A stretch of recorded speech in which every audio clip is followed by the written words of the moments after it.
Chapter 36, It's a Magical Place. Disclaimer: anything you see and recognize does not belong to me. Harry Potter is J.K. Rowling's, the Avengers and other related characters belong to Marvel. I'm simply playing in their sandboxes. 000000. Heroes Assemble. Chapter 36, It's a Magical Place. It was a smaller airfield, out of the way of the public eye and therefore the perfect place for the Avengers Quinjet to set down. It also helped that Tony had been able to pay for the privilege of using it while ensuring that their presence wasn't going to be widely publicized.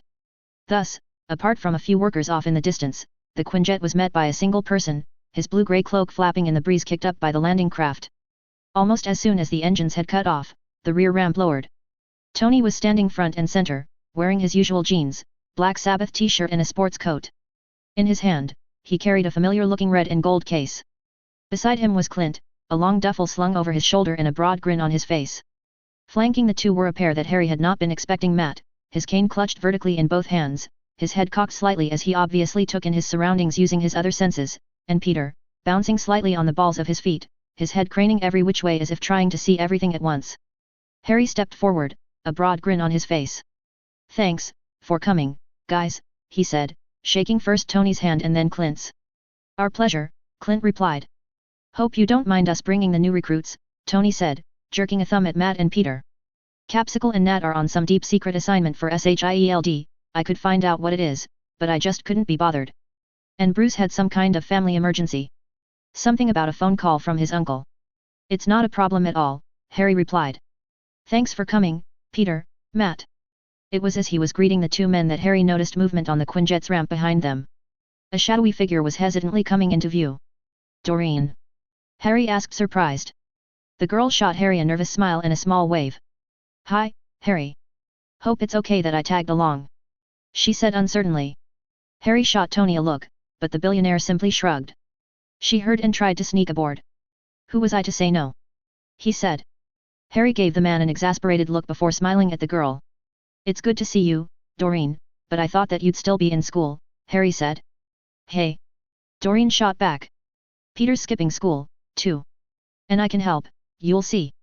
She's got the makings of a fine Avenger," Clint remarked. "Well, the more the merrier," Harry said, hiding his misgivings. "Besides, if you and Point Break could handle an alien invasion by yourselves, then I'd think a handful of aliens would be a piece of cake," Tony remarked, "especially against all of us." "Some aliens combined with some wizards," Harry corrected. "But I'll go through all that with you when we get home." "Home?" Peter perked up. "Are we staying at your place? Is it magical? Are we gonna get to see all kinds of strange things that'll turn us into frogs if we're not careful?" Harry gave them a lopsided grin. "Something like that." Then, after pulling out a piece of rope from his pocket, he flicked it out.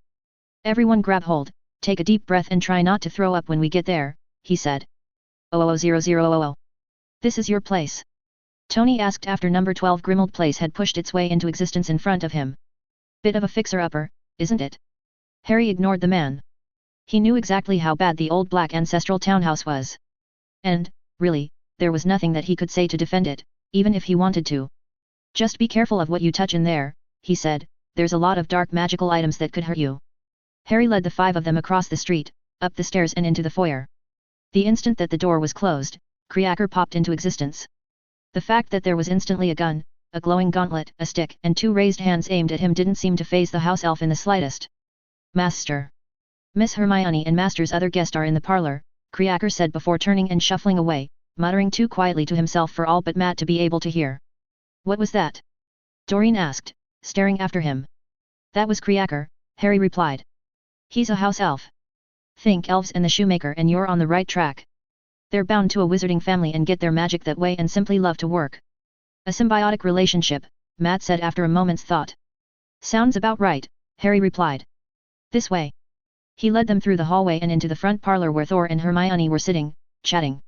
The instant that Thor saw who entered behind Harry, he was up on his feet. "Stark? Barton. It is pleasing to see you both again," Thor boomed as he gave each man a hearty slap on the shoulder. "Easy there, Point Break," Tony smiled, having stumbled to the side somewhat at the force applied to him. "Glad to see you back on Earth," Clint smiled. "Thor, these are our newest recruits," Harry introduced. "This is Matt Murdock, otherwise known as Daredevil, Peter Parker, also called Spider-Man, and Dorene Green." To be fair, the webhead and the squirrel are still underage and only on probation, Tony cut in. You hear that, Monkey Joe? Dorene said to the sudden appearance of her friend's head popping out of her coat. You're still on probation while I'm a fully fledged Avenger. Hey! That's not what I meant, Tony protested. You have an affinity for animals. Thor asked Dorene. In answer, Dorene put her hands behind her and wiggled about until her bushy tail was freed from the confines of her pants. You could say that, she grinned. Thor gave a hearty laugh, before bowing over her hand. It is pleasing to meet you, Lady Dorene. I like him, Monkey Joe, she chittered. Don't mind her, she can speak to squirrels, Peter said, enthusiastically shaking Thor's hand. It's awesome to meet you. Thor gave the boy a nod. Don't worry, Thor, we'll get you up to speed on everyone's abilities before we need to go deal with the bad guys, Clint said. Speaking of, how'd it go at the Ministry? Harry asked Hermione. As well as can be expected, she sighed. They listened to Thor, and really, why wouldn't they? He is a god after all. But how much they took in is hard to say. Susan, at least, took a lot of notes. I'm guessing that they're going to do their usual trick of burying their heads and letting others do the work for them. Harry spat. Their forces were outmatched in the last battle, it is understandable that the Sayer Ministry will want those who can deal with the problem to do so, Thor remarked. Doesn't mean that I wasn't hoping for some help, Harry replied. And what are we? Chopped liver? Tony asked. Harry laughed. No, Tony, you guys are exactly the backup we need to deal with this problem quickly. Speaking of food. Clint trailed off hopefully. Come on, Kriaker should have lunch ready for us all in the kitchen by now, Harry said, leading the way. 000000. It was over lunch that Thor finally pieced together what was different about the man known as Matt Murdock. It had been difficult, at first, as the man constantly wore dark glasses on his face. You are blind. He said, and instantly regretted his words, imagining what his brother would have said about his tactlessness. Matt paused, his knife and fork lowering back towards his plate. It's true that I cannot see with my eyes, he said, but all of my other senses are heightened to the point where I can see almost better than any sighted person. Thor nodded his understanding. Vision is indeed not everything. Heimdall is such a one who can see far beyond the norm. And my own brother had such a grasp of his magic that it was often not wise to trust one's normal sight when he was in a mischievous mood. How does that work with magic? Hermione asked. Are you able to sense spells? Harry and I have practiced somewhat, and while some magical effects are lost to me, I can sense enough, Matt replied. I won't be a liability in battle. What about here? Harry asked. Can you sense which items you need to be careful of?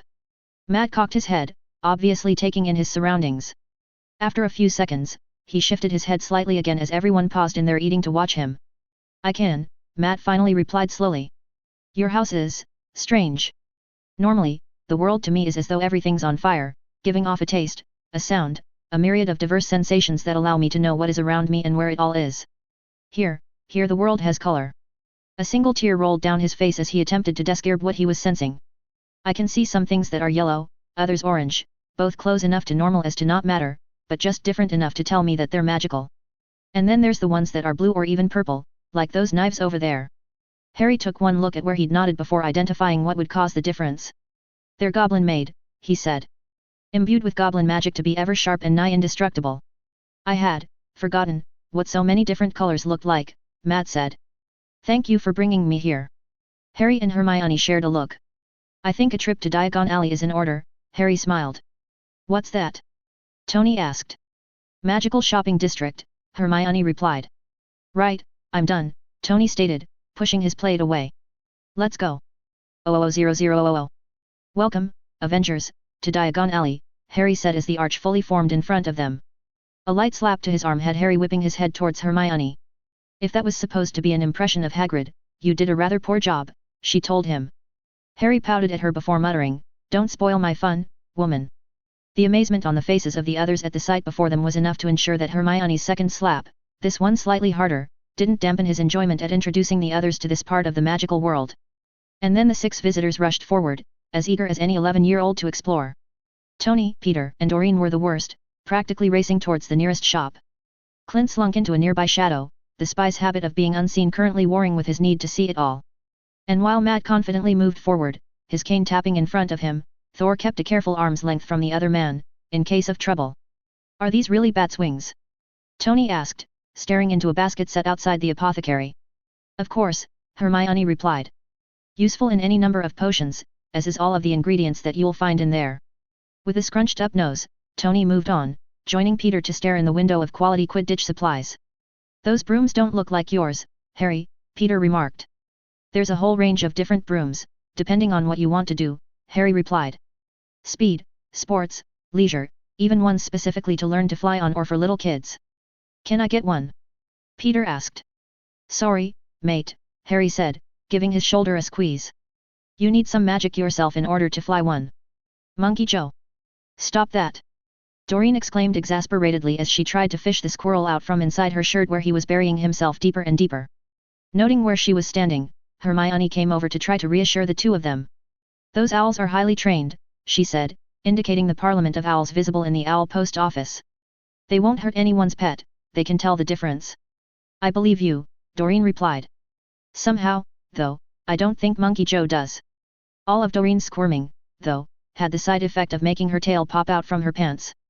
Oh, my dear, I'm sure that the healers at St. Mungo's can help you with that problem, an older witch said, intently looking into Dorene's eyes, one hand on her shoulder before nodding at Dorene's tail. What? A confused Dorene asked. That tail, dear, the old witch replied. Was it a transfiguration gone wrong or a curse? It's all right, thank you, Hermione butted in, there's no need for my companion to go to St. Mungo's. The old witch gave her a dubious look. If you're sure, dear. On the opposite side of the street, Clint had stopped dead, his hands itching to pull a weapon. Harry! He called.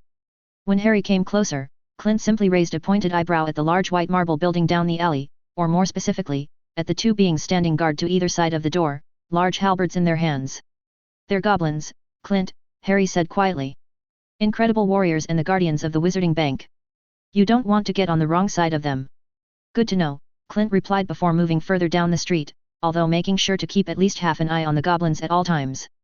Now that is some advertising, Tony stated, standing dead still in the middle of the street, staring up at the garish orange two-story building.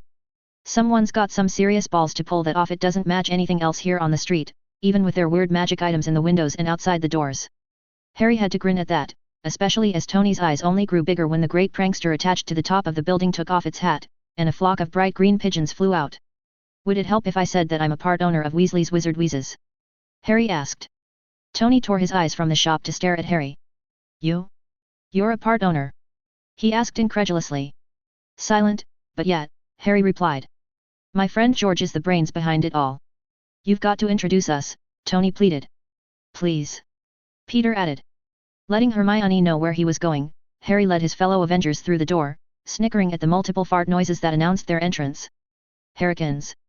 George exclaimed, bounding over as they entered. Hey, George, Harry replied. I wanted to introduce you to some friends of mine.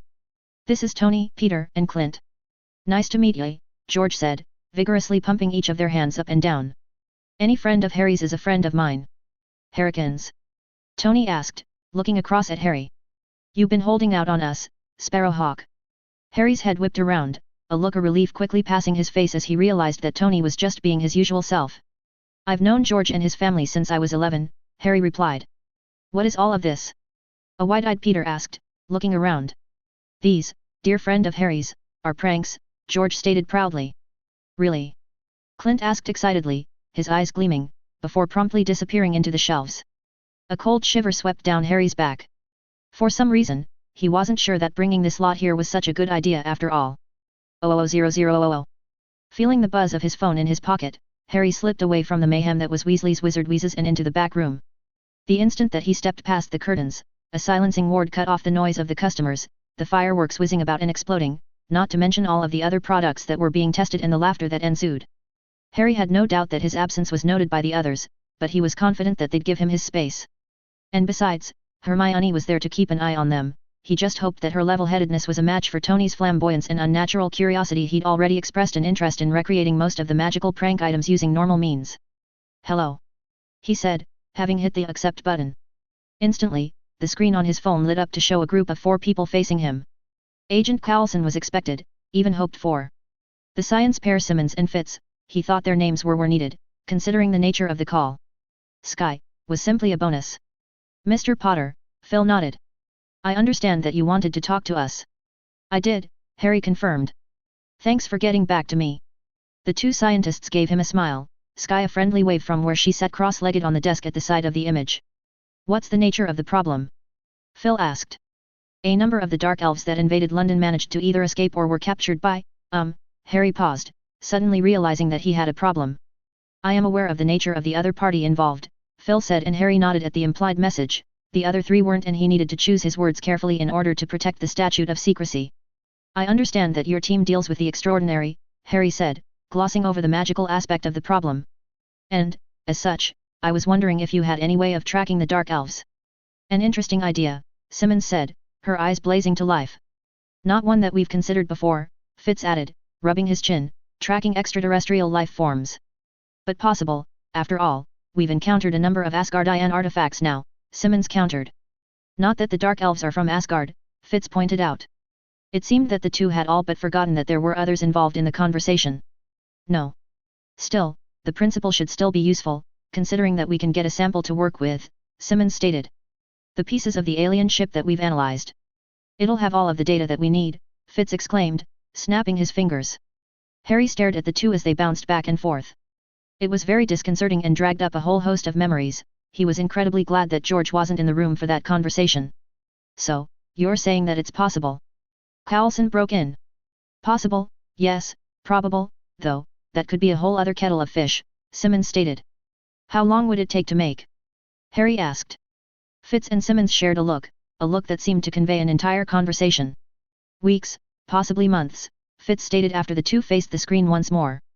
Harry shook his head. Unfortunately, we don't have that long. Thanks, anyway. Sorry that we couldn't be of any help, Coulson said. You're sure that there's nothing else that we could do? Provide some backup perhaps. A group of Avengers arrived today, Harry informed them. Between us, we should be able to handle the situation. His eyes drifted to Skye then, and he had a thought. Actually, though, if you're in the neighborhood, I'd love to get together with Skye, if that's all right, he said. It's fine with me, Skye said quickly, a brilliant smile on her face. Phil, he noted, frowned, causing Harry to elaborate. I'd like to conduct a few magic tests with Skye, to try to work out what happened the last time in Greenwich Library. I think that we can arrange something, Phil smiled. Brilliant. Thanks, Agent Coulson, Harry said. Then, after a nod from Phil, Simmons, and Fitz, and a wave from Skye, the screen blanked out. Harry made sure to store the phone number that Coulson had rung from before turning off the phone. After all, it might prove to be useful to have. 00000. Those are thoughts in there? Dorene asked, disgust written all over her face as she stared at the rune-lined stone bowl on the table. There's gotta be some health violation or something about that, Tony added. Tony's right, Clint added. You pulled that stuff out of your head. And now you want us to touch it. For once, I'm glad that I'm blind, Matt commented from the side of the room where he sat comfortably in a lounge chair. Are you sure that it's safe for the rest of us? Peter asked apprehensively. None of us are magical, like you. Harry sighed. They'd been over this. Yes, it's perfectly safe, he said. You'll be drawn into the memory and be able to see and hear everything that I experienced. And yes, unfortunately, I don't think it'd translate into Matt's way of experiencing the world. Just remember, there's nothing in there that can hurt you, nor can you interact with any of it, you'll simply be observers. Like watching a 3D TV, only from the inside, Peter said, staring into the swirling silver liquid. Essentially, Harry replied after a moment's thought. Harry reached out, his finger hovering just above the surface of the pensieve. Unfortunately, he was the only one to do so, not a muscle had moved on any of the others. I thought you lot were Avengers, able to face even the most terrifying situations without flinching, Harry goaded. Yeah, but that stuff came out of your head, Tony repeated. Head, not nose or mouth, Harry emphasized. It's simply two memories, the Battle of Greenwich and then the skirmish in Hogsmeade, barely an hour's worth of memories between them. The son of Odin is afraid of nothing. And seeing and understanding how the enemy operates in battle is an immensely useful tool, Thor boasted before thrusting his hand forward, touching the silvery liquid and going instantly still as he was drawn into the memories. Nat's never going to let me live this down, Clint muttered, before he became the second to reach forward. Then, one by one, each of the others joined them until, Harry too, joined his comrades in reviewing the memories of battling the Dark Elves, with and without magical support. 00000. The racket of someone bounding down the stairs like a herd of hippogriffs had Harry staring at the lungy room door in interest. The fact that the rest of the males currently staying at Grimmel Place and also currently in the same room did the same, spoke volumes as to who was responsible for the noise. The fact that Dorene appeared in the doorway, her legs slightly apart, hands balled on her hips and her head cocked to the side and slightly upwards caused all the men to look at each other and snicker slightly. If you're expecting pictures, you've come to the wrong place, Clint commented. And just out of interest's sake, exactly what are you wearing? Tony asked, leaning forward. My costume, of course, an affronted-sounding Dorene replied. Costume? Harry repeated flatly, looking the girl over. For the most part, what Dorene had chosen as her costume was rather normal-looking. Her old, dark brown bomber jacket with the fur lining was something that she wore quite often, as were the black, fingerless gloves. The grey cargo pants were new, although modified to allow her large, bushy tail to be seen, and the light brown shirt wasn't one that Harry remembered seeing her wearing before. Her leather boots topped with fur that laced up to mid-calf also looked new. No, the most unexpected part of her costume was the dark brown domino mask that she wore around her eyes and over her nose. What's with the mask? Tony asked. I thought that it'd help me keep my secret identity, she replied, then, seeing the smirks, she forcefully continued. What? Peter wears a full cowl. And Matt covers his face. Not to mention Harry has a hood with a bunch of spells on it to keep his identity secret. She's got you there, Clint remarked. Fine, fine, Tony waved the previous comment away. I'm guessing you've got a bunch of useful gadgets in the pockets of your belt, too. Dorene looked down at the black belt with half a dozen bags tied to it. Oh, them. They're my nut sacks, she said. What? Peter blurted. My nut sacks, Dorene repeated. Sacks. Full of nuts. For Monkey Joe and any other squirrels I happen to meet. Of course, why didn't I think of that, Tony muttered, with a shake of his head. Lady Dorene, you seem to have given this much thought, Thor commented. Have you acquired a new name to go along with your suit? Once again, Dorene struck her heroic pose. You can call me Squirrel Girl. Squirrel Girl. What sort of name is that? Tony mocked. Dorene scowled at him. You call yourself Iron Man. He calls himself Spider-Man. Why can't I be Squirrel Girl? She makes a compelling argument, Matt commented. Stay out of this, lawyer boy, Tony said offhandedly. I'm sure that we can come up with a better name than that. No. Dorene said, stamping her foot. I've thought about it a lot, and I want to be Squirrel Girl. Fine. Fine. Have it your way, Tony conceded. With a nod, Dorene looked around at the guys still seated in their chairs. Well, are we going or not? She asked. Harry glanced at his watch before nodding and standing. Come on, if we go now, we can get there just after the last class finishes. And we won't stay long at Hogwarts, just long enough so that Teddy can meet you all. I'd never hear the end of it if he didn't. Besides, we don't want to interrupt the school too much. My old headmistress isn't particularly fond of the unexpected, Harry stated. Are we supposed to be wearing our suits, too? Peter asked, half raising his hand. Chapter 37, yeah, right, like I'm an alien. Disclaimer: anything you see and recognize does not belong to me. Harry Potter is J.K. Rowling's, the Avengers and other related characters belong to Marvel. I'm simply playing in their sandboxes. 00000. Heroes assemble. Chapter 37. Yeah, right, like I'm an alien.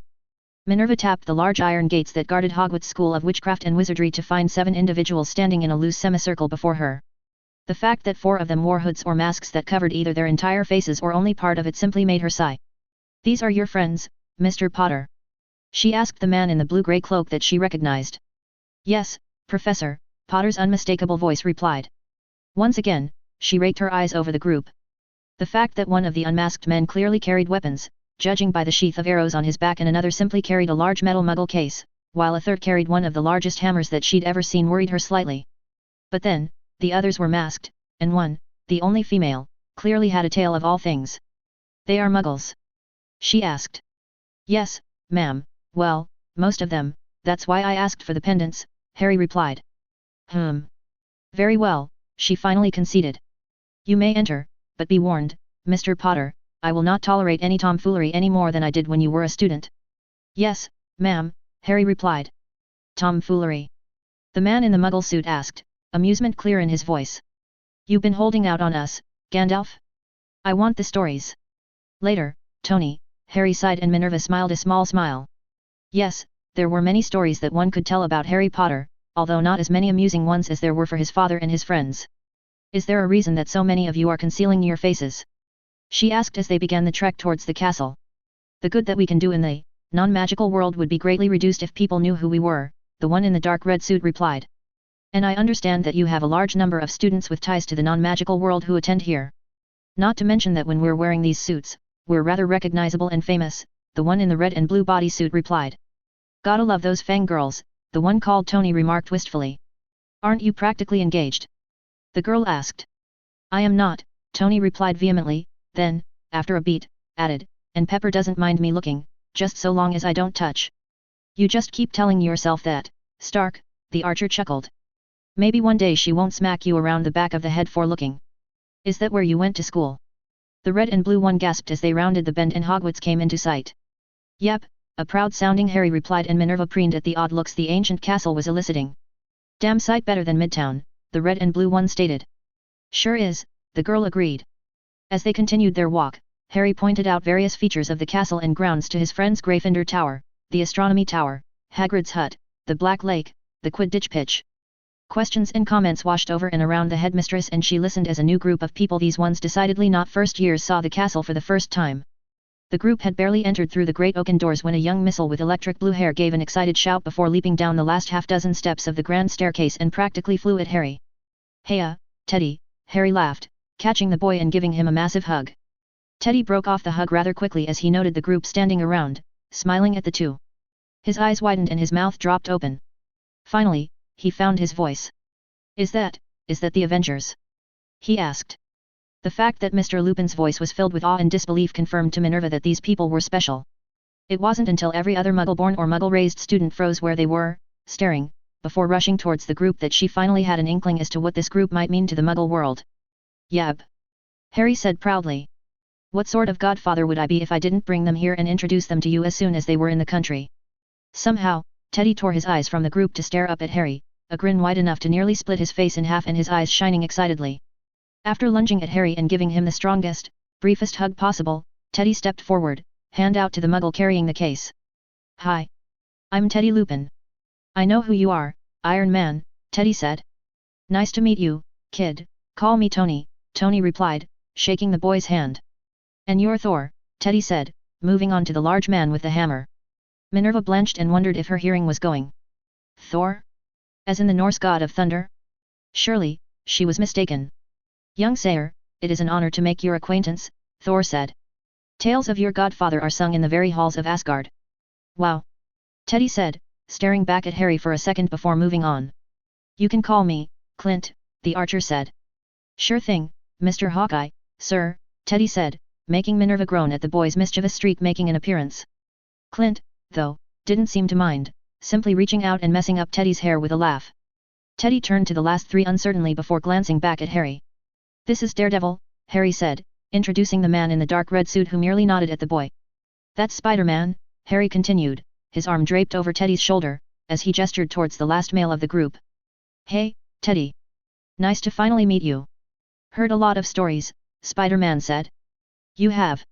A wide-eyed Teddy asked. Sure. Can't stop old mage here from talking about you. Gotta say, some of those pranks he's told us about, Spider-Man thumbed his chest twice. Respect, man.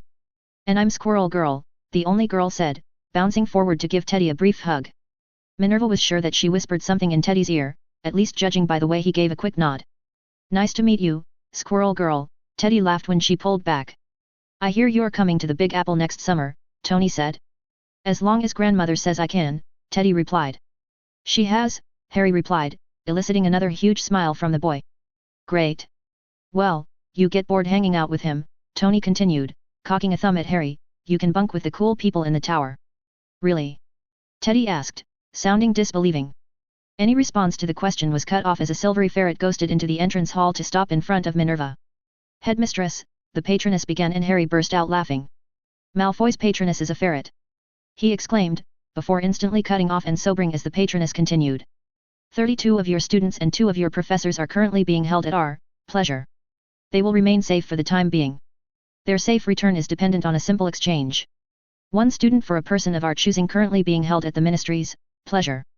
The names of the first 6 persons that we wish in exchange will be sent to you in 1 hour. With that, the patroness faded from view. A concussive blast was needed from Minerva's wand to restore order to the panicking students that had heard the demand. A quick sonorous was applied to the headmistress' voice. All students report to their common rooms immediately. Heads of houses, please do a head count and report to me any missing students. I take it you know that voice? Clint asked Harry. Draco Malfoy, Harry spat. We went to school at the same time. For most of the war, he worked for the other side but switched just before the final battle. I thought that he'd reformed after his family's property and vaults were seized. He's been working as an Auror, a magical policeman, for the last 8 or 9 years, trying to change his image. Guess he was just biding his time. It is fair to say that this Draco Malfoy and his accomplices are the ones controlling the Dark Elves, Thor guessed. Could they have gone far? Daredevil asked. Moving that many children would not be an easy task. With magic, it is, Harry replied, but the wards around Hogwarts would mean that they would have had to walk out. If I had to guess, I'd say that they're holed up in the Forbidden Forest. Now that doesn't sound creepy at all, does it? Spider-Man stated sarcastically. Harry gave him a pointed look. It's named that for a reason. There are a lot of creatures in there that are incredibly dangerous. Not that that ever stopped me from going in there. No, it didn't, Minerva replied as she turned away from 4 silvery animals. It is confirmed that 32 students are missing. It sounds like the second-year Ravenclaw and Hufflepuff Herbology class and the third-year Care of Magical Creatures class. Neville. Harry gasped. I'm sorry, Mr. Potter, but yes, Professor Longbottom is one of the 2 professors missing, the other being Duncan O'Grady, our OWL-COMC professor, Minerva confirmed. Harry instantly got a very determined look on his face. I'll be back as soon as I find them, he said, taking a couple of steps towards the doors. Hey! Clint said, grabbing Harry's shoulder. Reconnaissance only. We're here as a team, remember? That was all I had in mind, Harry assured him before running at the door, his body shrinking and changing as he went until, with a mighty flap of his wings, he soared through the doors and away. What? Spider-Man exclaimed. I've never seen him do that before. Was that? Tony asked, spinning towards the headmistress. Please. Please, tell me that was what I thought it was. Mr. Potter's animagus form, Minerva said with a smile. An impressive piece of magic that he's not long mastered. Yes, yes, Tony waved off. But the type of bird? Oh. Yes. He's a sparrowhawk, Minerva confirmed. Yes. Tony exulted, pumping both fists in the air. I knew it. He is so never going to live this down. Tony looked like all his Christmases and birthdays had come at once. It was no wonder that Harry had been appalled at his form. Minerva grinned like she hadn't in years. It was about time one of the marauders was paid back for all the mischief that they'd caused. 00000. Ged, and that being his animagus name, Harry knew, was going to take a whole lot of time to get used to. Sat high in the branches of an ancient oak, surveying the hollow below him. Really, it hadn't been all that difficult to find where Malfoy, his cronies, their controlled dark elves and the hostages were. There wasn't exactly that many places within the Forbidden Forest with a clearing large enough to hold them all. Not to mention far enough away from the centaurs who wouldn't take kindly to intruders, especially intruders with ill intent towards the young. With that thought in mind, Ged had flown swiftly through the trees, dipping and swaying between branches, much as Harry once had when flying to avoid bludgers or other players when playing Quidditch. And then, on a whim, he'd detoured towards Aragog's old lair. What had become of the Acromantulas, Harry didn't know, but he suspected that they'd been exterminated by either the Ministry or the Centaurs after their numbers had been reduced in the Battle of Hogwarts. It'd been the soft murmur of voices that had first caught his attention. On silent wings, he'd landed close enough to observe without being spotted. The hostages had been placed in 4 groups, about 10 students trussed up together in 3 groups, and the 2 professors roped back to back a little away from them all. Each group was guarded by 4 of the Dark Elves, the remaining one staying at Malfoy's back at all times. Ged's sharp eyes counted the 21 wizards before he leapt from the branch and flew back to the castle as fast as he could. Returning to the hollow once more had taken time, especially when there'd been a plan of attack to be made, not to mention the small amount of charm work that Harry needed to perform. Almost surprisingly, there had been little change in the group in the hollow, apart from a few positionings. Twisting his head about, Ged could see the other 6 Avengers moving into position equidistant apart around the hollow. Unfortunately, the one drawback of being in his animagus form was that he couldn't communicate with the others. The small earbud that Tony had for each them was simply incompatible with an animal's physiology, meaning that he was reduced to simply waiting for the signal. Noting that everyone seemed to be tensing up, Ged focused in on Hawkeye. The archer, he saw, had plucked 3 arrows from his quiver, one notched on the string, the other 2 held loosely between his fingers. The instant that Hawkeye spun out from the tree that he'd been hiding behind, Ged dropped from his branch, flaring his wings out to slow his fall. At 4 meters from the ground, he began his transformation, completing it just before he hit the ground. Instantly, he whipped a piece of rope from his pocket and dropped it in Neville's lap. A flash of multicolor and the 2 professors were gone. Whipping his head to the side, Mage caught sight of Hawkeye's last arrow exploding into a net just before reaching the last group of students. The net slammed into the kids, knocking the first couple backwards before the pull of the porte-quay transported them all to safety. The dark elves that had been guarding the kids barely had time to react before a branch, twice as thick as Mage's arm and just as long, spun out from the forest, collecting 2 in the head, knocking them senseless. A high-pitched war cry preceded Squirrel Girl leaping from the trees, landing on a third elf before springboarding off and flattening the fourth. Across the clearing, 3 wizards were gummed up in webbing, their wands dangling high above them out of reach. The blood-red form of Daredevil had another 2 dark elves laid out at his feet as he twisted and turned, kicking and punching 2 others, his billy clubs a blur in his hands. Avid! The cry spun Mage around, his wand spitting jets of red and blue. A tall, lanky wizard, caught an exploding hex in the back, spilling blood and bone everywhere before he toppled to the ground flat on his face. Mage's severing hex caught the wizard beside him on the outstretched arm, slicing through the wrist, dropping both the hand and the wand that it still held to the ground with a wet splat and for a cry of pain and fury to erupt from the maimed wizard. The flash of a dozen small red lights lit up the hollow as they raced from one side to the other before their targets dropped to the ground, gaping wounds in their bodies. Mjolnir sped past, flung out by Thor before smashing into the last of the dark elf's head, dropping him, before reversing to fly back to its wielder. And then, as Mage spun about once more, searching for targets, all he found were bodies on the ground, some ominously still, others groaning and desperately trying to hold parts of their bodies together. Well, that was kinda anticlimactic, Tony stated, flipping his visor up as he came into land. Noticing the platinum blonde head of Malfoy rolling on the ground, Mage strode across, grabbed his collar and flung him over onto his back. Malfoy let out a deep, pitiful moan, his left hand clutching the stump of his right even as blood pooled all over his robes. Tony, Thor, can one of you seal this wound? Mage asked. He's the ringleader, we don't want him bleeding out before he goes to trial. But my hand, it can be reattached, Malfoy panted. Tony paused, looking between the 2 magicals. It can? He asked. Mage shrugged. Yeah. But I don't see a healer around here, do you? With that, Tony nodded and activated a mini blowtorch in his wrist gauntlet. Hold still, this might sting a bit, he said. 00000. Master Harry, there is a flow call for you, Kriaker said after popping into the kitchen where the Avengers were having breakfast. Thank you, Kriaker, Harry replied before pushing back from the table and striding from the room. The head that was in the fire when Harry arrived was completely unexpected, a fact that was mirrored in his greeting. Lavender. The woman in question gave Harry a small, tight smile. Hi, Harry. Do you mind if I come through? She asked. Be my guest, Harry replied with a welcoming gesture. Lavender's head quickly withdrew before, a couple of seconds later, she stepped from the fireplace, the flames instantly dying from green back to a soft yellow. As was the case the last time that Harry had seen her, her clothes looked slightly the worse for wear, something that still amazed Harry when he compared the fashionista from Hogwarts all those years ago to the woman that she was now. Her brown hair lay loose and mostly covered her face, including the scars that marred her. In her hand, Harry noted, she clutched a newspaper. Would you like to join us for breakfast? Harry asked. Lavender shook her head, instead perching on the very edge of the chair closest to her. Have you seen today's Daily Prophet? She asked. Harry blinked at the non sequitur. I haven't read that paper in years, he admitted. And even when I did, it was never worth it. I remember what it was like for you when we were in Hogwarts, Lavender nodded. I'm guessing that I've made the front page again. Harry sighed. You and your team, she replied. Harry closed his eyes and counted to 10. When that didn't help, he simply held out his hand. Let's see it. Last of Ancient Pureblood House maimed for life, the headline screamed. Quickly, Harry scanned the article. For the most part, it was entirely truthful, it was simply the emphasis that it spun. Yes, there'd been an attack and students had been kidnapped. Yes, they'd been rescued, by a bunch of muggles, no less. But, in the process of the students being rescued, Draco Malfoy, the last of the ancient house of Malfoy, had lost his hand and, instead of proper, medical treatment being sought and the hand being reattached, the wound had been cauterized so that was impossible. It was simply an outrage that this was allowed to happen with no penalties being given to those responsible. And especially to the man who conquered, considering that he was there and should have known better.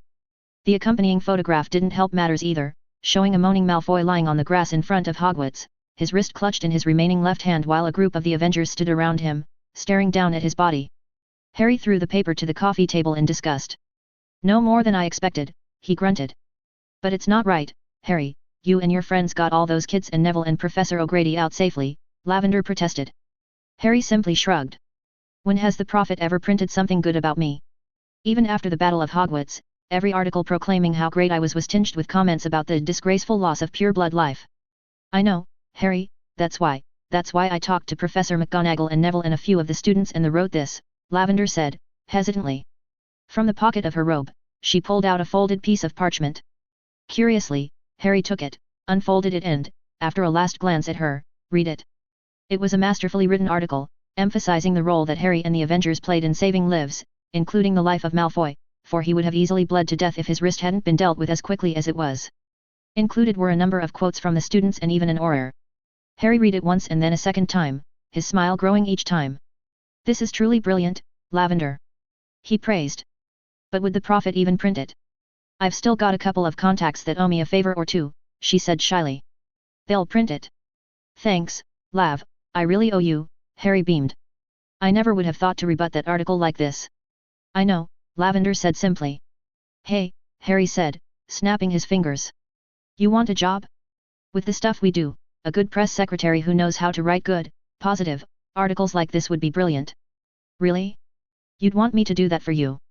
An amazed Lavender asked. Sure. The only thing is, you'd need to move to New York, Harry said. Lavender looked deep in thought for a moment and it was easy to see the conflict on her face. Tell you what, Harry said, grabbing a blank piece of parchment and a pen. Think about it. And if you decide you want to, let me know, I'll even pay for you to fly out there and find you a place to live. Here's my number. Give me a ring, anytime. Thanks, Harry, Lavender said. I'll definitely think about it. 00000. Come on, Sparrowhawk, you know you wanna, Tony practically begged. Change. Become your true self again. Harry resolutely stared forward. He was so very tempted to retaliate, but he was hoping that if he ignored Tony, then the man would give up his incessant teasing. Change, Tony continued, this time adding a poke to Harry's arm. Become the Sparrowhawk. Be one with your inner self. Be the bird that I always knew you were. You know he's not going to stop, don't you? An amused Clint commented. He's right, Tony agreed. I won't stop until you do it. Again and again and again. And then you'll need to show Bruce, too. The science involved. The man gave a happy shudder. Where does all your mass go? What causes the change? Is it purely a physiological change? How can your human mind fit inside a brain the size of a bird's? What? Harry, though, had finally had enough. A quick flick of his wrist ejected his wand and a flourish had Tony's question finishing in a squawk as, instead of a billionaire, playboy, philanthropist standing beside him, there was now a small, yellow duck. What? Harry asked innocently at the stares that Clint and Thor were giving him. He was starting to annoy me.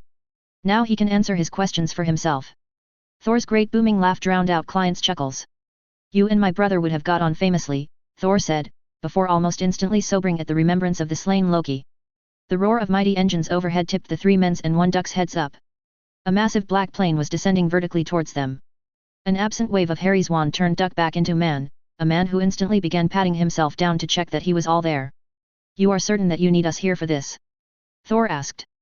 I am uncertain exactly how much help we can be, if I understand the magic that you wish to perform on the maiden is correct, that is. I don't need you for that, Harry replied. Something else. It's time that you were told one of S.H.I.E.L.D's secrets, it's just a shame that Steve, Nat, and Bruce aren't here. Finally, the great plane landed, just a short distance from the Avengers' own Quinjet.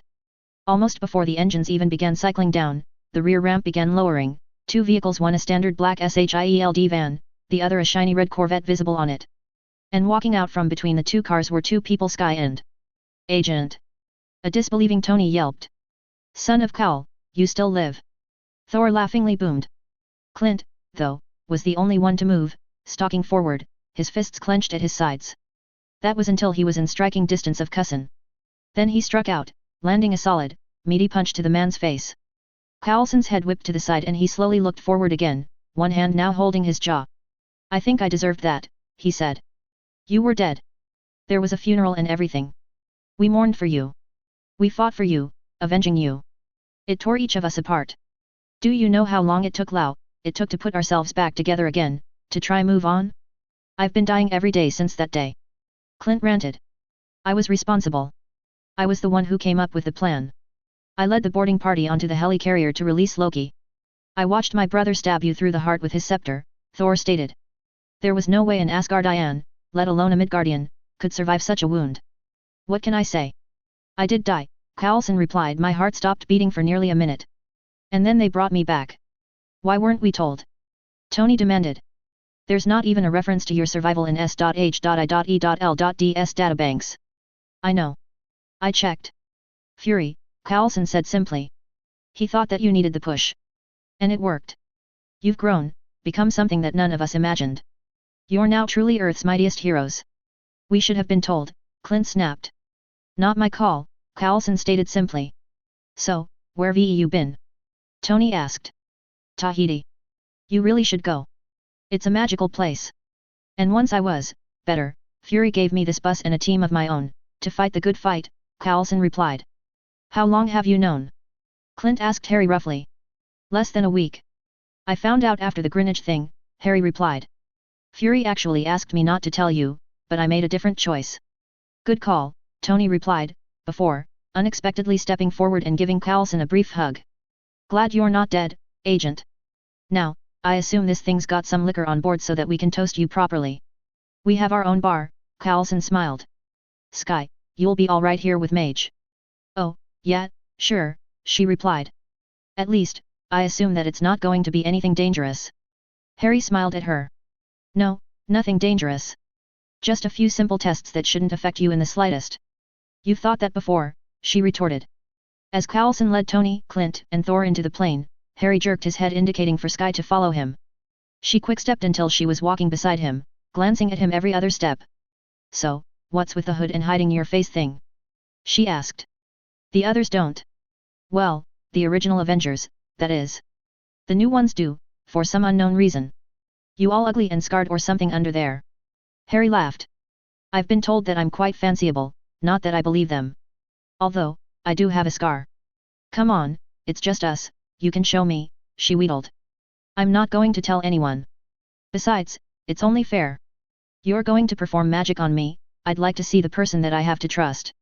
You don't trust an Avenger? Harry asked, amused. Well, yeah, obviously, otherwise I wouldn't be out here alone with you, would I? She replied. But still. Harry was silent for nearly a minute, considering her points. And she did have good ones. I wear these concealing charms because I'm quite famous in my own world and I've had quite enough of that for one lifetime, he explained slowly. I'll cancel them, if you promise not to put any images of my face anywhere for others to see. Hey, you're magic. You can probably turn me into a toad or something if you felt like it. Why would I do something that could piss you off? She asked. After one long look to gauge her sincerely, Harry cancelled the obscurest charm. Sky stared intently at him, her brown eyes searching every part of his face. Yeah, I can see what those others meant, and that scar is hardly noticeable, certainly not something to comment upon, she stated. Okay, if you've done staring, stand over there, Harry said, shifting uncomfortably under her scrutiny, before pointing a short distance away. As soon as she was in place, Harry began the same wand movements as the last time, sweeping across the entire area to levitate every piece of wood and stone there, before, like a conductor, he began directing the objects exactly where he wanted them to go. As he did so, he watched Sky. But she simply remained standing in the one place, even when he separated out the different material into two piles to either side of her. With a frown, Harry rubbed his chin. There was something different this time. There had to be, otherwise Sky would have been affected by the magic the same way as before. Hermione, of course, would say that he had to conduct his tests exactly the same way twice, to see if the same reaction occurred every single time. With that in mind, Harry magicked the sticks and stones back to their previous positions. Then, after letting them settle, he began his test again, this time doing his best to ensure that he did everything exactly the same. Once the sticks and stones were levitated and swirling about in the air, Harry ordered them to separate, everything of earth to pile to his left, everything not of earth to pile to his right. As expected, all of the sticks and stones immediately jerked to the left before settling into a pile. Whoa! Sky exclaimed. And Harry could see why. 2 tracks now lined the ground, indicating from where she'd started to where she'd been dragged to the right. What just happened? Sky asked. Harry stared at the girl. I just recreated what I did back in Greenwich, Harry replied slowly. Everything of Earth was to go over there, everything not of Earth was to go that way. Everything not of Earth. Sky repeated. Are you saying? She shook her head, then. Yeah, right, like I'm an alien. I don't think that you are, Harry replied, his eyes narrowed. At least, not entirely. If you were, my magic would have moved you properly instead of simply sliding you that way just a bit. At the very least, there's something extra in you or about you that reacts to that particular magical order, or at least to my magic in a very strange way. At that, Sky shook her head, her long brown hair flying about her face. Nope. Whatever it is, it's not me, just your magic going wacky, she stated emphatically. You may be right, Harry conceded. There's a bunch of books on magical theory and people that I'd like to consult to try to work out what's going on. Would it be alright with you if we kept in contact while I try to work this out? You got a phone? Sky simply asked, holding out her hand. In response, Harry simply pulled out the one that Tony had given him and handed it over.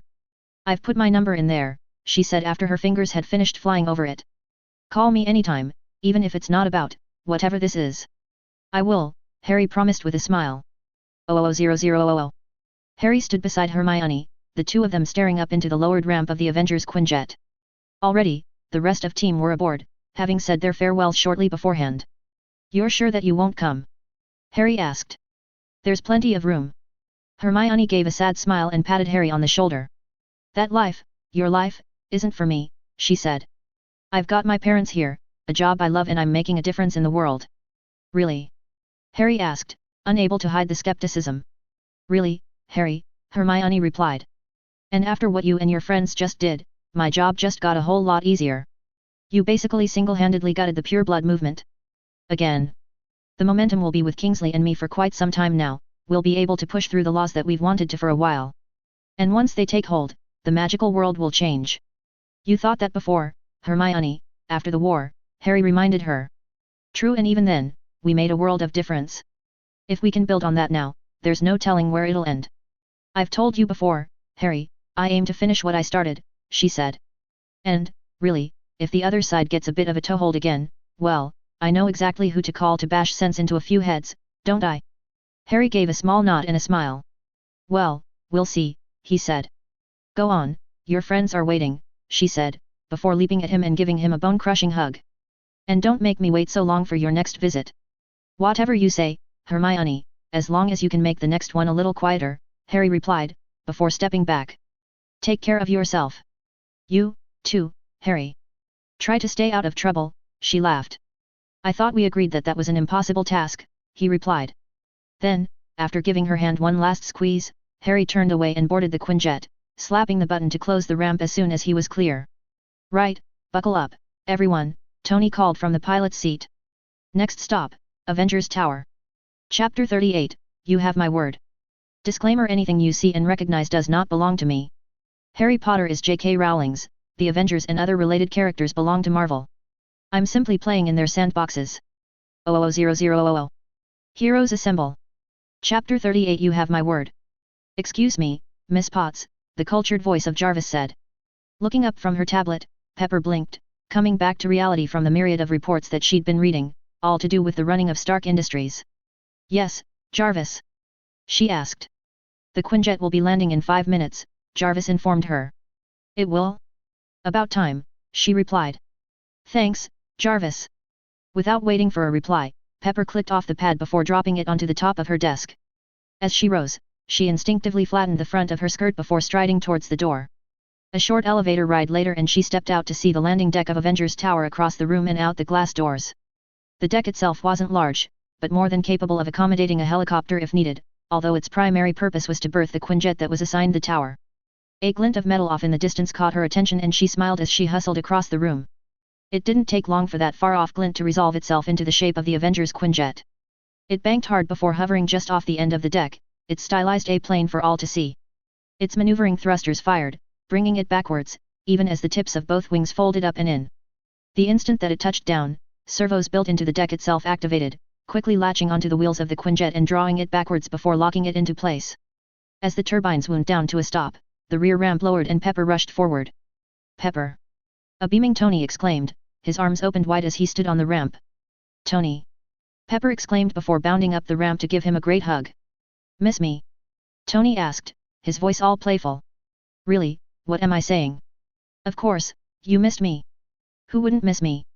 Just this once, I'll admit that I did, she replied, before giving his cheek a lingering kiss.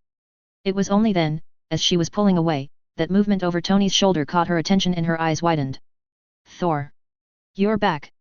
She exclaimed, pulling away from Tony to greet the tall, muscled man with a quick hug. It is pleasing to see you again as well, Lady Pepper, Thor laughed. As she stepped back, Pepper took note of the remaining people in the Quinjet. Harry, Clint, and Matt were all expect. As was Peter, although his inclusion caused Pepper to frown. And then she saw the last one, attempting to stay hidden from view by keeping both Matt and Peter between them. Anthony Edward Stark! She exclaimed, whirling about, her hands automatically settling on her hips. What is the meaning of this? You took Dorene with you? It's bad enough that you took Peter out of school, but to take Dorene as well. Hey, don't blame me, it's not like it was my idea, Tony replied, trying to defend himself. She snuck on board. I didn't even know she was there until we were nearly in London. Pepper stared at him, her eyes fierce, unblinking, making him visibly cringe away. Don't blame Tony, Pep, Dorene said, stepping forward, Monkey Joe riding in his usual place high on her shoulder. I did sneak aboard without any of them knowing. Pepper couldn't help but snort at that. Really? You really think that one of S.H.I.E.L.D's top spies couldn't detect you? Or Matt with his extraordinary hearing who can hear a heartbeat across the room? Or a full-on wizard? She asked, shaking her head. Maybe I should just as Jarvis, HMM. No, there's no need for that, Tony interrupted quickly. Besides, it was good for her. Dorene learnt a lot, see it as a part of her and Pete's Avenger Academy training. Pepper lifted a single eyebrow before turning to take in the rest of the group. Every single one of them was very obviously trying not to smile. At least tell me that you didn't have them involved in any fighting, Pepper pled. I know that it'd be too much to assume that you lot could stay out of trouble and didn't find yourself in some kind of fight. It was great. Dorene said, bounding slightly where she stood. We got to fight aliens and wizards. Not that I thought much of those elves, really. They were an easy takedown. You would not think that if they were not under an enchantment, Thor replied. The reactions of the dark elves were greatly hindered without their full faculties available to them. Which is a good thing, Harry stated. It meant that we could get those kids away safely without anyone getting hurt. You were rescuing kids? Pepper asked. A bunch of wizards and dark elves had taken them hostage, Tony replied. We had to do something. Well, all right then, Pepper said. Come on, I'm sure Jarvis has already arranged for some food to be delivered. Indeed, Jarvis confirmed. Chinese, to be precise. It will be here by the time you have all cleaned up. With matching grins, the group quickly strode down the ramp and headed into the tower. 000000. Bruce lifted his hand to knock on the door, hesitated through the simple method of shifting his bag more comfortably on his shoulder, before biting the bullet and knocking firmly on the door thrice. He could hardly believe that he was back in Los Angeles so soon. Especially after having so recently been hitching rides to get to the opposite side of the country. Indeed, he'd barely been there a day, not even long enough to unpack any clothes into what Jarvis and Pepper assured him was his room in the tower, when he'd received word from his uncle via a truly roundabout method that he was needed back in L.A. It seemed that his uncle William had had the foresight to copy the phone number of the Marauder's den that Bruce had left for Jennifer.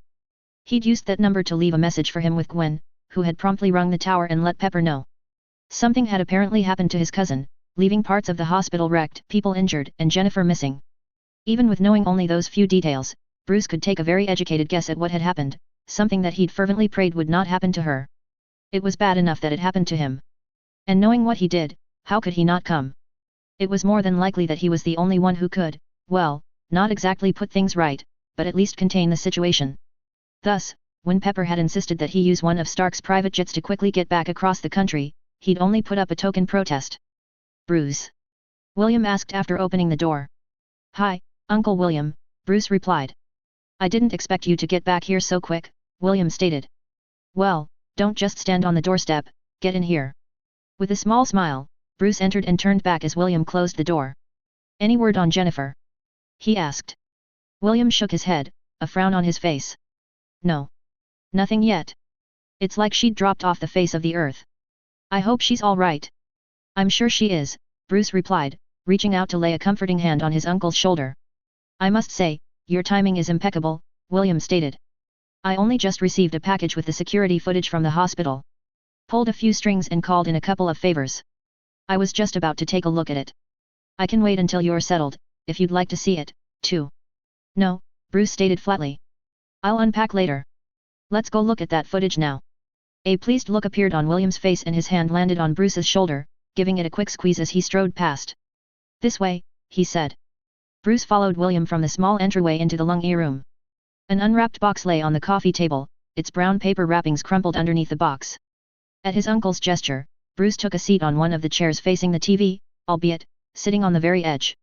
Having ripped open the box, William pulled out a USB and quickly inserted it into the appropriate slot in the side of the TV. A few clicks of the remote turned the device on and brought up the menu on the drive. One last selection and William backed away slightly, staring intently at the screen. The picture was grainy and monotone in color. Still, it was good enough for the two men to easily see a corridor. Numerous doors lined each side of the corridor, except on the left at the front of the screen where a small reception desk was located. That one, William near whispered, reaching out to lightly tap one door on the screen with his finger, 3 down on the right. Bruce simply nodded in agreement, having already picked it out from his memory of when he visited. 2 men appeared on the bottom of the screen, their backs to the camera making identifying them impossible. Even when they stopped outside of Jennifer's room, they seemed to take extra care ensuring that their faces at no time faced the camera. After checking both ways down the corridor, the men eased open the door and slipped inside, immediately shutting the door behind them. "Does this thing have sound?" Bruce asked. "Unfortunately, not," William replied with a shake of his head. They waited for what seemed an eternity before, suddenly, a male nurse rushed onto the screen sliding just before reaching Jennifer's door before bursting in. Seconds later, they could see the nurse backing up, his back against the now opened door, his hands gripping the edge of the door behind him. In the light, the man's face was just able to be seen, a face that showed pure, utter terror. And then something burst through the door, pieces of wood from the doorframe scattering where they'd been torn from the wall. Before either man could blink, whatever it was that had just left Jennifer's room came towards the screen and promptly disappeared. Judging by the fact that the person who'd emerged had to slightly duck their head, they were easily at least 7 feet tall. Other than that, the person hadn't been on the screen long enough to make out any other details. Without Bruce even having to ask, William backed up the recording and played it again. And then a third time, this time in slow motion. Bruce's eyes widened at what he was seeing. The figure was clearly female, judging by her assets which were barely covered by the torn and shredded clothing. She also had long dark hair.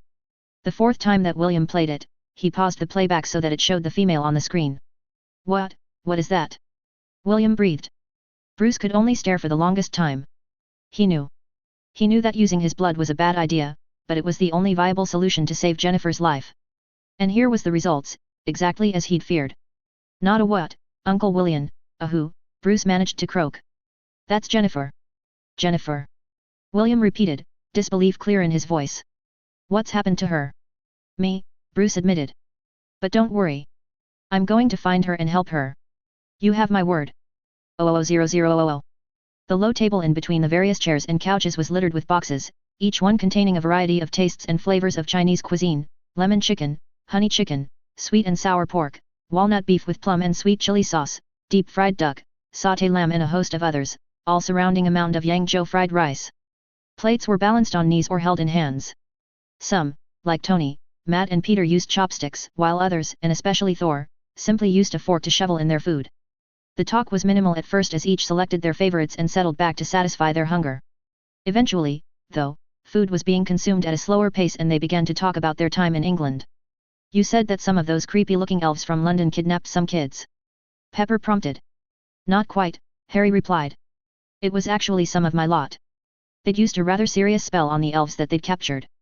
"Spell?" Pepper asked interestedly. Harry nodded. "Yeah. It's actually one of our 3 unforgivables." Peter gave a shiver. "I could hear the capital on that. Must be bad." "It is," Harry stated grimly. "That particular one is designed to take away free will. With it, you can make anyone do anything you want, steal for you, kill for you, even kill themselves. In this case, those wizards used it to make the elves their hired muscle." "Not very successfully," Thor interjected. "I've fought dark elves on a number of occasions now and these were not fighting as those of their kind are wont to do. I would say that they were fighting back against the enchantment, making their reactions slow and clumsy." "You won't hear any complaints from us," Clint remarked. "Taking them down like that is always going to be preferable to potentially having civilians hurt, especially kids." "How'd the wizards get that spell on them anyway?" Pepper asked, looking between Harry and Thor.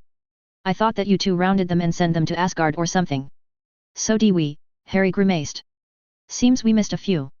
"How'd they get the kids they took hostage anyway?" she asked. "They were abducted from Harry's old school," Dorene said. "You should have seen it. A castle. A real-life, magical castle. As a school. Full of talking paintings and ghosts, not that we actually saw any of them." "Thank goodness," Peter interjected. "Would have given me the willies for weeks. The towers and turrets looked pretty cool, wouldn't have minding going for a swing around them. Next time, yet. Harry gave an indeterminate nod before continuing the story. Luckily, we were actually at the school when the kids were taken, he said. And you immediately swung into action, Pepper supplied. Well, what else could we do, we're Avengers. Tony stated and promptly popped a piece of pork into his mouth. The battle was short but everyone acquitted themselves well, working as a team to bring down the villains and rescue the young, Thor stated. I think Harry was the most surprising, though, Clint smirked. Pepper looked between the two men before focusing on the archer. How so? Why don't you show her, bird brain? Clint suggested. What? I thought that was what Tony called you, a confused Pepper said. Oh, he did. But that phrase is just much more apt for Harry now, Clint remarked. With everyone now staring at him, Harry bowed to pressure. Carefully, he slid his plate onto the table, nudging empty boxes out of the way, before closing his eyes, concentrating and changing. What the hell? Pepper practically screamed, scrambling backwards on her chair until she was perched in Tony's lap. Sparrowhawk Harry leapt upwards, flapping his wings to get airborne before making a leisurely circle of the room. All eyes were turned upwards, watching him. Pepper's mouth dropped open. That's really Harry? She asked. Yep, the real bird brain, Clint replied with a grin. You should have seen Tony the first time Harry did it, Matt said. Never knew he could be so happy. I was sure he was about to wet himself. Well, why wouldn't I be happy? He'd just proven me right. All those months I'd been calling him Sparrowhawk and he can turn himself into one. Ha! Teach him to mock my name calling. I'm the great Tony Stark, I'm always right, Tony stated happily. How'd he do that? Turn himself into a bird, I mean. Pepper asked. Magic, Dorene replied, her big eyes watching Harry zeroing in on his chair. Don't even go there, Tony retorted, pointing his chopsticks at her the same instant that Peter snorted. Magic is just science that we can't explain yet. Nope, Dorene's right. It's magic, plain and simple, a reverted Harry replied. We'll see about that, Tony promised. Just wait until Bruce gets back, between him, me, and Peter, we'll have your hocus pocus explained in a couple of days. Doubt it'll take that long, Peter agreed. What else can you change into? Pepper asked eagerly. While I can use my wand to self-transfigure parts of my body, it's not like becoming an animagus, becoming the actual animal. You only get one form and you just saw mine, Harry explained. Although, it's much easier to change someone else into an animal. Snickers all around, apart from Tony, alerted Pepper to the fact that there was a story she was missing. What? What happened? She practically demanded. Stark was annoying the Sayers something fierce, thus Harry enchanted Stark into a small, yellow duck, Thor explained. Pepper spun to look at Tony. Really? Her head snapped to Harry. Do it again, I want to see. What? No. Tony protested as the rest of the room burst into laughter. You're supposed to be on my side, don't encourage him. Don't worry, dear, I like you just the way you are, ego and all, Pepper replied, patting his cheek. What other cool magic did you see? There was a whole shopping district, Dorene explained eagerly. It was full of the weirdest, coolest stuff. Everything you could imagine, cauldrons and wands, potions and animal bits like snake eyes and spleens of rats and everything to make potions, whole shops full of wizard clothes and magic books and magic jokes and tricks. It was amazing. And a couple of 100 years behind the times, Tony groused. Not a speck of electricity or technology anywhere. They use gas lights and torches with real fire for goodness sake. But the sight of the magic itself, Matt breathed softly. Sorry, Tony, but the only word for it is, magical. I'll give you that one, Murdoch, all things considered, Tony replied. I could see the magic, Matt explained. It was beautiful, so many colors. There was silence, then, for a minute before it was broken by Peter. Never dreamed that goblins were real, he said. Goblins? Pepper asked in disbelief. Peter nodded. Yep. And house elves and apparently a whole host more. House elves? Pepper asked, looking at Thor. Very different from dark elves, Thor explained. One is a warrior race, the other a symbiotic species that only want to help and serve. I assume, Harry, that you introduced this lot to your friends? Pepper asked. Harry shrugged. Yeah, a few. We saw Hermione, of course, Clint smirked. We're friends, Harry stated flatly. Nothing romantic there at all. Tony shrugged. What about that werewolf girl? She seemed cute. Did she, Tony? Pepper asked, one eyebrow raised. In a werewolf, scarred sort of way, Tony backpedaled quickly. And obviously nowhere as good looking as you. Seeing the pleading look on Tony's face, Harry decided to take pity on the man by changing the topic. If you want to talk about friends, I guess that we should mention that the tower'll be getting some visitors soon, he said. If you are speaking of the Lady Jane and her companions, I expect them to be taking up residence, not simply visiting, Thor stated. Oh. Pepper asked happily. It'll be nice to have some more females around here to balance up the testosterone levels. Are the companions Eric and Darcy? Got it in one, Peter replied, pointing his fingers like a gun at her to emphasize his point. That wasn't the most interesting of the friends we met, Clint stated darkly. Are we? Matt began before being cut off by the angered Archer. Yes. I don't give a damn about what Fury wants, he near snarled. To keep that from us like that. Pepper looked between her dinner companions, taking note that the most intense expressions were on the original Avengers, Tony, Clint, and Thor. Agents alive, Tony said quietly. Agent? Agent who? A confused Pepper asked. Who do you think? Agent, Tony snapped back. Wait. What? You don't mean Phil, do you? She asked. Yeah, we do, Clint replied quietly. Apparently, he survived being stabbed in the heart by Loki up on the carrier, not that anyone thought that we should be told. I thought that you said that there was no way that he could have survived, Pepper said to Thor. Nor should he have, Thor agreed. Exactly how the son of Cal survived his wounds is unknown. Some sort of medical procedure that we're not cleared to know, Tony stated. I put Jarvis on it, but even he couldn't find any records of it. I don't think Phil knows either, Harry relayed. From the way he was talking to me, he seemed just as mystified as the rest of us. What about Steve and Nat? Do they know? Pepper asked. Not yet, Clint stated, leaving no doubt his intentions for the next time that he saw them. Any idea when they're due back? Matt asked. According to Fury, they're on some kind of classified assignment, Clint replied. They'll turn up when they do. Now that you know, is Phil going to visit anytime soon? Pepper asked. Tony shrugged. Your guess is as good as ours. He's got his own superplane and team now and special missions to go along with it. I'll invite them over the next time I'm talking to Sky, Harry promised, then, seeing Pepper's expression, elaborated. One of the members on Phil's team. I've been working with her, there's something funky that happens when I use one of my spells near her. Well, it definitely sounds as though you guys had a very interesting trip, Pepper said awkwardly into the tension. It was amazing. Dorene grinned. When can we go again? No.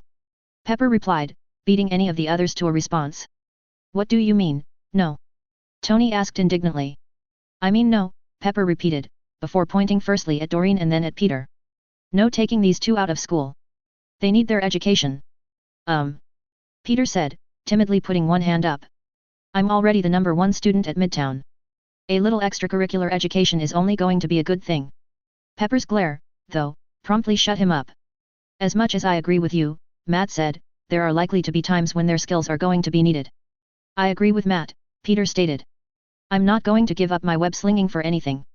They're in the academy for a reason, Pep, Tony said. And while we'll try to not interrupt their schooling, I'm not going to make any promises. Pepper looked around the circle at each of the faces, from the determined to the hopeful before sighing in defeat. Fine, but I'm holding you to that. And I'm telling Steve as well. I'm sure that he at least knows the importance of Peter and Dorene's education, she stated. 000000. After allowing Dorene to precede him through the door, Harry entered and closed the door to his apartment behind himself. Wearily, he crossed the room before dropping heavily onto the couch. He was tired. The trip across the Atlantic on the Quinjet, while faster than it would have been on a normal aircraft, was still incredibly long. How he wished that they could have taken a porte-carte.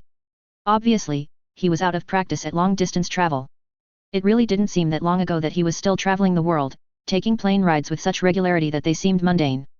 The worst part about the long Quinjet ride was the fact that it was impossible to sleep on those bucket seats. And, while the dinner with everyone at the tower was great, it had simply prolonged the time until they arrived home. Sensing a presence standing nearby, Harry opened his eyes. Seeing Dorene staring expectantly at him, he quirked an eyebrow before comprehension dawned. Tipping himself slightly to one side, Harry reached into his pocket and pulled out a pair of bags that wouldn't look out of place in a doll's house. After placing them on the seat beside him, he channeled his magic as he lightly touched each one with the tip of his finger, cancelling the shrinking charm and returning them to their normal size. Thanks, Harry, Dorene said as she picked up her bag before skipping away in the direction of her room. He was just in the process of convincing himself that he should get up and head towards his own room and bed when an unexpected vibration from his pocket startled him. Adrenaline coursing through his body snapped his eyes wide and sent his heart racing. Even when he realized that it was simply his mobile, he didn't settle back down. "Hello," he said after fishing it out. "Hey, you," a voice he vaguely recognized replied. "I didn't wake you, did I?" The extra sentence was enough for him to place the identity of the female voice on the other end of the call. "Sky? No, you didn't wake me. Not long got home, actually," he replied. "Cool. 'Cause I would have felt bad if I did. So, just thought that I should check that I programmed in my number right," she said. Quickly removing the mobile from his ear, Harry looked at the screen to see that it did, indeed, say that the caller was Sky. "Nope, all good," Harry replied. "I'm guessing it's not the middle of the night where you are." "Nah," there was a slight pause then. "Apparently, I'm not allowed to tell anyone I call what time it is where I am, security reasons or some such." "Sorry." "It's okay, I understand," Harry replied. "Before I forget, I'm supposed to ask you to pass on a message." "Okay? Who to?" "Agent Coulson," Harry replied. "AC? No problem. What's the message?" Sky asked. "If you could tell Phil that he's invited to Avengers Tower, preferably sometime soon. There's a couple of people that would like the chance to talk with him some more," he said. "I get that, clear the air sort of thing after the not dying thing," Sky said. "I can pass that on, provided the invite extends to me. I'd give anything to get a chance to talk to you lot properly, not to mention see Avengers Tower up close like." "I think we can do that," Harry smiled. "Tell you what, I'll even give you a tour of the place personally." "Deal," Sky replied quickly. "In all honesty, though, I've got no idea when that'll happen. HQ has got us hopping all over the globe on a moment's notice. I've already seen more of the world in my short time here than in the rest of my life combined." "Sounds exciting. Got a favorite place you've visited?" Harry asked. "Yeah," Sky sighed, "but I'm probably not allowed to tell. Can't say I'm a fan of all this red tape." "Know what that's like," Harry commiserated. Then, hearing the expectant silence on the other end of the phone, he elaborated. "I was a magical policeman for a few years. The paperwork and red tape were some of the worst parts of the job." "Sounds like you've got some stories," Sky said. "Do I get to hear some of them?" "We could maybe do that, but I'm afraid that it won't be tonight, I'm beat," Harry apologized. "I best let you get some shut-eye then. Talk to you later?" she asked. "Definitely. Good night, Sky," Harry said. "Good morning, Harry," she replied, and Harry could hear the smirk in her voice. Feeling a little lighter after the conversation, Harry pushed himself from the couch, grabbed his bag and headed towards his room and bed. Chapter 39, Don't Eat All the Pop-Tarts. Disclaimer: anything you see and recognize does not belong to me. Harry Potter is J.K. Rowling's, the Avengers and other related characters belong to Marvel. I'm simply playing in their sandboxes. 000000. Heroes Assemble. Chapter 39, Don't Eat All the Pop-Tarts. This past week or so, Gwen had been run off of her feet. Not only did she have school and the internship at Oscorp to keep her busy, but as a favor to Harry, she'd agreed to take on a few extra shifts while he was away. A few, though, had turned into at least one shift lasting several hours every day. Sometimes, she'd even needed to come in before school, running the risk of arriving late. It wasn't even that she was the manager in charge of the den. She wasn't. At least, not officially. The problem was that she was still the most senior employee, and Phoebe, the staff member in charge of the day shift, simply wasn't as organized as Gwen herself was. A fact which grated on her efficiency and perfectionism, thus her feeling of needing to come in so often. This morning, at least, was a Saturday, meaning that she didn't have to rush off to school. That, of course, didn't mean that she wasn't still rushing about, for she was. The den was a very popular little place for people of all ages. Customers were constantly coming and going, and sometimes coming and staying for hours on end, making it near impossible for others to get a table. At least they continuously ordered something to drink, so it wasn't as though the table was simply being taken by non-paying customers. As was her habit, whenever the little bell above the door jingled, Gwen looked up, if only to take note of where the newcomers chose to sit. This time, though, she blinked at the sight of the boy standing in the doorway before breaking into a great smile and rushing across to him. "Peter! You're back!" Gwen exclaimed, giving him a massive hug. "I am. It's great to see you, too, Gwen, I missed you," Peter replied. "Me, too," Gwen said before placing her palms on his cheeks and giving him a long, long overdue kiss. "When'd you get back?" "Late last night. Too late to call. Figured I'd catch you here," Peter replied, staring into her eyes. "When's your next break?" "Not for a while," she humphed. "No worries, I'll just take a seat over there and you can come see me when you can," Peter replied, indicating one side of the room. Looking over, Gwen frowned. All of the tables over there were already filled. Peter. She began, following him across only to stop at the sight of the messy, black-haired man and the girl who looked to be slipping something from her plate under the table. Harry. You're back, too, Gwen exclaimed, coming around to smile at him. And how's my best employee? Harry smiled. Run off my feet, to be honest, Gwen replied before switching her gaze to Dorene who was smiling up at her. Hey, Dorene, where've you been? I haven't seen you around for a while. Does Harry know you've been skipping school? Yeah, Harry knows and it's fine, Gwen, Harry replied for her. Gwen switched her gaze between the two. I guess I'll just have to trust you on that, she said doubtfully. Don't worry so much, Gwen, Peter interjected. Dorene's cool. And she's been learning a lot. Gwen's eyes narrowed at her boyfriend but before she could think too much on it, the bell at the counter dinged and she rushed off to deliver a meal to a table on the far side of the room. From the corner of her eye, she noted Harry leaning across the table and having what looked to be a very intense conversation with both Peter and Dorene. By the time that she'd made it back to their table what she'd seen had been practically forgotten. Sorry about that, she said, pulling out her pad and pencil from her pocket. What would you like? Gotta say, I like those English breakfasts, Peter stated. Think I'll go for one of those, eggs, bacon, sausage, fried tomato and toast. But I'll stick with my usual to drink. Gwen nodded. One large strawberry shake coming up. What about you, Harry? Dorene? Make it two, Harry replied. But with an Earl Grey tea. Just some eggs on toast for me with a chocolate shake, Dorene replied, before looking down. Oh, and a walnut muffin. I'll be back with all that as soon as I can, Gwen smiled. One more thing, Harry stopped her, holding up a finger. As soon as it dies down in here a bit, order yourself something and come join us. On me. We'd all love to catch up with you. You're the boss, Gwen beamed back. 000000. Tony strolled into the kitchen of Avengers Tower and paused, blinking in surprise. The bench was littered in detritus of someone's breakfast and, judging by the not one but two empty boxes of Pop-Tarts, it wasn't hard to figure out who was up before him. His eyes flicked to the opened cupboard where he could see a third Pop-Tart box, its end flapping wide. Jarvis, order us some more boxes of Pop-Tarts, would you? Tony said. Actually, better make that an entire crate of them if Thor's going to be staying here now. I have already placed such an order, sir, Jarvis responded. Well done, buddy, thanks, Tony replied. As he poured himself a cup of strong, dark coffee, he noted the solitary figure standing on the balcony. It was just the man or god or whatever that he was hoping to talk to. Enjoying the view? He asked from the doorway. Thor turned with a smile. New York has recovered well after the battle with the Chitauri, Thor commented. Yeah, well, it took time but we're back to looking our busy, bustling, smoggy best, I suppose, Tony replied, smiling inwardly at the fact that they were already precisely on the topic that he wanted to discuss with the Asgardian. Jane punched Loki, you know, for what he did here, Thor commented. She did? Tony asked, surprised. Always knew I liked that girl. Thor let out a booming laugh. Yes, that's exactly what my brother said after she'd done so. I'm sorry he died, Tony tried, but he couldn't really leave it like that. At least, I'm sorry for you that he died. I know how much he meant to you. I understand your sentiment, Stark, and I thank you for it, Thor replied. Loki's crimes against Midgard were many and he was punished for it. At the end, I truly believe that he was trying to make up for his mistakes. He saved my life, after all. Tony nodded and took a sip of his coffee. That was on Svartalfheim? Tony asked. Indeed, Thor confirmed. You have been learning of the Nine Realms. A little. Mostly from ancient Norse texts, so there's no telling how accurate they actually are, Tony replied. These 9 realms, everyone is a different planet. Indeed. I can teach you about them if you wish, Thor said eagerly.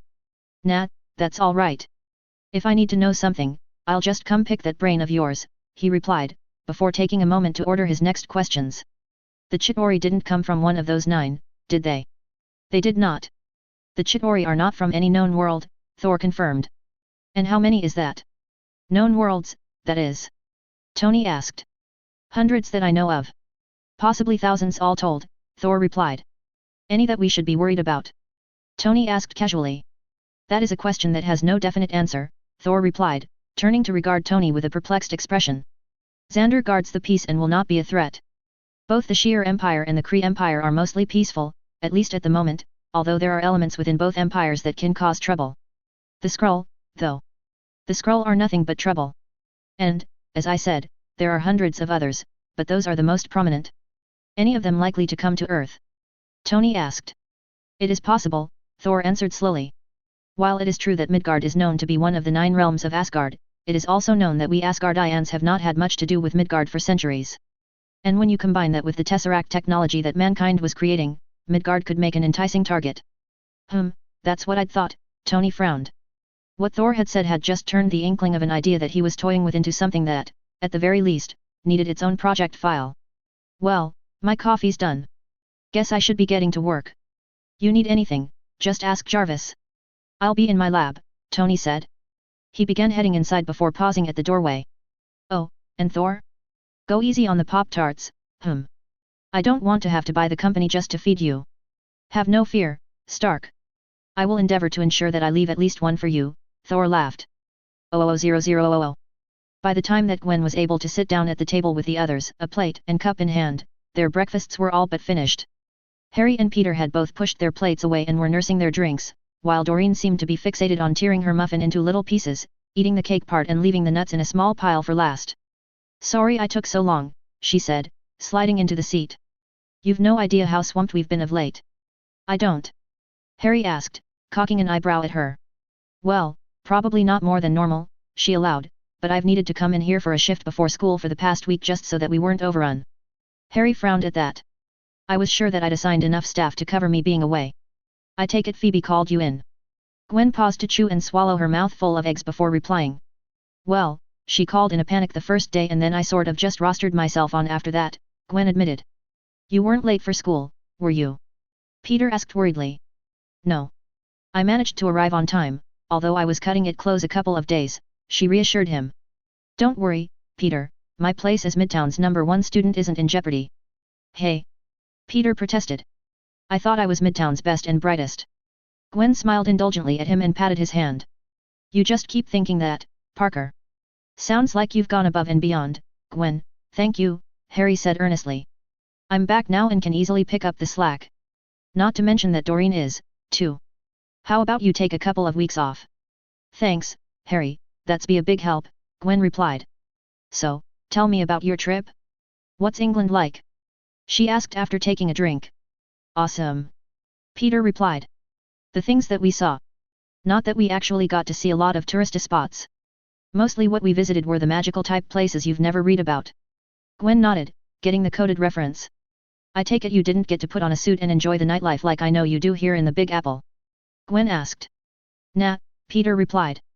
Only got to dress up the once and that was in some forest where hardly anyone could see. It was so cool, though, I was swinging around like Tarzan or something. Dorene let loose a snorting laugh. Tarzan wears a loincloth, you, don't. Hey, don't diss the duds, Peter shot back. Gwen's eyes rapidly flicked back and forth between the two before widening in alarm and settling on Peter. She knows. She hissed. Peter's eyes were darting about even as his mouth was opening and closing, for once devoid of any quips or comments. A hand lightly grasping her wrist turned her head. Harry was staring intently at her. It's okay. Dorene knows how to keep a secret. She knows about me, too, remember? Gwen stared back at him for a long moment before nodding once. You will, won't you? Gwen asked Dorene intently. Keep Peter's secret. Of course, Dorene replied solemnly. We all know each other's secrets and will keep them. Again, Gwen's eyes narrowed. Her phrasing seemed slightly off. As though Peter and Harry knew some secret about Dorene. Suddenly, her suspicions were running rampant. Where were you this past week? Gwen asked. Dorene's eyes switched to Harry and Gwen could see the pleading look on her face. I told you, Gwen, Dorene was off getting a different kind of education, Peter replied. And you'd know that, how? Gwen asked, switching to stare at him. She told me. Peter replied unconvincingly. When? Gwen challenged. Before you sat down. He suggested. Harry's groan switched Gwen's focus onto him. She sat back slightly in shock at unexpectedly seeing him with one hand rubbing his forehead while slightly shaking said head. You are a terrible liar, aren't you? Harry half asked, half stated. Hey, it's Gwen. Peter protested. You know she's my weakness. Like kryptonite or something. I can't lie to her. Never could. She always knows. She's just spooky like that. Really? Harry replied. In that case, remind me to mention that fact to Clint and Nat so that they can spend some extra time with you at the academy teaching you some of their spy skills. Really? That's be so cool, Peter replied excitedly. I could be a spy. I'd be a great spy. I could get into places that others couldn't. That's not what I meant, Harry stated flatly. What about me? Can I learn that stuff, too? Dorene asked. Again, Harry groaned. Wait. What? You're in the AA, too? Gwen asked. AA. A confused Dorene repeated. Gwen leaned in close to whisper, Avengers Academy. Oh, yeah. She replied, before looking at both Harry and Peter. What? Peter already said that he can't keep a secret from her. And you both trust her. So, I figured that I could trust her, too. Now you've got to tell me, Gwen stated. I think we'd better take this upstairs, Harry said. You done? Gwen looked down at her mostly empty plate. While she could eat a couple more bites, her curiosity was in full swing now and there was no way that she'd be able to concentrate on the remainder of her meal. Yeah, I'm done, she said, pushing her plate away. Let's go. 000000. Jennifer huddled in the shadows, taking the occasional peek around the corner as she waited for the right moment to make her move. While she was no longer as exposed as she had been, that didn't mean that her greenness wasn't still obvious. Nor her size. There wasn't much that she could do to disguise that. She'd been traveling at night, trying to avoid people as much as possible, but it hadn't been easy. Things had become a little better after she'd acquired some clothes. Really, that had been a priority. Trying to cross the county in a ripped hospital gown wasn't going to work. Not to mention that it was highly inappropriate and showed off a lot more than just the fact that she was green, including the fact that she was green all over. Breaking into the department store had been child's play. Smashing the window with her elbow may have meant that she'd been cut by the broken glass, but that cut healed up barely a minute later. The alarm that sounded had also been easy to deal with. She simply squished the metal thing with her hand until it was a ball of red and stopped making any sound before dropping it. The white and purple shirt that she'd found was tight, but it at least fit. For pants, she'd needed to go to the men's department to find ones that would fit. Well, sort of fit. They only went partway down her shins, after all. The great overcoat felt good, although it was very tight across her shoulders. A simple scarf covered her head. But when it came to shoes, that was a dud. They had nothing in her size, whatever number that happened to now be. Jennifer knew that she wasn't far outside of Los Angeles, and that was after a number of days of hiding and sneaking about. Where she needed to go was to New York. That was where the address of Bruce's friend was. But at her rate of travel, it'd take years to get there. Thus, her present location. Taking a quick look around the corner again, she noted that finally the coast was clear. With her long legs and new, enhanced speed, getting across the open ground from the building to the shadows of the freight train didn't take long at all. Now, all she had to do was to get inside one of the cars and she could ride the thing all the way across the country. After checking that there still wasn't anyone to see her, Jennifer ducked out and around to the door of the second last car. She frowned at the lock before simply grabbing it and twisting it off. Then, using her great strength, she pulled open the door, jumped inside and pulled the door closed once more. The inside of this car was filled with pallets of boxes, but there was just enough room, if she moved things around slightly, to allow her to slip deeper into the car and to hide for the ride. It didn't bode well in terms of comfort, but Jennifer was willing to put up with that if it meant finding her cousin all that much quicker. And the sooner she found Bruce, the sooner he could explain things and put her right again. 000000. Gwen sat impatiently staring between Harry, Peter, and Dorene. They'd come up to Harry's apartment, found seats in a rough square in the living room, and then, nothing. Don't look at me, Peter protested, holding his hands up as if to ward her off. Apparently, I'm already in trouble for saying too much. It's Dorene's secret. Harry, it seemed, agreed. It's up to Dorene to tell you, he said simply. Now knowing where to focus, Gwen twisted her body slightly so that she was looking at the younger girl. Well, Dorene began, twisting her hands in her lap, you know how Peter's Spider-Man? And Tony's Iron Man? Well, I'm Squirrel Girl. Gwen stared at the girl, waiting for the punchline. Okay, she said slowly when it seemed that Dorene wasn't going to say any more. Interesting choice in name. What does that mean exactly? Well, you see, it's like this, Dorene began as she stood up. Gwen's eyes widened as the girl began unbuckling her pants. Hey! Stop! There's no need for that. Keep your pants on. Gwen protested quickly, reaching out as though to stop her, only to freeze as something big and bushy and brown popped into view behind Dorene. Dorene turned slightly as a 3-foot-long tail curled around her and she grabbed it and began stroking it almost absently. I'm part squirrel, Dorene said quietly. I've got a tail and claws and I can climb and jump and I'm really strong. I can even talk to squirrels. Talk to squirrels. Gwen repeated, not sure why she focused on that part, but figured that it was simply because it was the last thing that Dorene had revealed. Dorene nodded eagerly. I can. Really? Watch. Monkey Joe, can you come out here please? Instantly, Monkey Joe's head popped out from inside Dorene's old, fur-lined bomber jacket. What is it, Reen? Are we telling your friend about us? We are, Dorene smiled at him before looking up at Gwen. Gwen, meet Monkey Joe. He's my best friend. You can talk to him. Gwen stated flatly, trying to take the impossibility of it in. Oh yes, but not just him, all squirrels and chipmunks and others in their family. That is, nuts, Gwen finally said. Nuts? Did she say nuts? Does she have some for us? Monkey Joe's chittered eagerly. Instead of explaining what the squirrel had said, Dorene reached into a pouch hanging from her waist and pulled out a nut and handed it to the squirrel. Wow. Just wow. Gwen said, shaking her head. And here I thought having a boyfriend who could climb walls and sense things like a spider and swung through the city at night on webs he shot from his wrist was crazy. You won't tell anyone, will you? Dorene asked anxiously. No. No, of course not, Gwen reassured her. Just so I know, who else knows about you? Just the Avengers, Harry replied. That includes Peter here and Daredevil. Oh, and Pepper, too. So, I'm part of a very select group. That's cool, Gwen nodded, starting to come to terms with it.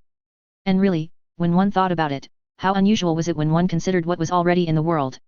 A man who could become a giant raging green monster, a full-on wizard, a billionaire who flew around in a metal suit for the fun of it, not to mention all of the mutants that had been reported over the years in the media.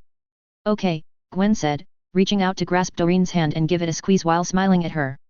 Tell me more about what my friend can do. The smile that lit Dorene's face was truly brilliant as she bounced over to sit on the seat beside Gwen. And then, almost faster than Gwen could take it in, Dorene began talking. 000000. In lieu of their regular meeting place, the leaders met in a darkened room in the heart of S.H.I.E.L.D.'s very headquarters, the vaunted Triskelion. This room had one very impressive feature: one entire wall consisted of glass. Looking out from this vantage point, it was possible to see the three great helicarriers, so very close now to being completed. Below them, workers scurried about, moving equipment into place or running to do other important tasks. Quinjets were being attached to mighty cranes before being lifted high and across to the landing deck of the helicarrier that they were assigned to. And the most delightful part of it all was the exquisite irony that SHIELD was undertaking this massive project at the very behest of their greatest enemies, the enemy that the agency was formed to protect the very world from. How long until Project Insight is ready? The question was asked. We're right on track, the man who was identified when he leant forward into the light as Undersecretary to the World Security Council, Alexander Pierce, replied. 17 days and those birds take to the sky. There are no problems? Director Fury still suspects nothing. The lone female leader asked. He's still alive, isn't he? Pierce replied and, when that answer didn't seem to be enough, elaborated. No. Fury doesn't suspect a thing. If he did, I would have had him suffer an accident. Still, with the project so close to completion, a little, shall we say, insurance might be in order, a shadowed man across the table suggested. You're thinking the asset, aren't you? Pierce asked. I don't think we need him. Still, better to be safe than sorry, as the saying goes. I shall authorize his awakening, the asset's handler replied. What of our other assets? The leader who had yet to speak asked. Project Sinister? Individually, they're ready. They've been conditioned to follow our lead, the report came back. However, they have yet to interact with one another. How they do so, getting them to work together, is the next phase of the project. And when will that be started? Pierce asked. Once Project Insight is complete, we shall begin their next phase of training, he was told. Is that really necessary? With my helicarriers in the air able to pinpoint anyone on Earth, will there really be a need for a group of individuals with such unique abilities? I believe so, the one in charge of Project Sinister replied. Think of them as a response team, able to go in and assess a situation or deal with a situation when all of the facts aren't clear to us. Very well, Pierce conceded. We will meet again in 3 weeks to assess how the initial phase of Project Insight went and to determine if any adjustments need to be made, the leader of the meeting stated. Until then, hail H.Y.D.Ra. Chapter 40, Final Stop, New York City. Disclaimer: anything you see and recognize does not belong to me. Harry Potter is J.K. Rowling's, the Avengers and other related characters belong to Marvel. I'm simply playing in their sandboxes. 000000. Heroes Assemble. Chapter 40, Final Stop, New York City. The crash of the heavy metal door sliding open startled Jennifer awake. She bolted upright, flailing out with her right arm, instantly crushing 2 of the boxes beside her and whatever was inside them. Jennifer winced at the inadvertent destruction, at the same time thanking her lucky stars that nothing wet or sticky spilled out of them all over her. The light that filtered in from over the top of the boxes and between the pallets told her that it was day. Exactly what day or time, was a mystery, though. She'd been stuck in this train for a long time. How was she to know that it was going to stop at every city, town, and village between LA and New York? What meager food she'd pilfered and stuffed into her pockets before boarding was long gone and she was hungry, thirsty, tired, and aching to spread out. In a word, she was cranky. And definitely not in a mood to wait around now that they'd stopped and the door had opened. Jennifer clambered to her feet in the tiny space and waited impatiently, rocking slightly from one foot to the other. The sound of voices accompanied the whine of an engine and the pallet 3 in front of her unexpectedly lifted slightly off the ground before moving away towards the door. Great. They were unloading the car. That meant that her hiding space was going to disappear. Jennifer had no intention of waiting around that long. Listening hard, she determined that the machine that had taken the pallet away was gone from the train. So, too, were the voices of the workers. That was good enough for her. Pushing boxes aside, Jennifer leapt forward, landing with her knees bent in the now cleared, open space in front of the door. Still not seeing anyone, she grinned before gathering her legs and sprinting out of the door. Her run and leap off the edge took her sailing over 5 meters before she came down. Screams and cries of surprise and fear erupted all around her. Jennifer's head whipped backwards and forwards, her long, black hair whipping about her face. The workers were all frozen, all staring at her and she hated it. Around her were dozens of trains, this obviously being a major station of some kind. Buildings were off to her right and at her back. Flexing her shoulders, she felt the fabric of the coat begin to tear. Ignoring it, she bent her legs and jumped, sailing high into the air, straight over the nearest train. Landing, she took a few running steps before leaping again, this time towards the fence. Exactly where she was wasn't a concern to Jennifer right then, only that she get away from the stares and screams. And the faster she ran, the further she was able to leap, a fact which she found exhilarating. 00000. Hey, boss. Harry looked up and around from the cappuccino that he was making to see Brian, his chef of the day, with his head sticking out the door leading to the kitchens. What's up? Harry asked, his hands continuing their choreographed dance. There's a call for you, Brian replied. Okay, I'll be there in a minute, Harry replied. Before long, the drink was made and Harry served it with a smile. There, you go ma'am. With that, he ducked into the back and across to the small table. There he found the den's cordless phone lying beside its cradle. Hello? This is Harry Potter, he said. Harry Potter? Of the Marauder's Den? The female voice on the other end asked. Yes, Harry replied cautiously. How may I help you? Do you know a Dr. Bruce Banner? The female asked. Harry's eyebrows rose in surprise and he had a sudden suspicion of who he was talking to. I do, he's a friend of mine, he confirmed. I wouldn't happen to be talking to Jennifer Walters, would I? There was a pause before she answered. Yes. Bruce said that he'd given you my number, Harry smiled. Where are you? Are you in New York? I'm just outside of it, Jennifer replied. Well, in that case, why don't you come over? I'm sure that I can find Bruce and get him here in an hour or two. Do you have my address? No. That is, yes, I have your address but no, I'm not going there. Bruce will have to come to me, Jennifer replied, a stubbornness in her voice that told Harry that no amount of arguing was going to change her mind. Harry frowned. Something was going on, something that Bruce hadn't told him about. Nevertheless, this was Bruce's cousin, his family, and if that's what she wanted, who was he to argue with her? Fair enough. If you tell me where you are, I'll let Bruce know, Harry offered. No, Jennifer replied. I might not stay where I am. I'll ring back in a couple of hours and talk to Bruce then, if he's there. Okay, I'll have him here waiting for you, Harry assured her. Good. Thanks, she said before the line went dead. Harry blinked at the handset before slowly putting it back into its cradle. There was definitely something wrong and Harry instinctively knew that he had to find Bruce fast. And then get him back to the den. 00000. After leaving Phoebe in charge of the den, Harry ducked up to his apartment for a little more privacy. A quick apparition later and he was standing in the main lounge room of Avengers Tower. Good morning, Mr. Potter, Jarvis stated out of thin air, not sounding the least bit startled at Harry's unexpected entrance. Hi, Jarvis, Harry replied. Where is everyone? Mr. Stark is in his lab, Miss Potts is currently in her office and Thor is in the weight room, Jarvis stated. Harry paused at the missing name.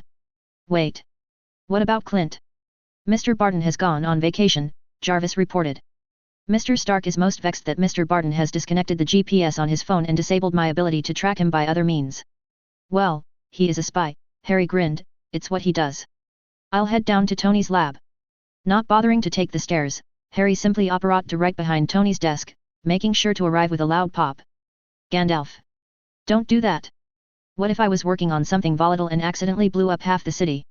Tony cried after having screamed at Harry's arrival while ducking himself flat against the table.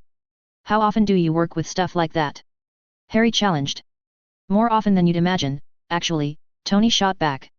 So, is there a point to your visit, Sparrowhawk, or did you just feel like getting a kick out of seeing how much you could scare me with your theatrics? No, I have a reason. Do you know where Bruce is? Harry asked. Nope, but I'm sure that I could find him if needed, Tony replied. I'm guessing there's a reason. Yet. I just had a phone call from his cousin, Jennifer, and something sounded off, Harry replied. She wants to see him, but it has to be him going to her, and Jennifer won't say where she is until Bruce is available to go straight there.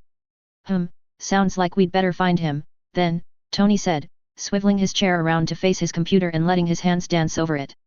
Assuming that the big guy hasn't eaten it or something, we can use the GPS in Bruce's phone to find him. Unlike Clint, Harry grinned, unable to keep from having a dig.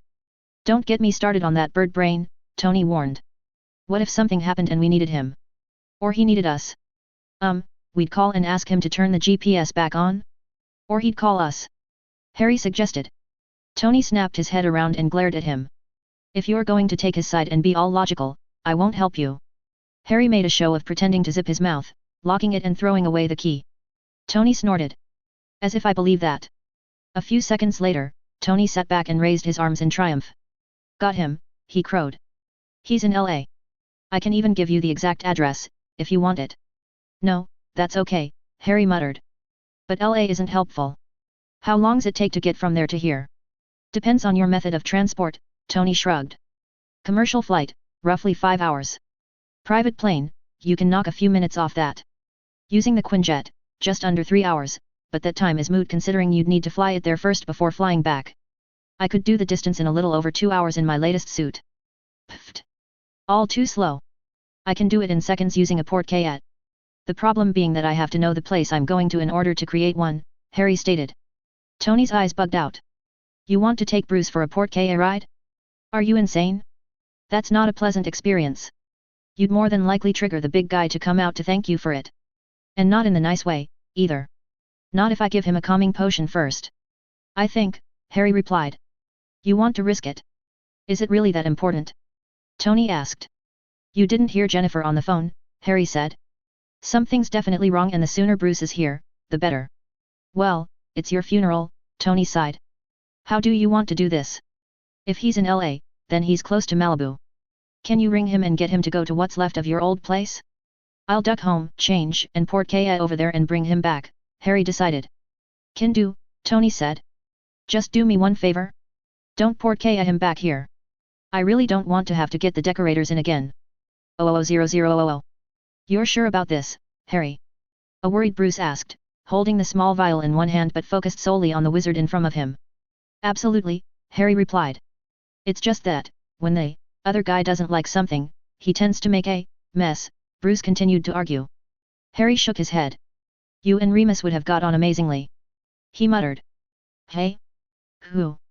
Bruce asked. My honorary uncle. Doesn't matter, he died years ago, Harry waved the question away.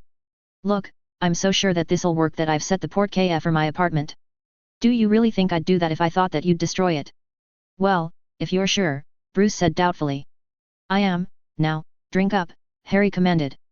Finally, Bruce did as he was told and slugged back the potion, only shuddering slightly at the taste of it. Within a few seconds, Bruce's face began to relax, the constant worry lines fading away. Harry waited 2 full minutes, observing his friend closely before nodding. Right, I think we're ready. Hold on, he said, holding out a piece of ribbon. The instant that Bruce did so, Harry activated the port-cat and the two disappeared in a swirl of multicolored light. They arrived in the middle of Harry's apartment hard, with Bruce tumbling away and falling over the back of the couch. When Harry hurried across and looked over in concern, it was to see Bruce on his knees holding his head. You okay? Harry asked. Bruce looked up at him and Harry was relieved to see that there was no sign of any anger or rage there whatsoever. Yeah, I think so. That wasn't exactly fun, though. Let's not do that again unless we really have to, Bruce said. Fair enough, Harry nodded. Come on, let's head downstairs and wait for Jennifer to call. Bruce quickly climbed to his feet and nodded at Harry to lead the way. 000000. The call came less than an hour later. Harry had barely said Jennifer's name when the phone was practically ripped from his hand. Jennifer? It's Bruce, the concerned man said, the calming potion obviously wearing off, assuming that it hadn't already done so. Where are you?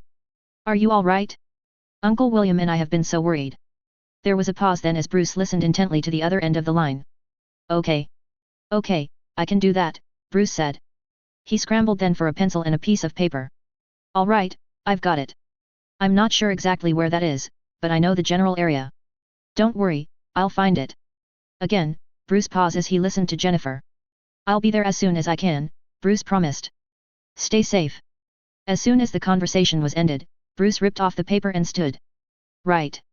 I have an address. Any idea how we're getting there? He asked anxiously. Our ride's out in Den, Harry smiled reassuringly at him. All we have to do is to get Happy away from the food. 000000. You sure this is the place? Happy asked dubiously from where he'd turned around in the driver's seat to look at Harry and Bruce in the back. It looks like what Jennifer described, Bruce stated, staring out the window. Harry leant over to take a look himself. They were in an old, abandoned warehouse district. Most of the buildings in this area were huge and obviously in disrepair. Windows were smashed, doors were hanging off of their hinges and graffiti covered everything up to a height of about 2 meters. The chain wire fences that separated the buildings was rusted red. In some places, it'd obviously been cut to provide easier access to other buildings, and in some places, it'd been torn down completely. A couple of burnt-out cars were nearly obscured by the detritus of lengths of steels, chunks of concrete, dozens of rusted pieces of corrugated iron, overgrown grass, and a slew of other bits and pieces that had accumulated over the years. You sure about this? Happy asked. Only, I could come with you as added security. Bruce and Harry shared an amused look. Wait here, Happy. If we need you, we'll call and you can come to our rescue, Harry said. Yeah, I can do that, Happy agreed. Almost simultaneously, Bruce and Harry opened their doors and got out. As Harry rounded the car, he gestured for Bruce to go first. After all, Jennifer was his cousin and he figured that she'd feel more comfortable seeing a familiar face. Slowly, the two picked their way through the yard, taking an almost circulating path to reach the main doors. The doors had obviously been forced open at some point, there now being a gap wide enough to walk through easily. Harry blinked, though, at the imprint of a hand in the metal. You sure that you haven't been here before? He asked. Bruce put his hand up inside the print. It was clear that whatever had made it was big, much bigger than Bruce currently was. I'm sure, he said. This isn't big enough. Harry's eyes widened slightly before he nodded. Right, he said, before making an after you gesture. Bruce pulled a face at him but went first without complaint. The inside of the old warehouse was incredibly dark and gloomy. What light that did filter in, did so only through the broken panes, the ones still intact now being too gritty and grimy for anything, let alone light, to penetrate. Bruce? Is that you? A voice called out of the darkness. Jennifer. Bruce called back and his head, just like Harry's, was moving about, trying to pinpoint exactly where the voice had originated. Who's that with you? Jennifer asked. This is Harry.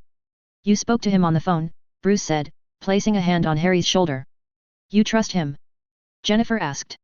Of course. I wouldn't have brought him with me otherwise, Bruce assured her. And there's no one else here with you? She asked. Only Happy, our driver, but he stayed in the car, Bruce replied.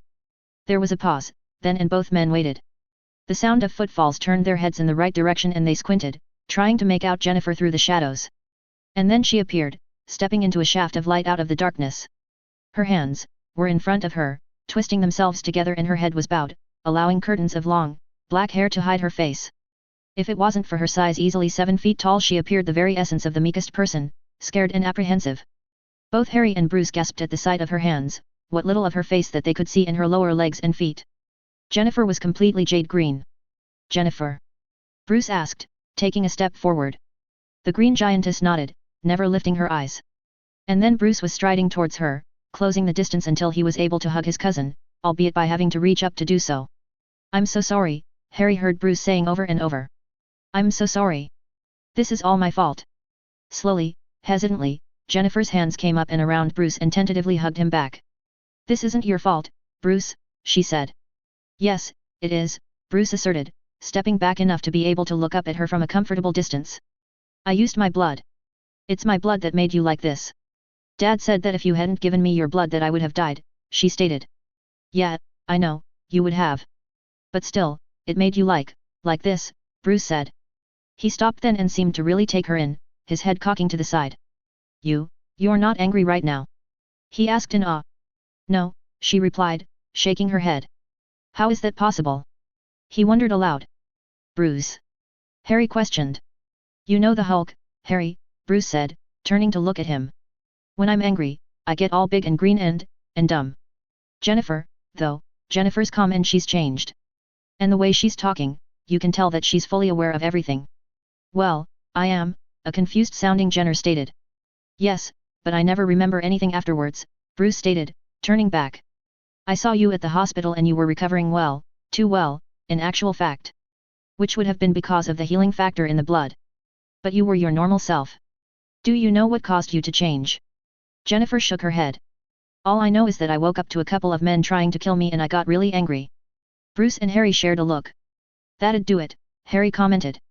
But why didn't she change back after calming down? I've got no idea, Bruce replied with a shake of her head. Jennifer, I'd like you to come with me. You'll be safe. And I'm hoping that you'll let me run some tests so that I can try to find out what's happened and see if there's a way to reverse it. Where? Jennifer asked cautiously. I don't want people to see me like this. The ones who have were so afraid of me. This last she finished in an anguished whisper and Bruce stepped forward to give her another reassuring hug. Where I'm taking you, no one's going to be scared of you or make fun of you, Bruce reassured her. It's a safe place, a place that can deal with people of our unique abilities. Where? Jennifer asked again. Avengers Tower, Bruce replied. Jennifer seemed to search both Bruce and Harry's eyes for a long time before finally giving a small nod. Okay. But how are we going to get there with me like this? She asked. What about one of those special potions of yours? Bruce asked Harry. Before he'd even finished the question, Harry was shaking his head. They're a calming draft, designed to calm people down. From what I can see, Jennifer's already calm enough. It wouldn't do anything, Harry explained. In that case, we'll just rely on the tinted windows of the car, Bruce said. The tower has underground parking, so that won't be a problem either. And the driver won't be a problem? Jennifer asked. Harry snorted. He's the personal driver of Tony Stark. Believe me, he's probably seen a lot stranger things in the back of that car than you. 00000. Harry sank back into the lounge chair of his apartment, rested his head back on the cushion and closed his eyes. Today had been an incredibly long and stressful day. The phone call, finding Bruce, collecting Bruce from the other side of the country and tracking Jennifer down had really just been the start.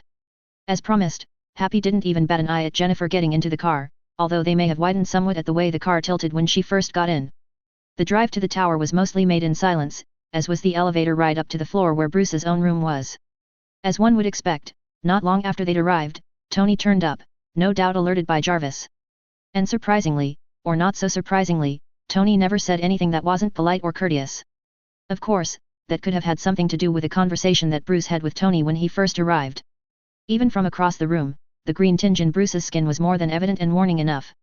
Thor turning up not long after didn't help Bruce's temperament any either. Thor greeted Jennifer warmly enough, but after understanding that she was suffering from a similar condition as that which produced the Hulk, Thor was all for taking her down to the training room and putting her through her paces to see what her enhanced physique, strength, and reactions could do. And even while Bruce was putting his foot down against that idea, Harry could have sworn that he saw a trace of interest in Jennifer's eyes. And then had come the whirlwind that was Dr. Bruce Banner with all of those fancy letters after his name. While Jennifer ate, Bruce began with questions. After that, it was a bevy of tests and blood and prodding and probing. Bruce even managed to badger Harry into giving over a calming draft, which, as Harry had predicted, did not have the desired result that Bruce wished for. In the end it was Pepper of all people who put a stop to it. She'd breezed into Bruce's lab and before anyone knew it or understood how, she'd whisked Jennifer off.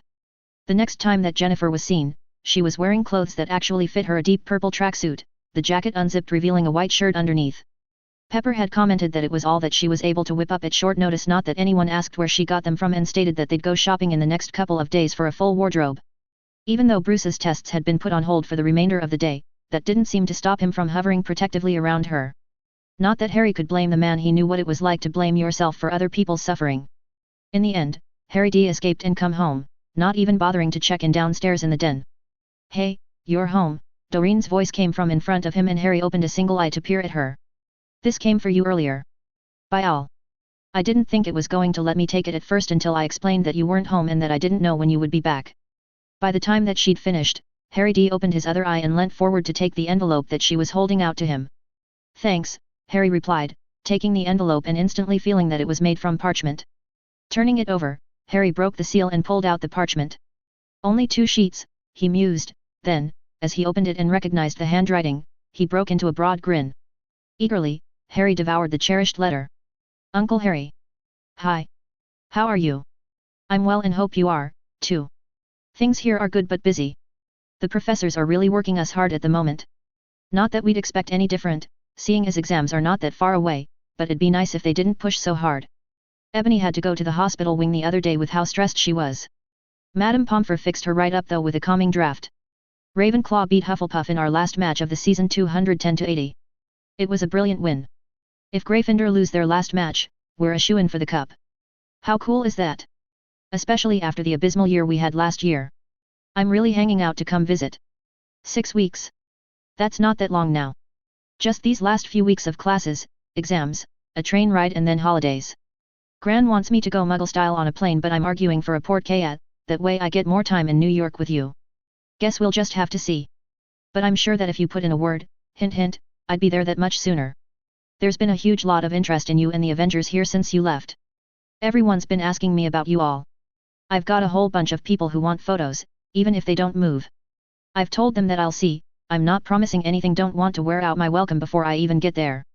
Don't know if you heard, but all of those idiots that you guys caught after they took the kids hostage got sent to Azkaban. Malfoy was apparently livid that he didn't get a new magical hand, but I say that he got what he deserved, especially after what you and Gran and Aunt Hermione said he was like in the last war. I think that he wanted to sue you or challenge you to a duel or something. I'm not sure what, only that Gran had to slap him down in the Wizengamot as your proxy and he was the one who ended up paying you money for defaming your name or something. At least, that's what I think happened. Gran won't give me all the details and the peace in the prophet was hard to understand. If you don't know already, guess you'll just have to ask Gran. And then you can tell me. Anyway, I better get back to studying, want to show you that report card with all O's or E's when I get there and I need to put in some serious study for that to happen, especially in history of magic. Can't wait to see you. Love. Teddy. Harry refolded the letter and tapped his lips with it. He'd noticed a substantial deposit in his last statement from the goblins. Guess he knew why now. Perhaps one of these days he really should sit down and read the missives and reports that Andy sent him. That day, though, was not today. He was simply too tired for that. Although he thought that he might have just enough energy to write Teddy back before he went to bed. Chapter 41, Testing Times. Disclaimer: anything you see and recognize does not belong to me. Harry Potter is J.K. Rowling's, the Avengers and other related characters belong to Marvel. I'm simply playing in their sandboxes. 000000. Heroes Assemble. Chapter 41 Testing Times. Tony cast one last eye over the plans for the redesign of the tower.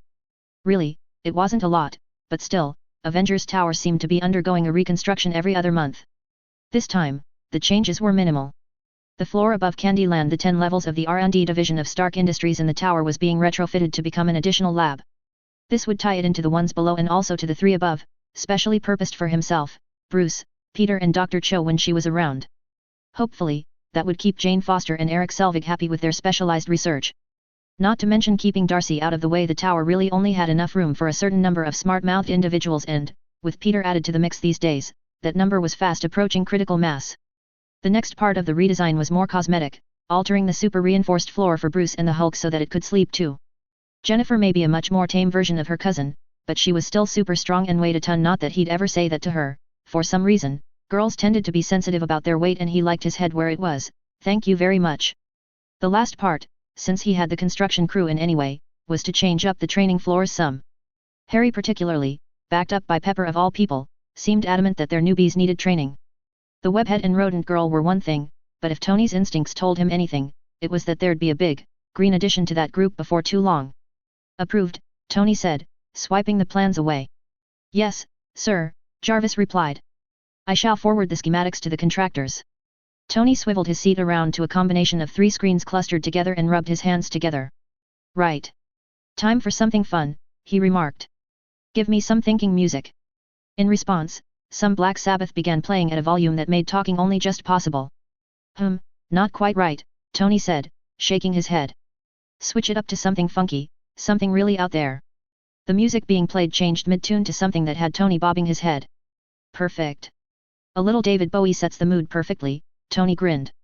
Alright Jarvis, new file, Iron Man armor marks Leii. Of course, sir, Jarvis replied. Does this suit have a particular function? Yes, Tony replied seriously. Capable of independent space flight. File created. Are you ready to begin? Jarvis asked. In a minute, Tony replied. Second new file. Put this one in the Quinjet files. Label it, Mark the 5th, specializing in independent space flight. File created. Is there a reason for this type of project? Jarvis asked. Tony frowned. Let's just say that I'd rather we not get caught with our asses hanging out again. Always a good sentiment, sir, Jarvis replied. Right. Throw up the Mark Leii armor on the left monitor and the Quinjet Mark III schematics on the right monitor, Tony instructed. There's going to be a fair bit of overlap in these projects, so I'll be primarily using the middle monitor. Yes, sir, Jarvis replied as both schematics appeared. Right, Tony said, interlocking his fingers and flexing his arms to crack his knuckles. Let's get to work. 00000. You're early, Tony stated, pointing an accusatory finger at the trio that Happy had just escorted up from the garage of Avengers Tower. Sorry. Jane replied, sounding as though she wasn't actually sure if she should be apologizing or not. Would you believe our plane got in early? I mean, that never happens. Except this one time, right? But what are you gonna do? Darcy explained with a shrug. Thank you for sending Mr. Hogan to pick us up, Eric said, reaching over to shake Tony's hand. Immediately, Tony's hands flew up and he backed away. Don't mind him, he doesn't like to be handed things. Including hands, it seems, Pepper apologized as she walked into the lounge. Can you blame me? You never know where things have been, Tony stated. But it's all right for me to take things from others and then hand them to you. Pepper asked before continuing without waiting for an answer. Jane. Darcy. It's so good to see you both. You, too, Eric. The three women hugged in greeting, leaving the two men looking on indulgently. I thought Thor would be here, Jane half stated, half asked, looking around the open room. Point breaks down playing with our newest puppy, Tony explained happily. A puppy? Thor?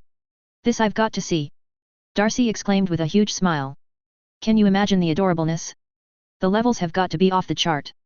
Darcy, if you're going to stay here, the first thing you're going to have to learn is never to listen to what Tony says, only to what he means, Pepper told the young woman with a pat to her arm. Hey? What does that mean? Darcy asked. In this case, I would assume that someone brought a new person to the tower and Thor is, testing out their skills. Jane asked, looking at Pepper. I like her brain, she's smart, Tony said, cocking a thumb at Jane before turning to point at Darcy. This one, though, we can keep her, she's more fun. There, see, I told you I was fun and you didn't believe me, Darcy said pointedly to Jane. Pepper closed her eyes momentarily before interceding. Come on, I'll take you down so that you can say hi to Thor, she said. 00000. Whoa, that's one big, green woman.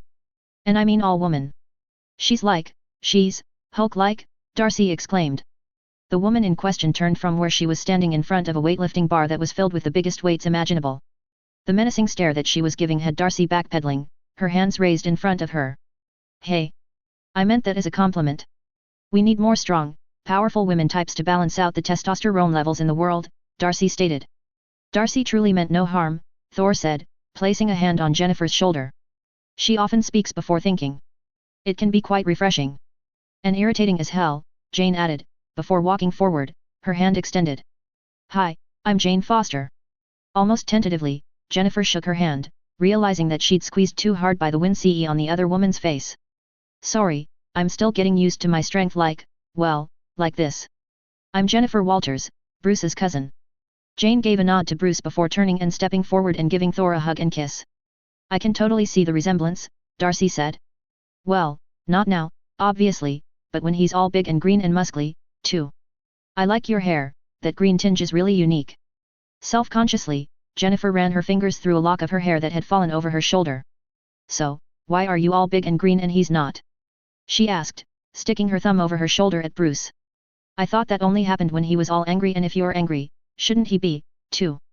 That doesn't seem to work the same with Jennifer. It's something that we're still trying to work out, Bruce said. Well, if you're needing some extra opinions, we'd be glad to help out, Eric said to Bruce before reaching forward to shake Jennifer's hand.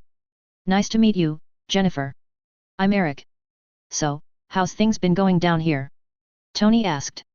Wonderfully, Thor beamed. Jennifer is strong and quick. With a little training she has the makings of a fine warrior. Oh no. Jennifer protested. I'm a lawyer, not a fighter, I fight with words, not fists. Might not be a bad idea, though, girl's gotta know how to defend herself, Darcy said. Me, I'm not a fighter either, that's why I always carry my taser. Works a treat. I can attest to that, Thor stated grimly. See? If it can stop a big guy like Thor, it can stop anyone, Darcy said happily. Jennifer's eyes widened. You tossed Thor. Well, at least I didn't hit him with a car. Twice. She protested. I said I was sorry, Jane retorted. You hit Thor with a car. Twice. And you, tossed him. One of the strongest Avengers, beaten by a pair of girls. At the start of Jennifer's summary, she sounded incredulous but amused, by the end, she was outright laughing. And that's when it finally happened. As she laughed, Jennifer's skin began to fade from jade green to a more natural skin tone. At the same time, she began losing height. Within half a minute, the jade green giantess had given way to a normal-sized, human girl. Seeing her put a hand up to her head and begin to sway, Bruce rushed forward to catch her the same time that Thor did. Together, the two lowered the now unconscious Jennifer to the ground. Bruce's fingers immediately reached out to check her pulse. She's fine. Just sleeping, he said, sounding relieved. I go through the same thing. What happened? Why'd she change back now?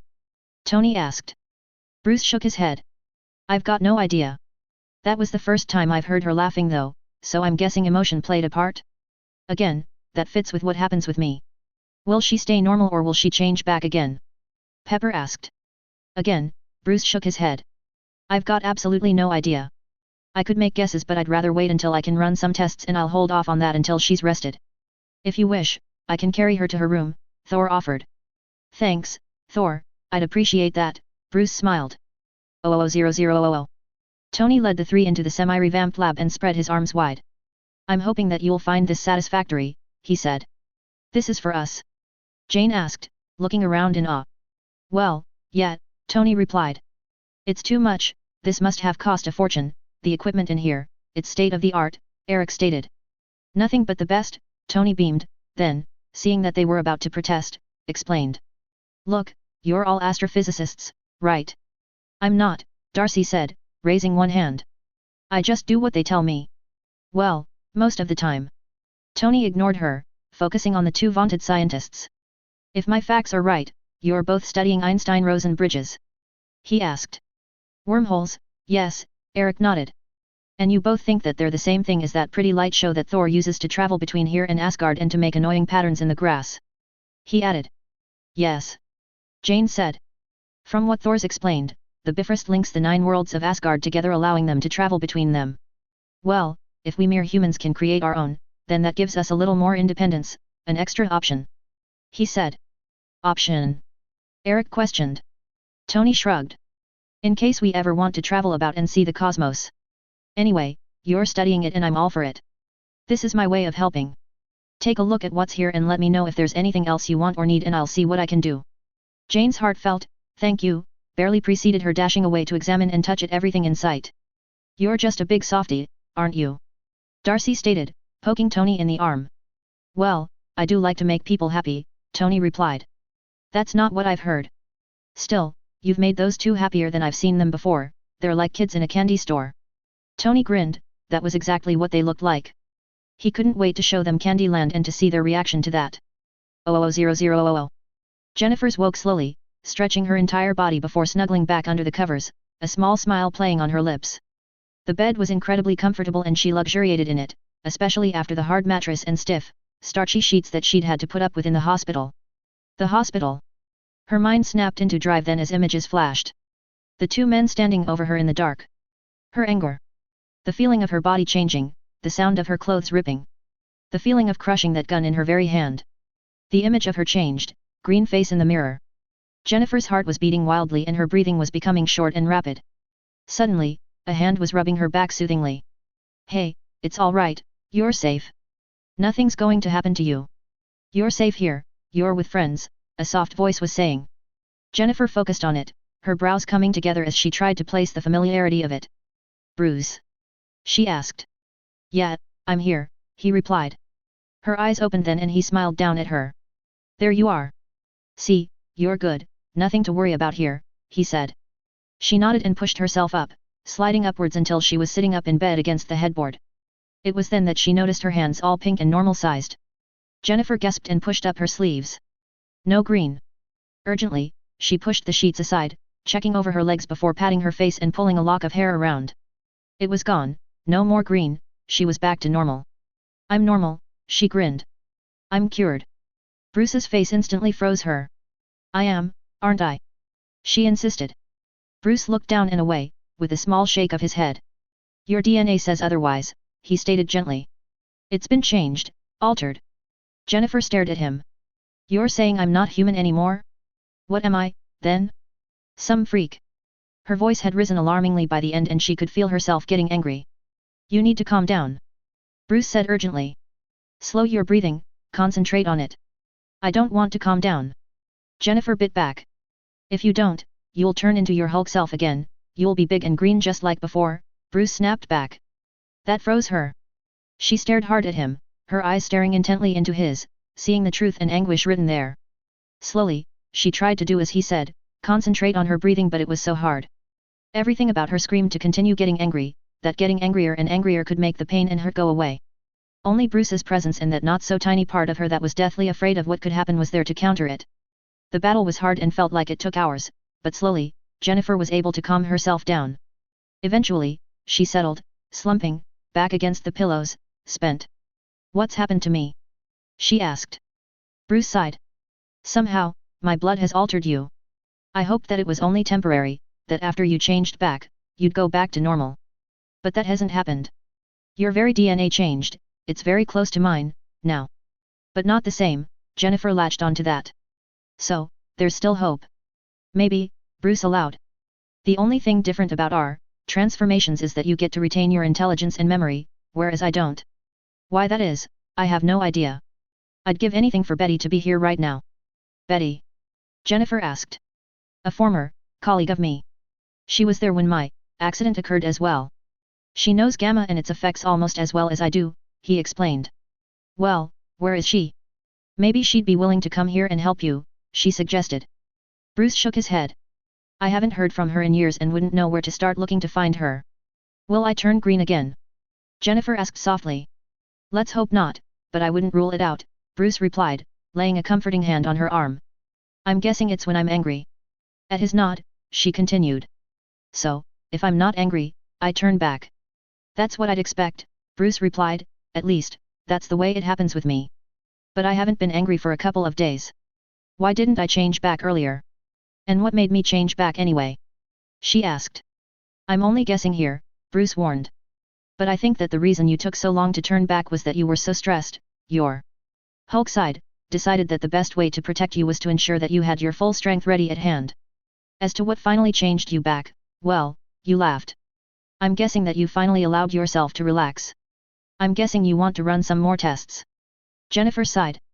I do, Bruce replied. But I think it's not going to be what you expect. She looked at him quizzically and gestured for him to explain. I'd like the two of us to go somewhere remote, somewhere where there's no people around. And then I want you to trigger your change, he said. What? Why? She panicked. Listen, you get to keep your intelligence. I think you can use that. You can calm yourself down and have some control over changing back. Who knows, you might even be able to control changing back and forth at will, he explained. The problem is that it's not going to be an easy process, in fact, I expect that it'll be long and hard. But I know you, Jen, you're strong in your mind, your will, and I know that you can do this. His belief in her all but permeated the very air. Jennifer could only stare at him. She was strong, she had to give him that. And stubborn, got that from having a cop for a dad. Looking back, she recognized how much work she'd had to put in just to get a place in college to become a lawyer and then all the years of long, hard work and study to pass and to graduate in the top 5% in the state. All right, she finally agreed. We'll do it your way. But if things go south, I'm blaming you. 000000. Hello. Harry said. Hello, Harry? Is that you? The phone ringing had been expected and the fact that it had been answered after only the first ring told its own story, but the voice on the other end, while female, definitely wasn't Sky. It didn't even have an American accent, no, the accent was British. But the only person to ring from there was Hermione, and this wasn't her either. It took Harry a couple of moments before he was able to place the voice. Lavender? Harry asked. Yeah, hi, Harry. How are you? Lavender's voice was full of relief. I'm good. You? Harry replied. You know, about the same, Lavender replied. There was a pause then, and, while Harry suspected that he knew what the call could be about, knowing who was on the other end, it sounded as though he was going to have to guide the conversation there. I hear that the article you wrote about us got a lot of interest back home, Harry commented. Yeah, people seemed to like it, at least, I think they did, Lavender replied. Well, we greatly appreciated it, Harry said earnestly. Have you written any more interesting pieces that I should read? No, Lavender replied quietly. No one will publish anything that I write. What about the Quibbler? Harry asked. Luna wants to, but they only publish every 2 weeks and my pieces don't always fit into their theme for the issue, she replied. I understand. So, I'm guessing that you are finding it hard. You know that there's always a job here for you, if you want, Harry stated. That's actually why I rang, Lavender said. Are you really serious about that? I mean, you're not just feeling sorry for me or something. Harry smiled slightly, even though she couldn't see it. Absolutely not. What you wrote about us, about the Avengers, was perfect. We need that kind of press, especially here in the normal world. You'd make a great press secretary. Is that really a full-time job, though? Lavender asked. Well, no, but Tony has a position for you with Stark Industries, Harry replied. It's in the secretarial office, but more a specialized position, where you'll be dealing with the Avengers mostly and only a little bit of the company stuff when you have the time. Okay, Lavender said after a pause. I think I'd like to accept, if that's okay. It's more than okay, Lav, Harry said enthusiastically. When can you come? I don't have any money to get there, she admitted. Not a problem, Harry replied. I'll organize a ticket for you, all you'll have to do is go to the airport and pick it up. And there'll be an apartment waiting here for you, too. Harry could hear sniffles on the other end of the phone and he waited patiently for Lavender to get her emotions under control. Thank you, Harry, you've no idea how much this means to me, how much it'll change my life, she said. My pleasure, Lav. You'll be helping us just as much. I look forward to seeing you when you get here, Harry said. Thanks, Harry. I'll see you then, she replied. 000000. Right, everyone, we all know why we're here, Tony said excitedly, rubbing his hands together before flinging one arm out to point at his guinea pig, to work out the science behind him being able to change from a regular, if scruffy-looking guy, into a bird. Who's scruffy-looking? Harry asked, one eyebrow raised. I thought we were here to do science, not quote ancient movies, Peter stated. Ancient? Tony spluttered. Exactly how old is this kid? Darcy asked. Apparently Peter's still in high school, Jane replied. Well, if he wants to graduate, I'd suggest that he not make disparaging remarks about the classics, Harry said pointedly, waving a finger in an intricate pattern in Peter's direction. Bad things could happen if he keeps it up. Snickers erupted around the room and outright laughter by Bruce. You know that's from the wrong movie, don't you? Bruce managed to ask, wiping tears from his eyes. Peter's confused expression vanished when he realized that everyone was laughing at him and he looked down. All the blood instantly drained from his face before rushing back with a vengeance to turn not just his face but his ears, neck, and the top of his chest a vivid, vibrant red. In place of the black jeans and dark blue t-shirt that he'd been wearing when he entered the lab, he was now wearing a gold bikini, an exact replica of the one worn by Princess Leia in The Return of the Jedi. I don't care if it's from the wrong movie, I love it. Tony exclaimed. You better be recording this, Jarvis. You're just happy that it's not you for once, Pepper commented. Tony shrugged but didn't correct her. Okay, already, I take it back, Peter said hurriedly, scurrying behind the closest, largest piece of equipment that he could find. I was wrong to diss a classic. Age doesn't mean something's bad. You just remember that or we might have to bring out the big guns. Aunt May, Harry stated sternly. After eyeing him for another minute, Harry relented and waved his hand, cancelling the transfiguration. Oh, thank God for that, Peter sighed, patting his clothes down, attempting to reassure himself that they were actually returned to normal. As amusing as all this is, shouldn't we be getting down to work? Eric asked. Selvig's right, Tony stated, turning serious as his wont was when he was in full-blown science mode. 5 of the science stations set up around the room were quickly occupied by Tony, Bruce, Peter, Jane, and Eric. Each station was equipped with multiple computer screens, although Tony had the most, including a holographic one. There was also a number of specialized scientific equipment at the different stations, depending on the specializations that particular person held. Harry had been placed in the very center of the room. At the moment he was fidgeting, shifting from foot to foot, uncomfortable with the level of scrutiny that he was already under, and the tests hadn't even started yet. Everyone should have received a copy of the results of the tests that I've already conducted on Harry's wizarding hocus pocus, Tony said. There were various nods around the room and even a couple of screens flickering on with the relevant data being displayed. None of those tests studied the change that a person could be put through magically, Tony continued, because someone forgot to tell me that was even possible. Quack, Harry pointedly stated, and Tony visibly blanched, making Pepper and Peter snicker. Moving right along, Tony said hurriedly. Is everyone ready to see Harry transform into a bird and to find out how he does it scientifically? You know this is pointless, don't you? Harry asked. You can't explain magic. Everything has a reasonable explanation, Jane stated. Any sufficiently advanced technology is indistinguishable from magic. Arthur C. Clarke, Eric quoted. It's not technology, just magic, Harry countered. But I realize that I'm never going to convince you otherwise until you get this out of your system. So, get to it. Excellent, Tony beamed. Glad to see you getting into the spirit of things at last. Everyone ready? Jarvis. Of course, sir, Jarvis replied, echoing the scientists in the room. All right, Gandalf, do your thing. Tony commanded. Instantly, Harry gathered his magic and changed, transforming into Ged, his sparrowhawk form. Spreading his wings, he pushed down hard, working to overcome the lack of air currents to get himself aloft. Once he was airborne, he began a careful circuit of the room, taking the time to watch everyone's reactions. Bruce had taken a single look, a brief moment of wonder crossing his face before he began concentrating on his screens and equipment. Harry figured that, with all of the bodily changes that he'd gone through in his lifetime, seeing it happen to another wasn't such a big deal. Jane and Eric were fully immersed in the science, even alternating between their own data and the data that the other was gathering. Peter, meanwhile, was fiddling with something with far too many buttons and switches for Harry to understand. Tony was being Tony, flitting between 3 different screens and a holographic projection of Harry's change, being played at, Harry guessed, 1/100th of normal speed. Angling his flight feathers, Harry soared over the heads of Pepper and Darcy, enjoying the way that they were so engrossed in watching him that they didn't even seem to notice that their mouths were still open from when he first transformed. That mass has to go somewhere, Harry heard Peter mutter. An alternate dimension? A pocket universe? It's definitely been removed from this plane of existence. Obviously, Bruce answered. If he'd maintained his mass despite his form and shape changing, there's no way that he'd be able to fly. As Harry continued to circle the room above them, the scientists focused on their consoles and screens, shooting out questions and comments to each other. And from everything that he heard and understood, which, admittedly wasn't a lot, it seemed that he was right, they had absolutely no idea how he was able to do what he did. Harry sighed internally. He had told them that science and magic didn't mix. Maybe now they'd listen and believe him. Then again, knowing this lot like he did, he didn't think that was likely to happen anytime soon. Chapter 42, Big Green ×2. Disclaimer: anything you see and recognize does not belong to me. Harry Potter is J.K. Rowling's, the Avengers and other related characters belong to Marvel. I'm simply playing in their sandboxes. 000000. Heroes Assemble.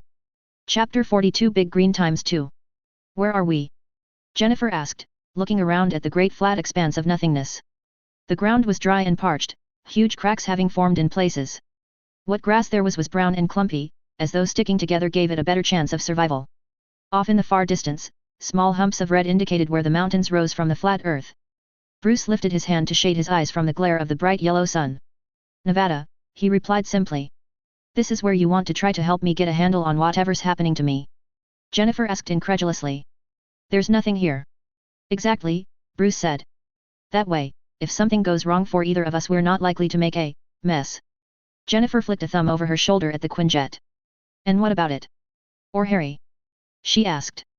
Harry can take care of himself, the man in question replied from where he lounged, leaning against the wall of the inside of the Quinjet away from the sun.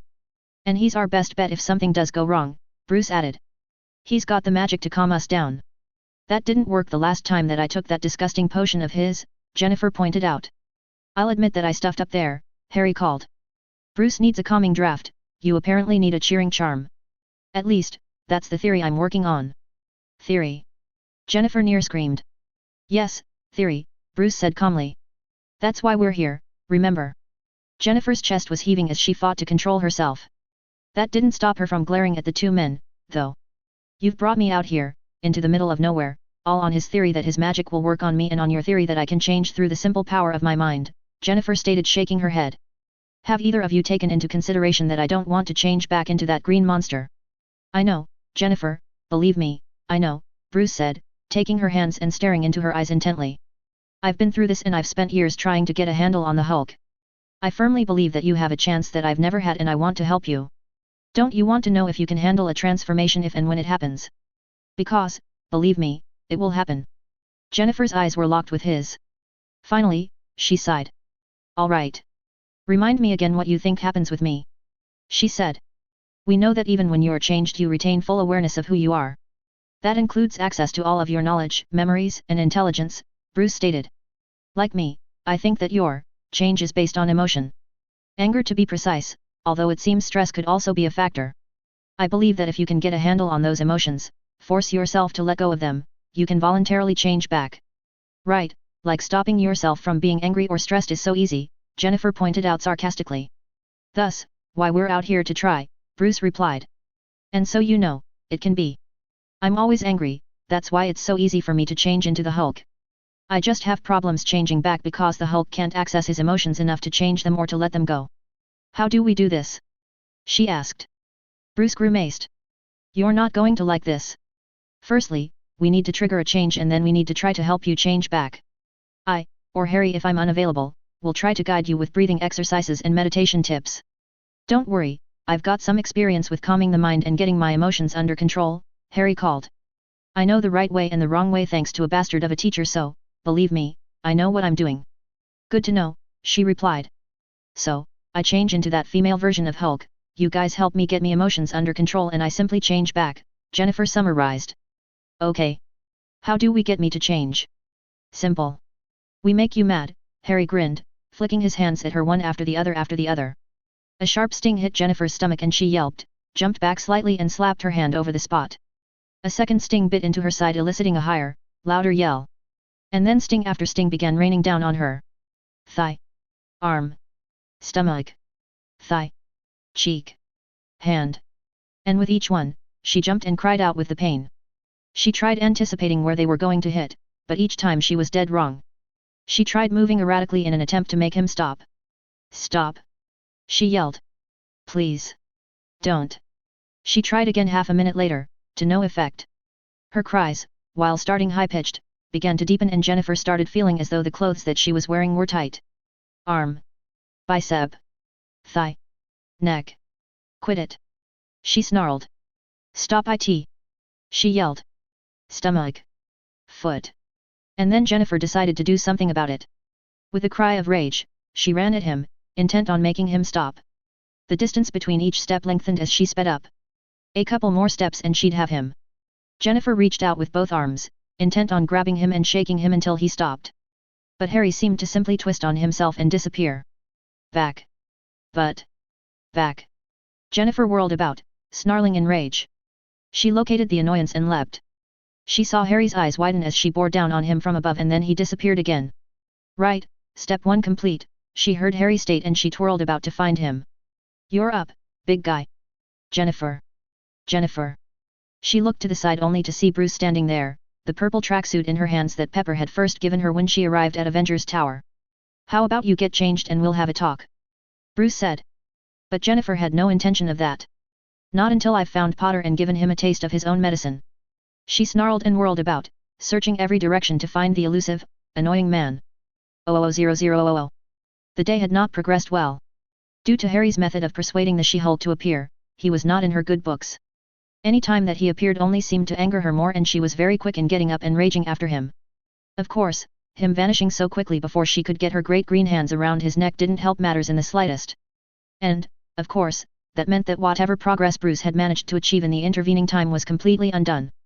It also meant that Bruce was in it by himself. The original plan was for them to tag team helping her, breathing exercises and meditation exercises, rotating them to find what worked best. Jennifer's frustration steadily mounted as the day wore on and the longer that she'd been stuck in her altered form. Currently, she was off trying to use up some of that excess anger by throwing chunks of dirt and rock as far as she possibly could. Seeing her otherwise occupied, Harry appeared as if from thin air. Don't do that! Bruce hissed, startling to the side away from Harry. And where have you been anyway? I've been here, Harry replied. I was disillusioned with sound and sent masking charms in place so that she couldn't sense me. This isn't working, Bruce said, gesturing to his cousin a couple of 100 meters away. She seems to be getting somewhere, calming down and losing that anger, but she doesn't change back. I've been contemplating that very point, Harry said. She was like this for days last time, wasn't she? And we worked out that it was stress as much as anger. Your point? Bruce asked. I was wondering whether the problem is that she's not letting herself go, letting herself get really angry but bottling it somewhere instead of releasing it all, he suggested. Bruce considered that for a few minutes. It makes sense, he finally said. But how would we get her to really let go? Harry grinned at him. You're not going to like this. Bruce stared at him for a moment before comprehension dawned and he started waving his hands in denial. No. Absolutely not, he exclaimed. I think it could be the only way, Harry stated calmly. If you like, I could help things along. No. You know that's not necessary. I can change anytime, all I have to do is let go, Bruce replied. And that's what we want Jennifer to do, let go. Perhaps having two Hulks interacting will let her do that, Harry said. I'll think about it, Bruce finally replied. 000000. Lavender waited until the plane was all but empty before even getting up from her assigned seat. Glancing up and down the aisle, she saw that she was in no danger of having people need to get past her OR to even come up and start talking. After waking in the Hogwarts hospital wing the morning after the Battle of Hogwarts, it'd taken Lavender only a few moments to remember what had happened to her. And then it came back in a rush. She'd been bitten and scratched by a deranged Death Eater. The identity of exactly who that was subsequently given to her by Bill Weasley, her once boyfriend, Ron's eldest brother. Fenrir Greyback, a werewolf, albeit in his human form. Bill had spent a long time with her, helping her to come to terms with the physiological changes, the fact that she preferred her meat all but rare now, her temper was much closer to the surface, especially around the full moon, and the odd fact that her nails seemed to grow twice as fast as they once did. Bill's wife, Fleur, helped her with the scarring. One side of her face and down her neck had been badly scratched up by Greyback's fingernails and, being made by a cursed being, were impossible to heal by magic. For someone like Bill, those scars were, for the most part, ignored, being seen as battle scars. For a girl to have them, though, that was a completely different matter. For Lavender, the scars that were on her face for everyone to see made them uncomfortable. It reminded them that she had been attacked by a werewolf, and usually, there was only one outcome of being attacked by a werewolf: the attacked also became one, assuming they survived. Thus, she was considered dangerous to be around, a dark creature that needed to be avoided. And while most people that she encountered understood the difference, that ingrained fear was too much for most to counter. Every time that Lavender looked into the mirror, she completely understood what those people felt. She knew that she was hideous now, with her monstrous appearance. Thus, why she'd taken to keeping her fringe long and allowing it to cover as much of her face as possible. Making a living for someone in her condition was next to impossible. No one wanted to employ her, unlike Bill, who was able to fall back on his curse-breaking skills and be rehired by the goblins, who simply didn't care what he looked like as long as he brought in the gold. She'd tried. Really, she had. But her once greatest asset, her outgoing personality, had been all but destroyed, along with her good looks and the way that she was treated. Her other greatest asset back at Hogwarts was her ability to know everything about everyone, and she'd put that to good use, writing stories and articles for the paper. But, even not being able to see her, the stigma that was now attached to her name persisted, and her pieces were more often than not rejected. Her last, big break had been the piece that the Prophet and subsequently a number of other newspapers had picked up about Harry and his friends, the Avengers, who had come into magical Britain and rescued a group of school kids and their professors and managed to bring the last wannabe Death Eaters to justice. But that had been a one-off. Even with that piece under her belt, still no one wanted to hire her. Money had gotten tight, desperately so, to the point where she'd been venturing more and more into the Muggle world, where a galleon went further in order to make ends meet. Which brought her to where she was now, at her last hope. Harry Potter had offhandedly offered her a job and, despite not believing that it was genuine, she'd rung anyway and asked. Harry, being Harry, had been not only genuine, but generous, affirming that the job offer was real and even paying for her plane ticket from England to New York. "Thank you," Lavender murmured to the flight person as she left the plane, her head bowed to ensure that her hair covered her face. Just as the airport just outside of London had been incredibly vast and packed with far more people than Lavender had ever seen in her life before, not even the Quidditch World Cup could compare, the airport that she'd just arrived in was the same. Her eyes wide, Lavender scuttled against the wall, trying to take it all in. And then he was there, smiling at her as he weaved his way through the crowd to reach her. "Hi, Lav, welcome to America," Harry exclaimed. "Hi, Harry," she replied, a little of the tension leaving her at his familiar presence and warm welcome. Harry also, she noted, looked at her eyes, not a hint of a glance at her scars. There was no pity for her, no scared look behind his eyes. It was almost as though all he saw was the girl she'd once been a lifetime ago. Do you have any other luggage? He asked, flicking his eyes to her pack which she'd stowed in the little compartment above her seat on the plane. No, she replied. I don't own all that much. Well, in that case, let's get out of here and somewhere a little more sane, he suggested. As they walked, Lavender couldn't hold the question that had plagued all the entire flight over any longer. Where will I be staying? She blurted. Harry smiled across at her. A small flat, although here in America they call them apartments. It's simple but I think you'll like it. It's got 2 bedrooms, kitchen, lounge, dining room. Even a small balcony that if you lean out just the right way, lets you see a hint of Central Park. It's fully furnished, of course. Lavender stopped dead, causing Harry to stop a couple of steps later and turn back to look at her, his eyebrows raised. I can't afford anything like that, she managed quietly, her cheeks darkening in embarrassment. That's not a problem, Harry replied, waving her protest away as though it was non-existent. I own it, bought it a couple of days ago in fact. You bought it specifically for me to use. She clarified. Yeah. It's yours as long as you want it, Harry replied easily. I can't let you do that, she stated firmly, shaking her head. Sure, you can, Harry countered. Look, if it means that much to you, after you've had a couple of paychecks and you're on your feet, talk to me and we'll work out rent or something. And Lavender, just so you know, this is nothing. You fought in the battle, you helped buy me the time that I needed to finish off Riddle. That's not something I'll ever forget. You deserve this, I owe you. Lavender found herself blinking hard, desperately trying to force the tear not to fall. I didn't do it just for you, she finally managed. I know, Harry smiled before taking her elbow. Come on, let's go get you started on your new life. 000000. Miss me? Harry whispered into Bruce's ear. Bruce jumped and twisted his head around, one hand on his heart as though trying to stop it from leaping out of his chest. Harry! Stop doing that! Bruce snapped. Harry simply continued to grin while he switched to looking across at the jade-green giantess sitting cross-legged on the ground, her head slightly bowed and her eyes closed. Where've you been, anyway? Bruce asked. Harry shrugged. Had to pick a friend up from the airport. How've things been going here? No luck yet, Bruce sighed.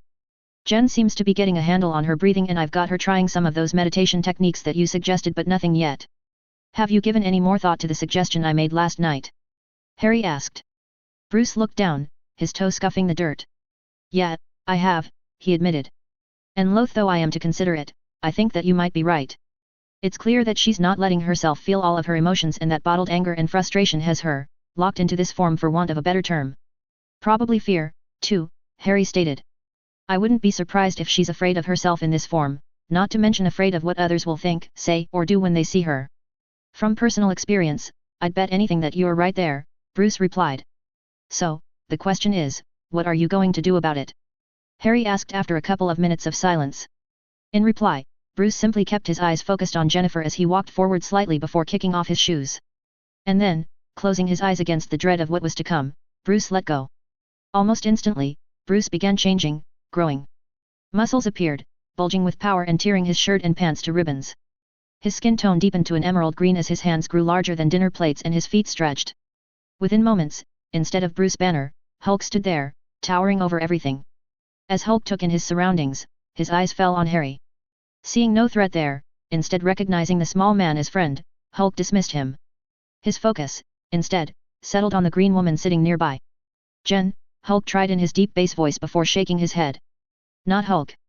She-Hulk. Jennifer's eyes snapped open and her head tilted up in back as she took in Hulk standing over her. Jumping to her feet, Jennifer took a single step back before stepping forward once again. Hulk grinned at that. She-Hulk come with Hulk. Play. Tag, Hulk managed, stringing together more words than Harry thought that he was capable of before stretching forward one hand and solidly poking Jennifer in the shoulder. Hulk bent slightly at the knees and Harry realized that he was about to jump away. His hand moved in a blur to whip his wand out and shoot a tracking charm at Hulk's back. A second one tagged Jennifer moment later. Now, no matter what happened, he'd have no trouble finding them. With one last challenging look at his smaller, female counterpart, Hulk sprang aloft, easily leaping 20 meters into the air and more than twice that forward. For a moment, Jennifer simply stood there, staring after him before she grinned and began running after him only to leap high into the air a few steps later. 000000. They were playing tag. An incredulous Tony asked. Yep, Harry grinned, ignoring the sheepish looks that Bruce and Jennifer were sporting. You should have seen it. They were running all over the desert and leaping high into the air to get away from each other. Hulk might be bigger and stronger and able to cover more distance in a single bound, but She-Hulk was faster and has better reactions. She-Hulk. Tony groaned, surely we can come up with a better name than that. Hey, don't look at me, Harry protested, raising his hands to emphasize that he had nothing to do with it. And if you want to argue with someone about it, take it up with Hulk. Tony looked across at Bruce who was sitting there, smiling benignly back at him. Ah, no. Pass, Tony blanched. She-Hulk it is. Good name. Very descriptive. Yeah, well, they'll make a good team, Harry commented. Wouldn't want to be the bad guys going up against them.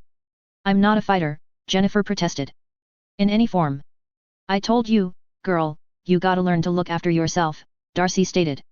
How did you manage to convince Bruce and Jennifer to return to their human forms? Thor asked. Wasn't easy, let me tell you, Harry replied. I ended up having to follow them on my broom. She-Hulk, I think, ended up wearing herself out. This was after nearly 14 hours of tag, mind you, and eventually stopped to rest with a huge smile on her face. As soon as she sat, she changed right back. Hulk, though, needed a bit of fancy flying to tag him with a cheering charm. The second that he began laughing, I threw a calming draft in his open mouth. You could have waited until I was on the ground instead of doing it mid-air, Bruce commented. My back's still sore from landing on it. Excuse me, sir. There are 2 people in the elevator and my protocols are being overridden, Jarvis announced unexpectedly. Thor's arm shot out to the side only from Mjolnir to smack into his hand seconds later. Tony was up in a flash, racing across the room to the nearest computer console. Meanwhile, Harry leapt to his feet, his wand in hand and a shield ready to cover the non-combatants. A ding announced the door opening to reveal a pair of familiar faces. You know, you could have just knocked, Tony snarked. I know, Phil Coulson replied, a small smile on his lips. I simply couldn't resist the nostalgia. Greetings, son of Coul, Thor boomed, stepping forward to grasp the other man's forearm. Harry lowered his wand, straightened and his eyes sought out the second occupant that had just emerged from the elevator. Sky, are you all right? Harry asked urgently, frowning as he strode across the room. The girl in question shot him a smile, but Harry could tell that, while genuine, it was forced. The dark blue cardigan that she was wearing was wrapped around her as both arms held her stomach. Her hair appeared limp and her skin, apart from under and around her eyes which was very dark, was incredibly pale. I'm fine, she replied. I told you to stay back on the bus, Phil said, reaching out to put a steadying hand under her elbow. You're still healing. Healing? Harry asked. Sky looked up at him with a wry smile. I was shot on our last mission. In that case, you shouldn't even be upright, Bruce stated. I can sympathize, Jennifer added. I was shot recently, too. Spent months in the hospital. I'm Jennifer, by the way, Jennifer Walters, Bruce's cousin. Harry and Tony told me you were alive. It's good to see you, Bruce said to Phil once Sky had been eased onto the couch. You, too, Bruce, Phil smiled. What were you even doing on a mission? Harry asked Sky. I didn't think that you were a SH.D agent. I'm not, which was why I was on that mission, Sky replied before noticing Phil's expression. And apparently that's all I can tell you about that. Geez, you'd think that if there was one group that SHIELD didn't have to keep secrets from, it'd be the Avengers. Yes, well, I'm only a consultant, Tony stated nonchalantly. Nat and Birdbrain are level 6, so they'd probably be allowed to know. Not sure about Capsicle, he only rates a level 5 clearance. Captain America's only level 5. A disbelieving Sky asked. Phil shrugged. He hasn't been an agent all that long. Phil. A surprised voice exclaimed. Pepper entered the room, bypassed a pouting Tony and gave Phil a long hug. I'm so glad that you're okay, she said. You should have told us earlier. It's good to see you, too, Pepper, he replied, and no one missed that he hadn't responded to the second half of Pepper's statement. What brings you here? Pepper asked. Not that you ever need an invitation, of course. Yes, he does, Tony countered quickly. Consulting hours are 9 to 5 every other Thursday. He knows that. Ignore him, Pepper stated without even looking at Tony. I heard that I was invited, Phil said. And I had to tag along, after all, I've got a personalized tour of the tower to go on, Sky added with a smile. You sure you're up to that? A doubtful Harry asked. You said you were shot not long ago and you're still not looking all that hot. At Sky's raised eyebrow, Harry's cheeks reddened. I meant well. You're not looking all that well. Definitely. Not the other, he tried to correct before giving up before he made things worse. For your information, I'm fine, Sky repeated. Yeah, it was life and death there for a while, but the team went to the secret SHIELD base place and got some magic juju juice to fix me right up. Harry stared at Phil. Magic juju juice. Sky's exaggerating, there was no magic involved in her healing at all. Just science, albeit secret SHIELD science, Phil replied. Whatever that stuff was, it was amazing. I was all but dead. Brought me right back. Gemma says that I should be completely healed in a day or two, Sky added. I've never heard of a medicine that could do something like that, Bruce commented, before glancing at Jennifer. Could have been useful to know about. It's a classified drug, Phil told him. And before any of you go looking, there's no more of it. The facility was destroyed when we were there. You do know that if you needed help, you could have come to us, Harry stated. I could have taken Sky to a magical healer. I didn't think that was possible, Phil countered. Don't you people have laws against that sort of thing? Harry shrugged. I would have found a way. Gandalf's right. SHIELD doesn't have to do everything by themselves, Tony stated. You brought the Avengers together for a reason, because there are some things you simply are not capable of dealing with on your own. That's something that all of us are still learning, but we are learning it how to work as a team, Bruce added. There is no dishonor in requesting aid from allies, said Thor. Phil looked from face to face before settling on Sky. I will endeavor to remember that, he promised. Well, this got serious fast, Sky commented, breaking the silence. Come on, Magic Man, you owe me a tour. It would be my pleasure, Harry said, standing and then offering her a hand up. I know about her. Don't let her near any of my computers, Tony called after the two as they headed towards the elevator. Chapter 43, Avocados at Law. Disclaimer: anything you see and recognize does not belong to me. Harry Potter is J.K. Rowling's, the Avengers and other related characters belong to Marvel. I'm simply playing in their sandboxes. 00000. Heroes assemble. Chapter 43, Avocados at Law. You know that I'm going to want to see everything, don't you? Sky asked. Harry glanced to the side at her with a lopsided grin. You did hear Tony say that I'm not allowed to let you near any of the computers, didn't you? Harry asked. Yeah. And? She replied. Exactly what do you think little ol me is gonna do? Firstly, you're not that old, Harry retorted. As for what you can do, how in Merlin's name would I know? Computers and I don't get along all that well. Unless they're insulated against magic or a technomage has done their thing, my latent magic will blow one up if I'm not careful. I'm betting Stark has all his toys protected from you accidentally blowing something up, Sky grinned. Come on, show me one. I bet I could teach you a few tricks to make them easier for you to use. We'll see, Harry hedged. Just out of curiosity, you do know about Jarvis, don't you? Stark's AI, the most sophisticated of his kind on the planet, she replied. Thank you, I am, Jarvis said. Whoa, that's almost creepy, Sky said, shying backwards and staring up at where the speakers were located. You get used to it, Harry grinned. What Jarvis isn't saying is that he hears all, sees all inside the tower. Even if I let you near a computer, he'd know everything you did. Spoil sport, Sky pouted. Mind you, I like a challenge. If that's the case, I think that I've got just the thing for you, Harry said. And if you're as good at computers as you claim, maybe you can show me a few things. If I claim?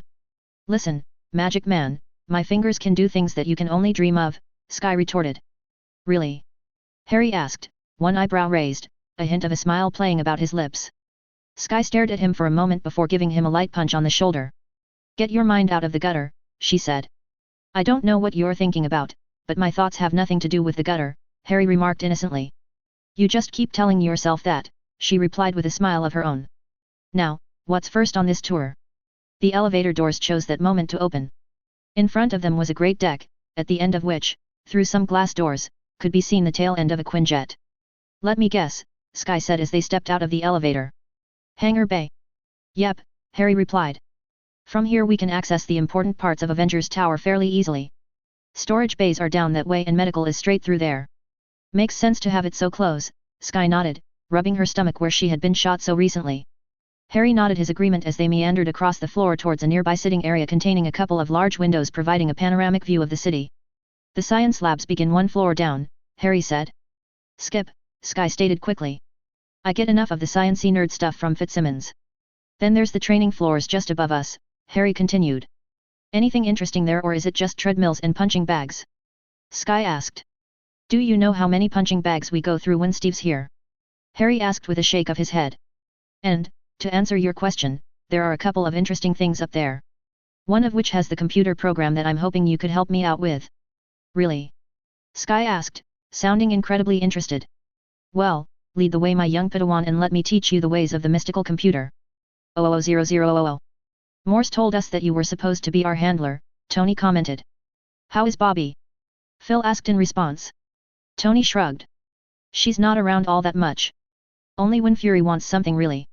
You can bet that she knows where she can find you all at any given moment, Phil replied. And she'll be there if you need something. All good handlers are the same, there's no need to hover unless their charge is playing up. Well, if she knows where we all are, that's one better than us, Tony stated dryly. Birdbrain has developed this annoying habit of dropping of the grid every so often. No one knows where your brain is at half the time anyway, Pepper said from across the room where she was talking to the females in residence. Harsh but accurate, Tony replied offhandedly. Well, come on then, Agent. You might as well see what we've done with the place since you were last here. You two coming? The four men, Tony, Phil, Bruce, and Thor rose from their seats and headed towards the elevator. I've put in a whole host of floors fitted out with the best of science equipment, Tony said, indicating the levels for Candyland. There's some equipment in there that I'd only ever dreamed of seeing, Bruce added. SHIELD can keep its grubby little paws off, Tony stated, waggling a finger at Phil. I've installed a closed server down there that only Jarvis can access from outside. It's not SHIELD that doesn't know how to keep their nose out of other people's business, Phil replied pointedly. Hey, I'm a consultant, Tony protested. I see it as part of my duty to test out your security and consult on ways that you could improve. You give SHIELD such advice? Thor asked. Well, no. But that's only because they never ask, Tony replied hurriedly. The doors quietly whooshed open in front of them. I thought that you might get a kick out of seeing this level, Tony said, see what you miss out on now that new agent is our handler instead of you. The corridor that they'd stepped out into had only 4 doors in it, 2 close by and a further 2 halfway down the corridor. You will quite enjoy this, son of Cowl, Thor said enthusiastically. These rooms are some of my favorites in Stark's Tower. Avengers Tower, remember? Bruce corrected. No need to keep giving Tony a big head. Of course, forgive me, Thor replied. Avengers Tower. The door closest to them on the right opened just then, cutting off any other conversation. Oh, hey AC, Sky said. Hello, and what were you two up to? Tony smirked. I was showing Sky the Quinjet flight simulator, Harry stated. Phil looked pointedly at Sky. Hey, May's got no worries. I crashed the thing way too many times for me to ever get behind the wheel of a real one, Sky stated, throwing her hands up defensively. You can pilot a Quinjet? Phil asked Harry. Not on your life, Harry laughed. Magic and electronics don't like each other much. Things tend to short out or explode. Tony and I are working on an insulator to prevent that, Bruce stated, but it's slow going. Practically every single piece of hardware needs to be protected individually. I would have thought that you had enough pilots already, between you two, Phil indicated Bruce and Tony, and Nat and Clint. Yeah, well, you never know who's going to be around, Tony replied. We tend to work on a whoever's around and available sort of basis. And while Thor and Sparrowhawk here can fly themselves literally, in his case we want to make sure as many as possible can pilot. That includes the newbies. I'm assuming you're talking about Spider-Man. Phil asked. Him, others, you know how it is, Tony shrugged, deliberately sounding vague. What about that Daredevil guy from Hell's Kitchen? Sky asked eagerly. Have you hooked up with him yet? We've met, Harry smiled. You must see this room, Thor interrupted, indicating the one further down the corridor on the same side. Stark has been most ingenious in its creation. As they walked towards the indicated door, the gymnasium and classroom cum briefing room were indicated as they passed each door. Eagerly, Thor threw open the door and walked into a huge, blank room. It easily rose 3 stories and took up over half the floor area of a level of the tower. Every wall, the floor, and the ceiling was made up of panels 1 meter square, the only exception being high up on the left wall where a room could be seen behind a window 2 meters tall and 6 meters long. Dude, you are really easy to please, which I would not have expected for a god, Sky said into the echoing room. Don't judge a book by its cover, Tony stated. We call this the exercise room. No, you call it that, Bruce corrected. The rest of us call it the danger room.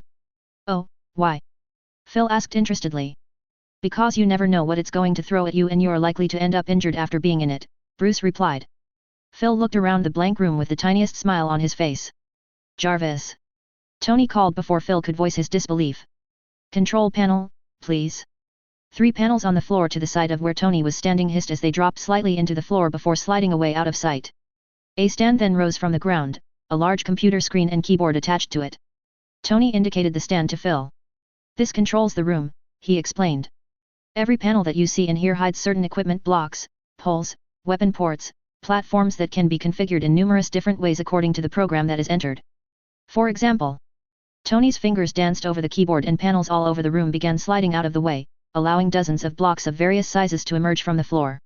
A dozen poles slid out of the walls at various heights, along with an equal number of platforms. A basic town configuration, Tony indicated with a sweep of his hand. We can use this simulation either to practice together as a team with weapons firing from the walls at us, or we can use it to spar against each other in a realistic setting without damaging civilians or the real thing. It is truly remarkable the number of different configurations this room can take for us to battle in, Thor stated happily. You should see it when Spider-Man is in here using his webs to get around, Harry grinned. From up there, Bruce said, indicating the room behind the window, we can observe whoever is in the room. There are dozens of cameras built into the room as well that send a live feed to the monitors in there, allowing us to record what happens and for the combatants to watch it later and analyze not only their own performance, but those of their teammates as well. Impressive, Phil said. I'd be very interested in seeing this room in use. I'd love to see May and Ward slugging it out in here sometime as well, Sky said happily. A slight buzz coming from Phil's pocket had the man reaching for his phone. His expression was completely blank as he read whatever was on its screen. A few taps later and he was replacing it into his pocket. Unfortunately, duty calls, Phil said. Perhaps a rain check on seeing this room in action. That's possible, Tony replied. I take it I'm invited back as well? Sky asked with a mischievous smirk.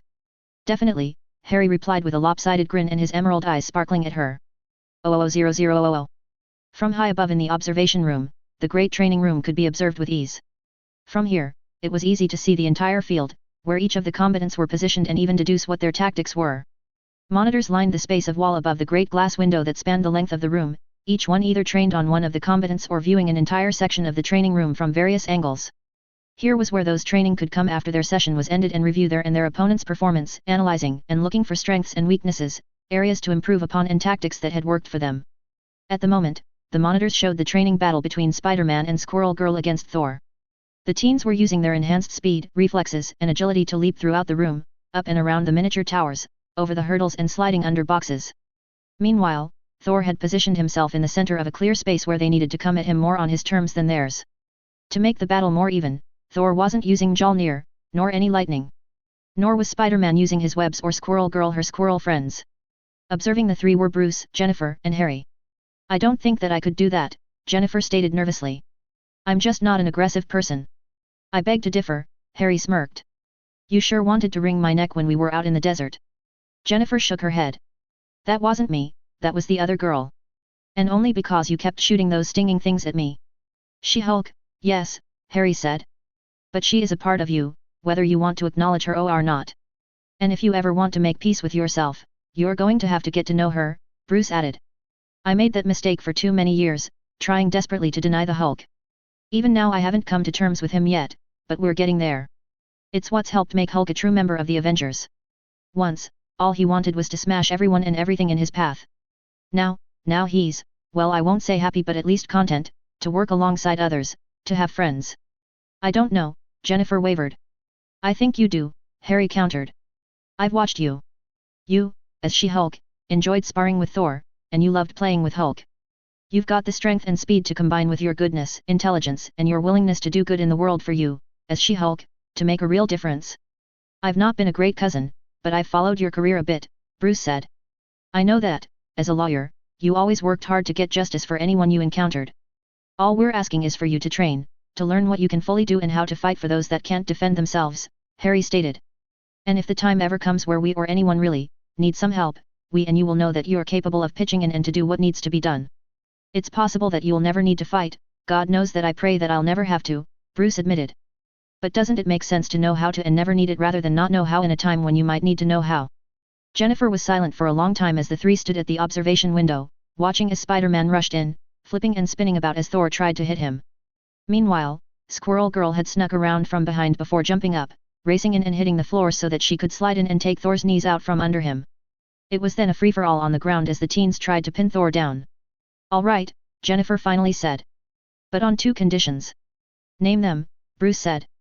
I learn this fighting thing like those two down there, it's not full-time and I get to learn other stuff than just how to hit someone, she said. Done, Harry smiled. Actually, that was exactly what we'd envisioned anyway, for you to join the academy, which includes learning things like how to fly a Quinjet. What's your other condition? Bruce asked. I don't want to just be cooped up here, I want to be out there doing good, using the skills I already have, she said. Harry mused on that for a couple of seconds. You know, he finally said. I think I know exactly what you want. Let me make a call and see what I can arrange. 00000. Jennifer looked out of the car's window and frowned. This definitely wasn't an upper-class suburb. It wasn't even middle class. This was definitely heading into the rough end of New York City. Where are we? She asked. Hell's Kitchen, Harry replied. Jennifer's head whipped across to stare at him. Hell's Kitchen? What are we doing here? She asked incredulously. We're going to visit the firm that you'll be working for when you're not at the tower, Harry replied. In Hell's Kitchen? She asked, her voice rising. Surely there's dozens, hundreds of better, more prestigious law firms in the city where I could work. I'm sure that Tony's got most of them on retainer. He probably does, Harry replied. But your new job is going to be very specialized, something that none of those fancy law firms have yet. In Hell's Kitchen? She asked again. You seem very fixated on that, Harry commented. Look.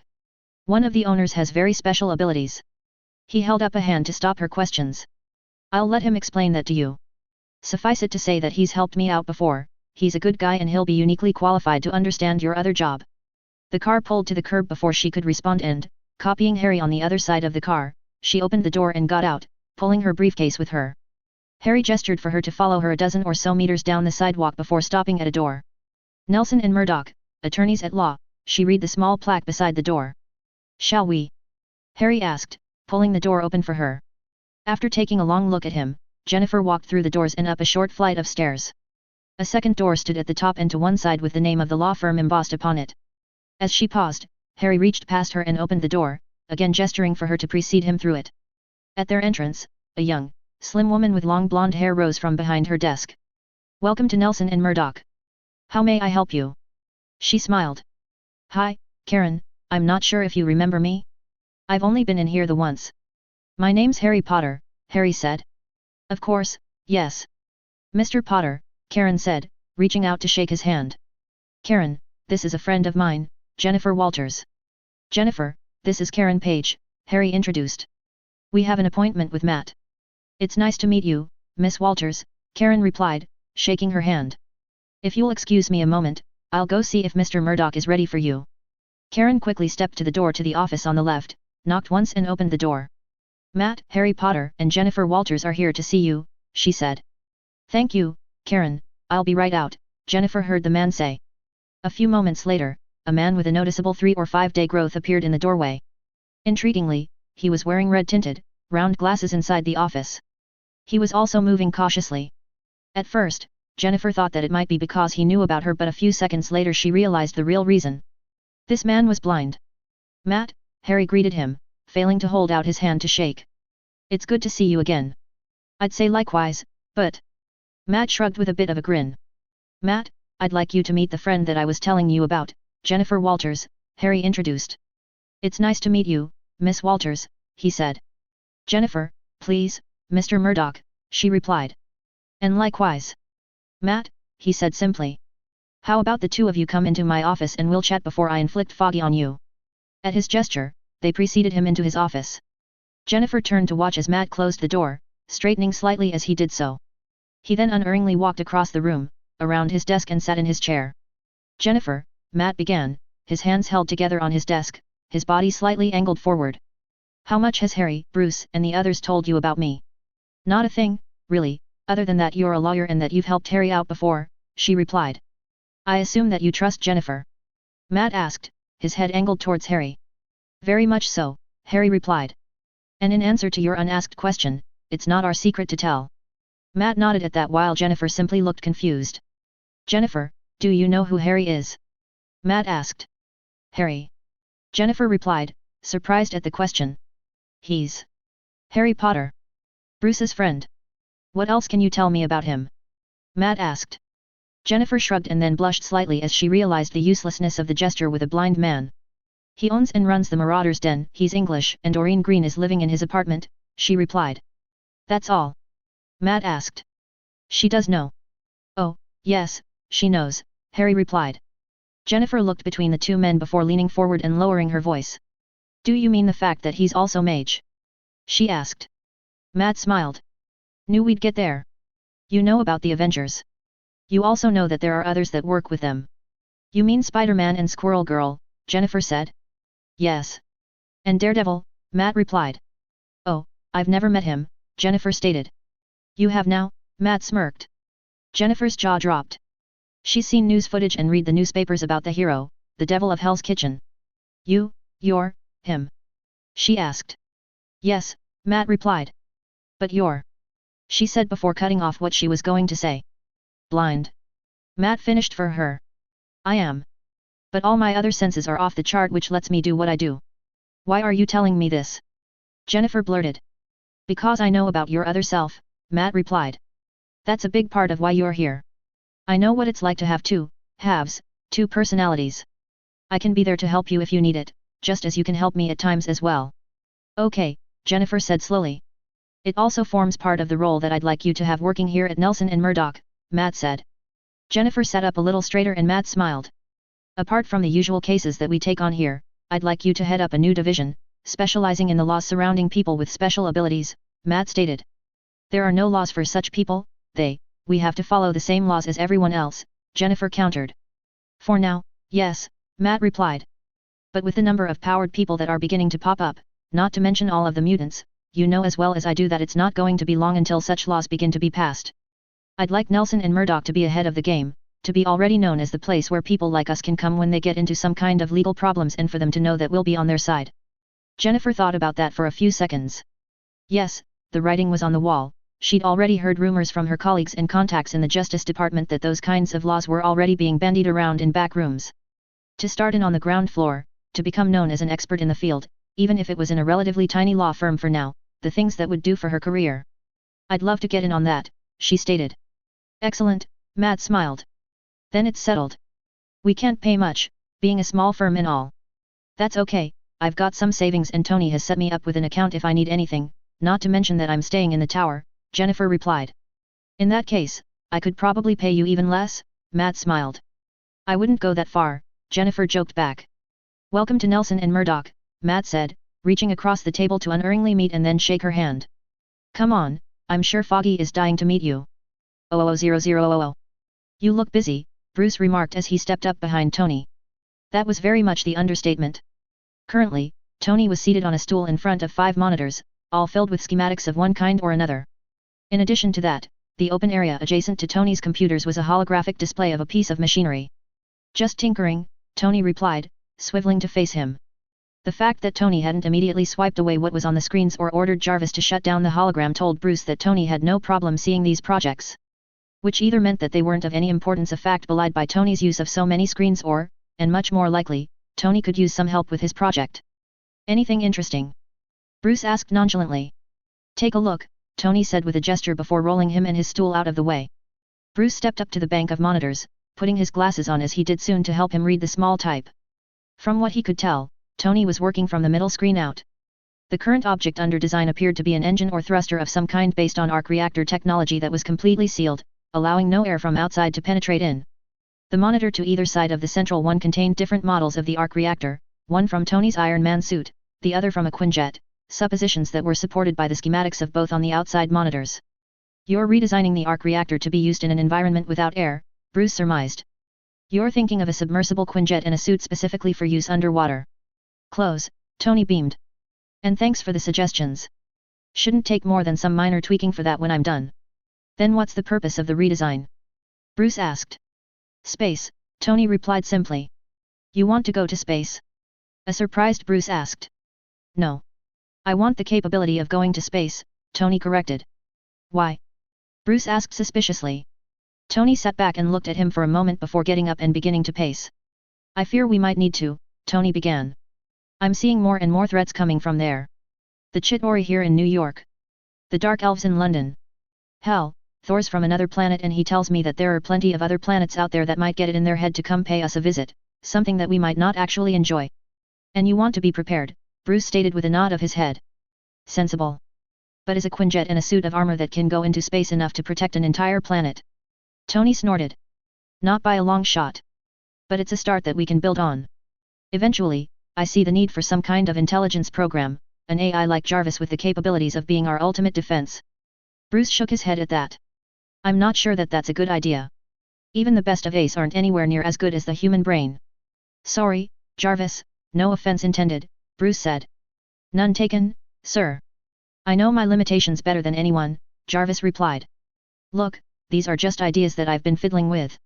Take a look for yourself, if you like. Tell me what you think we need, what's viable as well as what's practical, Tony suggested.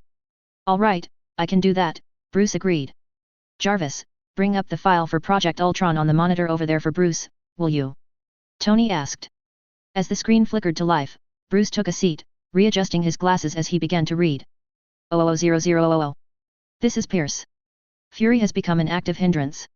Enact the override protocol. And ensure the asset is primed and ready for any contingencies. Chapter 44, Foxtrot is down. Disclaimer: anything you see and recognize does not belong to me. Harry Potter is J.K. Rowling's, the Avengers and other related characters belong to Marvel. I'm simply playing in their sandboxes. 000000. A/N parts of this chapter have been taken from Captain America, the Winter Soldier, the rights of which belong to Marvel Studios. 000000. Heroes assemble. Chapter 44 Foxtrot is down. Natasha Romanoff barely even glanced at her phone when it started buzzing, instead keeping her concentration on the road. Instead, her finger shot out, jabbing the button. Go, she said. Nat, it's Steve. Hey, Steve. You calling to tell me you finally asked out that nurse who lives across from you? She asked playfully. Steve Rogers' voice was deadly serious, though, when he replied. Nat. Fury's been shot, he stated. Natasha's head snapped to the phone for an instant before resuming her concentration as she drove. Where? She asked. My apartment, Steve replied. The shots came from the next building over. The shooter got away. Fury? She asked, knowing that Steve would understand her question in full. Alive. For now, Steve stated grimly. 3 rounds to the chest, though. He's being taken straight to George Washington for emergency surgery. I'm already on the road, she replied. Be there in 20. The phone cut off, but Nat wasn't even paying it any attention. Instead, she was checking the traffic traveling in her direction as well as that coming towards her. At the perfect moment, she swung the wheel of her black Corvette hard, spinning the car a hard 180 before planting her foot and rocketing off back the way she'd come. 000000. I have never encountered beings with this technology before, Thor stated uncertainly. You've never encountered the Thermians before? Hey, Tony replied and popped a handful of popcorn in his mouth. This technology is quite advanced, Thor said after watching some more of the recording that Tony was showing him on the big screen in the tower's main lounge area. How did you acquire this footage? Oh, you know me, Thor, I've got connections everywhere, Tony replied, to which Bruce simply snorted in derision. What footage? Pepper asked as she, Jane and Darcy walked into the room. Oh, cool. Galaxy Quest, I love this. Darcy exclaimed as she rushed forward before plunking herself down on the couch beside Thor. The tall Asgardian stared at her. When she, without even looking, reached across and took a handful of his popcorn, he frowned and carefully moved the bucket further away. You have seen this footage, Darcy? He asked. It is not classified. Seen it? Yeah, at least a dozen times. Gotta love Alan Rickman in this, she replied, her eyes glued to the screen. Thor? Did Tony tell you that this is real? Jane asked carefully. He did, Thor replied before narrowing his eyes at the man in question. Stark? Excuse me, sir, you have an incoming call from Captain Rogers, Jarvis stated. I do? Then, I'd better take it, Tony said, jumping up and rushing away towards the bar. Perfect timing, buddy. I was not joking, sir, you truly have a telephone call from Captain Rogers, Jarvis replied. Tony grabbed his mobile from the counter and hit the button. Hey, Capsicle. What's up? Tony said jovially. Stark, Steve said, and Tony could hear the seriousness in the other man's voice. There's no easy way to say this. Director Fury was shot earlier this evening. He underwent emergency surgery, but there was nothing that the doctors could do. He died, Tony. Ah, man, Tony breathed, his head dropping. The shooter. We're investigating, Steve replied. Keep me posted, Steve, Tony said. Will do, Steve promised. After dropping the mobile back onto the counter, he took a moment to center himself. He may not have really liked the guy, but Fury had earned his respect. Tony? Pepper asked, coming up behind him silently and placing a hand on his shoulder. Is something wrong? Tony turned to find that the movie had been paused and that all eyes were on him. That was Steve, Tony said. Nick Fury was shot earlier tonight. He didn't make it. How's Steve? Pepper asked. Tony shrugged. Okay, I guess. Sounded a bit shook up. Did they catch the guy who did it? Bruce asked. Not yet, Tony replied. Well, that's put a dampener on the movie, Darcy sighed. 000000. Harry placed the dense phone back in its cradle and turned, leaning back onto the counter that he'd been cleaning before the phone rang. Fury being killed was completely unexpected. Harry hadn't met the guy that many times, but he'd been unique. Well, not quite unique.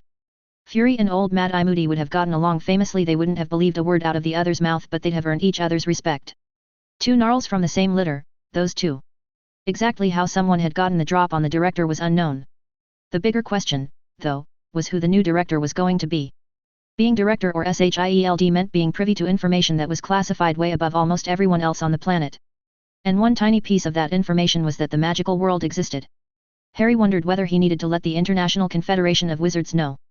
They'd definitely be interested in knowing how this affected them. But then, on second thought, Harry'd be surprised if they didn't already know from whatever monitors and people they had in place. Either way, Harry determined to meet with the new director as soon as possible. He could go in as mage, at least, and use a few simple spells or a couple of drops of Verita serum if need be to determine the threat that this posed. On the positive side, going to Washington would also mean catching up with Steve. The normally stoic man had seemed genuinely rattled on the phone. Naturally, Harry had asked if Steve had needed anything, including for him to port Kaya to Washington to either help with the investigation or to simply be there for his friend, an offer that had been declined. For now, Harry would be content to take a wait-and-see approach.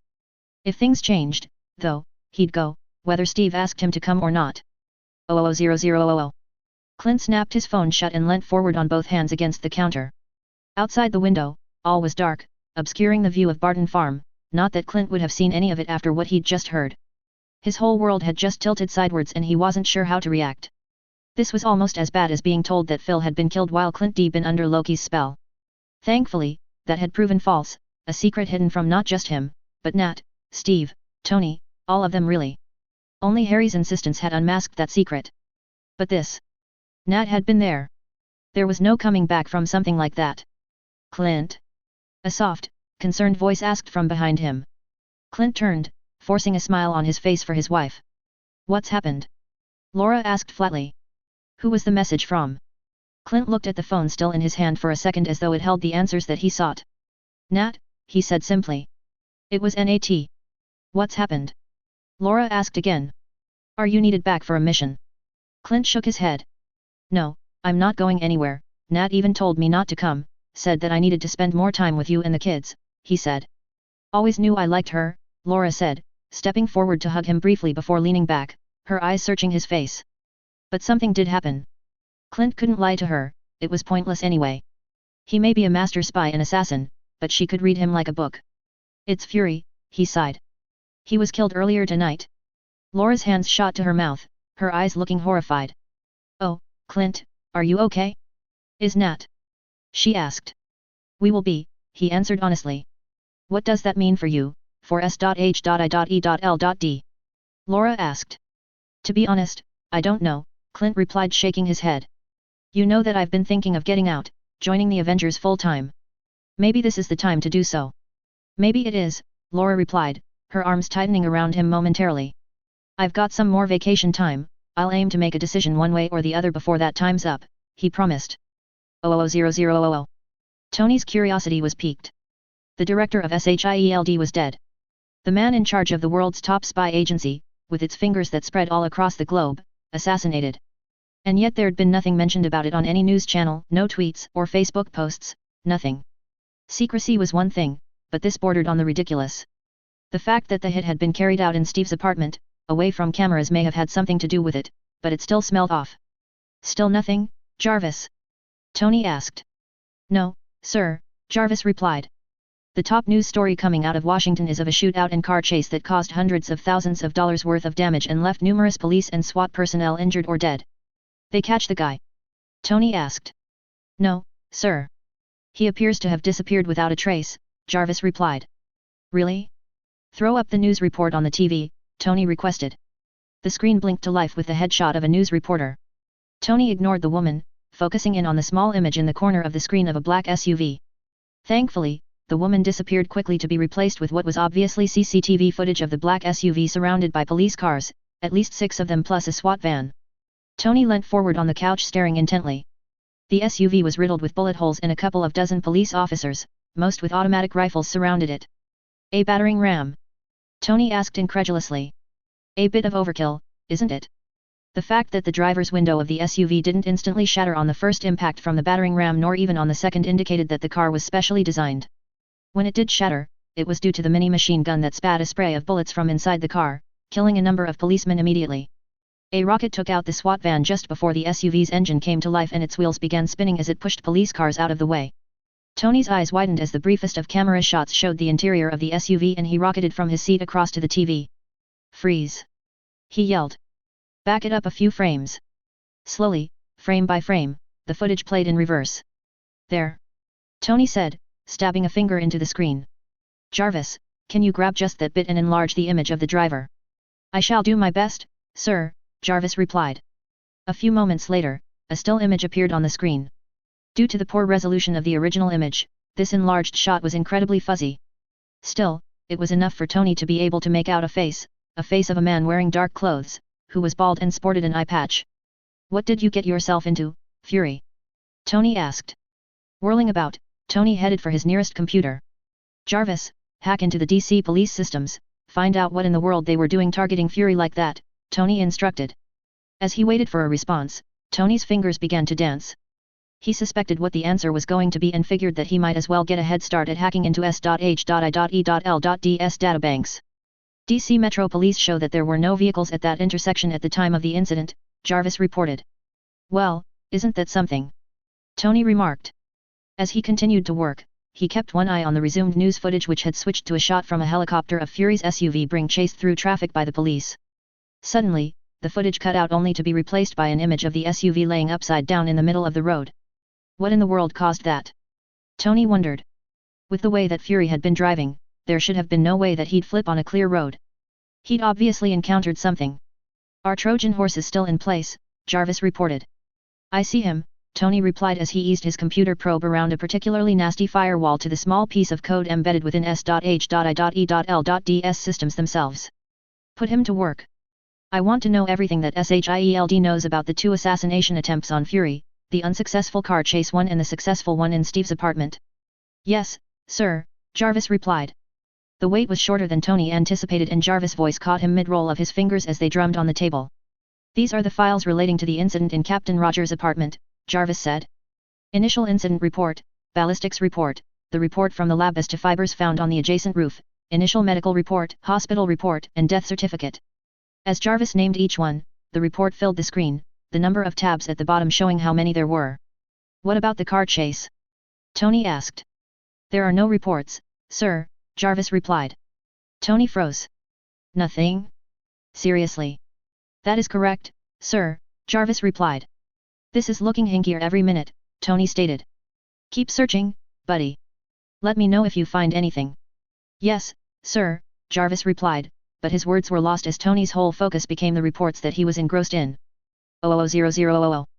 Attention all hands, the voice of the aircraft carrier Iliad's commander, Robert Gonzalez, called over the internal intercom. The 4 sitting around the poker table paused and looked up at the speaker in the corner of the room. At 23:47 Eastern Time, SHIELD. Director Nicholas Fury was pronounced dead on an operating table after being shot by an assassin. We will now observe 1 minute's silence in his honor. Agent Bobby Morse's eyes widened in shock and she stared at her poker buddies, all displaying their own version of the emotion as well. Mac was the most stoic, simply laying his cards face down before lowering his head. Hartley looked as though she'd swallowed something vile. And Perkins was simply shaking his head. Bobby couldn't blame them. They'd all heard the stories about the director. Bobby herself had met him on numerous occasions and even worked in his security detail before being personally tapped by him for a number of special missions. As absolute silence was observed on the mighty ship, Bobby couldn't help but think of her primary duty, being S.H.I.E.L.D's liaison to the Avengers. She knew that there were plenty within SHIELD that didn't particularly like the superhero team, especially the fact that they were given quite a bit of free rein with no real oversight. And if someone with that mindset ascended to the directorship, they could make a mess of things. Bobby shivered at Stark's reaction if someone tried to actually order him around or declare his toys as being nothing but SHIELD assets. And as difficult as Stark could be, some of the others could be even more dangerous. Especially someone like Potter with magic at very fingertips.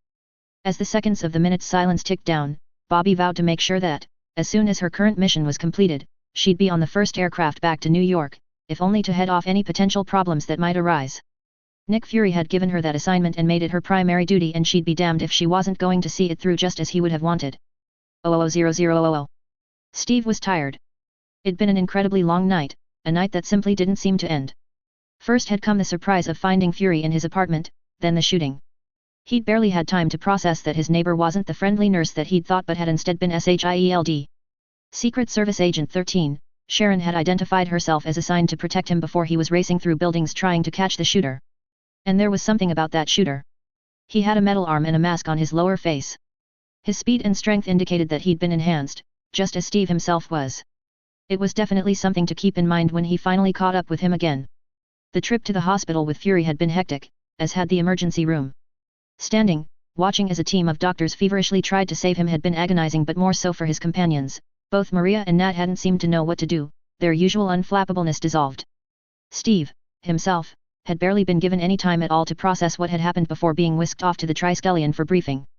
Agent after agent had probed him for anything and everything that he could remember about the shooting itself and then the shooter that he'd followed and lost.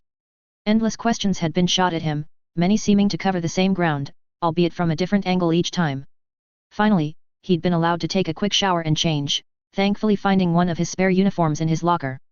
Once again, as soon as he'd emerged, he was whisked off to another meeting, this time with Undersecretary Pierce himself. That meeting hadn't gone as planned. The very idea that Peace had put forth, that Nick Fury would actively act against the best interests of SHIELD and the country was laughable to any that knew him. And then for Pierce to accuse him, however correctly, of siding with Fury and hiding secrets from SHIELD severely grated. Finally, when he'd thought that his day was done and that he could head home and catch some shut-eye, the elevator happened. A dozen men, all from Tactical, most from STRIKE, a team that he'd worked with on numerous occasions, had attacked him.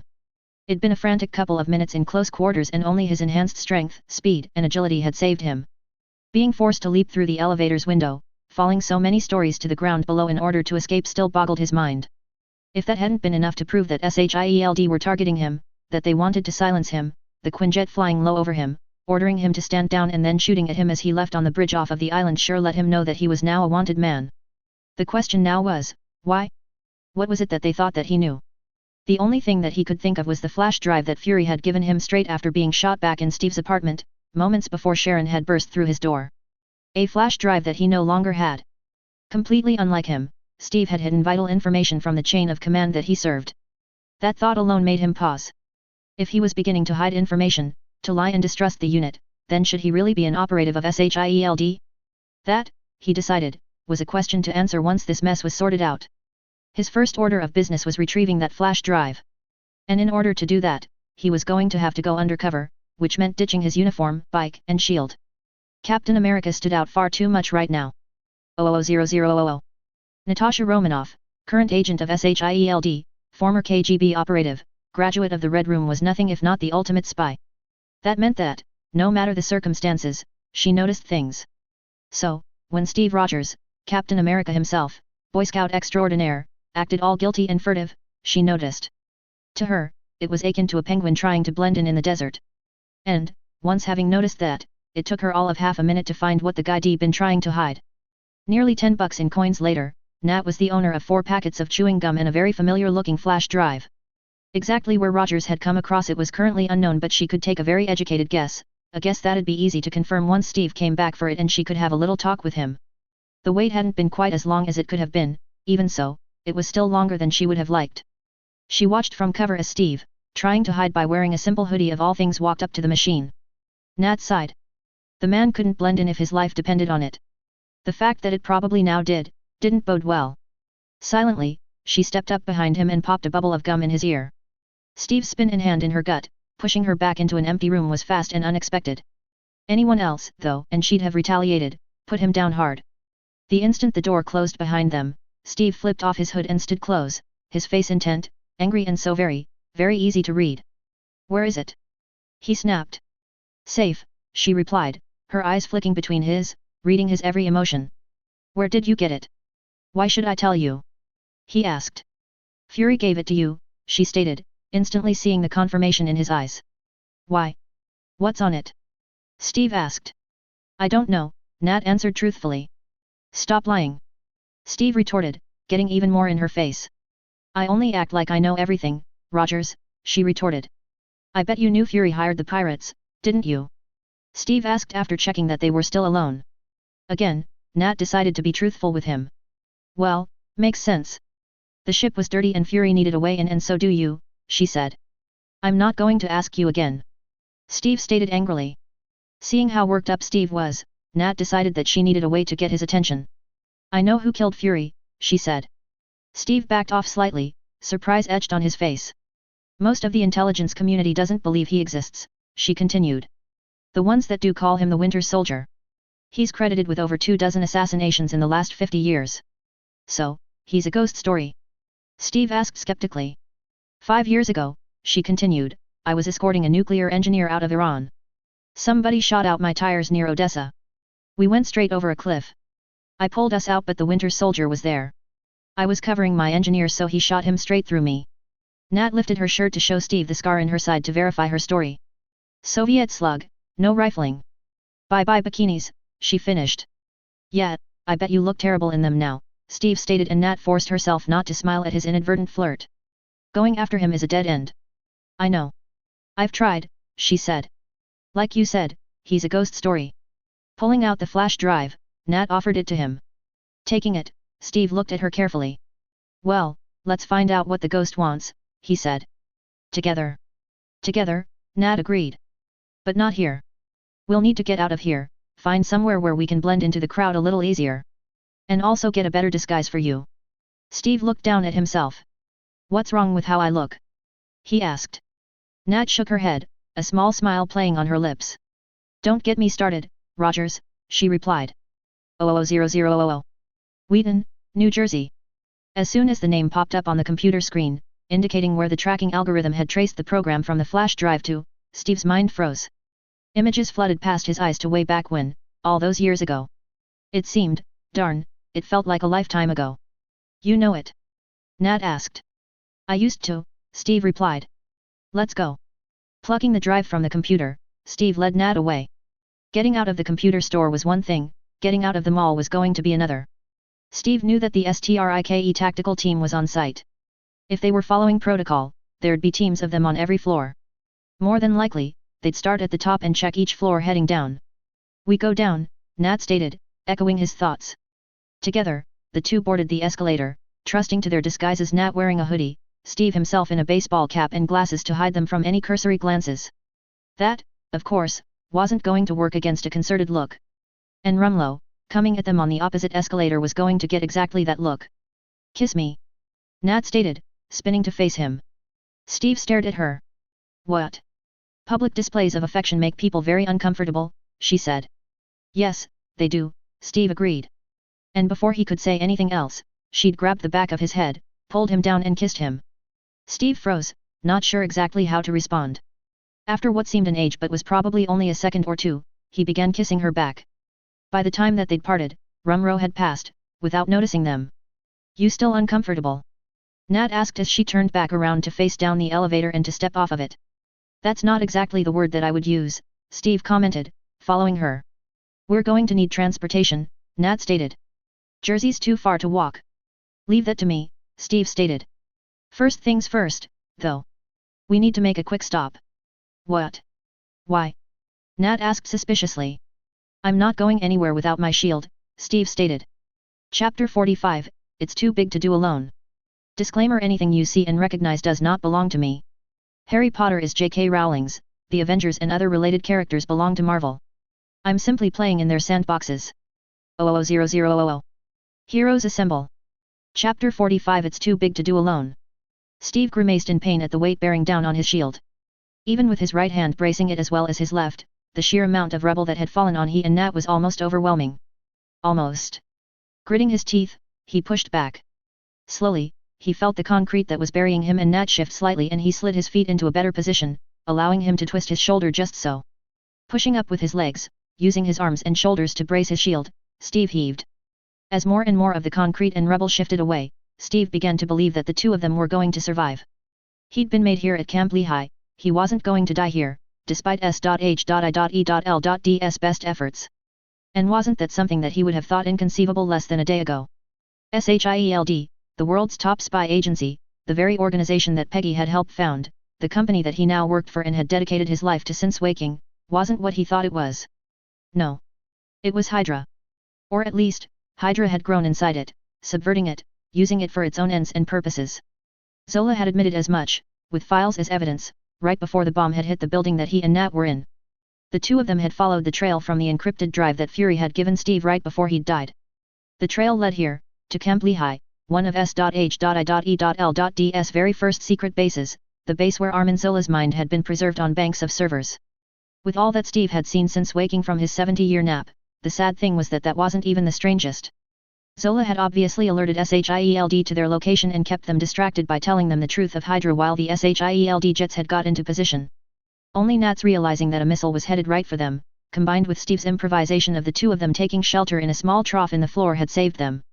Assuming that Steve could get rid of the building that had fallen on them, that is, SHIELD would be coming, he knew, if only to ensure that the mission was a success.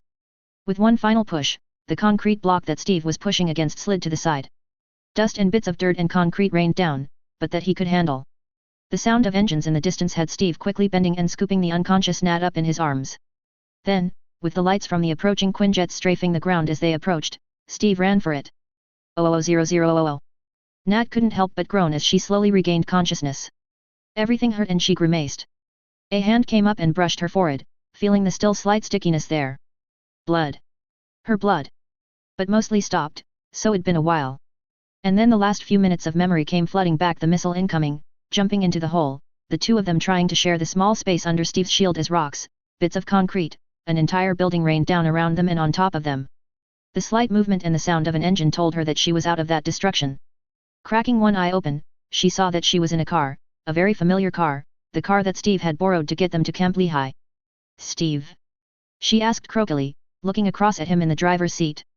You okay? He asked, looking at her, concern etched on his face and in his eyes.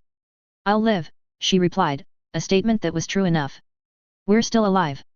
She'd made the statement and shook her head at it. Really, they shouldn't be. Probably the only thing that had saved them was the fact that they'd been so far underground when the missile hit. That and Steve's indestructible shield. SHIELD tried to kill us, Nat stated. Not S.H.I.E.L.D, Hydra, Steve corrected. Is there much of a difference? She asked as she straightened in her seat. From what Zola was saying, SHIELD and Hydra are pretty much the same thing these days. I don't believe that every agent is Hydra. You're not, I'm not. I think we can agree that Fury wasn't, Steve stated. There's no way that Clint is either, Nat said, at the same time wondering how many of her friends, how many of the people that she'd worked with, were. She looked out the window as she tried to process it. She'd been sure that she'd been working for the good guys these last years, but apparently, she couldn't even trust that anymore. Where are we headed? She asked. DC, Steve answered simply. What's the plan? She asked. We need a place to lay low until we can find out what Zola's algorithm does, Steve replied. My safe houses are probably compromised, she cautioned. I know. I've got an idea. A friend. Sort of, Steve replied. Nat raised an eyebrow at him. That wasn't exactly much of a plan, but then, on second thought, an acquaintance might not be being monitored by SHIELD, Hydra, whoever. What then? Nat asked. What do we do once we find out what this algorithm is for? I know the two of us are good, but even we can't take on all of Hydra by ourselves. Steve glanced at her and she saw the pain and determination in his eyes. He'd spent World War II combating Hydra, even given his very life or at least a frozen 70 years of it, and had believed them defeated, the mission complete. Obviously, it hadn't been. I know. We're going to need help, Steve stated. Nat stared at him for a moment. I'll make a call, shall I? She asked, fishing her phone out of her pocket. 00000. Excuse me, sir, Agent Romanoff is on the phone, Jarvis stated. Jarvis, I remember saying that Pepper and I weren't to be interrupted, Tony frowned. I know, sir, but she was quite insistent, Jarvis replied. Tony looked across the small table at Pepper. They were currently at the tail end of a very late and very delicious dinner. One that Tony had actually managed to remember to attend. It'd been nice, just the two of them, something that had been missing of late with so many in residence in the tower. You might as well answer it, Pepper said from where she sat back in her chair, a glass of wine in her hand. I'm surprised that we haven't been interrupted before this, to be honest. Thanks, Pep, Tony said as he lifted the mobile that he'd already fished out of his pocket and was holding just below the table. Hey, Romanoff, why the late call? Steve and I were just bombed by S.H.I.E.L.D., she stated without preamble. Tony shot up in his chair. What? Did you just say that you were bombed? By S.H.I.E.L.D. He repeated incredulously. Across the table, Pepper's eyes widened and she leant forward, her face full of worry. Are you all right? Tony asked urgently. We're fine. A little banged up but nothing we can't handle, Nat replied. Good, Tony nodded, letting Pepper know the answer as well. What in the world is SHIELD thinking, bombing the two of you? It's a long story, she sighed. Then give me the short version, Tony insisted. SHIELD isn't what we thought it was. Apparently Hydra's been growing inside it for the past 70 years. We don't know how deep it goes, she said. Hydra? As in Nazi flag waving, Red Skull-led Hydra? From World War II? That Hydra? Tony asked. Yes. Them, Nat confirmed. How'd you find out? Fury. He gave Steve a drive and we've been following where it led, Nat replied. There's some sort of algorithm on it. And before you ask, no, we don't know what it does or what it's for. We're working on it. But if it's as bad as we think it is, we're going to need help. Help? To decode that algorithm? Tony asked. You got it. No, Nat replied and he could picture her shaking her head, her red hair flying around her shoulders. No, to take down Hydra. Which would mean potentially going up against all of S.H.I.E.L.D., Tony said, filling in the blanks. I'll assemble the team and we'll get there as soon as we can. Where are you now? On our way back to DC from New Jersey, Nat replied. Right. Leave your phone on and I'll have Jarvis monitor your whereabouts, Tony stated. Hang in there. And Nat, you and the Capsicle, stay safe. We will, Tony. Thanks, Nat replied before the line went dead. That didn't sound good, Pepper stated. No, it's not, Tony replied. My dad helped found SHIELD, I may not be too fond of the guy, but this is part of his legacy and to find out that what he started has been taken over by Hydra. Tony shook his head, trying to wrap his mind around the world-tilting information that he'd just been given. You're putting a team together to go help Nat and Steve? Pepper asked. Yeah, Tony said, lifting his phone to begin to do just that. Tony, Pepper said, catching his attention with that warning tone she was using. He asked. Leave the kids out of this one. They missed enough school when you took them to England, she said. Tony considered it for a moment, but just for a moment before nodding. Done, he agreed.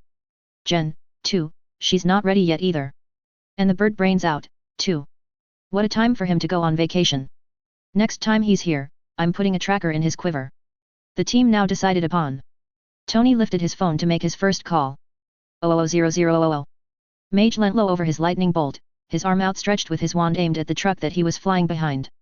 A slight swerve put him on its right side and he fired, shooting a slew of bludgeoning hexes into the side of it. As expected, the truck veered slightly at the impact and moments later, swerved suddenly, taking the next left turn in a futile attempt to evade him. Mage couldn't help but grin. Feeling the wind whipping past his face like this always got his adrenaline going and he remembered why he enjoyed flying so much. Having the bad guys do exactly what you wanted didn't hurt either. Noting Spider-Man swinging in and around the corner, Mage drifted higher, up and over the web slinger as the two pursued the truck. This was much better, Mage decided, much less traffic in this street. That was one of the downsides of living and fighting crime in New York, far too many innocent bystanders that could very easily get hurt if he wasn't careful. Thus, the use of the bludgeoner rather than something a lot more powerful, lethal, and so very much quicker. The two of them, Mage and Spider-Man, had only been chasing this particular truck for a couple of blocks, ever since they, and their partners, had caught up with the bank robbers. Unfortunately, they hadn't been in time to stop the actual robbery, but Daredevil's superior hearing had pinpointed what had happened and where to go. Speaking of the devil, Mage had to shake his head slightly at the way the blood-red costumed man somersaulted from the nearby building, landing in a crouch on top of the truck. The thump of his landing must have alerted the men inside as the truck's trajectory wobbled slightly before straightening once more. Squirrel Girl joined the chase just then, bolting out of a nearby alley. With one great leap, she launched herself at the back of the truck, landing on the rear board. For a second, Mage thought that she was going to tumble off and readied himself to cast a cushioning spell. Thankfully, though, it wasn't needed as she grabbed a hold of a bar beside the truck's rear roller door. Using her considerable strength, Squirrel Girl broke the lock and yanked up the rear door, revealing the sacks piled in the back. One by one, Squirrel Girl tossed them out, only to have Spider-Man grab each one with a web line and string them up behind them like a line of strange-looking piñatas. Daredevil, meanwhile, had climbed over the top of the truck before swinging himself down and through one of the windows. A swish and flick of Mage's wand caught the first robber as he was tossed from the truck. When no others emerged, Mage sped up. Suddenly, the truck swerved violently, changing from heading straight down the road to barreling towards a brick wall. Mage's wand blurred as he sent spell after spell to avoid the inevitable crash that would likely kill his partner as well as the remaining bank robbers. An arresto momentum hit the truck, slowing it. The asphalt was transfigured into deep sand, slowing it even more, and the brick wall became elasticized rubber. Mage watched, breathless, as his spells did their work, bringing the truck to a halt just after bouncing back from the gentle tap against the no longer brick wall. "Great work, guys," Mage said as he came in for a landing, running the last few steps with his broom out in one hand. Daredevil looked back at the truck that he'd just leapt from to see Spider-Man webbing the driver's doors in place and blocking the windows. "Don't bother, they're out cold and won't be waking for quite a while," he said. "Never hurts to be too careful," Spider-Man called back, continuing with his job. "I gotta do more running," Squirrel Girl panted as she joined the three men, having jumped off the back once all of the bags of cash had been tossed out. "Keeping up with a speeding truck isn't easy." Mage's response was interrupted by the sound of his phone going off. Reaching into one of the pockets on his belt, he pulled it out and snapped it open. "Hello," he said. "Sparrowhawk," Tony said. "Glad you finally answered. I've been trying to get you for the past 10 minutes. "I know," Mage replied, and he did, having heard it ringing during the chase. "I was busy. Is there something I can do for you?" "Yet. Get over to the tower as soon as you can," Tony replied. "We're headed to Washington. Steve and Nat need some backup." Mage's eyes snapped to each of his partners. "I'm with Daredevil, Spider-Man, and Squirrel Girl. Do you want me to bring them as well?" he asked. "No," Tony replied quickly. "Pepper-D kill me if you brought the twerps. And it won't hurt to have Matt there keeping an eye on them. The rest of us should be enough." "I take it something's happened? Are Steve and Nat all right?" Mage asked. "Yeah, they're good. I'll fill you in when you get here," Tony replied. "I'm on my way," Mage assured him, closing the phone. "Something wrong?" Daredevil asked, his head cocked slightly towards Mage. Mage had no illusions that the devil hadn't heard the entire conversation. "Maybe," he temporized. "Looks like I'm off on some kind of mission." "You got things here?" "We're good," Daredevil assured him. With a nod of thanks, Mage firmly grasped his broom and twisted, vanishing with the smallest of cracks. 000000. Bruce rushed onto the hangar deck of Avengers Tower, apologies already on his lips. "Sorry I'm late," he said. "You wouldn't believe the amount of traffic there is between here and Jennifer's new apartment in Hell's Kitchen, even at this time of night." "And how is our favorite giant green girl?" Tony asked from the ramp to the Quinjet. "Currently not green," Bruce frowned. "And enjoying her new job. She and Karen Page seem to have hit it off pretty well. That's how Jen got her new apartment. One of the tenants down the hall from Karen moved out and she recommended that Jen take it. It is good that she is making new friends," Thor stated. "Leaving the place one knows and working to fit in somewhere new is hard." Bruce nodded in agreement. "Thanks for leaving Jennifer out of this," Bruce said to Tony. "Whatever this happens to be." "Yeah, about that," Tony said, as serious as Bruce had ever heard him. "Nat and Steve have uncovered evidence that Hydra has infiltrated SHIELD. Actually, they've been doing it for the past 70 years. "Hydra?" Bruce asked, stunned. 70 years? Harry echoed. "And no one noticed?" "Seems that way," Tony replied. "Then how did Romanoff and Rogers find out?" Thor asked. "Not sure," Tony replied. "Something to do with an encrypted drive that Fury gave them." "Fury's involved?" Harry asked. "Seems he worked something out. My guess is that's what got him killed," Tony replied. "Steve and Nat say that Hydra's got something big in the works. They're working on finding out what it is and then they want to take down Hydra once and for all. But if Hydra are inside SHIELD, that would mean taking on the biggest spy agency in the world," Bruce pointed out. "Thus, why they called for backup," Tony stated. "It is never good to take on an enemy too large without allies," Thor nodded gravely. "Where are we meeting them?" Bruce asked. "They're headed to DC, Jarvis is keeping an eye on Nat's phone's coordinates," Tony replied. "The Triskelion," Bruce nodded. "It is the center of SHIELD. "That's my guess, too," Tony agreed. Then let's move, Harry said, striding into the Quinjet. 000000. Agent Barton, the clipped, cultured voice of Jarvis said in the recorded message that Clint had opened when he'd noticed the flashing light on his phone. Mr. Stark requests that you complete your vacation with all haste and make your way to Avengers Tower. Bet he didn't say it like that, Clint grinned at the phone. There has been an incident, the recording continued, making Clint listen closer, harder. Captain Rogers and Agent Romanoff have uncovered the fact that SHI has been infiltrated by Hydra. One attempt has already been made upon their lives at the discovery of this information. A team has assembled and flown to Washington, D.C. to render assistance. Mr. Stark asks that you use Avengers Tower as a staging area in case additional help is required. He has left further information for you there. In 3 strides, Clint was across the room and grabbing his bow. Laura. He called up the stairs. 000000. How'd you meet this guy anyway? Nat asked as they drove into D.C. You've met him, Steve replied, glancing at her. The morning you picked me up for the mission with the Lemurian star. Nat blinked, thinking back. Black guy, goatee, runs, she said. That's him, Steve confirmed. Sam Wilson. He was in the 58th Rescue Squad. Now that he's home, he works with vets down at the DVA. Does some good work there helping them work their way through post-traumatic stress. Sounds a good guy, Nat commented. He is, Steve confirmed.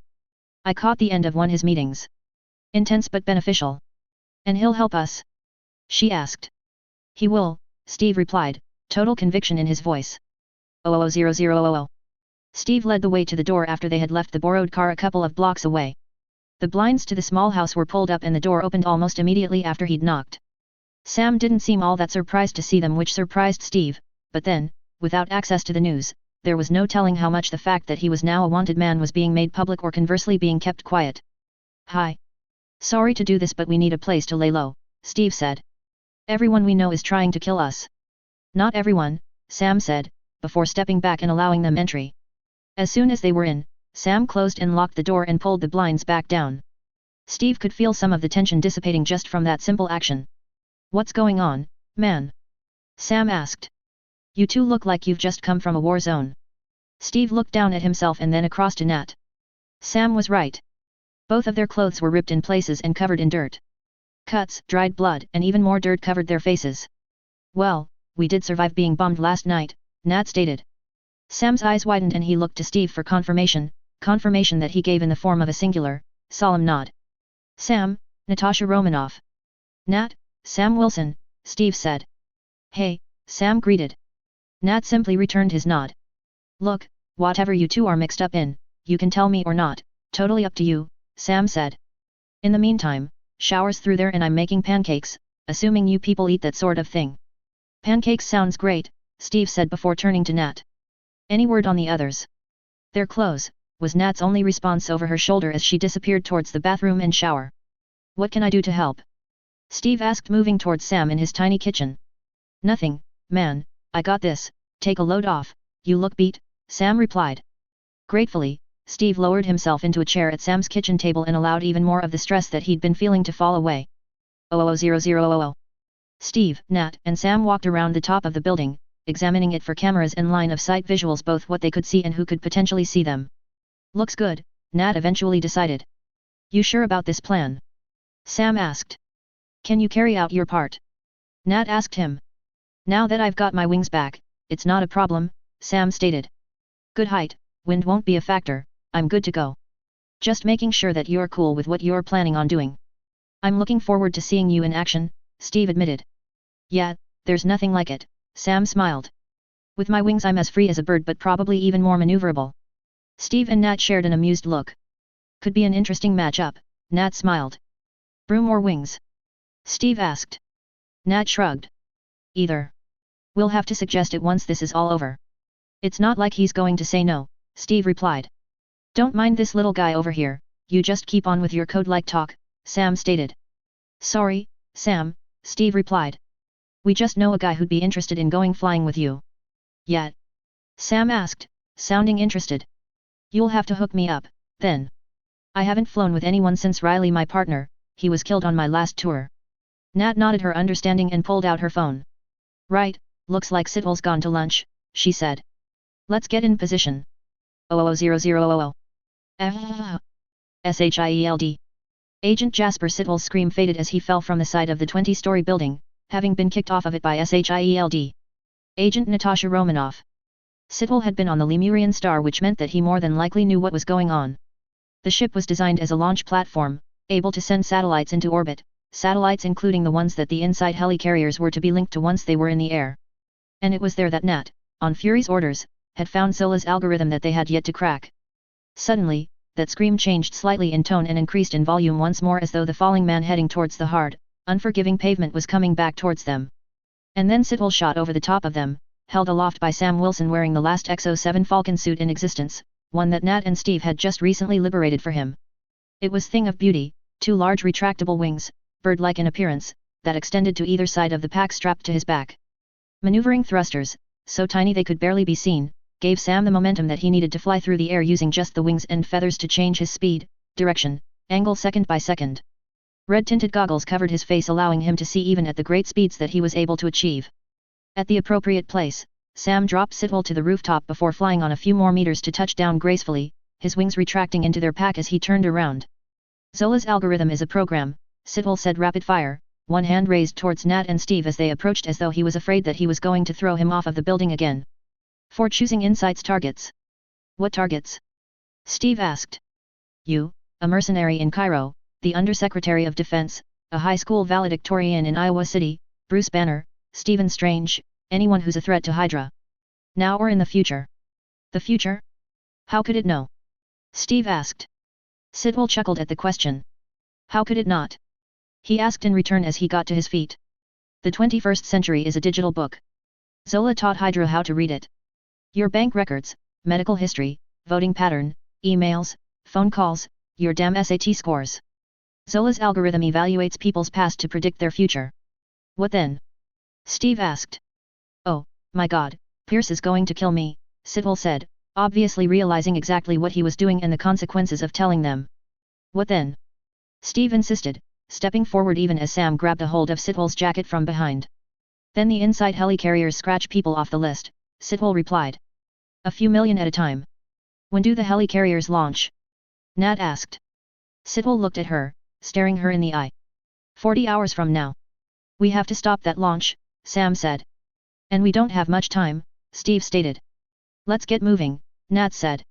What about me? Sitwell asked. Don't worry, you're coming, too, Nat informed him with a smile. Sitwell blanched and only Sam's firm hold on his shoulder stopped him from trying to run. I'm glad backup's already on the way, Nat said to Steve as they entered the stairwell. Agreed, Steve replied grimly. Chapter 46, A Soldier's Fight. Disclaimer: anything you see and recognize does not belong to me. Harry Potter is J.K. Rowling's, the Avengers and other related characters belong to Marvel. I'm simply playing in their sandboxes. 000000. A/N my Christmas gift to you, a bonus chapter of Heroes. Enjoy and Merry Christmas, Happy Hanukkah, Happy Holidays, whichever one it is that you celebrate. 000000. Heroes Assemble. Chapter 46, A Soldier's Fight. This is a terrible, terrible plan. Jasper Sitwell stated emphatically, leaning forward towards the driver's seat of the car that they were in to emphasize his point. Sam looked back at the SHIELD agent in his rearview mirror. He's not wrong, Sam stated. The 3 of us using him to get in. You said you had backup, right? Tell me we've got backup.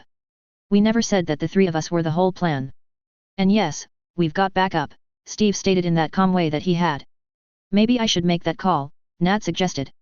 Do it, Steve nodded and Sam couldn't help agreeing. A heavy thump on the roof of the car had Sam looking up in confusion. Something had just landed on them? Exactly where it'd come from was a mystery, one that went straight out of his head as he heard the sound of a fist punching through the rear passenger window, immediately followed by the sound of Sitwell's scream as he was pulled from the car and thrown into oncoming traffic. Sam couldn't help but grip the steering wheel tighter, wondering if he'd be next. Suddenly, shots were being fired down through the roof. Natasha dodged the ones aimed at the back seat by scrambling forward into Steve's lap. 2 barely missed both Steve and Sam, slamming into their headrests. Steve, though, solved the problem, yanking up on the handbrake, bringing the car skidding to a stop and getting rid of their unwelcome guest by sending him flying down the highway. Sam could only stare as the guy's metal hand dug grooves into the asphalt as he landed in a crouch before standing to face them down. He had dark goggles covering his eyes, a mask covering his nose and the lower part of his face, and dark, lanky hair. It was obvious that he meant business. Even from this distance, Sam could count 2 knives and a gun, not to mention that arm. Sam recognized the type, this guy was a soldier. Make that call. Steve snapped. Sam noted that Nat pulled out her phone with one hand and her gun with the other. The unexpected jerk as a car slammed into them from behind, snapped the three of them forward and sent both phone and gun tumbling into the well at Steve's feet. Sam slammed on the brakes, trying to stop their car from being pushed any further. The fact that the guy with the metal arm was standing there so calmly as they barreled towards him was unnerving, although, after what the guy had just done to Sitwell, Sam wasn't going to get upset if they ran him down. Unfortunately, that wasn't to be. Just before they hit him, the guy leapt, spinning to land flat on the roof of the car. If Sam D had time to process that, he might have worried about what was coming next. Having the windscreen punched through and the steering wheel ripped from both his hands and the car answered that very question in the most terrifying way possible. Hang on! Steve yelled. Sam's head snapped across and away from the terrifying sight of their car careening out of control down the highway. Seeing Steve slamming his shoulder into the door of the car, Sam scrambled to join Steve and Nat, only just making it in time to grab hold of the two before the door gave way, rocketing the three of them out and away. The screech of metal sliding on the road as they tobogganed to safety was piercingly loud but all but completely ignored as the three skidded along, Sam rolling away just before they slid to a stop. The crack of a bullet hitting the ground next to his head had Sam scrambling up and racing for the nearest cover, a car his head low and out of the line of fire as much as possible. Risking a quick glance, Sam looked out, locating their now overturned car a couple of dozen meters away. His wings were in there. Guns, too. He needed them. But they were staying right where they were, especially with what amounted to a small army between him and their. Steve! Sam yelled, seeing his new friend, with only that impressive shield of his to protect himself, having a rocket launcher aimed at him. Sam had no idea whether Steve D heard the warning, the fact that he pushed Nat out of the way before the missile impacted his shield, sending him flying out, over and off the bridge said that he might have. Again, bullets began firing towards him and Sam was forced to duck away. Keeping low, he raced backwards and away, trying to put more distance and more obstacles between himself and those bullets. Sam's eyes narrowed, wishing for a gun in his hand to shoot back at these guys. Unfortunately, all he had on him was a small utility knife. And everyone knew that bringing a knife to a gunfight was never a good idea. 00000. Harry sat cross-legged on the bench seat of the Quinjet, his eyes closed as he worked on his patients. While his body may have been in a state of rest, his mind was active and he was acutely aware of everything going on around him. This waiting wasn't easy, especially when he knew that his friends were out there somewhere, most likely in some kind of danger. It simply wasn't in Harry's nature to wait around like this without helping, coming to the rescue of those in need, his old saving people thing rearing its head. Bruce lay on the opposite bench, pretending to sleep, but Harry could tell that it was only feigned. Thor, meanwhile, paced back and forth continuously, his hands either clasped behind his back or one hand rubbing the fist of the other in front of his chest. Tony, meanwhile, hadn't left the pilot's seat. His hands were in constant motion as he worked his magic to keep abreast of SHIELD intelligence. So far, though, there'd been next to no information about Steve or Nat at all. Not even the fact that SHIELD had attempted to have them killed had been logged in SHIELD files. Something was going on, that much was for certain. The unexpected ringing of Tony's phone snapped Harry's eyes open and he was up in a shot, only a fraction of a second before Bruce, with Thor hot on their heels as they crowded around Tony. Thankfully, when Tony D answered it, he'd also put it on loudspeaker. Romanoff. Finally. This sitting around waiting while you and the Capsicle do your spy thing is, wait. Is that gunfire? Tony blurted, interrupting himself. And it was, Harry realized. Rapid-fire gunshots at that. A number of louder shots, closer to the phone, could only be Nat shooting back. We need immediate assistance and evac. Nat stated, just as rapid-fire as her gun. Tony's fingers blurred on the console in front of him. Got your position. Be there in 5, Tony replied. The line cut out before any more could be said. The repulsor engines on the Quinjet roared to life and Tony rapidly had them airborne. Can you do your magic thing and get there now? Bruce asked. Harry frustratedly shook his head. No. I need to know where I'm going in order to apparate or port KS somewhere and I've never been there, I've got no frame of reference, Harry replied. We're just going to have to trust that our comrades can hold on until we get there, Thor stated, holding out his hand from Mjolnir to slap into his open palm. 00000. Snapping her phone off, Nat shoved it into her pocket, immensely grateful that she'd managed to snag the thing just before they had to bail from the car. Firing off a few return shots gave Nat a chance to get a better read on her situation. It wasn't good. Not good at all. Where was Clint when you needed him, she wondered. A few of his special arrows could come in handy just then. Seeing the firepower that she was up against and knowing the number of bullets left in her own magazines, Nat knew that retreat was the only option. Racing from cover, she leapt over the barrier dividing the highway and immediately rolled out of the way on oncoming traffic. A convenient second car came by and Nat ducked in behind it, but not before looking back and seeing what was being aimed at her. Nat's eyes widened and she did the only thing she could. She leapt from the bridge, shooting out a grappling line from her stinger wrist braces under her jacket.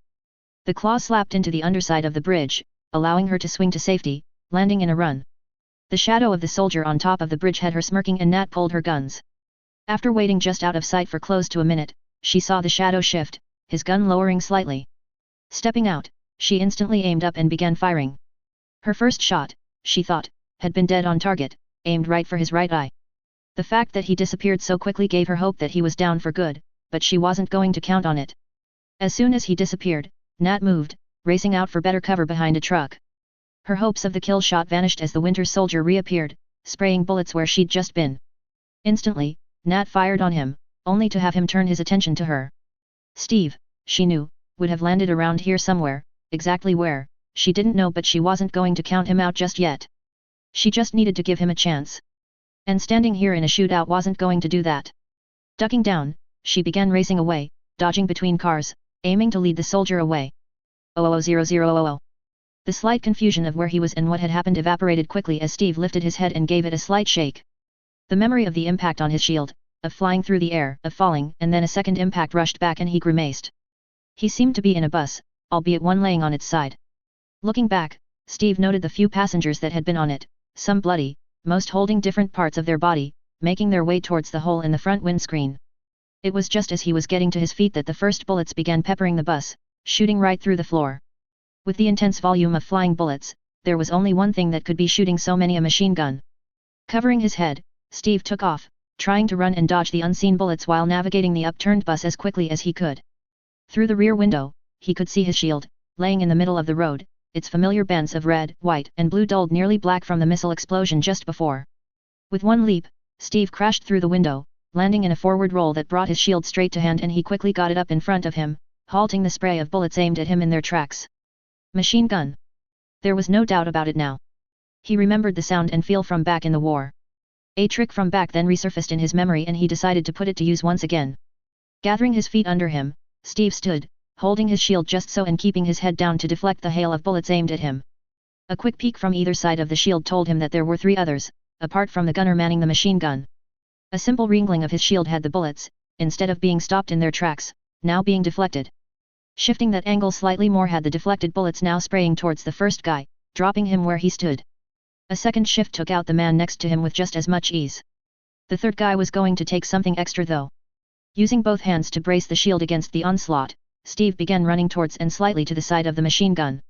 When the angle was just right, he shifted his shield once more, removing the third soldier from the fight. Then, with his sole focus on the man holding the machine gun, Steve began running straight at him, using his considerable strength to combat the increasing force of the bullets impacting upon his shield. The instant that he was in the right position, Steve leapt, spinning up and over the soldier, grabbing his head on the way down and slamming him into the car that he'd been standing on. The force of the impact knocked the soldier senseless and Steve gave a sigh of relief before reaching down and beginning to remove the vital components of the machine gun. Definitely wouldn't be safe to leave a weapon like that just lying around for anyone to find and use. 00000. Finally, Sam was able to take a breath. All but one of the soldiers who'd attacked them were now on the ground under the bridge, having grappled down. With knife in hand, Sam slipped closer and closer, keeping out of the last guy's line of vision. This guy was aiming to control the high ground, to use this superior position to keep Steve and Nat pinned down. Not if Sam had anything to do with it, though. Sam rounded the last car at a rush, slapping out a hand to push the rifle coming to bear on him away. A slash with his knife cut the gun strap from his neck and Sam grabbed it before kicking the guy backwards, right over the edge and off the bridge. Bringing the rifle to bear, Sam trained it on the ground below, searching for enemies. Nat was nowhere to be seen. Steve, though, was standing over 4 downed soldiers, looking completely unhurt after being blown from the bridge not long before. Seeing Steve look up at him, Sam gave a nod. Go. I've got this, he called down. Steve immediately nodded back before taking off at a run in the only direction that Nat could have gone. Once again, Sam checked over the terrain, searching for enemies. Seeing none, he glanced back, quickly finding the wreckage of their upturned car, its precious cargo still in what remained of its boot. 00000. Come on, Tony muttered under his breath, once again looking at the clock on the console. It'd only been 3 minutes since they'd heard from Nat, but a lot could happen in 3 minutes. he'd learnt that back in New York with the Chitauri invasion. And the fact that they could hear gunfire in that phone call, including Nat shooting back, combined with how short the conversation had been and the call being cut off so abruptly, meant that everyone in the Quinjet was tense. And ready. Bruce, take the wheel, Tony ordered. You want me to drive? Bruce asked even as he slipped into the co-pilot's seat of the Quinjet. For now, Tony replied as he stepped backwards into his Iron Man armor which had been standing idly by waiting for him. The red and gold armor closed up, servos whirring as the suit fastened in place. Finally, his visor snapped shut, the eyes lit and the HUD came online. If thing go pear-shaped and we need the big guy, Jarvis'll take over for you, Tony stated. Bruce's head whipped up at him. What? You expect to need the other guy? He gulped. Hopefully not, but be ready just in case, Tony replied. Harry's hand came from his blue-gray cloak to rest on Bruce's shoulder for a second. The two of you came to a better understanding out in Nevada, right? The wizard said, to which Bruce nodded. And I've got my potions handy just in case. Bruce nodded but didn't look convinced even as he turned back to the console. Jarvis, connect into the Quinjet. Make sure we have access to her system so we know what we're flying into, Tony ordered. 000000. Hearing the gunshots in the distance, combined with the screams from the civilians, gave Steve a direction to run. The car in the distance exploding widened his eyes and he put on a burst of speed. He saw him, then, the Winter Soldier, with his silver metal arm. And then, flying out of nowhere, came Nat, flipping up and over the soldier, what looked like a garroting line between her hands as she attempted to subdue the soldier. The attempt failed spectacularly as the soldier simply reached up and grabbed Nat and threw her from over his shoulder in front of her, sending her flying across the street and rolling to a stop beside a parked car. Steve's mental yelling must have been heard for Nat was straight up after flicking out one of her widow's bites to momentarily incapacitate the soldier's arm before she was on her feet and running away, yelling at the civilians to clear the area. Steve knew that he was going to be too late. He could see the rifle being lifted, the shot being lined up and then the crack of the rifle echoed through the air. Nat clutched at her right shoulder and staggered, disappearing down behind a car. Steve watched as the Winter Soldier stepped around, lining up for a second, finishing shot. A shot that Steve wasn't going to give him. The instant before he hit the soldier, the man must have heard him coming, for he turned slightly, turning the powerful punch that Steve threw into a glancing blow. It was enough, though, to take the soldier's attention from Nat. A spinning kick tore the rifle from the soldier's hands and Steve moved, bringing his shield down and around to protect himself. Just in time, too, as the soldier grabbed a minigun from his back and began shooting rapidly at him. Steve ducked in behind a car, moving around it, the bullets continuing to spray after him even as he protected himself with his shield. Coming around the front of the car, Steve leapt up, slid over the bonnet and closed, hitting the soldier's wrist, opening the hand and sending the gun clattering away. A third gun, this a simple pistol, was instantly pulled and it took all of Steve's considerable reflexes to move his shield down, right, up, back down before lashing out, with the edge of his shield, removing the gun from the equation. Fists then began being exchanged. Head. Body. Block with shield to the right. Lash out at unprotected ribs. A hit to the jaw. And then Steve felt his shield grabbed and twisted. He went with it, spinning up and over, landed on his feet and instantly received a kick to the chest. Steve tumbled backwards and away, realizing as he ended in a crouch that he was now without his shield, the soldier staring hard at him from over its edge as he now held it. Instantly, Steve was up, racing back in towards the fight, only to have to twist awkwardly out of the way as his own shield was hurtled at him. The soldier's hand shifted and Steve noted the knife in it, twirling into the grip that he obviously favored. Steve closed, lifting his left arm to block the knife thrust and hitting out with his right. Once again, a flurry of blows was exchanged and Steve had to be extra aware of the knife. Block a left thrust. Punch hard at face.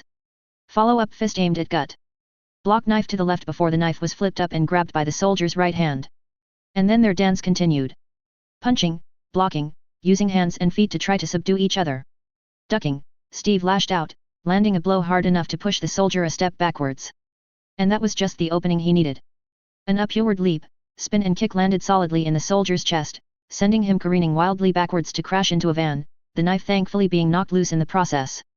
A second knife appeared as Steve closed and he was forced to dodge a particularly vicious thrust at his side. The twist was enough of an opening to allow the soldier to go on the offensive, slashing and cutting at Steve and he was forced to block blow after blow even as he was maneuvered about in a circle. And then it was the soldier's turn to jump and kick, sending Steve backwards into the same van. The knife came down hard, aimed right for his left eye and it took both of Steve's hands to block the blow. And then the soldier's strength increased and it was all Steve could do to force the blade to the side past his head. The soldier wasn't done yet, though, using his superhuman strength to drag the knife through the metal of the van and towards Steve's head. Quickly stepping sidewards, Steve avoided it until he was able to slip down and away. The soldiers overbalance, allowing Steve to retrieve his shield from the side of the van. With shield back in hand, Steve went on the offensive, blocking the metal arm with the edge of his shield, using the unbreakable vibranium against it. When that didn't seem to work, Steve dropped his arm with the shield under that metal arm and immediately brought it back up to slam into the soldier's face, staggering him slightly. Steve grabbed him, twisting the soldier up and over his shoulder to roll away, the mask the soldier was wearing falling away in the process. And then the soldier straightened and Steve got his first good look at the guy. His eyes widened and he was sure that he was seeing wrong. "Bucky?" he asked, standing slightly straighter from the defensive crouch that he'd been in. "Who the hell's Bucky?" the Winter Soldier asked in return. "00000. Bruce brought the Quinjet in from the south." Wisps of smoke drifted up in multiple directions showing where the battle had taken place, the largest being down on the streets rather than up on the bridge where the largest concentration of wrecked vehicles seemed to be. "There," Thor stated, leaning forward and thrusting a pointing finger off to the side. Bruce hovered the Quinjet, angling its nose down and around. "There's Steve," Bruce said, nodding towards the man standing with his shield, facing off against a guy dressed in military black. Suddenly, out of nowhere, a man with mechanical wings on his back flew in from the side, his legs dropping low to kick the soldier in the back. "Well, that's not something you see every day," Tony commented absently. "He's got a metal arm," Bruce exclaimed, seeing the flash of the silver arm as the soldier tumbled and rolled from the force of the kick. "Steve's report said that Fury was killed by a guy with a metal arm," Tony stated. "He's got answers we need." "I'm on it," Harry stated, flipping his hood up, swiping one hand over his face, using his magic to conceal his features and popping his wand out. With a quick turn, only 3 were left in the Quinjet as Mage appeared just off to the side on the street, creating a triangle around the soldier with Steve and the flying guy being the other 2 points. "Point Break, you ready?" Iron Man asked, slamming his hand against the button that would lower the Quinjet's ramp. In response, Thor simply began twirling his hammer in his hand as he strode towards the exit. 00000. Mage arrived, his wand arm coming up, ready. Steve didn't even look in his direction, instead continuing to simply stare at the soldier. The other guy gave him a brief nod of recognition and Mage recognized him as a friendly. Without warning, the soldier lifted an arm, a pistol in his hand, but before he could fire, a small missile came out of nowhere, slamming into a car, exploding it and sending the soldier flying. Mage noted that it had been Natasha that had fired the missile before taking off after the soldier. Mage shook his head at the sight of the soldier already getting to his feet, his hand going behind him, obviously for a new weapon, not that Mage planned on giving him enough time to draw it. A simple red spell was snapped from his wand. But with superhuman reflexes, the soldier blocked it with his metal arm, the stunner splashing against it harmlessly. Taking a step forward, Mage's wand whipped into a blur, shooting spell after spell. The first was blocked. The rest, though, did their work, leaving the soldier bound, silenced, petrified, and unconscious on the ground at Mage's feet. A simple Oxio relieved the man of his weapons, a surprising haul that Mage promptly shrank before placing into one of the pockets on his belt. He eyed the metal arm, considering the safest way of dealing with it. But not knowing how it was tied into the soldier's human anatomy, he left it for Tony to deal with later. "Let's get you someplace safe for now, shall we?" Mage said to the unconscious man. A quick disillusionment spell, levitation spell, and a rope tied to him satisfied Mage. Then, after drawing and enlarging his broom, Mage flew back up to the Quinjet, trailing the body of the soldier behind him. 00000. "Harry, you better get back down there," Bruce called from the pilot's seat. Harry's head looked up and around from where he was in the process of strapping the rigid, unconscious body of the Winter Soldier to one of the benches on the side of the Quinjet. "What's happening?" Harry asked. "I'm counting 8 black SUVs with flashing lights heading towards the others," Bruce relayed. "Give me one more SEC, Harry said before turning back to complete the job. 00000.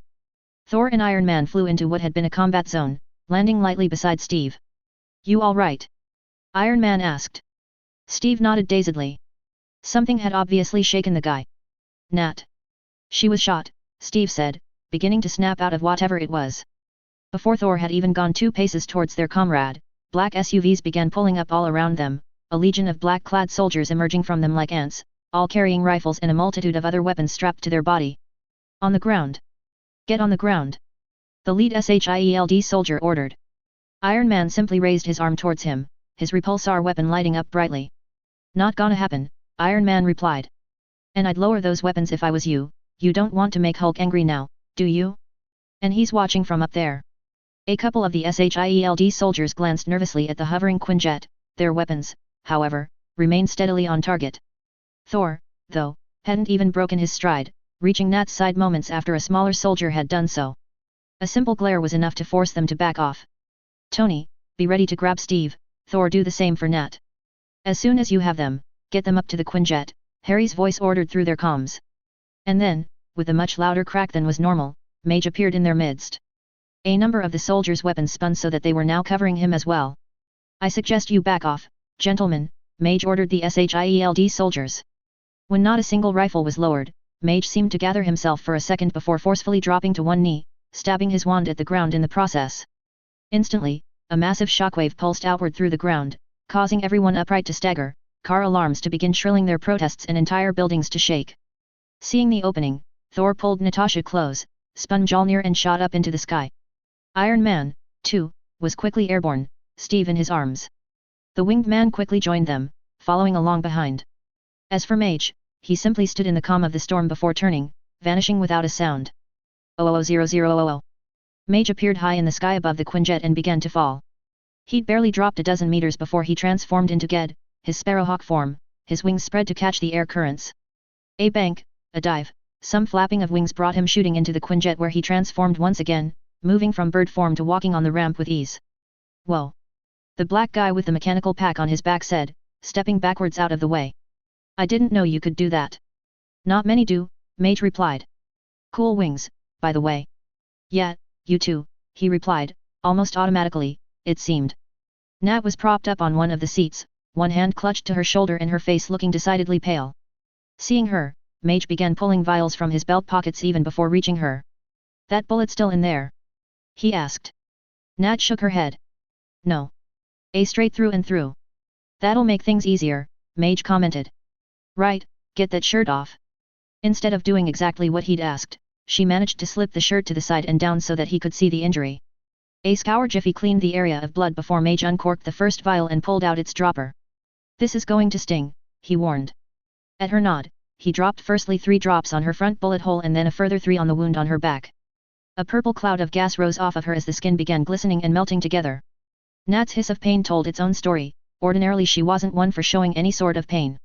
By the time that the essence of Dittany had finished its work, the wounds looked to be at least half a week old. Right, drink this, Mage ordered, pulling out the second vial. What is it? She asked suspiciously, looking at the viscous dark red liquid. Blood replenishing potion, it'll give you back the blood that you lost, Mage stated. In one go, Nat slugged the potion down, grimacing at the taste, just as everyone who took it did. Right, what's going on? Tony asked before cocking a thumb at their extra passenger. And who's this guy? Sam Wilson, he's a friend and ally, Steve replied from where he was standing staring down at the unconscious form of the Winter Soldier. As to what's going on, I think I might have a lead, Nat stated. She thrust a hand into her pocket and pulled out a piece of paper, holding it up for all to see. What is it? Mage asked. A set of coordinates, Nat replied. It was slipped into my pocket by that SHIELD agent before Thor chased them off. Where are they for? Bruce asked. Only one way to find out, Mage stated. Chapter 47, Working for the Bad Guys. Disclaimer: anything you see and recognize does not belong to me. Harry Potter is J.K. Rowling's, the Avengers and other related characters belong to Marvel. I'm simply playing in their sandboxes. 00000. A/N today is the last Thursday in December. As I posted Chapter 1 back on the first Thursday in January, I thought today a good choice to pause and thank everyone who's read, reviewed, favorite, and followed heroes throughout the year. We've come a long way over that time, 47 chapters and 197,500 words. When I first started posting, I never dreamed that so many others would like it. The stats alone tell the story that you do 3,600 reviews, 1.8 M views, 6,850 favorites, and 9,000 followers. These figures put Heroes in the top 10 of all-time greatest HP/Avengers crossover stories. To each and every one of you, my heartfelt thank you for your support and encouragement. There's still a lot of story left to tell. I hope that you continue to enjoy reading it as much as I'm enjoying writing it. 00000. Heroes Assemble. Chapter 47, Working for the Bad Guys. Tony manipulated the console, zeroing in on the coordinates on the piece of paper that had been slipped into Nat's pocket. Where are we headed? Bruce asked from the pilot's seat of the Quinjet. Looks like an old, abandoned water station, Tony remarked. What else is there? Steve asked from where he was still standing over the unconscious Winter Soldier, seemingly studying his face. Tony perused the satellite image while tapping away, searching for any archived plans of the water station. Nothing, Tony replied with a shrug. Perfect place for one of S.H.I.E.L.D's secret bases, Nat stated. You think there'll be allies there waiting for us? Sam asked. Nat shrugged. Won't know till we get there. Any who are there who are not allies will find themselves in a world of pain, Thor stated, twirling his hammer in emphasis. Especially if Sparrowhawk there stops holding back, Tony said, pointing an accusatory finger at Mage. And don't deny it, Mr. Magic Man. We've seen what you can do now. What was that spell anyway? Steve asked. Terrai Motu's Pulsus, Mage replied. The earthquake shock spell. And you're right, I have been holding back somewhat. Some of the spells I know are a little too dangerous to use, especially in a city. Too dangerous?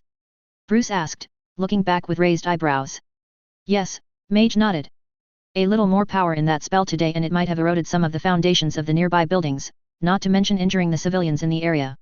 For the most part, the spells I already use are powerful enough without using the extras that I have in my arsenal.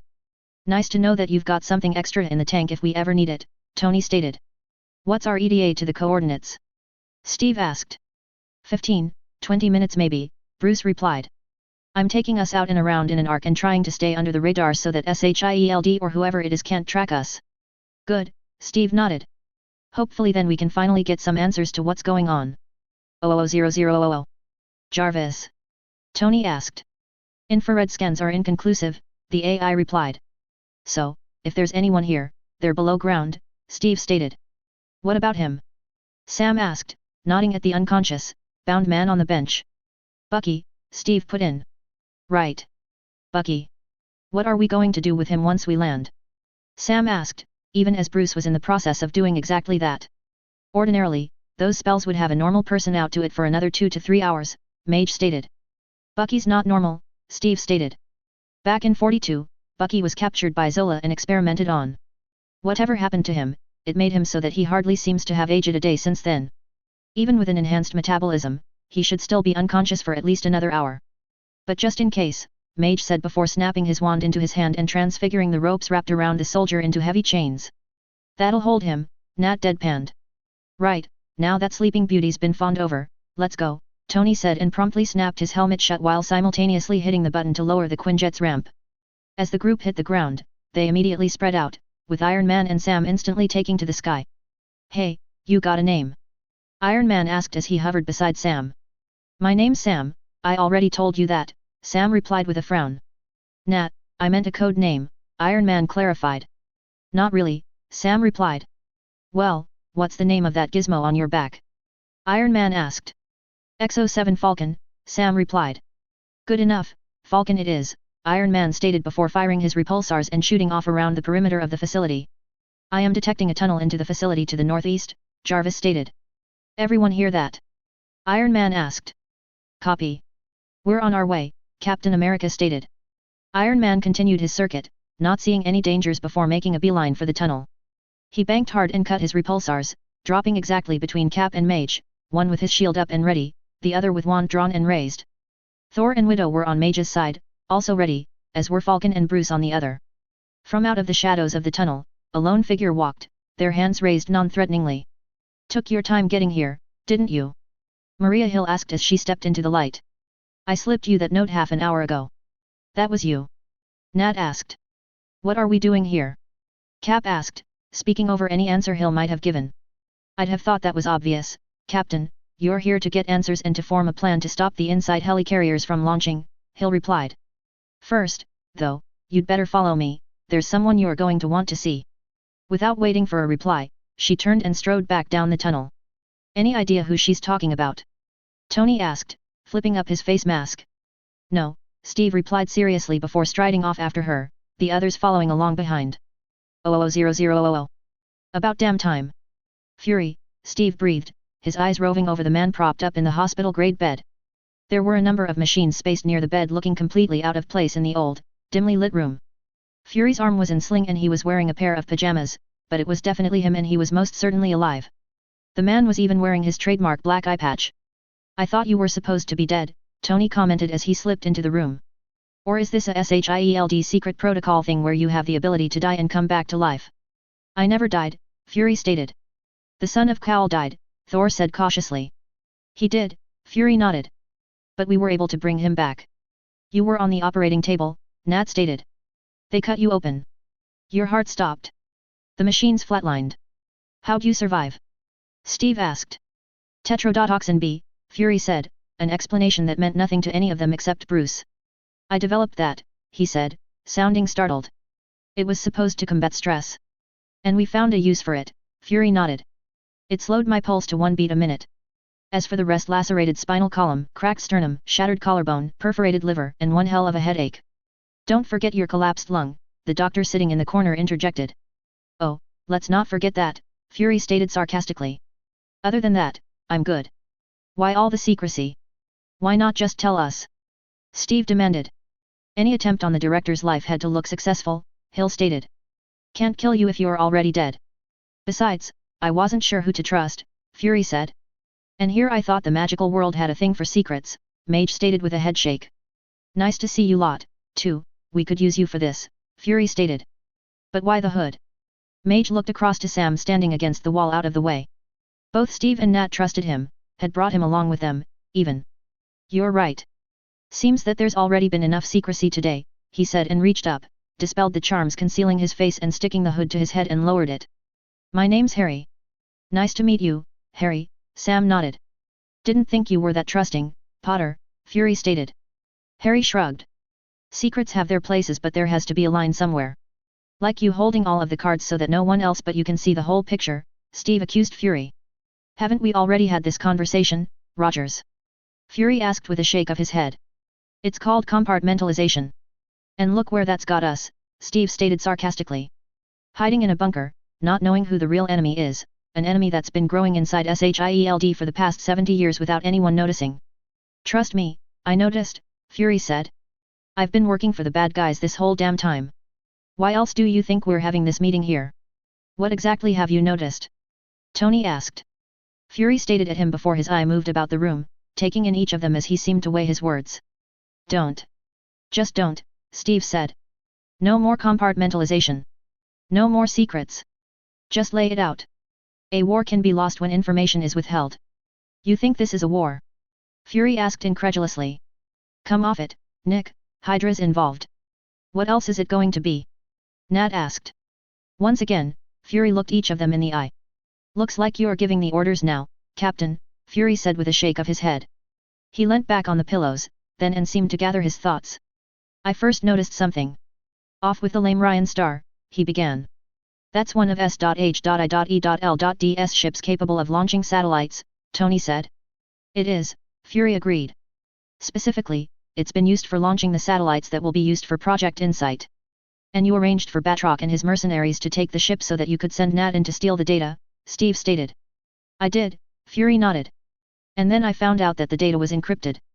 Level 10 encrypted that not even my director's override could do anything about. And you'll never guess who encrypted that data. Nick Fury. Bruce guessed. Fury simply pointed a finger at him. Should have given me a call, I would have had you in no time, Tony stated. Maybe I should have, Fury allowed. What I suspect my attempts did do, though, was put me on the radar of the bad guys and landed me here. Nat and I found out what's on it, Steve stated, pulling out the flash drive from his pocket and holding it up. It's an algorithm developed by Arnim Zola. It's designed to find the people who are or who have the potential to be threats to Hydra so that the Insight carriers can eliminate them. They can find anyone in the world. Harry asked. Even my people. The Insight Helicarriers are the most sophisticated in the world, Fury stated. If anything can, it'll be them. Sounds like something that needs a good smiting, yes? Thor asked, slapping Bruce on the shoulder. Yes, it does. I can feel that Hulk's eager to join in the smashing as well, Bruce replied. 000000. Harry found Steve, as expected, in the room where they'd placed the Winter Soldier. It was a stark room, constructed entirely of grey, molding concrete. There were no windows and only a single door. A door that locked, a rarity in this old, abandoned facility that they were currently holed up in. A small camp bed had been placed against the far wall for the sleeping, still bound soldier. Currently, a doctor was checking the soldier's vitals while Steve watched over both of them from where he leant in the corner, his arms folded tightly across his chest, his shield leaning up against the wall beside him. You okay? Harry asked. Steve barely glanced at him before affixing his eyes once more on the unconscious man. Yeah, Steve replied succinctly. I take it you know him? Harry asked. Yes. Or, at least, I once did, Steve replied. I last saw Bucky in Nazi Germany back in '45. We were on a mission to capture Zola. There was resistance and Bucky fell from the train into a ravine must have been at least a couple of 100 feet. Some fall, Harry commented. Yeah. I'm guessing that whatever experiments Zola did, it was enough for him to survive the fall, Steve said. But what they did to him since then, in the last 70 years. Steve trailed off with a frustrated shake of his head. He didn't know me, Steve continued quietly. We grew up together. We were best friends. And he didn't know me. It was at that moment that the man in question seemed to instantly come awake and flex his great muscles. That amazing metal arm of his causing the links of metal chain that were wrapped around him to begin separating. Before anyone could react, he'd managed to twist his hand enough to get a hold of the chain and twist it further, snapping a dozen links off. Both Harry and Steve moved towards him. Unfortunately, they weren't in time to stop the soldier from shrugging off the chains and grabbing the doctor by the throat before thrusting him away, through the air to hit the wall and to slowly slide down it. A pair of spells were snapped from Harry's wand, but the soldier had obviously learnt from their earlier encounter, using his enhanced reflexes to catch each of them with his metal hand, rendering them useless. It wasn't until Steve closed, grappling with him, that Harry was able to get in a third spell, this one instantly snapping the soldier's arms and legs together. Only Steve grabbing him by the shoulders and steadying him, stopping him from crashing to the ground. A simple petrifying spell, Harry replied to Steve's unasked question. The soldier's eyes darted rapidly about as Steve gently lowered him back onto the bed. Harry sent a fourth spell towards the man, this one undoing the Petrificus totalis from just his head. Instantly a stream of words sallied forth from the petrified soldier. What have you done to me? Undo it. Harry's hand shot to his ear, the unexpected and all but unfamiliar feeling of tingling surprising him as the magic went to work. He's speaking Russian, Steve said, standing back up and staring down at his friend. I know, Harry replied. Translator earring. Lets me understand any language spoken. Haven't had to use it in ages. What's he saying? Steve asked. He wants me to undo the spell, Harry replied. You cannot hold me forever. The soldier snarled. I think that one's Turkish or maybe Serbian, Harry said. It's hard to pick when all I'm hearing is English. Either way, he says that we'll regret it once he gets free. Steve took half a step forward. Your name is James Buchanan Barnes, he said. You grew up in Brooklyn, New York. We've been friends our entire lives. The soldier stared at him but at least stopped threatening them in a new language every other sentence. Do you know who I am? Steve asked hopefully. You're my mission, the soldier spat. My name's Steve. Steve Rogers. And you're Bucky, Steve told him. For the very briefest of instances, there was a flicker of something, as though something had registered, but it was gone before anyone could say or do anything. How can he not remember? Steve asked. How can he not even know his own name? With a frown, Harry raised his wand. Legilimens, he whispered. Instantly, Harry was drawn inside Bucky's mind. The thoughts and images that swirled about seemed fragmented and disjointed, and there was a whole lot of blank spaces. As Harry carefully looked about, he could feel Bucky trying to push him out, but without any training, Harry, even as unskilled as he was in the mind arts, had no problems batting the feeble attempt away. And then the briefest of glimmers caught his mind's eye. It wasn't much, but it left Harry with the impression that far below or maybe beyond the confusion, there might be something there, something more normal than what he was seeing. What did you do? Steve demanded once Harry was back out again. Took a look inside his mind, Harry replied, shaking his head to get the last vestiges of doing that particular spell out of his own mind. And? Steve asked. It's a mess in there. Someone's obviously been doing something to his mind, Harry replied. Some kind of brainwashing, I'd guess, Steve mused. Can you undo it? Me? No, definitely not, Harry replied. For something like that, you'd need a fully qualified mind healer. Do you know one? Steve asked hopefully, his gaze drawn back once again to Bucky. Maybe, Harry temporized. But she's in England and we don't have the time to get her here right now, and with what I just saw, I'd guess that she'll need months to undo the damage. Harry reached into one of his belt pockets and withdrew a small vial. What's that? Steve asked suspiciously. Spells don't seem to work on him for very long, Harry replied. We're going to need something a lot stronger to keep him subdued while we're away dealing with the insight problem. This is called Draft of Living Death. Don't worry, there's a counter. It'll basically put him into a sleep so deep that no one can wake him from until we're ready.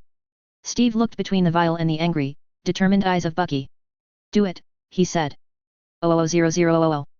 Between the 6 Avengers, Sam, Fury, and Maria Hill, the table was crowded. But with the job that they were planning, it needed to be. Taking on most likely all of SHIELD wasn't something that one did at the drop of a hat. At the very least, some planning had to take place, even in the limited amount of time that they had. There are 3 helicarriers, currently located in a special bay under the Potomac River. Hill began the briefing. The only way in is through the Triskelion itself on Roosevelt Island. Unless they open the bay doors, Steve corrected. Which would be bad, Fury stated. Right, opening those hangar doors means that the helicarriers are due for immediate launch, Hill continued. Once the helicarriers reach 3,000 feet, they'll triangulate with the InSight satellites and become fully weaponized. Which would be bad, Tony said, echoing Fury. So, we need to stop them before they can launch, Bruce nodded. That is the preferable option, Fury nodded. But you've all been around the block before, you know that no plan survives first contact with the enemy. In any case, our ultimate goal is to breach those carriers and replace their targeting blades with our own. 1 or 2 won't cut it, Hill continued as she placed a small container on the table and opened it, revealing 3 computer chips fitted snugly into their black foam casing. We need to link all 3 carriers for this to work, because if even one of those ships remains operational, a whole lot of people are going to die. A nice clear objective, Thor beamed. Get in, replace those things and don't let anyone get in our way. We have to assume that not everyone on board those carriers is Hydra, Fury interjected. We don't need to kill everyone, just get past them, insert the server blades and maybe, just maybe, we can salvage what's left. We're not salvaging anything, Steve interjected, cutting the director off. We're not just taking down the carriers, Nick, we're taking down SHIELD. Nick glared at him. SHIELD had nothing to do with this. Who built those things? Tony asked, raising a hand. Fury's glare switched to the man. It may have been a SHIELD project but we now know that it was Hydra pulling the strings, Fury stated. A Hydra that's been inside SHIELD for 70 years without anyone noticing, Steve argued. SHIELD, Hydra, it all goes. There are good people still inside S.H.I.E.L.D, Fury reiterated. And how are we supposed to tell who's on which side? Nat asked. I trust the people in this room. And Clint. Everyone else. Her statement ended in a shrug. You know that I have trust issues. The number of people I trust I can count on one hand, Fury stated. And you're not afraid of cutting off fingers, Nat finished for him. No. I'm not. But there are others I trust who aren't here. Coulson for one, Nick said. And what about the rest of his team? Tony asked. How do we know who is or who isn't SHIELD or Hydra? Or who's been compromised simply because of who they report to or work with? Don't look at me, Harry stated. I don't have enough power to put a compulsion spell on everyone to tell the truth. And there's not enough Veritaserum truth serum in the world to feed it to everyone at this Triskelion place, let alone the dozens of other SHIELD bases you've probably got stashed away around the world. If they shoot at you, they're the enemy, Steve stated simply. Works for me, Sam agreed. You gave me this mission, Steve said to Fury's glare, this is how it ends. I was fighting Hydra back in World War II before I went into the ice. I didn't expect to have to finish the mission 70 years later when I came back out. And what happens after the Triskelion? Fury asked. Are you going to attack every SHIELD base we have? If I have to, in order to flush out and finish off Hydra, then yes, Steve answered firmly. And he won't be alone, Tony stated. My dad started SHIELD, I'll help end it to preserve the legacy of what he was trying to do. We'll all help, Harry agreed. And I'm willing to bet that those others that you mentioned, the true SHIELD agents, like Coulson, like Sky, will fight back once they know what's going on as well.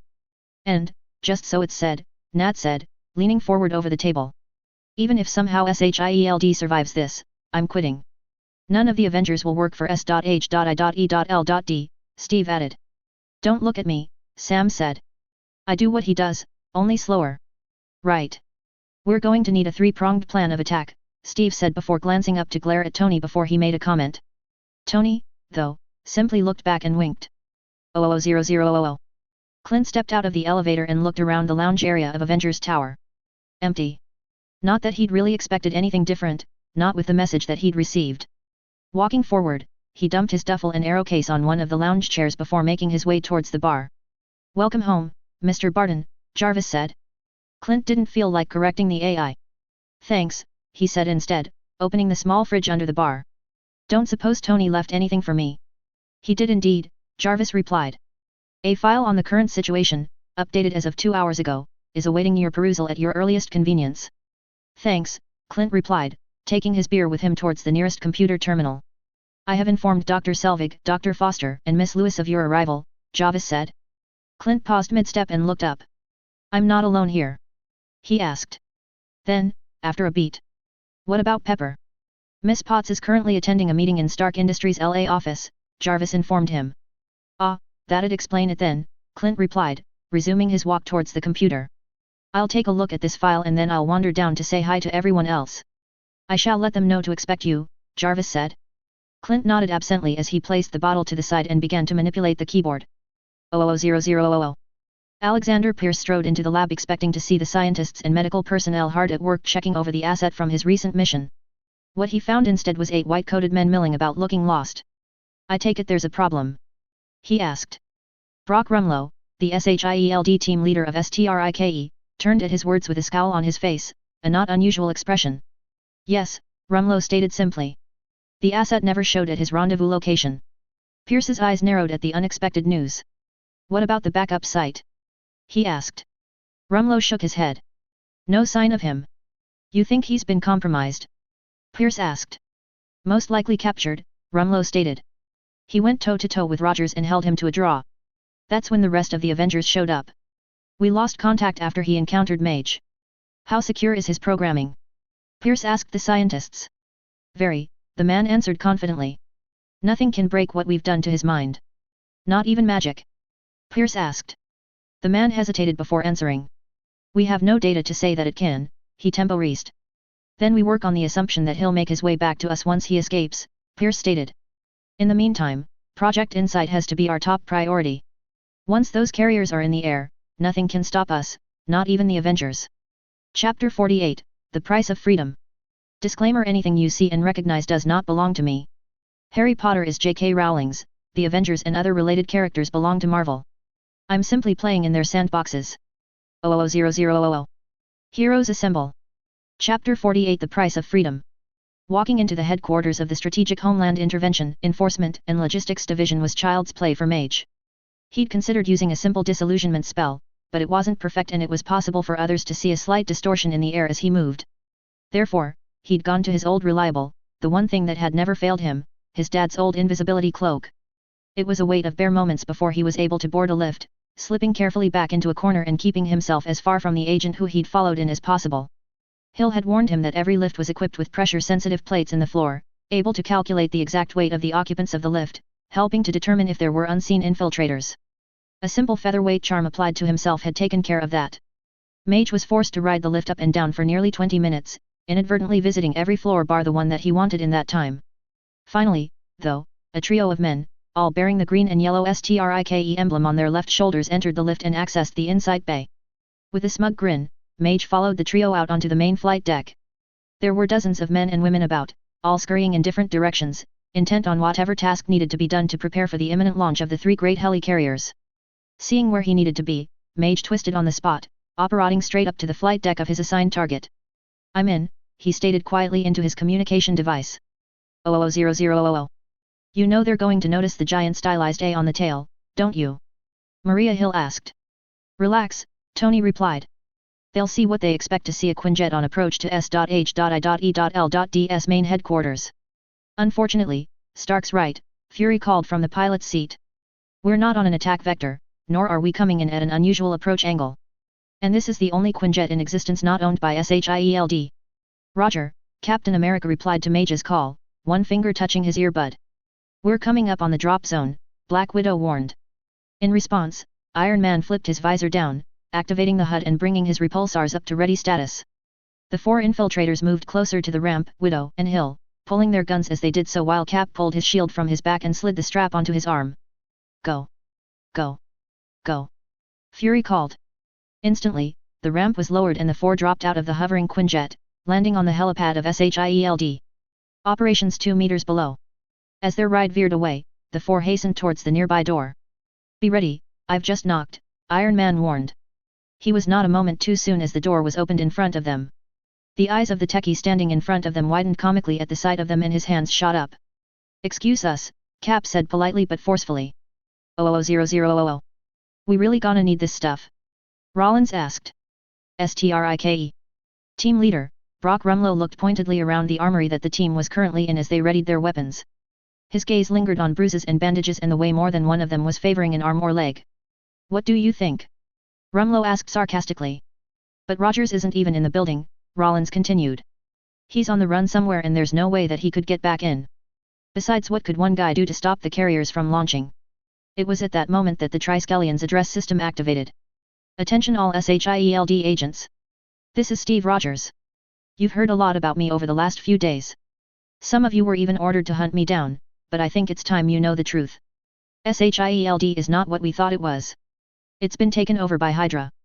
Alexander Pierce is their leader. The STRIKE and Insight crew are Hydra as well. I don't know how many more. I know they're in the building. They could be standing right next to you. They almost have what they want. Absolute control. They shot Nick Fury. And it won't end there. If you launch those helicarriers today, Hydra will be able to kill anyone that stands in their way. Unless we stop them. I know I'm asking a lot. The price of freedom is high. Always has been. And it's a price I'm willing to pay. And if I'm the only one, so be it. But I'm willing to bet that I'm not. Couldn't get in here, hey? Rumlow asked sarcastically. If he's here, you can bet Romanoff's here as well. Probably Stark, Mage, Thor and Banner, too. Our priority is getting those birds in the air. Rollins, take a team and get the bay doors open. The rest of you, come with me, we're going to preempt the launch. 000000. Mage glanced up at the nearby speaker in the wall as Cap's speech was relayed throughout the helicarrier. There'd been quite the debate about announcing their presence like that. Sneaking in undetected and switching out the chips was probably the wisest course. But with an unknown number of Hydra agents in the building and on the carriers themselves, they all knew that they were going to need help. Even as formidable as the Avengers were, taking on that many unknown hostiles wasn't the smartest course of action. Especially when allies were right at hand.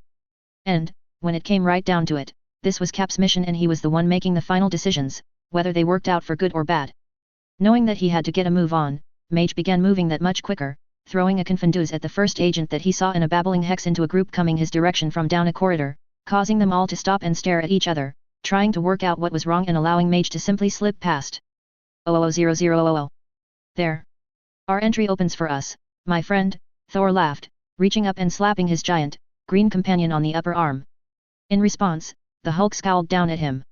Thor may be a friend, but that didn't mean that he liked being hit like that. Are you ready? Thor asked. Remember, our job is to stop those helicarriers from taking off, Thor said. Hulk smash, Hulk grinned. Thor laughed along with him as he began to spin his hammer by its strap. Race you there! Thor called as he took off, allowing Mjolnir to pull him into the air. With a roar, Hulk leaped after him. While Thor flew closer to the water to cross the Potomac River, Hulk jumped high into the sky, aiming to leap the distance in a single bound. Noting Hulk's trajectory, Thor adjusted his, switching for the middle of the great underground bay that had appeared out of the water instead of the one to the right where he was originally headed. Like a streak of lightning, Thor came crashing down to land on the deck of the helicarrier, startling a group of SHIELD personnel. The first one to recover and to raise his gun was coincidentally also the first to feel Mjolnir slamming into his stomach. Two others were rendered unconscious by blows to the side of the head, the fourth actually managed to block Thor's first blow and Thor grinned at him, while simultaneously raising one foot and pushing the man away. Hulk, meanwhile, was wasting no time in ensuring that the helicarrier that he'd landed on was going nowhere. The bright lights, his limited mind understood, needed to be put out. Running it and promptly knocking one of the Quinjets sitting on the carrier's deck into the arc-powered turbine took care of the first of the engines. A hail of bullets distracted Hulk from the next light and with a roar, he leapt, both fists raised ready to land on the ones causing the distracting, annoying stings. 000000. Falcon powered straight up in a spiral, arcing his wings in around him as he did so. The sound of pings hitting the metal protecting him forced him to up the power. At just the right spot, Falcon's wings came out and he looped up and over. As he sped back down towards the bay doors, he slapped the holsters strapped to his legs. Instantly, the magnetic strap engaged and his guns popped out from their position, assembling themselves in his hands ready for use. A sharp turn to the left was followed immediately by one back to the right, this time with his guns blazing, forcing the Hydra agents on the deck of the carrier to duck and roll away. Those that were left were instantly sent flying as Hulk lumbered through them, sweeping his mighty green fists backwards and forwards. ASHIELD Quinjet powering up and lifting off had Falcon swearing. Dropping his legs, he flared out his wings, all but stopping his forward momentum. Using just the singular thruster, he took off at right angles, using a burst of speed to put him out and over the very end of the deck. The sound of bullets firing behind him had Falcon retracting his wings, allowing gravity to pull him straight down and out of danger. A sharp twist of his body and he was once more facing the helicarrier, only this time, approaching the ground where it sat. Wings snapped back into place, thrusters fired and Falcon was back on target, swooping so low that he was forced to dodge and weave along the ground, his guns helping to clear the path of any human in the way. Well, that's just stupid. Falcon muttered, looking back and seeing the missile being fired at him. Falcon accelerated, waiting until the very last moment before veering sharply out and around the large glass-paneled dome in front of him. The immense boom behind him told him that the missile had hit the carrier and incidentally gave Falcon a new way inside. 00000. Alexander Pierce took a satisfied sip of the champagne on offer, his eyes on the members of the World Security Council standing in front of him. Every one of them was staring at him in shock and horror. It always felt so good when a plan came together, especially when it was completely unexpected by the enemy. The 3 STRIKE personnel had the 4 covered and really, when it came down to it, they were nothing but paper pushers, no real threat at all. Let me ask you a question, Pierce said. What if you knew that Pakistan was going to march into Mumbai tomorrow and drag all of your women and children into a soccer stadium and execute them? Would you wait until then or would you flick the switch now? Councilman Singh automatically took the champagne flute when Pierce handed it to him before looking at it in distaste and throwing it away. Not if it was your switch. He replied. Placing his own flute onto the table, Pierce held out a hand to receive the gun that STRIKE. Agent Rollins handed him. Instantly, the gun was up and pointing at the councilman's forehead. A boom from behind had Pierce flinching, ducking, and spinning around. Out of nowhere, a glint of metal spun through the air, striking his arm and sending a jolt of painful electricity through his body. His hand spasmed open, dropping the gun and he bent over, breathing hard. A number of high-pitched noises, like mosquitoes, zipped through the air before 3 thumps sounded exactly where the STRIKE agents had been standing. Straightening, Pierce glared at the door to see Iron Man, one hand raised towards him and his shoulder compartment where he kept his mini-missile sliding closed, and the Black Widow standing there. I'm sorry, did we step on your moment? Widow asked politely. 00000. Brock Rumlow currently had one last mission to complete before he could get his ass up to the World Security Council and rescue Pierce, get those carriers in the air. Once they were there, it was checkmate, no matter what the Avengers thought. The bay doors were already open, it was now simply a matter of convincing the commanders to get their ships airborne, a little sooner than planned. Taking a shortcut, Rumlow hopped through one of the windows overlooking the bay, shimmied along a beam and leapt for one arm of one of the dozens of cranes dotted about the area. He grabbed hold exactly where he was aiming and began moving, hand over hand, working his way further out along its arm. As soon as he was close enough, Rumlow leapt again, this time for one of the thick wire cables dangling from it. A quick slide down and he was now all but over the deck of the first carrier. Swinging his legs backwards and forwards to gain momentum, Rumlow waited until he was at the peak of the arc before letting go, sailing out and dropping onto the carrier's deck in a crouch. He'd barely straightened when the most pain he'd ever felt in his life exploded in his entire left side of his body. Rumlow's mind barely registered something green as he sailed through the air, his arms and legs flopping about every which way. Rumlow landed in a heap and rolled over and over, forcing himself to fight to remain conscious. Lifting his head slightly, he recognized that he was now laying on the very edge of one of the carrier's arc engines. An intense, blinding white light sped towards him and he closed his eyes bare moments before a lightning bolt from Thor's hammer slammed into the center of the engine, blowing it to pieces and coincidentally sending Rumlow's now unconscious, broken, blackened body flying once more. 00000. The spinning vibranium shield ricocheted off one wall, hit a soldier in the head, bounced off a further 2 walls, clipped a gun just before it fired and bounced off of a third soldier. During the time since it had been thrown, Captain America had leapt towards a group of 4 soldiers. Locking his elbow while raising his clenched fist vertically, blocked the strike aimed at him. A punch with his left laid out the first soldier. Dropping, Cap spun his leg out, whipping the legs out from under the second. An uppercut took care of the third. The last needed 2 kicks, one to the side of a knee, the second to a chest. A hand whipped out, catching his shield as it rebounded towards him, automatically slipping it back onto his arm. Cap looked about. Only one man remained conscious. A simple jerk of his arm, slamming his shield into the side of the soldier's head, remedied that problem. Stepping carefully, Cap moved down the corridor, working in a quick circle as he did so to ensure that there were no soldiers coming up behind him. As soon as the floor was clear of bodies, he took off in a jog. He knew that he was behind schedule, getting delayed time after time by a multitude of resisting Hydra agents wasn't helping in the slightest. 00000. Mage gave one last read through the instructions on the paper before nodding and slipping it away into his pocket. Then, after flipping back the hood of his invisibility cloak as well as opening the flaps of it, he went to work. Lowering the plastic shield that surrounded the targeting blades was easy enough. Finding the right one to replace was simply a matter of counting down and then across, not unlike finding the entrance to Diagon Alley. Mage shook his head to remove the non sequitur as he pulled out the new blade and firmly clicked it home after taking out the old one. Target Alpha is a lock, he stated, using the phrasing that he'd been instructed in. Confirmed, Mage, Hill replied. Retreat to beta position. Acknowledged, Mage replied. With a twist, he vanished from the helicarrier. 000000. Thor stumbled slightly as the whine of the Helicarrier's engines redoubled as it slowly, jerkily lifted into the air. He'd been sure that he'd done enough to keep it on the ground. 2 engines were completely out of commission, smoke wisping upwards from one of them. As the clear, bright blue drew closer, Thor spun his hammer about his hand and began marching towards the closest of the remaining working 2 engines. Movement from the corner of his eye told him that some fools were getting ready to challenge him once again.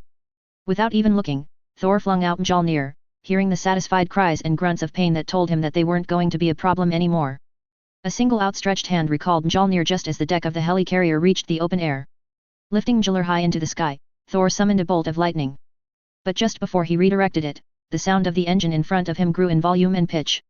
A great, high-pitched screech emanated from it before, with a mighty boom it exploded. Thor threw one hand up in front of his face and twisted his back to protect himself from flying shrapnel. Once again, he stumbled as the deck tilted wildly. Quickly, Thor spun his hammer and took off, sailing high enough to watch the carrier crashing back towards the bay, landing mostly inside it. Its tail end, though, crashed heavily into the Potomac River, sending plumes of water high in a wave crashing up and over the wall and down into the bay itself. From his position, Thor could see Hulk standing, arms crossed, a smug grin on his great green face. His helicarrier hadn't moved an inch, not one of its engines being lit in the slightest. The flawless liftoff of the 3rd helicarrier ruined the complete success of their part of the mission. 000000. How are we doing, buddy? Tony asked. I have accessed as much data as possible at this point, sir, Jarvis replied. The level 10 encrypted files are at present still secure within s.h.i.e.l.ds main servers behind multiple firewalls. And while we could crack them, especially now that we don't care if people realize that we're doing so, it'll take far too long, Tony added. Best wait for the backup to arrive. In the meantime, search the mainframe for anything out of the ordinary. Hydra's files have to be in there somewhere. I am already in the process of doing so, Jarvis stated. However, it is more likely that Hydra has a separate, enclosed server that is inaccessible to SHIELD to prevent unexpected exposure by the wrong people. I know. But just in case. Tony said. While he was having the conversation with his AI within his suit where none could hear them, Tony's fingers flew over the keyboard that he'd appropriated. If he'd had more time, he could have programmed something to do this for him. However, the window to when the helicarriers would launch and consequently their infiltration of SHIELD was small, thus, he was forced to do this here and now. This part of the plan involved telling the world exactly how involved HYRA had been in shaping not only world events, but also the very agency and coincidentally, the most powerful one in the world that was designed to protect the world from groups such as Hydra. There was no telling exactly how much damage Hydra had done, no telling exactly how deep the infiltration went, no telling exactly how many people had gone to the dark side. As the Capsicle had said, it all had to go. If SHIELD and its decisions both present and past couldn't be trusted, then the agency had to be dissolved to start again. And when it went, all of its secrets would be exposed. With this part of the plan, they could, at least, control how that information was released. Or withheld, as the case may be. The program that Tony was currently writing would not only heavily encrypt most of s.h.i.e.l.ds classified information before it was released to the public, but it would also completely erase a lot of the level 10 information that it was simply too dangerous to have out there. Information like the full dossiers on the entire Avengers and Avengers Academy members that SHIELD had amassed. And the very existence and everything pertaining to it or even remotely hinting at it of the magical world. It was Jarvis' job to make sure that a complete copy of everything that they were encrypting and erasing was copied to the Avengers' secure mainframe. In their line of work, that information could come in very handy one day. 000000. Target Bravo is a lock, Falcon stated as he ran the length of the small catwalk. Just as he reached the end, his wings snapped out into place and he soared down through the upturned dome, tucking his wings and arms back in to shoot through the small opening that the missile had blown in the carrier. Confirmed, Falcon, Hill stated. Falcon heard some gunfire over the open COMM line and frowned. You okay? He asked. Yeah. Just some idiots making a nuisance of themselves, Hill replied. By this time, Falcon had reached the end of the underside of the helicarrier and curved straight up, his wings angled back to reduce air resistance. As he reached the deck, he spun about, bringing his guns up, ready just in case. Somehow, I don't think we needed to bother with this part of the plan, he deadpanned. Clarify that statement, Falcon, Hill insisted. Hulk's done some serious damage to this carrier. There's no way that it's going anywhere, Falcon replied. And the one that Thor's been playing with is all but in two half hanging over the edge of the launch bay while the rest looks to be in the river. The roar of engines firing spun Falcon around and he stared, watching the third helicarrier blast off, easily clearing the bay doors as it ascended. I take that back, Falcon said quickly. We have liftoff of one carrier. 000000. Captain, status, Maria Hill ordered. I've got a fair bit of resistance here, Captain America grunted. There was a pause of a few seconds before he continued and it sounded as though something metallic was bouncing off of some nearby walls. I'm still 2 decks away, Cap continued. ETA, 5 minutes. The helicarrier will be in position in 4, Hill stated. Acknowledged. 4 minutes it is, Cap replied. Hill tapped the buttons that would open the COMM line to the rest of the team. This is Hill. Cap needs some assistance. All available Avengers, get up to that carrier and slow its descent or bring it down, she ordered. This is Falcon, acknowledged. I'm on my way, Mage stated. I am right behind the Sayer, Thor added. 000000. The Avengers Quinjet touching down on the landing pad just outside the World Security Council room had all but Iron Man and Black Widow staring at it. Widow could barely suppress her smirk at hearing the quiet gasp that emanated from at least one person there as the black-clad, trench-coat figure of Nick Fury emerged from the Quinjet's ramp. The director's face was stone-cold as he strode into the room. It was easy to tell that he meant business, even with one arm in a sling. Did you get my flowers? Pierce sarcastically asked. When Fury refused to answer, Pierce continued. I'm glad you're here, Nick, he said. Really? Fury asked disbelievingly. Because I thought that you had me killed.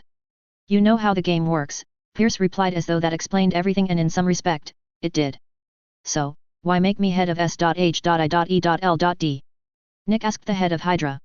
Because you're the best and the most ruthless person I've ever met, Pierce replied smugly. I did what I did to protect the people, Fury replied. Our enemies are your enemies, Nick, Pierce stated. Disorder. War. It's just a matter of time before a dirty bomb goes off in Moscow or an EMP fries Chicago. Yet and the Avengers will be there to stop it and to deal with it, Iron Man interrupted. But you and Band of Misfits aren't needed, Pierce countered. Not with our solution. There's 7 billion people on this planet and we can bring order with the deaths of just 20 million. That's not order, that's fear, Widow commented. I'm former KGB, believe me, I can tell the difference. Retinal scanners are ready, Iron Man stated. Pierce gave a disappointed, condescending look at the three. I know you erased my password, Fury said, grabbing Pierce by the arm and marching him across to the scanner. You probably even deleted my retinal scan. But if you want to stay one step ahead of me, Mr. Secretary, you've got to keep both eyes open. To emphasize his point, Fury lifted his eye patch, revealing his scarred, dull, sightless eye. With Widow's gun pointed at his head, Pierce then moved into position, allowing the scanners to do their work on both him and Fury. Alpha level confirmed. Encryption code accepted. Safeguards removed, the computer announced. As soon as they had access, Widow and Iron Man went to work, accessing all the data, copying everything, deleting the most dangerous parts, re-encrypting it all and then, finally, releasing all of S.H.I.E.L.D.S and hopefully Hydra's secrets to the world. While the two worked, Pierce moved backwards until he was within striking distance of Councilman Yu who was holding a gun on him with a hand that had gone slack after the arrival of Fury. A short, sharp slap to that hand had the gun dropping. Pierce reached for it, grabbed it, and spun about to take down Fury and the two Avengers.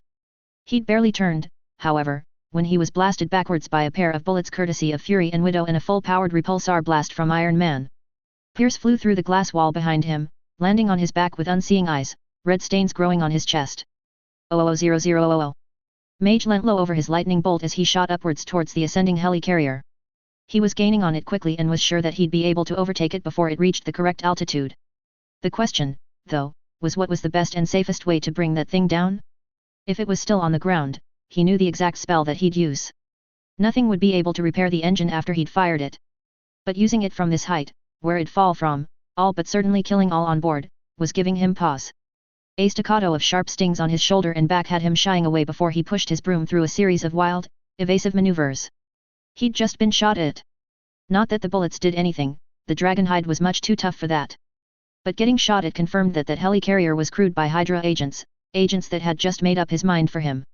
Mage looped up and over, angling for the closest engine, idly noting that Thor was closing in on the engine on the opposite side from him. This was a spell that he'd never actually used before and Mage knew that he was going to need to pour a hell of a lot of power into it.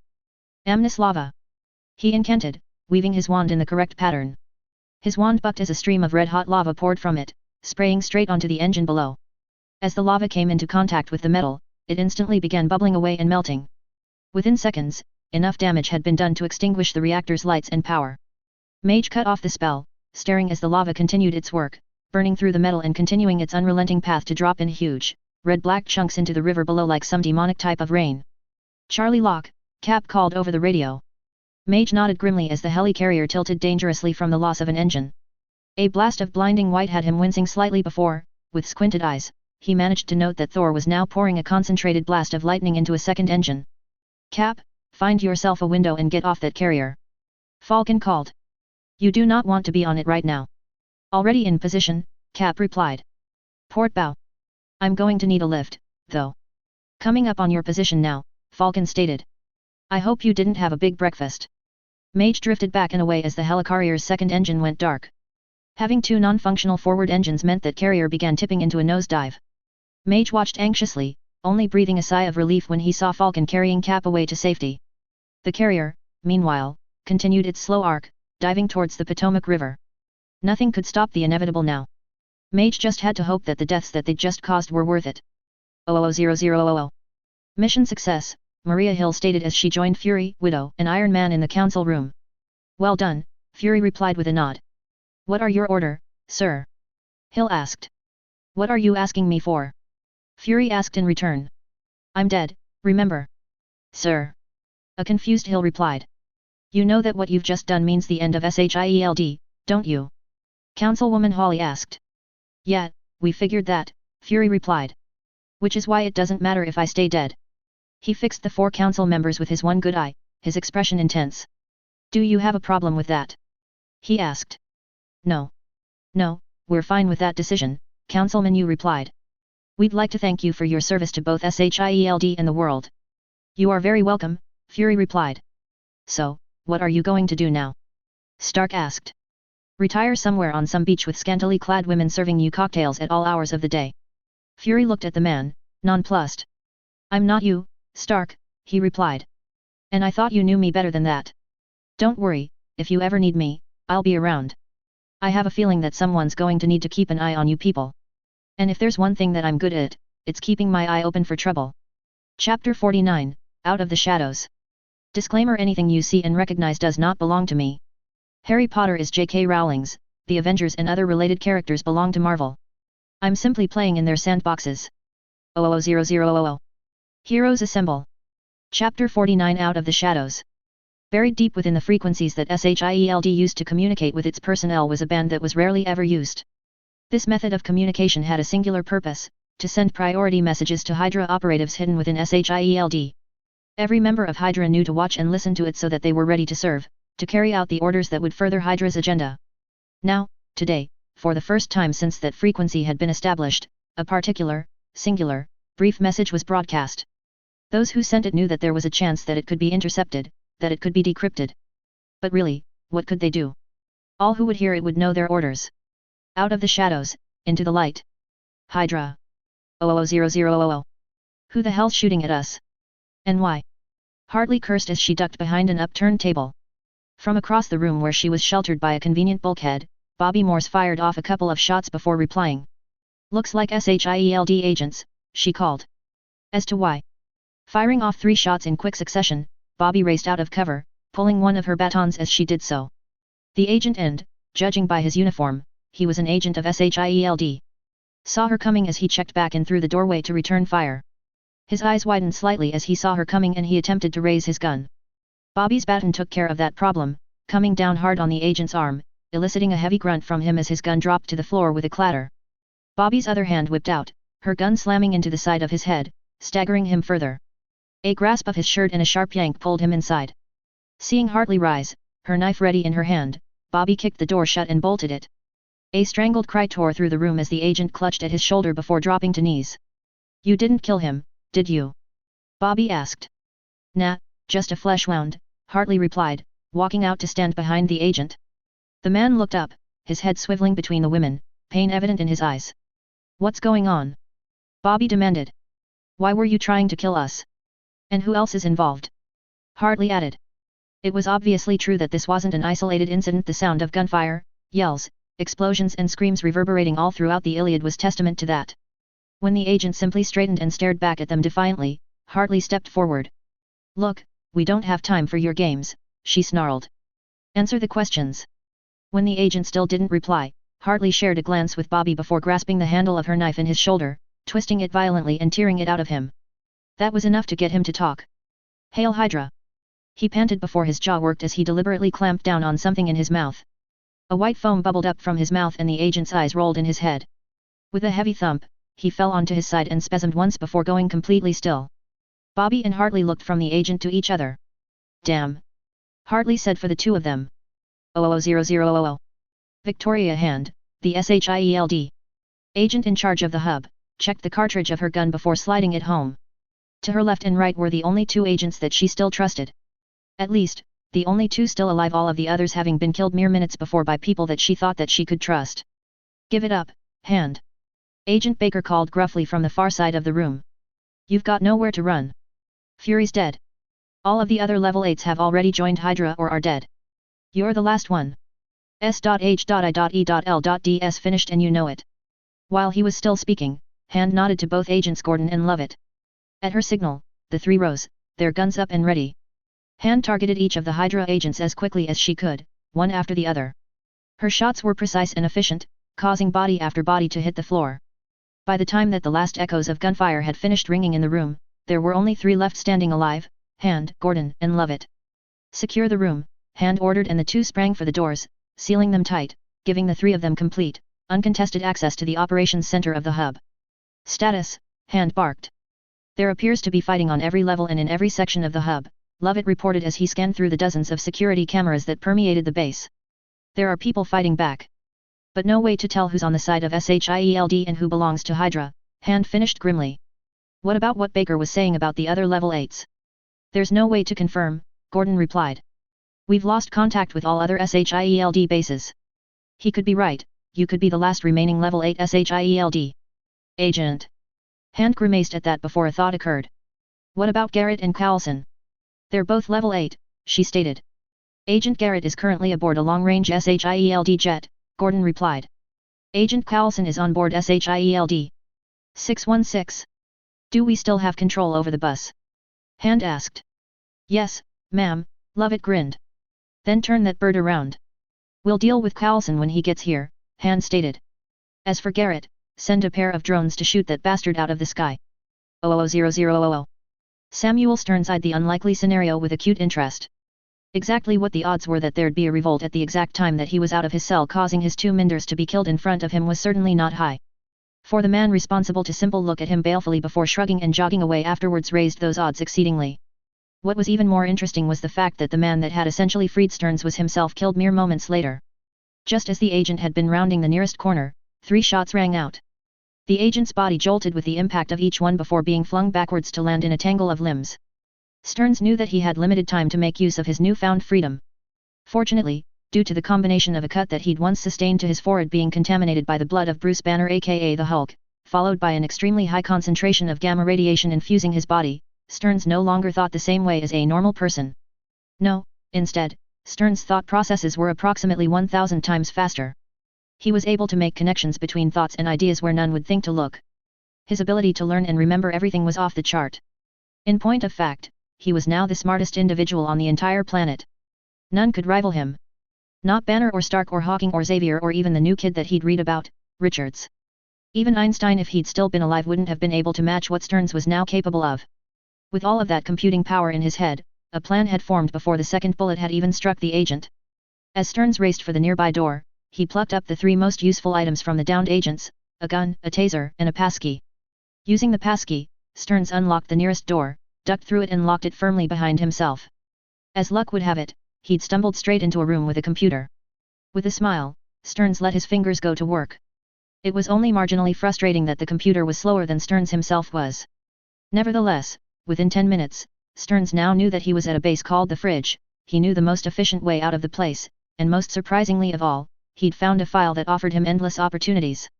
Especially once he'd gathered the others that were connected to his own name within the file. Project Sinister, it was called. Well, he could think of any number of sinister ideas for that particular group of individuals to do. 00000. The hunter grinned at his prey. Their fear was so evident, it was all but palpable in the very air. The way the 20 or so huddled away against the wall, as though they could hide from him in their numbers or perhaps melt into the wall itself, was laughable. They were well and truly cornered, captured for him to do with as he liked.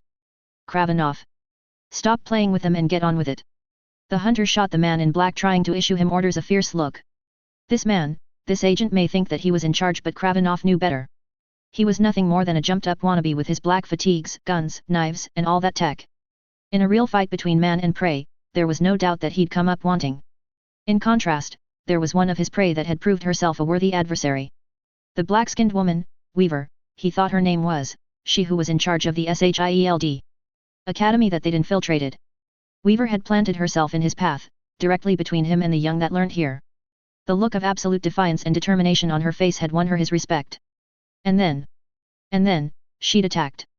And not as a madwoman in desperation, but more akin to a she-bear defending her young. There had been no chance that Weaver would win, but still, she'd managed to land more than one blow, something that many before her had been unable to achieve. Even after he'd finally subdued her, she still stared back at him through her one good eye and the other that was barely more than a slit, daring him to do his worst, but to do it to her first and to leave her young alone. He'd been ordered to kill her. And he would. In time.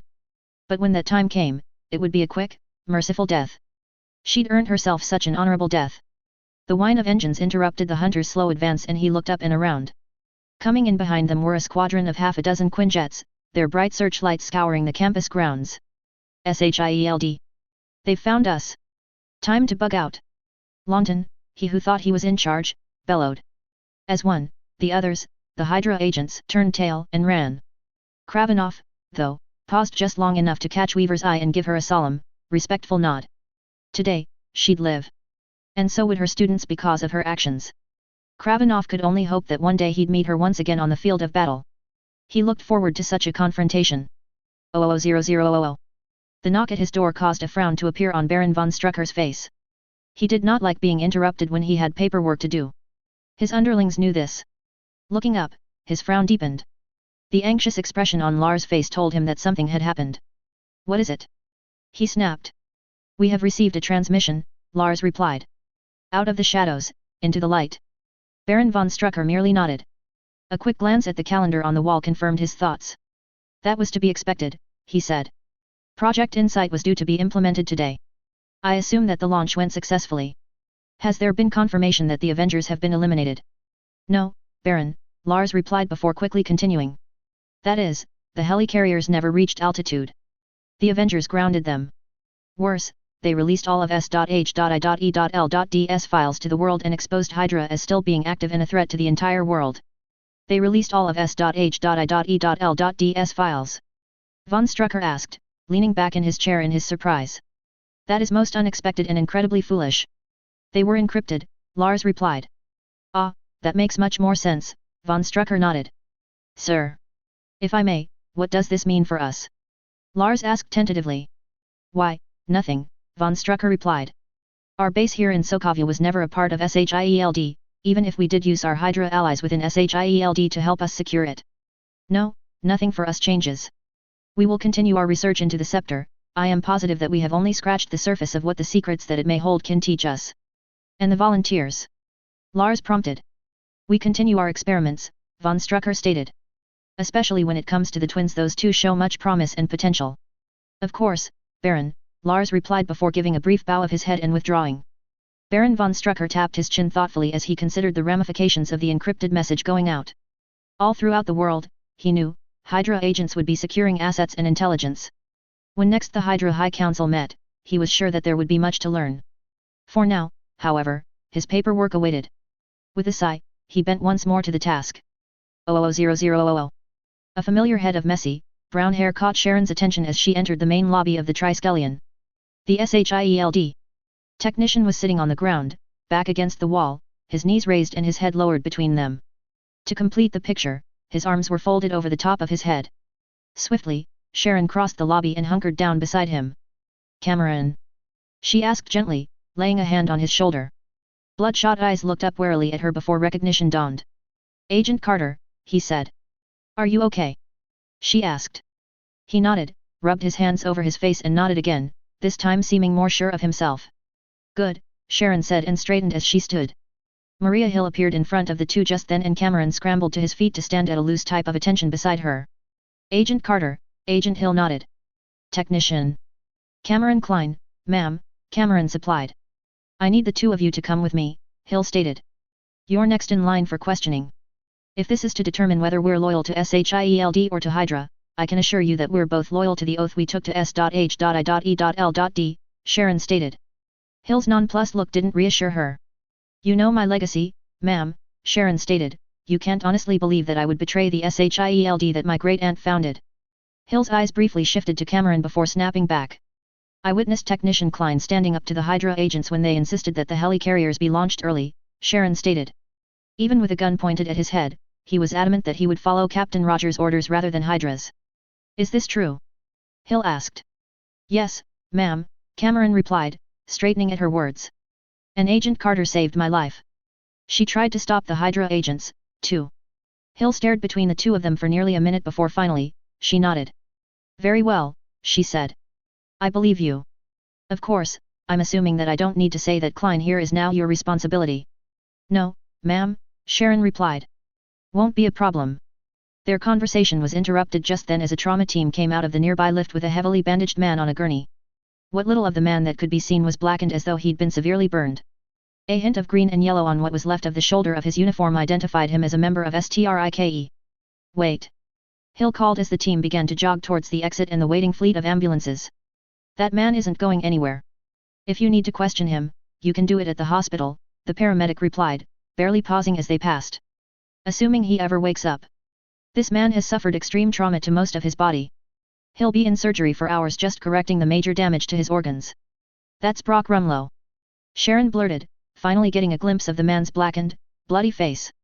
He attacked Captain Rogers, he's definitely Hydra. Agent Carter, you've just been reassigned, Hill snapped. Your new assignment is to guard Rumlow until he gains consciousness so that he can be questioned for trial. Yes, ma'am, Sharon replied quickly.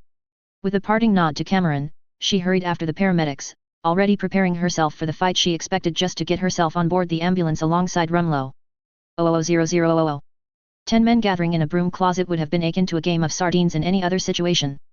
Luckily, though, this particular room was much bigger on the inside than the plans would suggest. All 10 were SHIELD agents, originally assigned to separate places and positions, but it had been child's play for them to manipulate matters to ensure that they were all assigned here to Krytos space in far northern Greece. Many of their colleagues knew that these particular 10 were more loyal to something else than to SHIELD. Exactly what that was, though, wasn't what they thought it was. No, it wasn't Hydra that these men owed their allegiance to, as much as they pretended otherwise. Nor was it to the International Confederation of Wizardry who had originally placed these 10 undercover within SHIELD to keep an eye on the most advanced spy agency in the world. The ideal that these 10 served began before even the Muggle World War II. Their first leader had found a common purpose with firstly Adolf Hitler and then with Johann Schmidt and the organization that he had founded. The very idea that one race was superior to all others was indeed what they had in common. What the Hydra founder and leader didn't realize was that Gellert Grindelwald's vision of the greater good included all Muggles, Hydra included, as being ultimately under Grindelwald's and by extension the wizarding world's rule. Albus Dumbledore may have defeated Grindelwald and imprisoned him within the walls of Nurmengard prison, but his ideas, his movement persisted. Grindelwald's knights continued, albeit in a slower, more subversive way. And when the opportunity appeared for some of those knights to infiltrate SHIELD and to reconnect with their Hydra compatriots of old, they leapt at the chance foolishly offered to them by the ICW. You saw the order? Daimon Mavrodi asked the others. He eyed each one as they nodded solemnly at him. Then it is time, Daimon stated. We use this to take over Krytos space. Once we are in charge, we call the rest of the knights to us and begin Grindelwald's great plan in earnest. What of the Hyra agents here? Nathan asked. We ally ourselves with them, Daimon stated. We continue our role as Hydra agents, but we reveal ourselves as wizards. For now, they still have a use, there simply aren't enough knights to control the whole world, but we can show these ones exactly how powerful we are, it'll make it all the easier for when we take over their leadership. Wands appeared in hands as silver pendants that each usually wore under their robes were pulled out to lay over the top of their shirts. These pendants showed their allegiance to Grindelwald, a triangle with a circle inside it and a line bisecting them both from top to bottom. Let's go have some fun, Daimon stated with a grin as he tapped his wand to the door, causing it to swing open before them. 00000. Gunfire blasted up and down the hallways of the cube. Men and women ran in every direction, some towards the gunfire, others away from it. Bodies littered the floor, along with pools of blood. More blood was splattered over walls and in rare places, even the ceiling. Bullet holes riddled walls. Doors had been blown off or now hung from a single hinge. Jagged holes had been blasted in various walls and smoke wafted about. As time passed, more and more areas within the cube were falling silent as one side or the other gained control. The silence never lasted long, though, as the survivors quickly found others to combat and to make the gunfire, yells, screams and death begin all over again. The battle here between Hydra and SHIELD had been long and hard fought, but slowly, the revolt was coming to a close. And not just a close, but to a failure as far as Hydra was concerned. S.H.I.E.L.D had all but won, now taking more and more prisoners and less casualties. I don't know how much longer we can hold them off, one Hydra agent panted. His compatriot glanced across at him before quickly ducking out, firing off a brace of shots and retreating. Then let's make them work for it, he growled. We're close to the prison level. Let's release all of the inmates. Good plan, the first Hydra agent grinned back. And if those idiots are shooting at the prisoners, then we'll have a chance to escape as well. Exactly, his partner nodded. Then, after both had fired off a few more shots to keep the SHIELD agents at bay just a little longer, the two raced down the corridor and around the corner. Neither had a key for the detention area, one did have a grenade though, and that proved just as good. Once the smoke and dust had cleared, the two Hydra agents found themselves facing a half-dozen prisoners, all staring at the two in shock and confusion. Those emotions, though, quickly gave way to menacing grins as they realized that they were free. Go on. Get out of here. One Hydra agent yelled, waving wildly at the six to emphasize his point. Just watch out for the SHIELD agents, they're just down and around that way, the other added, pointing to the left. The first prisoner to reach them paused just before he passed. You ever need anything, you come find Herman Schultz, he said, slapping himself on the chest. I owes ya and I always pay my debts. The two Hydra agents looked at each other before looking back at Schultz. If you want to repay us, how about you help us get out of here alive? One asked. You got yourself a deal, Schultz grinned. You wouldn't happen to have a spare gun, would you? As soon as one was produced and the handle turned towards him, Schultz took it, gave it a quick once-over including checking the magazine and nodded to the two. Stay behind me and we'll be out of here before you know it, Schultz stated. 000000. Sir, the sickle is ours. Ludovico Kruger looked up from the files on his desk and nodded to his second-in-command. Did the SHIELD personnel put up much of a resistance? He asked. Neen, Herr Kruger, Muller replied. We had them surrounded and disarmed before they could even pull their weapons. Well done, Kruger praised. How many did we capture? 14, Muller replied. Shall we have them executed? Kruger paused for a moment as he considered. No, he said slowly. Put them in the cells. Our experiments always need new volunteers. But the Connor serum requires volunteers with missing limbs, a confused Muller replied. And none of the SHIELD personnel are missing limbs. Not at the moment, no, Kruger replied. The light of understanding blossomed then and Muller nodded. While you're at, bring our volunteers across from the secondary facilities so that they're closer to hand. Without the SHIELD busybodies here looking at things they shouldn't, there's no reason not to have them more accessible for our scientists, Kruger said. I will see to it personally, Muller replied and turned for the door. Kruger, though, stopped him before he could leave. Muller. The American girl missing both of her legs. Bring her straight to the laboratory. Her file indicates that she'd be a prime candidate for the next round of experiments, Kruger ordered, tapping the file on his desk that he'd been perusing. It will be interesting to see how her physiology reacts to the Connor serum, once it's been adapted for her use, of course. Yes, Herr Kruger, at once, Muller replied. Chapter 50, Even when I had nothing. Disclaimer: anything you see and recognize does not belong to me. Harry Potter is J.K. Rowling's, the Avengers and other related characters belong to Marvel. I'm simply playing in their sandboxes. 000000. A/N in response to the worry that I'm putting in too many bad guys in the story, particularly in the last chapter, and come on, really? This is Harry Potter and the Avengers, they need a challenge. Apart from Grindelwald's Knights, all of the villains are either taken directly from the movies or have been mentioned previously as being a part of Hydra's Project Sinister. The only difference is that you actually got to see them all, well, most anyway, at once. Be assured that I know where Heroes is going and that events are beginning to come together exactly as planned. 000000. Heroes assemble. Chapter 50. Even when I had nothing. The best word to describe the group gathered in the small lounge area just off of the Avengers Tower landing pad was somber. As the news had begun filtering in, gathering in intensity by the hour, of what had happened at SHIELD headquarters, they had begun appearing at this spot. And while the main lounge several floors above would have been the better choice, especially considering its size, this was where they each decided to be. It was here that they would be on hand for when their friends, their de facto family, would return home to. Clint had been the first to appear, falling into the lounge that faced the landing pad, his head resting on the top of it as his eyes alternated between the clear blue sky and the television in the corner with its continuous news broadcast. He'd seen his teammates attacking the Triskelion. He's watched as Thor and the Hulk grounded two massive, brand new helicarriers. He'd heard the recording that someone had made of Steve's speech to the SHIELD personnel there decrying the Hydra agents embedded within the organization. He'd even watched, spellbound, as Thor, Harry and some guy with mechanical wings took on the third helicarrier as it was lifting off. He'd shot forward in his seat, eyes wide, as Harry poured molten lava onto one of its engines. Tony and Nat, Clint knew, had been there as well, but they weren't seen in any of the footage. Their names were mentioned, of course, especially in conjunction with all of the classified data that was being dumped onto the web, so he knew that they were still alive. Sometime during the broadcast, Jane, Darcy, and Eric had arrived. Clint only really noticed them after the two women rushed across the room to hug a dazed-looking Pepper when she stepped out of the elevator. Jarvis, of course, kept them updated on the team's status, and more importantly, the fact that all were alive and apparently even uninjured. The fact that all of them were wanted for questioning was also reported, not that it seemed, at least according to Jarvis, that any of them had acquiesced to the request. Sometime after that, Clint shifted from his seat, quickly scaling a convenient strut to perch on a small platform high above the room, as though it'd been designed especially with him in mind. And really, it was a good thing that he had. The small lounge was quickly being overrun by the rest of the team. Matt and Jennifer arrived together, only a few minutes before Peter, Gwen, and Dorene appeared. Clint knew that, while there was some concern for their teammates and friends, the big questions that had yet to be voiced revolved around S.H.I.E.L.D.'s fall itself. The Avengers and SHIELD worked together. Clint, Nat, and Steve were, in fact, agents of SHIELD. SHIELD also had a lot of sensitive data about the team in their data banks, and there was worry about what all that data being uploaded to the web meant for them. At one point, Clint had even given in to the temptation and attempted to ring Bobby. She was their SHIELD handler, after all. The fact that he didn't get an answer was worrisome. Matt and Peter's head snapping towards the landing pad seconds before Jarvis spoke alerted them all to the fact that the Quinjet was almost home. As the group surged forward, Clint slid down the strut and slipped to one side.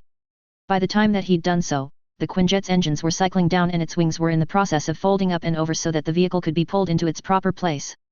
"I feel like I should be wearing a laurel wreath," Tony stated as he stepped from the Quinjet's ramp, his eyes surveying the awaiting crowd. "What are you talking about?" Pepper asked as she headed towards him to envelope him in a hug. "A laurel wreath? To wear? You know, like a Roman emperor coming home from war after a successful battle to find the crowds waiting to greet him and to celebrate his victory," Tony explained exasperatingly.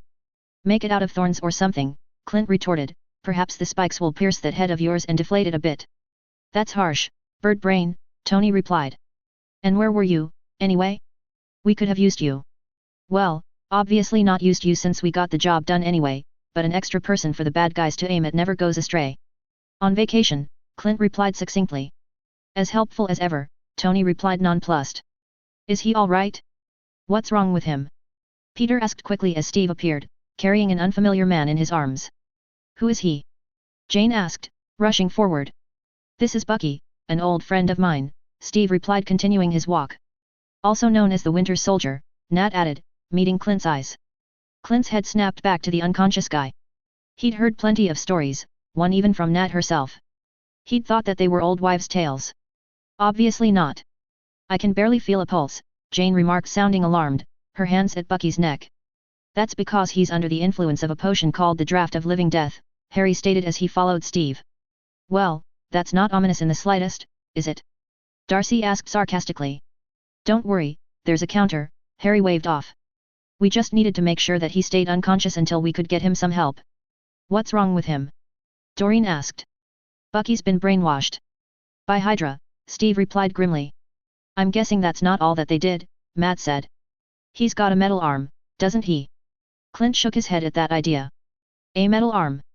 And if the stories were true, it worked as well as a normal one. Or better, considering how strong it was reported to be." Movement from Quinjet's ramp had Clint switching his attention there. The guy standing there was African American with a goatee and short, military-style haircut. This was the guy in the wings at the battle on the TV. "Clint Barton," he introduced himself, holding out his hand. "Sam Wilson," the guy replied, shaking Clint's hand. "Saw what you did on T.V., Clint remarked. That was some fancy flying. You did? Thanks, Sam replied. How'd you get involved, anyway? Clint asked. Steve, Sam replied, nodding at the man in question. He and Nat turned up on my doorstep looking like something the cat dragged in. Apparently, they'd just survived being bombed. Anyway, I wasn't going to say no when Captain America asked for my help. Steve's raised voice interrupted their conversation just then. Clint turned to see him standing just before the elevator, the Winter Soldier still cradled in his arms. Everyone, Steve said. There'll be more time to debrief later. For now, there's one piece of news that you all need to know. Obviously, this is an Avengers-level secret, so I'm trusting you all not to divulge it to anyone else until we say otherwise. Clint saw a myriad of nods, some, like Dorene's were quite emphatic, others, like Eric's were more solemn. Nick Fury's alive, Steve stated simply, his eyes seeking out Clint's. He faked his own death because of Hydra. For now, he wants to keep it that way and will respect that. I just thought that you should all know. Clint nodded to Steve before slumping against the wall. A presence appearing beside him had him looking up into Nat's face. It only took a moment of searching before he found the truth of it in her eyes. Tell me everything, he said. 000000. Are you sure about this, Tony? Steve asked, sounding completely unsure himself. This isn't my first rodeo, Tony replied. At Steve's dubious look around the apartment, he continued. Look, this place, heck, this entire floor has been specially reinforced, Tony elaborated, moving to the closest wall and popping a panel off to show the bright silver metal hidden beneath. This stuff is designed to contain the Hulk. And it's been tested. Thoroughly. I even built a small cabin out in the middle of nowhere for SHIELD. They had Bruce test it as the other guy. It held. And if it can hold him, then it can hold this guy, metal arm and all. All right, Steve nodded and walked across the room to lie Bucky on the bed. Now what? Tony asked. You gonna do your hocus pocus and wake Sleeping Beauty here up? Harry tore his gaze from the man in question to look firstly at Tony and then at Steve. Best be prepared for anything, he warned. His mind is fractured, there's no telling how he's going to react once I wake him. Jarvis, seal the room, Tony commanded. Instantly, the door swung closed and they could hear the bolts slamming home. Steve didn't change his position from the end of Bucky's bed, his shield staying firmly on his back. All right, here we go, Harry said. Taking one particular vial from his belt pocket, he opened Bucky's mouth and poured it in. A simple, wandless spell had the man swallowing the potion. And then it was a matter of waiting. It only took a couple of minutes before the draft of living death began wearing off, evident by the slightest twitch from Bucky's hand and his chest beginning to rise and fall more quickly and normally. And then Bucky's eyes snapped open. Before any of the Avengers could blink, let alone speak, the Winter Soldier leapt from the bed. A fist lashed out, doubling Tony over even as a foot struck out, sending Harry tumbling away. And then Bucky leapt. Steve barely had time to get his hands up before Bucky was on him, bearing him to the ground, one hand coming to wrap around his neck as Steve held off his mechanical arm. Bulletin, CKY, Steve rasped. The man's eyes narrowed slightly and Steve felt the pressure loosen slight. You know me? He said. I'm Steve. You've known me your whole life. No.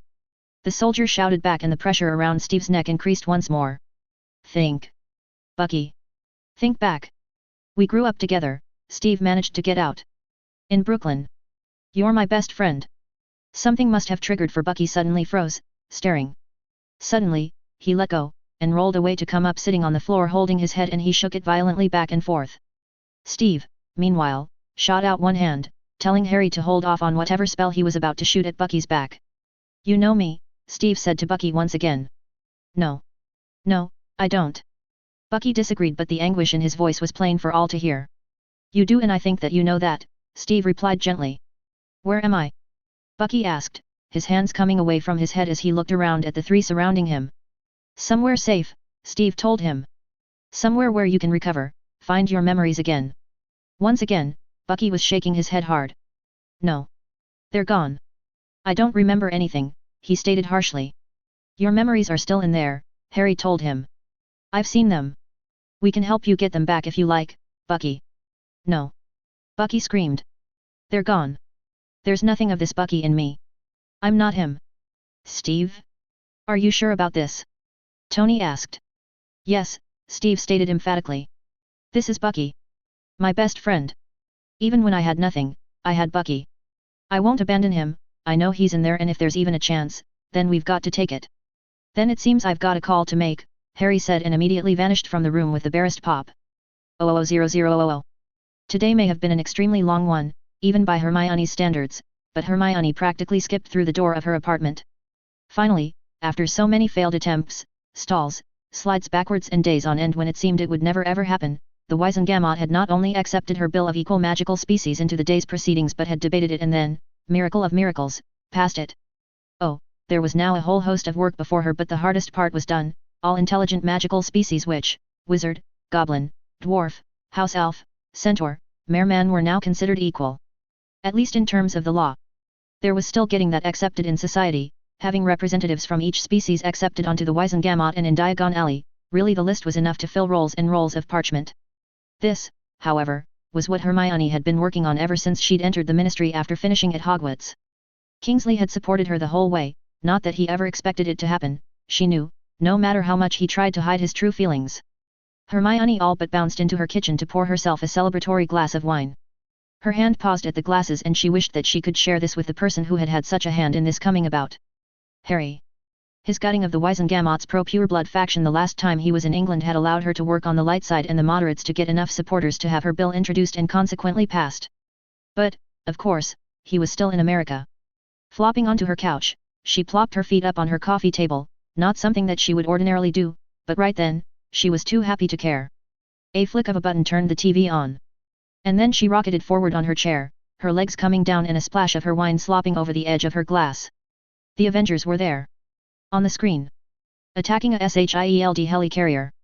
The camera panned to show Mage, obviously on his broom, his wand extended as he poured molten lava onto one of its engines. The ringing of her phone was nearly lost to her as she stared at the footage.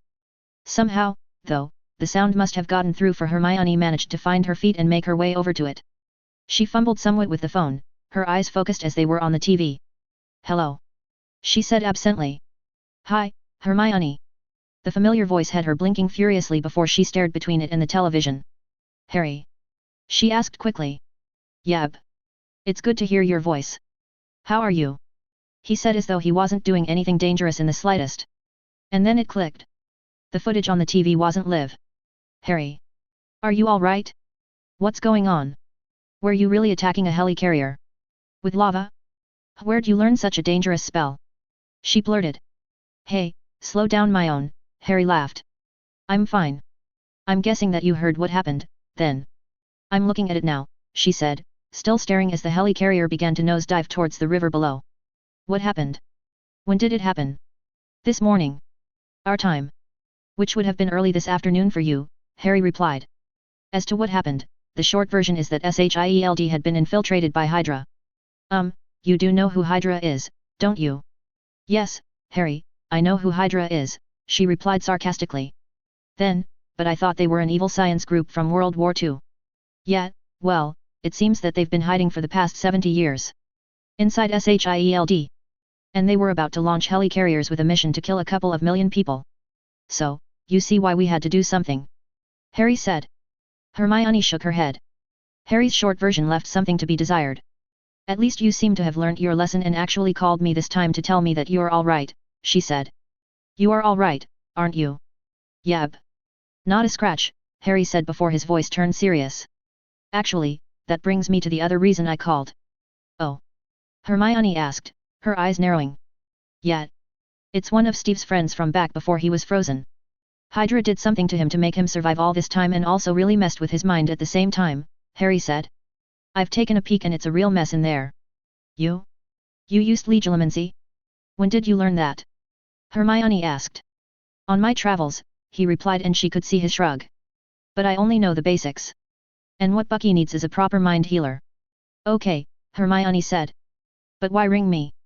I'm sure that there are mind healers in the States." "Probably are," Harry agreed. "But none that I know or trust." Hermione's mind instantly leapt to the only mind healer that Harry might be aware of. "You don't mean?" she asked. "Yep," Harry agreed.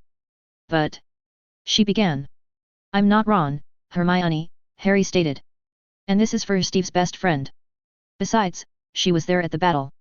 She didn't run despite what the consequences could be. I know that I can trust her."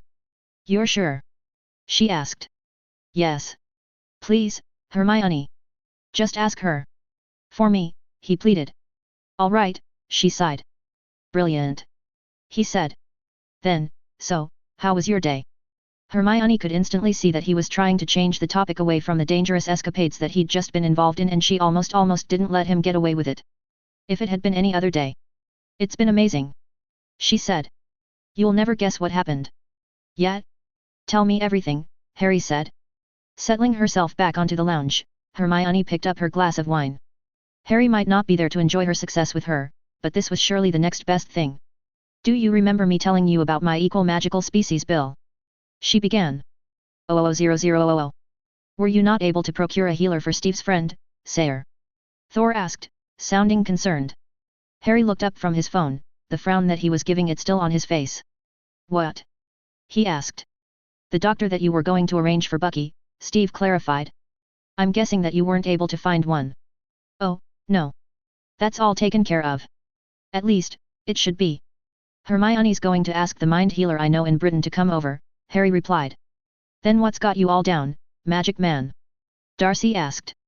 Harry shot her a look, having Tony calling him any number of names other than his own was bad enough without Darcy adding to it.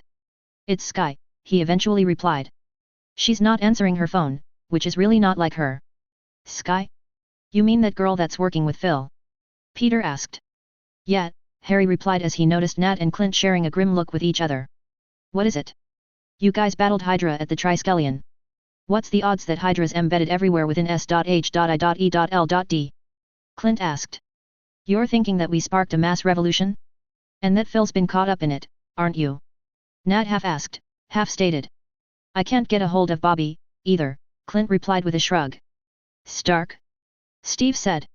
On it, Tony replied, having moved to the nearest computer console, his hands beginning to blur over the keyboard.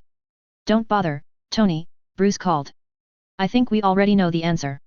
As Bruce turned up the volume on the TV, those farthest away drifted closer to better hear what the news reporter was saying. This morning's battle between the Avengers and the world's premier spy agency, the Strategic Homeland Intervention, Enforcement and Logistics Division at the Triskelion in Washington state seems to have sparked skirmishes all around the world. According to the message that was broadcast by Steve Rogers, SHIELD had been infiltrated by Hydra over the past 70 years. This accusation seems more and more likely as the day has progressed. Rumors of SHIELD agents battling amongst themselves have surfaced on nearly every continent in the world. Governments and spy agencies throughout the world are reported to be on high alert, furthering the veracity of those rumors. Exactly what the Avengers sparked with this morning's battle at the Potomac River, along with their releasing of so much encrypted data, is still anyone's guess. The White House has assured us that they are launching a full investigation, including an emergency Senate hearing into the actions of the Avengers. Until the results of that hearing are concluded, we can be sure that the spy and defense states of countries all over the globe are on a hair trigger. Well, I think that answers that question, Steve stated grimly as he turned the volume back down. Yeah, I'll keep looking, hopefully between Jarvis and I, we can find out what's happened to Agent and New Agent, Tony said, once more working away at his computer. As though the use of his name summoned him, Jarvis interrupted the conversation just then. Excuse me, sir, there is an Agent Emerson from the Department of Homeland Security here. He says that he is here in an official capacity. Grim glances were shared all around. You better let him up, Jarvis, Steve said as he strode towards the elevator. If the man in the dark suit was intimidated by the group facing him when the elevator doors opened, he hid it well. Captain Stephen Grant Rogers, one of the men I was looking for, Agent Emerson stated. This is for you. Steve accepted the crisp, white envelope that was handed to him before it was all but snatched out of his hand by Jennifer, Matt coming to stand at her side. May I ask what that is? Matt asked. And who might you be? Agent Emerson asked. Matthew Murdoch of Nelson and Murdoch Law Office, legal counsel for the Avengers, Matt replied. This is my associate, Jennifer Walters. Ah. That is a summons to the Senate to explain the actions that Captain Rogers took this morning, Agent Emerson replied. I have others here. Neatly sidestepping the three arranged in front of him, Agent Emerson rounded the room, handing out other envelopes. Robert Bruce Banner. Thor Odinson. You do realize that I am a prince of Asgard and not bound by your laws? Thor asked, amused to be given an envelope as well. The United States government understands that and requests your presence as the actions that you took were against United States citizens and United States interests as well as being conducted on United States soil, Agent Emerson replied respectfully before moving on. Natalia Alianova Romanova. Samuel Thomas Wilson. Anthony Edward Stark. I'll take that, Pepper interjected. Tony doesn't like being handing things. And Mage. What, You don't know my full name? An amused Harry asked, having taken the precaution of flicking the hood of his cloak up and placing his customary obscurus spell over his face before the elevator doors had even opened. No, we don't, Agent Emerson frowned. That, however, does not prevent the United States government from summoning you to this special hearing of the Senate. You've completed your duty, Matt spoke up. We now kindly ask you to leave. Agent Emerson gave one last look to each of those who he'd given envelopes to before turning and striding to the elevator once more. I'm guessing that we have to go to this? Bruce asked, waving his envelope in the air once the elevator doors had closed. I'm afraid so, Jennifer said, looking up from where she'd been reading Steve's summons. Don't worry, you're not going without your legal counsel, Matt promised. I'm guessing that they don't realize that I'm not an Avenger, Sam piped up from where he was reading his own summons. Who says you're not? Steve asked. You put the suit on, the same as the rest of us, and risked your life alongside ours. Consider yourself one of us. Sam stared at Steve for a long moment before meeting the gaze of everyone in the room one by one. Thanks, I really appreciate that, he eventually said.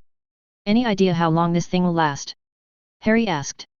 Only I'm expecting a visitor in a couple of days, and there's no way that I'm going to be missing any time with him because of some government red tape. Hey, if need be, we can watch over the pipsqueak and show him a good time in the Big Apple, Darcy said. Yeah, he's staying with us, isn't he? And me, Peter and Gwen will show him around, too, Dorene agreed. Thanks, guys, I really appreciate that, Harry replied, squashing down on the instant feeling of unease that he got in the pit of his stomach as he looked between Darcy and Dorene. 00000. Hermione knocked on the door and waited until she was invited in before opening it. The healer's office was much as she expected it to be: a desk, a small sitting area with 2 single chairs and a lounge, and a bed off to one side. Hermione Granger, Daphne Greengrass said. Healer Greengrass, Hermione replied with the smallest of smiles. May I ask what brings you to my office? Greengrass asked. Harry Potter, Hermione replied. Greengrass' eyebrows shot up to disappear under her fringe. Are you telling me that the famed man who conquered is in need of a mind healer? Greengrass asked incredulously. Yes, Hermione replied before instantly beginning to shake her head as she realized how that sounded. But not for him. It's for a friend of his. A friend of a friend. Greengrass repeated dubiously. Truly, Hermione said, realizing that this wasn't going well. It would have been so much easier if Harry could have made this request himself. Unfortunately, he'd fobbed the job off to her, and she, like the fool that she was, simply couldn't say no to her best friend. Are you aware that Harry is now in the United States? Hermione asked.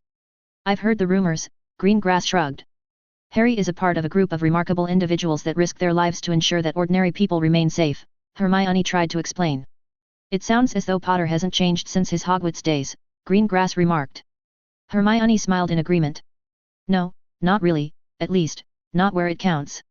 However, one of his teammates discovered that his childhood best friend, who he'd lost track of decades ago, had been captured by some nefarious people and brainwashed. Harry's looked into his mind and found that, at least according to him, that while his memories are still there, they're fragmented and buried under layers and layers or programming. He says that the man's mind is a real mess. Potter's practicing legilimency. Greengrass breathed, one hand coming up to rub her temples. Merlin have mercy. He's probably made more of a mess of this man's mind than he did of the potions he made in Snape's dungeons. Harry's learned a few things while he's been away, Hermione stated, defending her friend. As you say, Greengrass replied, waving away her statement. Why come to me? If this man is in the colonies and as damaged as you and Potter says, then it would be simpler to go to one of the couple of dozen mind healers there. Hermione shrugged. Harry wants someone he trusts. Greengrass stared at her before slowing blinking. And he sent you to me? She asked incredulously. Yes, Hermione nodded. He says that this will be the challenge of your career. And that he'll pay whatever amount you request, as well as costs for transportation to America and lodging and whatever else while you're there. This man must be extremely important, Greengrass murmured. Once again, Hermione shrugged. He is to Harry's friend, she said, giving the only answer that she knew. For the longest time, Greengrass stood motionless and Hermione remained silent, allowing her to make her decision. All right, she finally said. I, along with everyone else here, owe Potter for what he did. I'll go and look at this man and see if he is as bad as Potter believes. But I make no other promises than that. Thanks, Daphne, I'll let Harry know that you're coming, Hermione smiled. Chapter 51, Welcome to the Colonies. Disclaimer: anything you see and recognize does not belong to me. Harry Potter is J.K. Rowling's, the Avengers and other related characters belong to Marvel. I'm simply playing in their sandboxes. 000000. Heroes Assemble. Chapter 51. Welcome to the colonies. Harry was practically bouncing on the balls of his feet. Unfortunately, even with the assistance of magic, he'd nearly arrived late, thus leaving him at the very back of the crowd. No one, at least no one outside of a changed Bruce or Jennifer, could see past this crowd of people. Frustratingly, there wasn't anything that he could do about it. Using magic in this situation would surely get him in a whole mess of trouble. The crowd, he knew from experience, wouldn't last long. Once the passengers began appearing, they'd all be extremely eager to make their way to baggage claim, taking their friends, relatives, whoever it was that was here to meet them with them. The problem was that Teddy was likely to be one of the first ones off the plane. Another thing that he'd learned on his gallivanting around the world was that the flight attendants liked to have the children in their care that were traveling alone off the plane first. As Harry began sidling around the edge of the crowd, headed for the wall closest to the tunnel, his frustration mounted. This, he knew, wouldn't be a problem for Mage. He, with his distinctive cloak, would part the crowd with ease. That, of course, would completely defeat the purpose of his anonymity, though. With a host of excuse mess, sorries and pardon mess, not to mention the scowls that he received in return, Harry maneuvered his way between the edge of the crowd and the wall to end up right beside the tunnel. Unfortunately, though, he was just a little too late. Walking away from the tunnel was a flight attendant and a 15-year-old boy, a pack on his back, his brown head of hair darting from side to side. "Teddy!" Harry called. Instantly, the boy in question spun around, his eyes searching. A great smile blossomed on his face as he saw Harry, and he began running. Harry opened his arms for the boy, catching him in a great hug. "You're late, Uncle Harry," Teddy admonished. "Sorry about that," Harry replied. "But it was only just. I take it that you're Harry Potter?" The flight attendant who'd followed Teddy asked, a small smile on her own face. "Yep, that's me, Harry Potter, the godfather of Teddy Lupin," he replied. "Thank you for taking such good care of him." "It was our pleasure," she replied. Ted wasn't a problem in the slightest. "Ted, hey?" Harry asked his godson, one eyebrow raised. "Yeah, well, I'm 15 now," he shrugged. "And Teddy makes me sound like a little kid." "I'll do my best to remember that," Harry assured him. "But no promises. Come on, let's get out of here." Getting back out past the crowd was so much easier than getting through it the first time, and within a few minutes, they were headed towards the escalators in the lower level. "Are we going straight to the Marauder's Den, or are you taking me to Avengers Tower first?" an eager Ted asked. "The den. But we've got one stop to make first," Harry replied. Ted's inquisitive look had Harry leaning in and elaborating. "We need to have a quick stop at the International Port K terminal, I'm meeting so many coming to the state there," he explained. Ted stopped dead, staring incredulously at his godfather. "What? You made me take the plane when I could have?" he asked, thankfully leaving the end of that question unasked with all of the muggles around. Harry held up his hands as though to ward off the accusation. "Hey, not my decision. That was your gran. I suggested the other way, but she insisted you come the way you did." "Something about experiencing life the way your grandfather did," Harry replied. Scowling, muttering under his breath, Ted stomped off and Harry was forced to quick step to catch up. A shoulder bump as he passed was enough to get the boy to look up. "Hey, you're here now and that's the main thing. We've got the next few weeks to spend together and I can guarantee you that it's going to be one holiday that you'll always remember," Harry said. "Yeah, I've been looking forward to this for ages," Ted agreed. "So, who are we meeting anyway?" By this time, Harry had led Ted over to an old poster of a plane circling the world, the caption, "Dragon Air, see the world the magical way" written across it. Strangely, the two of them seemed to be the only ones paying any sort of attention to it. Harry maneuvered Ted so that the two of them were leaning against it, then, with a single step backwards, the two vanished from the airport proper. "Potter! You're late," a cultured voice sniffed. Harry spun about to find a woman with long black hair standing behind him. Her blue eyes stared at him, disapproval whether from his tardiness, his appearance, or both radiating from her. As he'd expected, Daphne was dressed in robes befitting a witch, in this case, black with soft green and silver highlights. Thankfully, while they'd appear slightly odd, they pass muster out in the Muggle world. "Green grass," Harry replied with a nod. "Thank you for coming." A single nod was her only response. "Ted, I'd like you to meet Madame Greengrass. She's a healer here to help a friend," Harry said. "Greengrass. This is my godson, Teddy Lupin." Ted corrected. "Lupin?" Greengrass asked, shooting a glance full of meaning at Harry. "Yes. Lupin," Harry replied. "His father was our old defense professor from third year." Thankfully, Greengrass chose not to make a big deal out of what she knew about Remus Lupin. "Shall we go?" Harry asked, pulling a short length of rope out of his pocket. The three shuffled together, each grabbing hold of the rope. Once Harry was sure that they were all ready, he flicked out his wand and tapped it to the rope. 00000. This is where your friend is?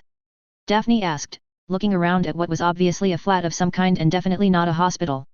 Potter barely glanced up from where he was directing his godson to place his bag in a room down the hallway. No. This is my place, Potter replied. I thought that it might be good if we had a small talk first before I took you there. Logical, Daphne replied. Seconds later, the boy, Ted, was back and Potter was ushering them through the closest door. As they descended the staircase, she couldn't help but slow. Dozens of photographs, all of them Muggle, and all of them showing scenes and animals from around the world, many even containing Potter himself. These, she realized, were from his travels around the world. She'd known that he'd traveled. Intellectually, at least. But to see a snapshot of what he'd seen made her pause. There was a world beyond Britain. This, perhaps, was a way for her to see it, experience it. The door being held open for her at the bottom had Daphne rushing the last few steps, and it was only her years of self-control that prevented a blush from forming on her cheeks. The room that she stepped into at first reminded her of the leaky cauldron or perhaps the Three Broomsticks, albeit with a Muggle flavor. A feeling of unease swept over her at the sight of so many Muggles, and she made sure to stay close behind Potter. She might not know him well, but he was still a known quantity. Once again, Potter surprised her and held her chair out for her, the perfect gentleman, before taking a seat across from her. Hiya, Harry, a teen with chestnut brown hair said, appearing at their table, a notebook of some kind in her hand. What can I get you? Earl Grey tea, please, Potter replied. When the girl turned to Daphne, she readily supplied her own order, echoing Potter's own choice. And then the girl turned to the boy. Teddy. The girl asked excitedly. Welcome to America. It's so good to see you again. At the boy's confused expression, she continued. It's me, Dorene, she said. Dorene? You mean, SQU? Ted exclaimed, only to cut off mid-sentence with Potter's hand clamping down on his arm. I didn't realize that you... Potter began, his narrowed eyes switching between the two teens before he cut off with a shake of his head. Never mind. You can tell me later. Actually, Ted, would you mind giving Madame Greengrass and I a few minutes? Sure, Uncle Harry, Ted replied. I'll eat up at the bar and catch up with Dorene. At the girl's return grin, the two quickly left. Daphne's head whipped back from watching the teens leave as she felt a wave of magic wash over her. Nothing to worry about, Potter said, his hand coming to rest on the table. Just a simple muffliato. We can talk in safety now without worrying about the wrong people overhearing us. Daphne gave a single nod but remained quiet, unsure how to begin. Thank you for coming, I really didn't expect that you would, Potter said. Then why have Granger ask me? She replied. At that, Potter sighed and ran a hand through his messy black hair, a gesture that she remembered from back at Hogwarts. Because you're the only mind healer that I know and that I know that I can trust you. Potter replied. Daphne stared at him. You trust me, she repeated flatly. Why? We went to Hogwarts together, he shrugged. And never said more than a sentence or two to each other at the one time, she retorted. We both know what you did at the battle, the way you put others first, working to heal everyone, regardless of where their loyalties lay, he said. We may not have interacted much at Hogwarts, but that doesn't mean that I can't trust you. Thank you, Daphne replied. Why'd you agree to come? Potter asked. Daphne had been asking herself this very question ever since she'd agreed. And every time the answers were the same. Because of what you did, she said. You mean that man who conquered crap? Potter asked, disgust clear in his voice. Yes. No, she replied before sighing. It seemed that it was finally time to come clean. To a large extent, yes. You saved magical Britain and you are owed for what you did. Quickly, she raised one hand to stop him from interrupting. Thankfully, he complied, sitting back and picking up the cup of tea that had just been placed on the table. But it's more than that, she continued. The last time that you were in Britain, you were there keeping people safe once again. Including my cousin's son. Daniel, I remember, Potter said softly. Daphne nodded. Daniel, yes. He told us all what you did. And then, a few days later, you rescued me and my sister for the most vile of situations. I did? How? A clearly startled Potter asked. By killing my husband and having my brother-in-law locked up in Azkaban for the rest of his life, Daphne replied simply. Not, Potter breathed after a few seconds. You were married to Theo, not? That Death Eater. I was, she confirmed. What in the world caused you to marry him? An incredulous Potter asked. My father, Daphne replied and then quickly continued. It was in the First War. The light side was losing and with them going, it was only a matter of time before the neutrals, too, were targeted. So, my father did what he had to ensure the continuation of our house. He signed betrothal contracts between the ancient and noble houses of Nott and Malfoy with the ancient and noble house of Greengrass. Wait. Your sister was married to Malfoy? Potter asked. Yes, she replied simply. But I thought, Parkinson. Potter said. Daphne waved the idea off. Draco knew of the contract, he simply wanted to, as the saying goes, have his hippogriff and ride it too. Potter shook his head. And by killing Nott, I got you out of that marriage. You're welcome. Thank you, Daphne said before deliberately changing the topic to safer cauldrons of potions. Now, tell me about my patient and explain what you thought you were doing rummaging around in his head when you are anything but qualified. 00000. Whoa. Ted grinned and Harry couldn't help but adding in his own grin. Standing on the opposite street corner from Avengers Tower, their heads craned back made the tower seem even taller and even more impressive. From this angle, the Quinjet launchpad could be seen jutting out from the main part of the tower, the impressive, signifying a telling all exactly who lived and worked there. What is this place? Greengrass asked from behind them. Harry looked at her over his shoulder, catching what looked like a scared or apprehensive expression on her face. Avengers Tower, Harry replied simply. Your patient's up there. Her dubious nod was enough to make Harry grin again. Come on, he said and darted across the road, the other two following along. Once inside the main doors, Harry led them towards the private elevator.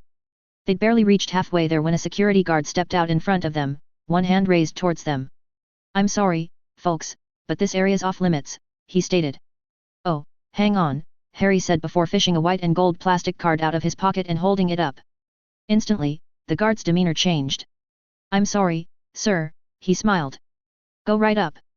Thanks, Harry said before stabbing the button to the elevator. What was that, Uncle Harry? Ted asked once the three were safely ensconced in the elevator and headed up. In response, Harry once more fished the card out and handed it over. An Avengers All-Access card, Harry explained. It allows me to get in anywhere within the tower. Can't you simply use magic to unlock doors or apparition to bypass them? Greengrass asked. Harry cocked one eyebrow at her. Sure, if I want to blow everything up, he shrugged. Remember that magic and technology don't get along so well. Besides, it's the height of rudeness to enter a room unannounced without an invitation. As a pureblood, I thought that you'd know that. Greengrass' mouth snapped closed and Harry nodded. Obviously, she was revising her opinion of how to deal with muggles. And considering how many non-magicals she was currently amongst and about to meet, that was a very good thing. Sparrowhawk! Tony exclaimed from his place behind the bar when the doors opened, about time you got here. Traffic, Harry explained simply. Pfft, Tony waved away the excuse. Shoulda just used your magic voodoo, then. Voodoo? Greengrass asked incredulously. Exactly what types of magic have you been learning, Potter? Don't mind Tony, most of the stuff out of his mouth should be ignored, Harry replied. I take it you're the doctor that Harry recommended for Bucky? Steve asked, striding over with his hand outstretched. Hi, I'm Steve. Daphne Greengrass, she replied. Captain America. Ted breathed, staring round-eyed at the man. Steve for his part, laughed and tousled Ted's hair after finishing shaking Greengrass' hand. Just Steve's fine, he said. I'm guessing you're Teddy? Harry here's been talking non-stop about you for the past couple of weeks. You have? Teddy asked, staring up at his godfather. Of course, I have, Harry grinned. It is pleasing to see you again, young Sayer, Thor smiled as he came across. Healer Greengrass, Thor, Norse god of thunder, Harry said, introducing the two. Healer Greengrass is a witch and mind healer. Thor, Greengrass repeated flatly, staring at the man. I'll admit it takes a bit of getting used to, Lavender said as she joined the group. Greengrass. Greengrass instantly shied away, her eyes widening and fixated on the other witch. You allow a werewolf here? She asked panicky. And this is why I like New York better than jolly old England, Lavender snarled. Drop it, Greengrass, Harry stated, rounding on the woman. You're both witches. You both went to Hogwarts. You were both there at the Battle of Hogwarts. You both did what you could to make sure that people survived. Greengrass, you were in the hospital wing, while Lav battled a bunch of Death Eaters and even managed to kill Fenrir Greyback. The fact that she was bitten during the battle couldn't be helped. Lavender ended up with a disease. So, what? It doesn't stop her from being the good, kind, brave, intelligent person that she is. Intelligent? Greengrass snorted. At that Harry smiled. By the fact that that was what you focused on, I'm going to assume that, as a healer, you understand the disease and that Lav isn't dangerous. And even on that night, she uses wolfsbane. Shakily, Greengrass straightened, seemed to gather herself before giving a single nod to Lavender. Thank you, Harry, that's got to be some of the nicest things that anyone's ever said about me, Lavender said shyly. Werewolf? Bruce asked interestedly. A real werewolf? That would explain the pheromones you give off, Matt commented idly. Werewolves are supposed to be strong, aren't they? Tony asked. We're going to have to get you down to the exercise room and see what you can do. Harry couldn't help himself but to laugh at Lavender's horror-struck expression. I did tell you these guys wouldn't care, he said. I suggest you lot give the girl some space, she's here to tell us her plans about getting us some good PR, not to satisfy your scientific curiosity, Natasha stated, slipping through the group of men to reach Lavender's side and to put an arm around her waist. My dad was a werewolf, Ted said simply, his gaze towards Lavender almost awe-like. Lavender focused on him, as did Greengrass. I remember Professor Lupin, Lavender said. He was one of our best defense teachers. After Harry, of course. Greengrass snort had Harry mock scowling at her. You never had me for a teacher, you don't get to comment, Harry stated. Right, Jarvis, lock the doors. Sounds like these three have a whole heap of dirt on Gandalf and I wanna hear it all, Tony called. This time, Harry's scowl was directed towards Tony. Unfortunately, Stark, that's going to have to wait, Steve interrupted. Healer Greengrass is here to see Bucky. If you're ready, ma'am, I'll take you to him. Please, Greengrass nodded. I think that would be for the best. 000000. What are you doing? Daphne asked incredulously staring at Potter. The man in question didn't even pause as he swung a blue, dragon-hide cloak Swedish snort snout, if she wasn't mistaken around his shoulders and pulled the hood up over his head.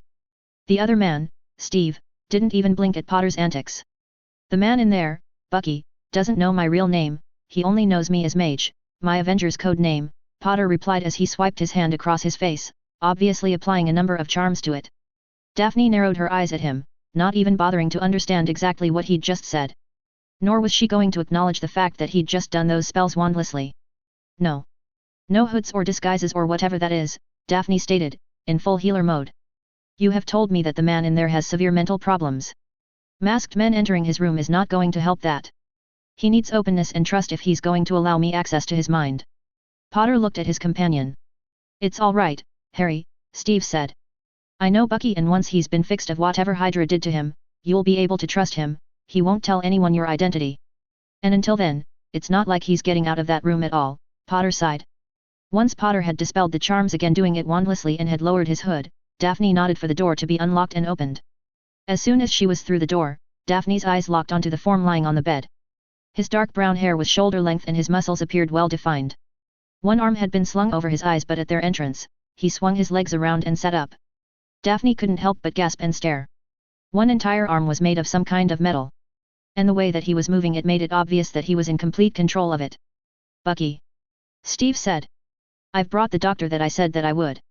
The man, her patient, stared at her and Daphne could have sworn that he took in everything about her, his eyes even rested briefly on her wand in her pocket. It's nice to meet you, Daphne said. My name is Daphne Greengrass and I'm a mind healer. You're like him, the man said, jerking his head towards Potter. If you mean that I'm magical, then yes, I am, Daphne replied. It's her magic that will allow Dr. Greengrass to look into your mind and to fix what Hydra did to you, Bucky, Steve said. For the longest time, he simply stared at Steve. Daphne knew that this was a critical part, her potential patient needed to accept this treatment, any reluctance on his part would make the job that much harder, if not impossible. You can give me back my memories? He asked at last, having switched his attention to her. I can try, Daphne replied. If you'll let me. A jerky nod indicated that, for now at least, he was willing. From her pocket she pulled a length of parchment and a self-inking quill. If I may, I'd like to ask you a few questions to get a feel of what you can remember, Daphne said. Let's start with your name. His eyes appeared panicky for a moment before darting to Steve, a fact that Daphne took note of. They call me the Winter Soldier, he said slowly. Steve says my name is Bucky. James Buchanan Barnes, Steve supplied. He's been conditioned for the purpose of assassination, Potter added. The people who did this to him only wanted a soldier who followed orders, not someone who would question anything, including his name or identity. Thank you, Daphne said, and her tone of voice made it clear that interruptions weren't to be tolerated. May I call you Bucky, then? She asked. At his nod, she asked her next question. When is your birthday? March. He replied, and it was obvious that he really wasn't sure. What year? Daphne encouraged. 1917. That answer, while still aimed at Steve, seemed erroneously more sure. Good memory, Steve smiled. Daphne stared between the two men, confused at how in Merlin's name that answer could ever be considered right. The man in front of her was in his 20s or early 30s at most. He really is that old. So Steve, for that matter, don't ask. Between missions, Bucky was placed in some sort of suspended animation, Potter explained. Think of it as like being constantly fed the draft of living death and only being brought out of it for brief periods of time. That, at least, she understood, even if the reasoning for it eluded her. Just from those two simple questions, it was obvious that this man's memory was as bad as Potter made it out to be. Of course, there was no substitute for examining his mind herself. Would you mind if I sat beside you? She asked. I'd never say no to a beautiful woman sitting beside me, Bucky replied. Once she was settled facing him, Daphne pulled her wand from her pocket. Instantly, he shifted backwards, his eyes never leaving the wand. Exactly what did you do? Daphne snapped at Potter. We've had a few altercations, Potter shrugged. Reining in her scowl, Daphne turned back to Bucky. I'm not going to hurt you. I'm a healer, I'm only here to help, she said in as soothing a voice as she could. My wand is merely a tool to help me focus. I need to have a look inside your mind to see what we're dealing with before we can work out how to help you get your memories back. At his nod, she continued. I'm going to point my wand towards you now, she said. Are you ready for that? She could see him steeling himself, preparing for the invasion, and she knew that she was likely to encounter a battle. Once it seemed that he was as ready as he was going to be, Daphne cast the spell. Legilimens. Instantly, Daphne was transported inside Bucky's mind. As expected, there was resistance, but, seeing as it came from a muggle and an untrained one at that, she was easily able to batter it aside. Surprisingly, Potter's description of Bucky's mind was accurate. There was a lot of grey, cloudy mist surrounding her, indicating that his mind was disjointed and that his long-term memory had been cut away from his short-term memory. Occasionally, a flash would show through, seemingly from far away, of a memory of a child, a fight, a teen, Steve in a strange red, white and blue uniform, a war, strange muggle weapons, Steve as a much smaller, younger man, a circular shield of some kind. Yes, Bucky's memories were still there, it seemed, simply buried and disconnected where he couldn't access them. For now, she'd seen enough and so gently pulled back and out. As Daphne came back to herself, she blinked and slightly shook her head. Well? Potter asked. Bucky's memories are still in there, she said slowly. At the hopeful expressions on both Steve and Bucky's faces, she held up a hand. There is a lot of damage. Your memories are disjointed and have been buried far below your subconscious. They've been, for want of a better term, cut away from your mind and are floating free and far out of your current reach. But you can get them back? Steve asked hopefully. Daphne looked at Bucky for a long time, judging the expression on his face. What she saw was promising. He appeared interested, eager. With a lot of work and a great deal of time, maybe, she hedged. I'm sure that together we can recover a lot, to piece your past back together for you. Be warned, though, that the odds of recovering all of your memories are next to nil. The majority, though, that I believe is doable. Thank you, Bucky said. I'd like to know who I am, to remember the person that Steve's been telling me about. And I'm willing to work at it, to do whatever you say. So, you'll take the job? Potter asked hopefully. Once again, Daphne took the time to look at Bucky before also taking in the extremely hopeful expression on Steve's face and finally, the intense look on Potter's. I will, she replied. Chapter 52, I don't like bullies. Disclaimer: anything you see and recognize does not belong to me. Harry Potter is J.K. Rowling's, the Avengers and other related characters belong to Marvel. I'm simply playing in their sandboxes. 00000. Heroes assemble. Chapter 52, I don't like bullies. Lavender studied the setup with a critical eye, not that she could really do much about it now if she decided that it needed changing. No, her visitors were due here at any minute.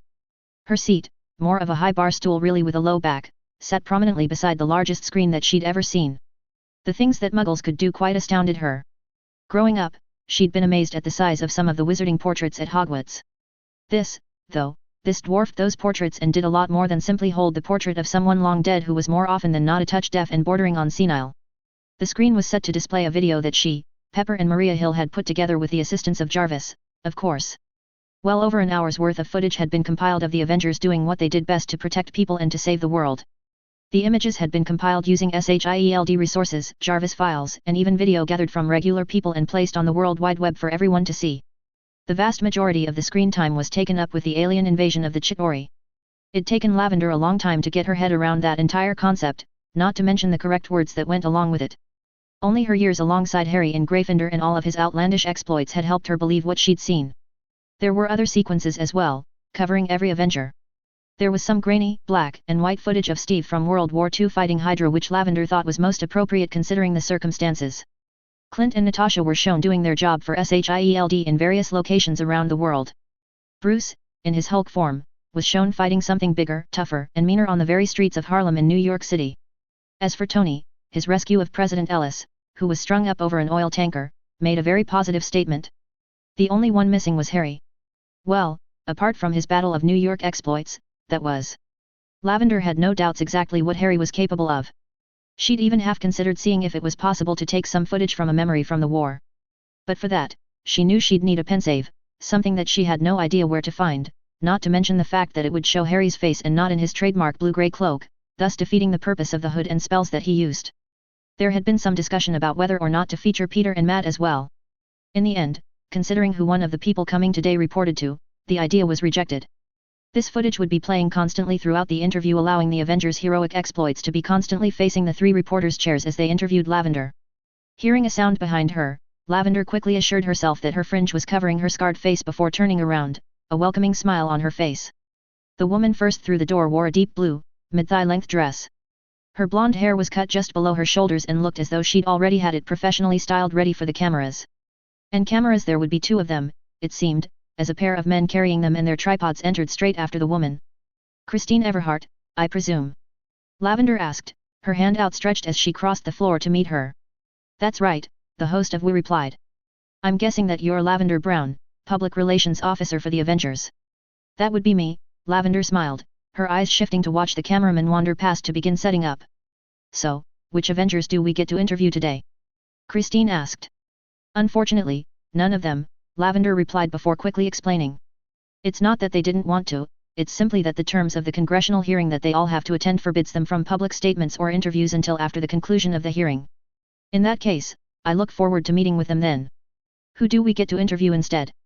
Christine asked. "That would be me." "If you'll excuse me for a moment, it appears as though the other reporters are here," Lavender said. Internally, Lavender was scowling. This wasn't who she was expecting. Well, Ben Urich from the New York Bulletin was. No, it was the other man. And there was the problem. The Daily Bugle had told her that they were sending Cot Farrell, one of their top reporters, to this interview. Unfortunately, instead of her, the editor-in-chief appeared to have pulled rank. "I'm guessing you're the PR lady, Brown?" J. Jonah Jameson asked in a gruff voice. "I am." "Welcome to Avengers Tower," Lavender replied, a smile plastered to her face. "Good to be here," Jameson replied. "Just to be clear, that web-headed menace isn't hiding here somewhere, is he?" "If you are referring to Spider-Man, then, no," Lavender replied.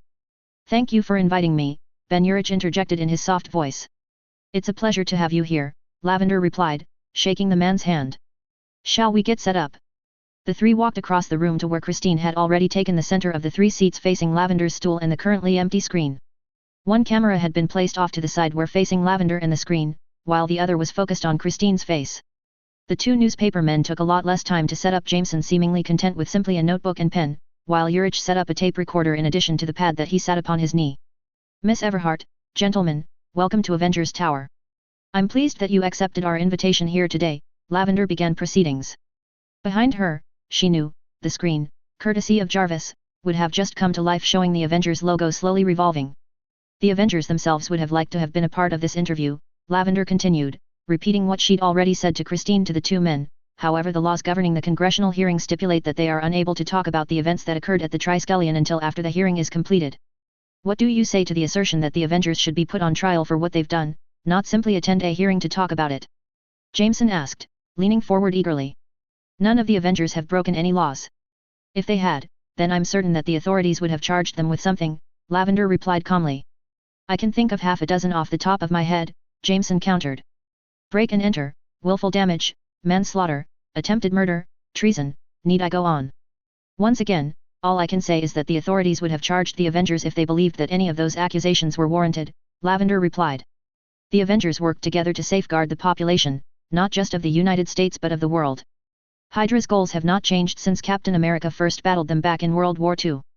The flick of the reporter's eyes to the screen attested to the images of Steve that she now knew were playing. It is the Avengers' belief that they were working towards safeguarding the world? Christine asked. Yes, Lavender replied simply. Against SHIELD, the premier spy agency in the world. Christine persisted, sounding skeptical. No. Not against S.H.I.E.L.D, Lavender replied with a shake of her head. Against the Hydra agents that had secreted themselves within SHIELD and subverted it for their own ends. What gave them the right to do so, to take up arms and to kill so many people? Jameson asked. The notion of doing the right thing. Human decency taken to extreme, where a small group of people act together against those that want to cause harm, to bully the rest of the world for their own gain, Lavender replied. You claim that the Avengers see SHIELD as a bully? Urich asked, his pencil poised. Not at all, Lavender replied. The Avengers have always had a good working relationship with SHIELD. No, the bully is Hydra. You will find that Captain Rogers has used that term for them in the past, going all the way back to World War II. He has stated on numerous occasions that he hates bullies and will always stand up to them. Mage is exactly the same. He has always put others before himself, done what is right over what is easy. And none of the others are shy about doing what is right, either. Lavender couldn't help but smile slightly at the thought of when she'd first heard that phrase and realized that it applied to people like Harry more than anyone else. Always, Miss Brown. Christine pounced. It sounds as though you know Mage a lot better than the rest of us. I've known Mage for a long time, Lavender said with a small smile. You make an interesting argument for Captain America and Mage's actions, Jameson said. But aren't you simply being paid to say that? What are your real thoughts on what these costumes thugs get up to? Even if I wasn't being paid, my answers would not change, Mr. Jameson, Lavender replied, barely managing to rein in her temper. I may not have been in New York when these extraordinary people joined together to fight back an alien invasion, but I've seen the footage and I applaud them for what they did. I may not vote for your president, but the fact that Iron Man risked his very life to save him and to put an end to an extreme group that was waging a terrorist war against the country doesn't make me any less grateful. Knowing that the Hulk can stand between me and something like the Abomination makes me feel safer. And when it comes to Mage, I've seen him lay down his very life to protect an entire society and I know that he'd do it again in a heartbeat. What do you mean lay down his very life? Urich asked. When was this? And, if true, are you saying that he's undead? No, of course not, Lavender laughed. Mage had something special going on that meant that what I thought I saw wasn't what was reality. That doesn't mean that that wasn't his intent. When was this? Christine asked. Was it during the Battle of New York? No, Lavender replied and instantly knew that any hesitation, any thought of fabricating something would be instantly seen through by this eagle-eyed group. No, only the truth would work here, she just hoped that Harry would forgive her. No, Lavender repeated. This happened long before that, we were only 18 at the time, fighting in what at the time felt like a war but to the world would have been nothing more than a simple terrorist skirmish, albeit one that went on for years.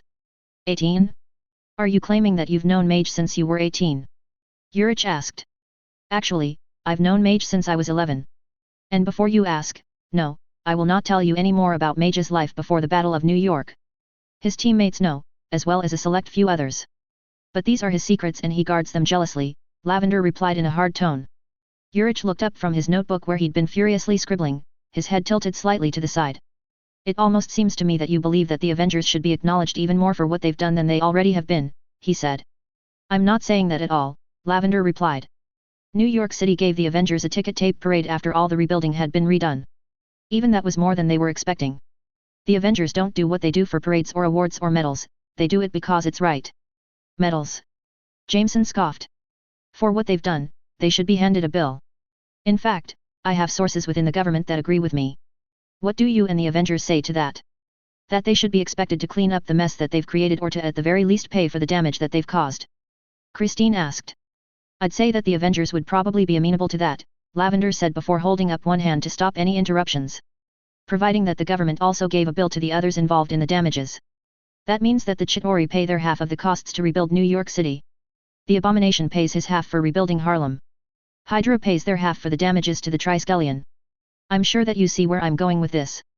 Can't see it being too easy for the government to collect from a bunch of aliens, Urich chuckled. No, neither can I, Lavender agreed. But as much as the end damage is seen and lamented over, just imagine what things would be like without the Avengers. More than likely, there would have been no world left for the Avengers to be involved in the incident at the Triskelion in the first place. There has to be a balance, an understanding, that what the Avengers do, they do for the good of all. They will always strive to minimize any casualties and damage, but when the choice comes down to the world or a few buildings, I for one, am glad that it's them doing what they do best, protecting us all. 00000. The vibration of Harry's phone had him pulling it out of his pocket. The fact that the display had unknown on it made him pause. His curiosity, though, not to mention a seed of hope, had him answering it. Hello? He asked cautiously. Hey, you. Sky? Harry asked eagerly, recognizing the voice that he'd been worried about. Are you okay? You sound tired. Yeah, I'm good, Sky replied. Who is that? Who's she calling? She's not authorized to make calls from this location, an anxious-sounding male voice insisted in the background. Who's that? Harry asked. That's just Eric, don't mind him, Sky stated. Don't use my name. You're not authorized to give out any information about either me or this base, the now named Eric stated. Eric, chill. Sky replied and her voice was slightly quieter as though she'd moved her head away from the phone. I'm just talking to Mage. Mage? As in the Avenger? Cool. We're all good then, Eric said, doing a complete 180. Sorry about that, Sky said, once more clear in Harry's ear. What was all that? Harry asked. That was Eric. Agent Koenig. He's in charge of this base that we're at. But I can't tell you where it is. It's all classified and stuff, Sky replied. I think I got that, Harry deadpanned. So, you are all right? Yeah, we're good, Sky replied. It was a bit dicey for a while there but it all worked out in the end. And Phil and everyone else is okay? Harry asked. Yup. Well, May got shot but we patched her up. And Gemma was stuck behind enemy lines for a bit but we got her out, Sky replied. Harry shook his head at the phone. I think you'd better tell me everything, Harry insisted. Well, you know about Hydra? What am I saying? Of course, you know about Hydra, I saw you on the news report. Very cool by the way. You have some seriously badass moves there, my friend, Sky said. Anyway. When Hydra went down, the bus was reprogrammed to take us back to the hub. But that was good in a way, cause that's where Gemma was. We didn't know who we were fighting whether it was SHIELD thinking we were Hydra or the other way around. Anyway, by the time the dust settled, the hub was once more in S.H.I.E.L.D.'s hands. We think that AC and Agent Hand are the last high-ranking agents still alive. Maria Hill made it through, Harry said. I'll let the boss know. I haven't met her yet, Sky replied. Anyway, we were working on finding out what was still ours and what Hydra had taken over when General Talbot from the army called to say that they were coming in to secure the base. That doesn't surprise me, Harry replied.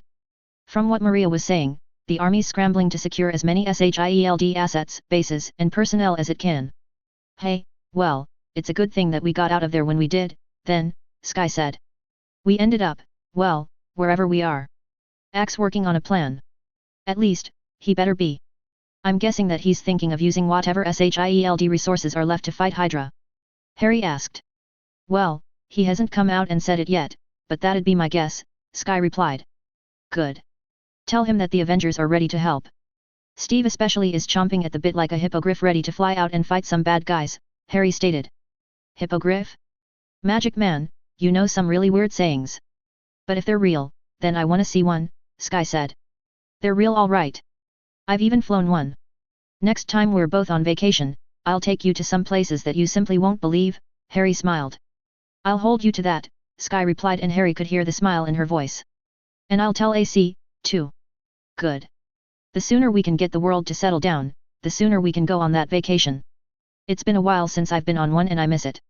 And it'd be nice to have someone to share it with for a change, Harry said. I'm looking forward to it, Sky replied. Listen, I've got to go. AC wants me to check in on Ward. Ward's not with you. Harry frowned. Nah. He went with Agent Hand to take Garrett Big, bad Hydra agent, long story to the fridge for safekeeping, Sky explained. Okay. Keep me updated. And Sky? Yeah, H. She asked. Stay safe, Harry said. I will. You too, she said. Talk to you later. Bye, Sky, Harry said. 00000. Harry knew that he was going into this with a bad attitude. Really, how could he not be? He and any sort of ministry or government simply did not get on at all. It started all the way back before 5th year with that mockery of a trial of his. But then, thinking about it, Harry realized that his poor views on the government had started long before that way back in 3rd year when he'd found out that Sirius had been thrown in prison without a trial and left there to rot for the next dozen years. The Ministry of Magic's role in the war hadn't helped matters in the slightest. Kingsley, Arthur, and Hermione had marginally improved his attitude after that. Marginally. And then, after saving the world from an alien invasion, he'd been put on trial by the ICW of all things. At least that one had turned out alright and even got him the special dispensation that he needed to operate as mage. But to, once again, be summoned to a ministerial inquiry after once again saving millions of lives grated on Harry something shocking. As Harry strode through the doors to the United States congressional hearing, in conjunction with the Department of Defense, looking into the incident at the Triskelion, he couldn't help but scowl. Only the fact that he had his hood up and his usual charms in place hid his true feelings from those around him. A pair of Marines stepped out in front of him, their guns held across their chest, even as a third Marine stood between them at attention. "I'm sorry, sir, but no weapons are allowed past this point," the Marine sergeant stated. Harry simply raised an eyebrow at the man, his eyes flicking between the two guns, not that any of the Marines could see that. "Exactly what weapons do you think I'm carrying?" Mage asked. "Your magic wand, sir," the Marine stated firmly as he produced a long, thin black box. "Please place it within his box. It will be returned to you at the conclusion of today's proceedings." If it wasn't for the fact that he'd expected this, Harry would have been most insulted and acted accordingly. Thankfully, he'd come prepared. With a sweep, he threw back the edges of his dragonhide cloak, thus freeing his hands to come up and to perform a complicated little pattern towards the two Marines to either side. Then, with a flourish, he flicked his wrist to have the wand in his holster appear. This was promptly dropped into the box. "Thank you, sir," the sergeant nodded and Harry could hear the relief in his voice. With a nod, Harry walked forward, using every ounce of willpower that he had not to reach out and to snap a piece off of one of the no longer guns that the Marines held and to pop the licorice into his mouth. The next to approach him was a woman in a precise pencil skirt, blouse, and jacket carrying a large Bible. As was requested, he administered the oath stating that he would tell the truth, the whole truth and nothing but the truth, not that he intended otherwise. Matt, he noticed, was already seated at the large oval table, a seat left vacant beside him for Harry. "You're late," one of the 10 panelists on the far side of the table scowled as Harry settled into his seat. Harry simple couldn't resist the opening. "I believe that even non-magicals know that a wizard is never late, nor is he early, he arrives precisely when he means to," Harry stated casually. The titters from the gaggle of journalists and spectators told Harry that his opening foray in this drama had been appreciated. Unfortunately, the sour expressions on the 10 men arrayed before him weren't part of that group. "Kindly lower your hood and state your name," Congressman Wenham according to his nameplate ordered. "I'm going to have to decline," Harry stated. "The world knows me as Mage, I would suggest that you address me as such. This is a hearing of the United States Congress of the United States of America," an older gentleman to the far left stated angrily as he leant forward. "You will lower your hood and state your name, not sit there like the terrorist that you pretend not to be." Instantly, Matt was on his feet. "As you stated, sir, this is simply a hearing, not a trial. Mage has been charged with no crimes, nor is he even a citizen of the United States. His very presence is an act of courtesy to you and to our government, or did you learn nothing from your interview with Thor Odinson, Prince of Asgard, and the fact that you also have no authority over him?" Heads swiveled backwards and forwards, along with a number of grimaces and winces. Harry D. seen Thor's raging temper when he arrived back at the tower after his part in this hearing. These buffoons had tried their damnedest to get Thor to admit that his actions, along with those of the Avengers, was unwarranted and should never have occurred, regardless of the number of lives that would have been lost if they hadn't acted. It'd taken Jane and a raging thunderstorm before he'd eventually calmed down. "What country are you a citizen of?" General Scudder asked. Harry waited until Matt was seated before answering. "I was born in England," he said. "If you won't tell us your birth name, can you at least tell us how old you are?" General Scudder asked. "Yes," Harry replied. The general stared expectantly at Harry for nearly a minute before giving in. "Well?" he asked angrily. "Well, what?"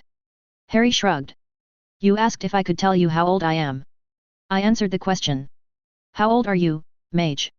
Congressman Wenham asked, holding up a placating hand to his associate. "I choose not to answer that question," Harry replied, pleased that his obscurest charm hid the smile that he was sporting. "You just said that you'd tell us." General Scudder exploded. "No, I didn't," Harry corrected. "I said that I could, not that I would." "We're getting off topic and we haven't even started yet," Congressman Coutts groused. "You're right," Congressman Wenham nodded. "Mage. Please describe the actions that you took at SHIELD headquarters on May 31st of this year." "My primary role was to access one of the inside helicarriers located in the hidden dock beneath the Potomac River," Harry began. "I simply walked in, found my way down to the targeting computer and replaced the Helicarriers targeting chip with one of our own." "You just walked in?" an incredulous General Scudder asked. "Yes," Harry confirmed. "How?" Colonel McElvey asked. Magic, Harry shrugged. What? I'm me, remember? Did you really expect something different? We will be revisiting this section shortly, Congressman Wenham stated. Please continue outlining any other actions that you took on that day. After one of the inside helicarriers launched, I was involved in ensuring that it did not reach its intended cruising altitude, Harry stated. You used magic to pour lava into one of its engines, making it crash into the Potomac, killing hundreds of SHIELD agents, General Scudder stated flatly. Harry held up a finger. Hydra agents, not SHIELD agents. And while I regret those deaths, I will not mourn them. Their entire purpose in launching those helicarriers was to target and eliminate millions of people. Who ordered you to do what you did? Congressman Coutts asked. No one, Harry stated. Captain America was in command of the Avengers that day, but he did not order any one of us to go along with it. We did it of our own free will. My best friend calls it my saving people thing. Basically, if I see someone in trouble, then I will do my utmost to help them. Especially against bullies. And believe me, the world having those guns pointed at their collective heads was bullying of the highest caliber. But why you? Why the Avengers? Why not contact the government, the military, someone in authority to deal with the situation? Colonel McElvey asked. 2 reasons, Harry replied. Firstly, and most importantly, we were there. I believe the quote that most applies is, the only thing necessary for the triumph of evil is for good men to do nothing. The Avengers were there. We had the ability to do something about it, and so we did what we had to. Secondly, there simply wasn't enough time to call in the military as you suggest. By the time we'd realized the threat, the deadline for when those helicarriers was due to be launched was far too close to call the military or anyone else and to wait for the appropriate committee to form and to debate and to finally act. Not to mention the fact that there was no way of knowing whether a Hydra agent would slow the proceedings down enough so that they didn't matter anymore. Those helicarriers needed to be stopped. Once they reached cruising altitude, nothing would have been able to prevent the loss of life. We have heard a lot about the possibility of SHIELD agents in actuality being Hydra moles. How do we know that this is the truth? For that matter, how could you possibly know who was or who wasn't a Hydra agent on the day? Congressman Wenham asked. I'm going to assume that you've all heard a recording of Captain America's speech to the SHIELD agents with the Triskelion. Harry asked and received nods all around. We announced our presence. We announced our suspicions. We announced our intentions to prevent the inside carriers being launched. Any true agent of SHIELD who heard that, supported us, those who disagreed shot at us. My understanding is that SHIELD agents take an oath to be the shield, to protect the people. With even a suspicion that the carriers could be used to kill people, why would anyone not do all that they could to honor their oath, to ensure that the innocent were being protected? And what happens now that the Avengers have released SHIELD secrets to the world and effectively, single-handedly disbanded the agency? SHIELD has filled a particular need for the past 70 years. What happens when something occurs and the world needs them and their resources? Congressman Feldman asked. Then someone else will step into the breach, Harry shrugged. The Avengers, if need be. It is your assertion that the Avengers will continue to operate on American soil? General Scudder asked. Is there a reason why we shouldn't? Harry asked, his eyes narrowed. How many of you are actually American? Rogers, Stark, Banner, Barton and now Wilson. Yes, they're American. The rest of you, though? A Russian, a Brit and someone not even from this world. General Scudder stated, and Harry had to smirk at the dearth of names mentioned. You lot seem to simply go off and act without any sort of consultation and with a habit of leaving a great mess in your wake. Would you prefer we don't act? Harry asked incredulously. I'd hate to think what this world would look like if we didn't act. There are no laws stating that the Avengers have to report their actions to the government, Matt interjected. If they're going to live in the United States and operate on United States soil, then maybe there should be, General Scudder snapped. I will remind the members that his congressional hearing is to simply determine the sequence of events that occurred on May 31 and to then discuss our findings to determine whether or not there is sufficient cause to see whether additional laws should be in place to prevent similar situations happening again, Congressman Wenham stated. Harry froze where he sat. While he knew that he was there to discuss what had happened at the Triskelion, he hadn't realized the potential implications of this hearing. New laws. Now, that cut a little too close to home. And the crux of the matter seemed to be that the Avengers lived and worked in America. The inkling of an idea niggled at him, and Harry made a mental note to pull out those dusty tomes the goblins had once given him and to have a look through them as soon as he could. Does anyone have any additional questions for Mage regarding the events at SHIELD headquarters on May 31? Congressman Wenham asked. When none answered, he continued. In that case, we thank you for your attendance here today and for answering our questions. Harry simply gave the man a nod in return before standing. After giving Matt a clap of thanks on his shoulder, he turned, intending to walk from the room. Now that this annoyance was done with, he could finally focus on the most important thing in his life right then, spending quality time with his godson. The sight of the approaching Marine Sergeant had him pausing, though. You can keep the rubber chicken, Harry stated, nodding at the black box that the was carrying. Then, with a simple turn and laugh at the sergeant's confused expression, he turned on his heel and operated home. Chapter 53, Foul-Mouthed Little Toad. Disclaimer: anything you see and recognize does not belong to me. Harry Potter is J.K. Rowling's, the Avengers and other related characters belong to Marvel. I'm simply playing in their sandboxes. 000000. Heroes Assemble. Chapter 53, Foul-Mouthed Little Toad. Harry was having the time of his life. A massive grin was plastered to his face even as he continuously dodged the threat in front of him. Watching carefully, he stepped to the right. Left. A second quick step left. Spin back to the right. Drop to his hands and knees before pushing straight upwards in a jump. Gaining his feet, Harry laughed as he dodged again. A simple half-turn was enough to evade the next attack. His opponent, it was easy to see, was starting to get frustrated, his face intense and frowning. The wand work, too, was starting to get sloppy as Teddy tried to hurry his shots, making them go further and further afield. Coming to a decision, Harry spun to the right, flicking his wand into his hand as he did so. Flavo Pila Pingery. Harry snapped, elucidating clearly for Teddy to hear. Teddy, though, obviously wasn't expecting it, for his mouth was still dropped open in surprise when the bright yellow blob of paint smacked him straight in the chest. Uncle Harry! He protested. You're not supposed to be shooting back. Harry laughed. When have you ever seen or heard of a duel where only one person casts? Harry asked. Part of dueling and casting is to know how and when to dodge yourself. You can't just stand there like some great lump. Move around a bit in case I shoot back. Teddy nodded and pushed a lock of hair out of his eyes. A determined expression came over his face and he nodded once again, this time lifting his wand into a ready position. Before Teddy could fire his first magical paintball, though, a triple rap at the door above caused both Harry and Teddy to look up. That'll be Dorene, Harry remarked before smirking at his godson. Hold up and let me let her in. Ignoring Teddy's confused expression, Harry bounded up the spiral staircase, taking 2 steps at a time. Hey, Harry, Dorene began as Harry yanked the door open. Hi, Dorene, Harry said happily before grabbing her arm and pulling her inside. Wait. What? Dorene protested. Time for some training, was Harry's only response. Oh, okay, Dorene replied, still sounding confused. I guess you guys can pick what you want for dinner later. When the two hit the bottom of the stairs, Harry practically dragged the teen girl across the basement to the far side of the room from Teddy. There he dug around in a cupboard until he found the bag of marbles that he'd stashed in there after finding them when he was first renovating. One quick transfiguration later and the bag of marbles was now a bag of bright blue paintballs. Here. Put these in one of your belt pouches, Harry instructed. After staring between Harry and the paintballs, Dorene shrugged and complied. Right, Harry said, leaning in towards her and lowering his voice. I'm going to have Teddy shoot paintballs at you using his magic. I want you to dodge them and, when you get the chance, throw yours back at him. Dorene's eyes flicked over Harry's shoulder at the other teen in the room. What about?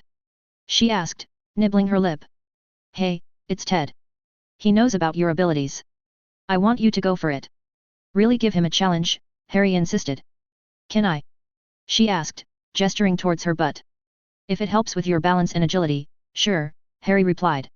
As Harry crossed back towards Teddy, he noticed that Dorene was fishing her tail out of her pants before taking off her jacket. All right, Teddy. I want you to do the same drill, but this time, you'll be aiming at Dorene, Harry said. Teddy's eyes widened and his hair shifted to a chestnut brown. But she's... Teddy began. A girl? Harry asked, deliberately misinterpreting. Teddy. I never took you for someone who thought girls were weaker. Your mother would be very disappointed. No. That wasn't what I was going to say. Teddy protested. What if I hurt her? A musical laugh came from the far side of the room. Never gonna happen. You'll never even hit me, Dorene mocked. Harry, meanwhile, quickly crossed the room and hoisted himself up onto a bench out of the way, sitting cross-legged, his head swiveling between the two. Okay. Whenever you're ready, Harry called. Teddy stood motionless, his eyes flicking from Dorene to Harry almost in a pleading sort of way. Dorene, though, was having none of it. Dancing to the right, her hand reached into her pouch before flicking out. Ow! Teddy exclaimed, rubbing at his chest. Harry couldn't help but laugh at the incredulous expression on Teddy's face as he saw that his hand and chest were now stained bright blue as well as yellow. So that's how it is, hey. He mock scowled at Dorene. Yep, she smiled back. With a flourish, Teddy brought his wand to bear. Runbum pila pingery! He exclaimed, sending a red ball of paint shooting at Dorene.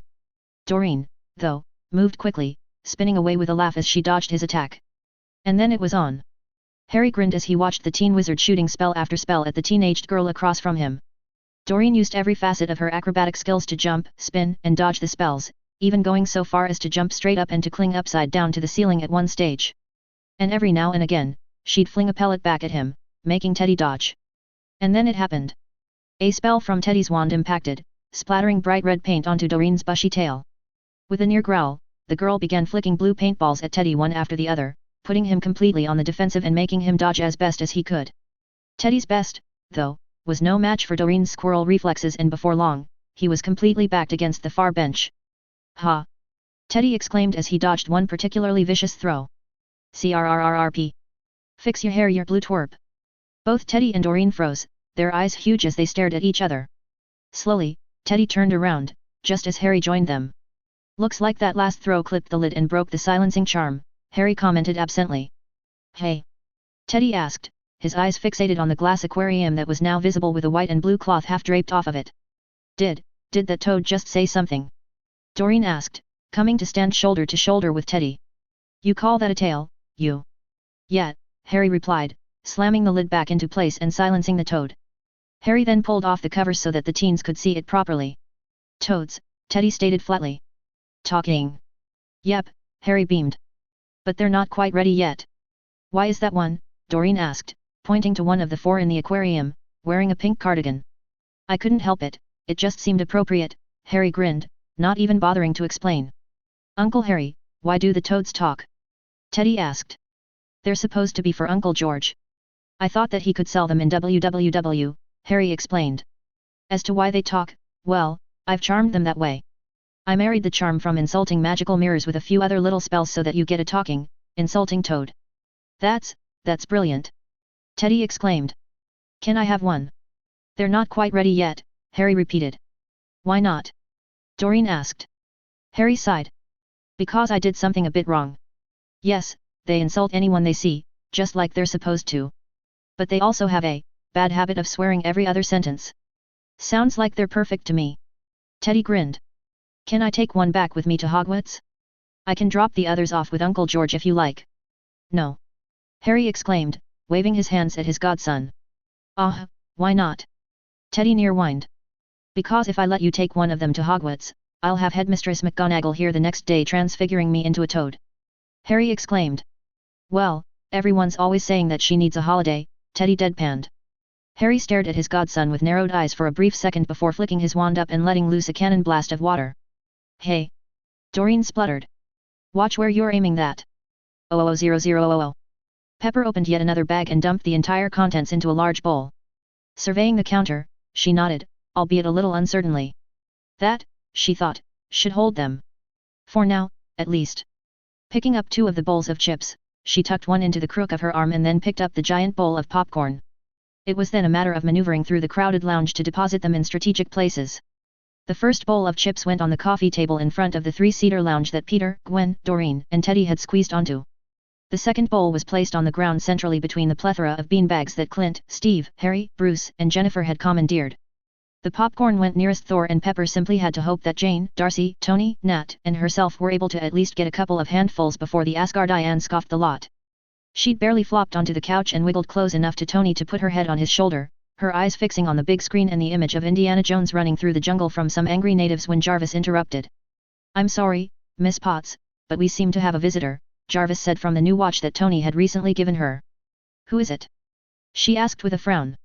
Agent Morse, the AI replied, and my monitors indicate that she is in some distress.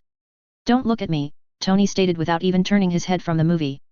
Jarvis is talking to you. Only because you told him to, Pepper groused. All right, Jarvis, send her up, I'll meet her at the elevator. She will arrive in 2 minutes, Jarvis replied. Pepper pushed herself back up and as unobtrusively as she could, weaved her way back through the crowd to the back of the lounge area and the elevator, smiling briefly at Bucky and Daphne sitting far enough away from the others so that neither became overwhelmed by the group, but still close enough to enjoy the movie. Bucky, she saw, was currently explaining something or other about the movie to the witch, at least judging by his gestures at the screen, anyway. The ding of the elevator arriving brought Pepper's attention back just in time for the doors to open. Inside, almost slumped against the far wall, was Bobby Morse. Her long blonde hair looked unkempt and there were definitely bags under her eyes.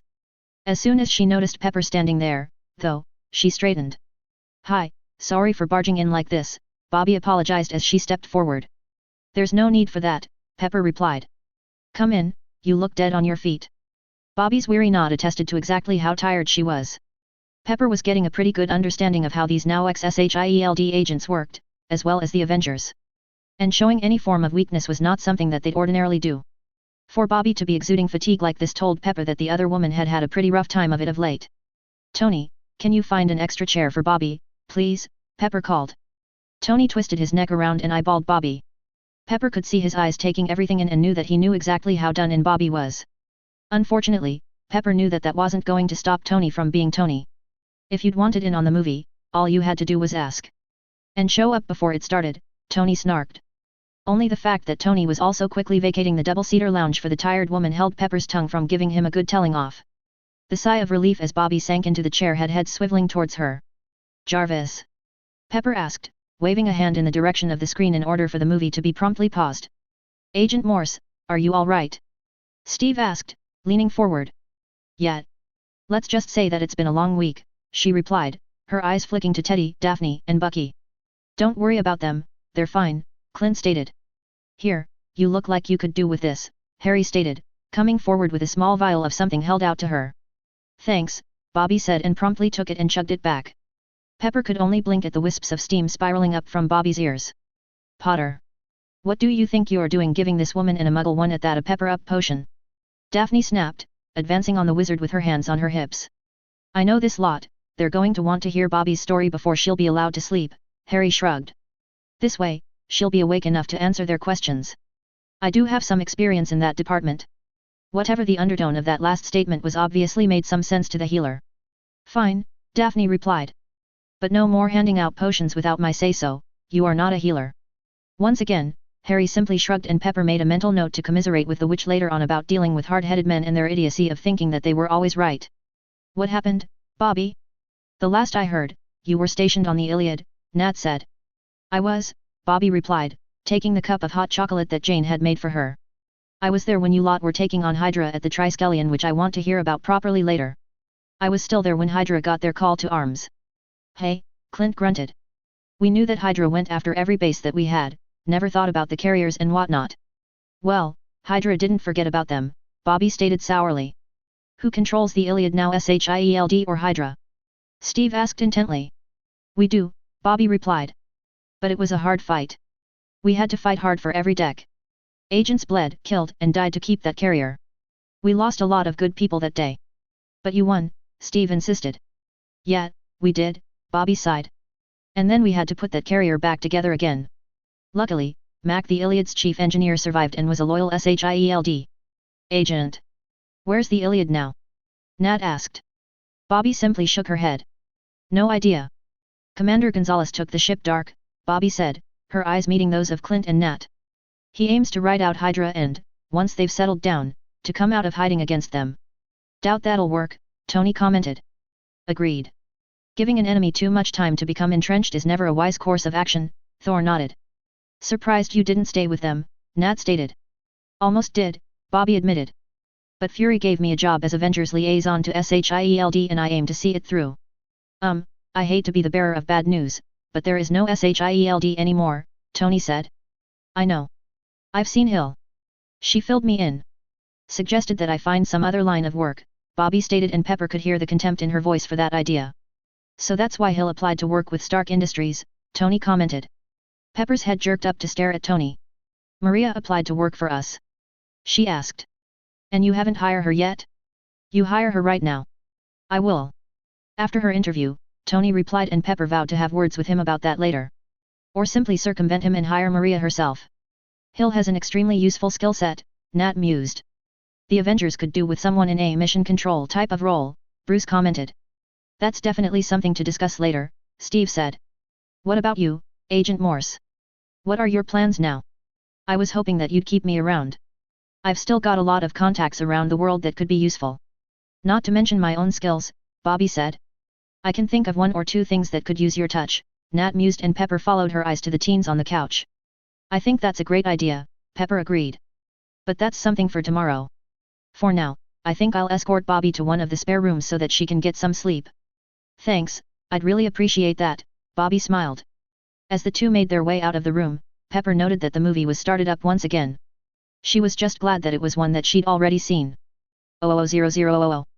Harry sat hunched forward, leaning over the small coffee table in the main part of his library, staring at the book innocently sitting there. The innocent act, Harry knew, was a complete fabrication. No, this book was mocking him. It always did. Every single time. The most ancient and noble house of Black, the title read.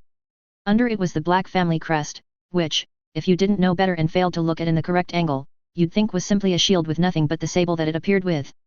But Harry knew better and consequently also knew better than to look at it in the correct way. Rounding out the front cover of the thick, dusty tome was the house motto, Tjers pur. Tjers pur. Always pure. And here he was considering something that would have him flayed alive if the ancient Blacks ever learned of it. Sirius, on the other hand, Sirius would approve with that great barking laugh of his. Harry took a deep breath and closed his eyes. Opening them, he knew, would bring an assault of the guilds. He was the head of the most ancient and noble house of Black. Being head meant that there was a myriad of duties attached. His Wisengamot seat he'd palmed off to Andromeda, just like Sirius before him, along with his Potter seat and the one he'd gained with his Order of Merlin, first class. He'd also handed his business holdings to the goblins to do what they did best, make him piles of gold. His properties he avoided as much as possible, allowing only Kriaker to tend to them. But there was one property. One that neither he, nor Kriaker nor Andy had ever visited. Sirius, he suspected, might have. Really, the only indication that he had that it existed was a memory of a brightly colored bird and a fuzzy image of a page that he'd once read in the very book before him.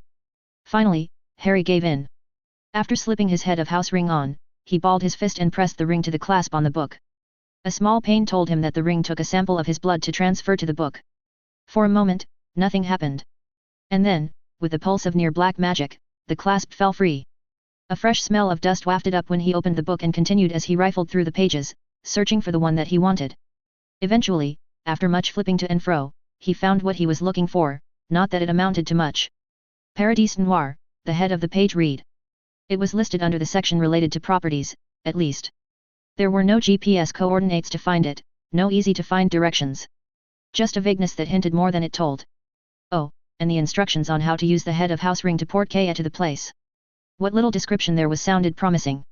Its size sounded perfect, maybe even a little large. Supposedly, there was a bungalow there of some kind, but this was the Blacks that he was talking about, so bungalow could be completely misleading. On the downside, though, this was a magical property and a Black one at that, so it was bound to have the most powerful and all-encompassing wards that money could buy. On the other hand, and on the positive side, this was a magical property and a Black one at that, so it was bound to have the most powerful and all-encompassing wards that money could buy. It simply came down to working around them. Or with them. Either way, it definitely held potential for the plan that was coming together in his head. With the information fixed in his head, Harry closed the great book and snapped the clasp shut with a sigh. Looking up, Harry eyed the entrance to his magical library where the book belonged before shaking his head and picking up the second and much smaller book from the coffee table. He found Teddy in his room, laying on his bed, headphones on and his foot tapping away to whatever he was listening to.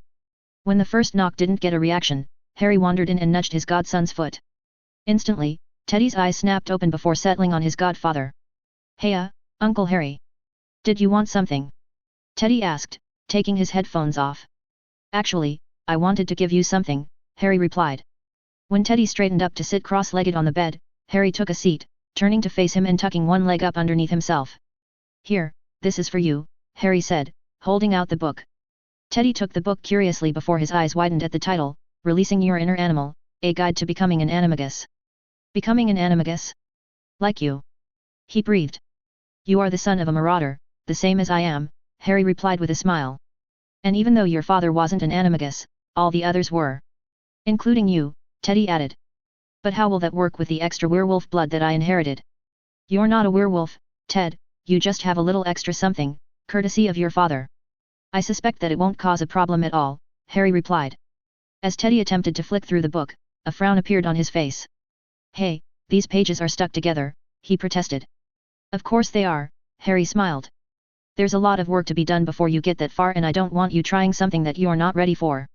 We'll start working on it here, if you like, but when you go back to England, I don't want you getting ahead of yourself.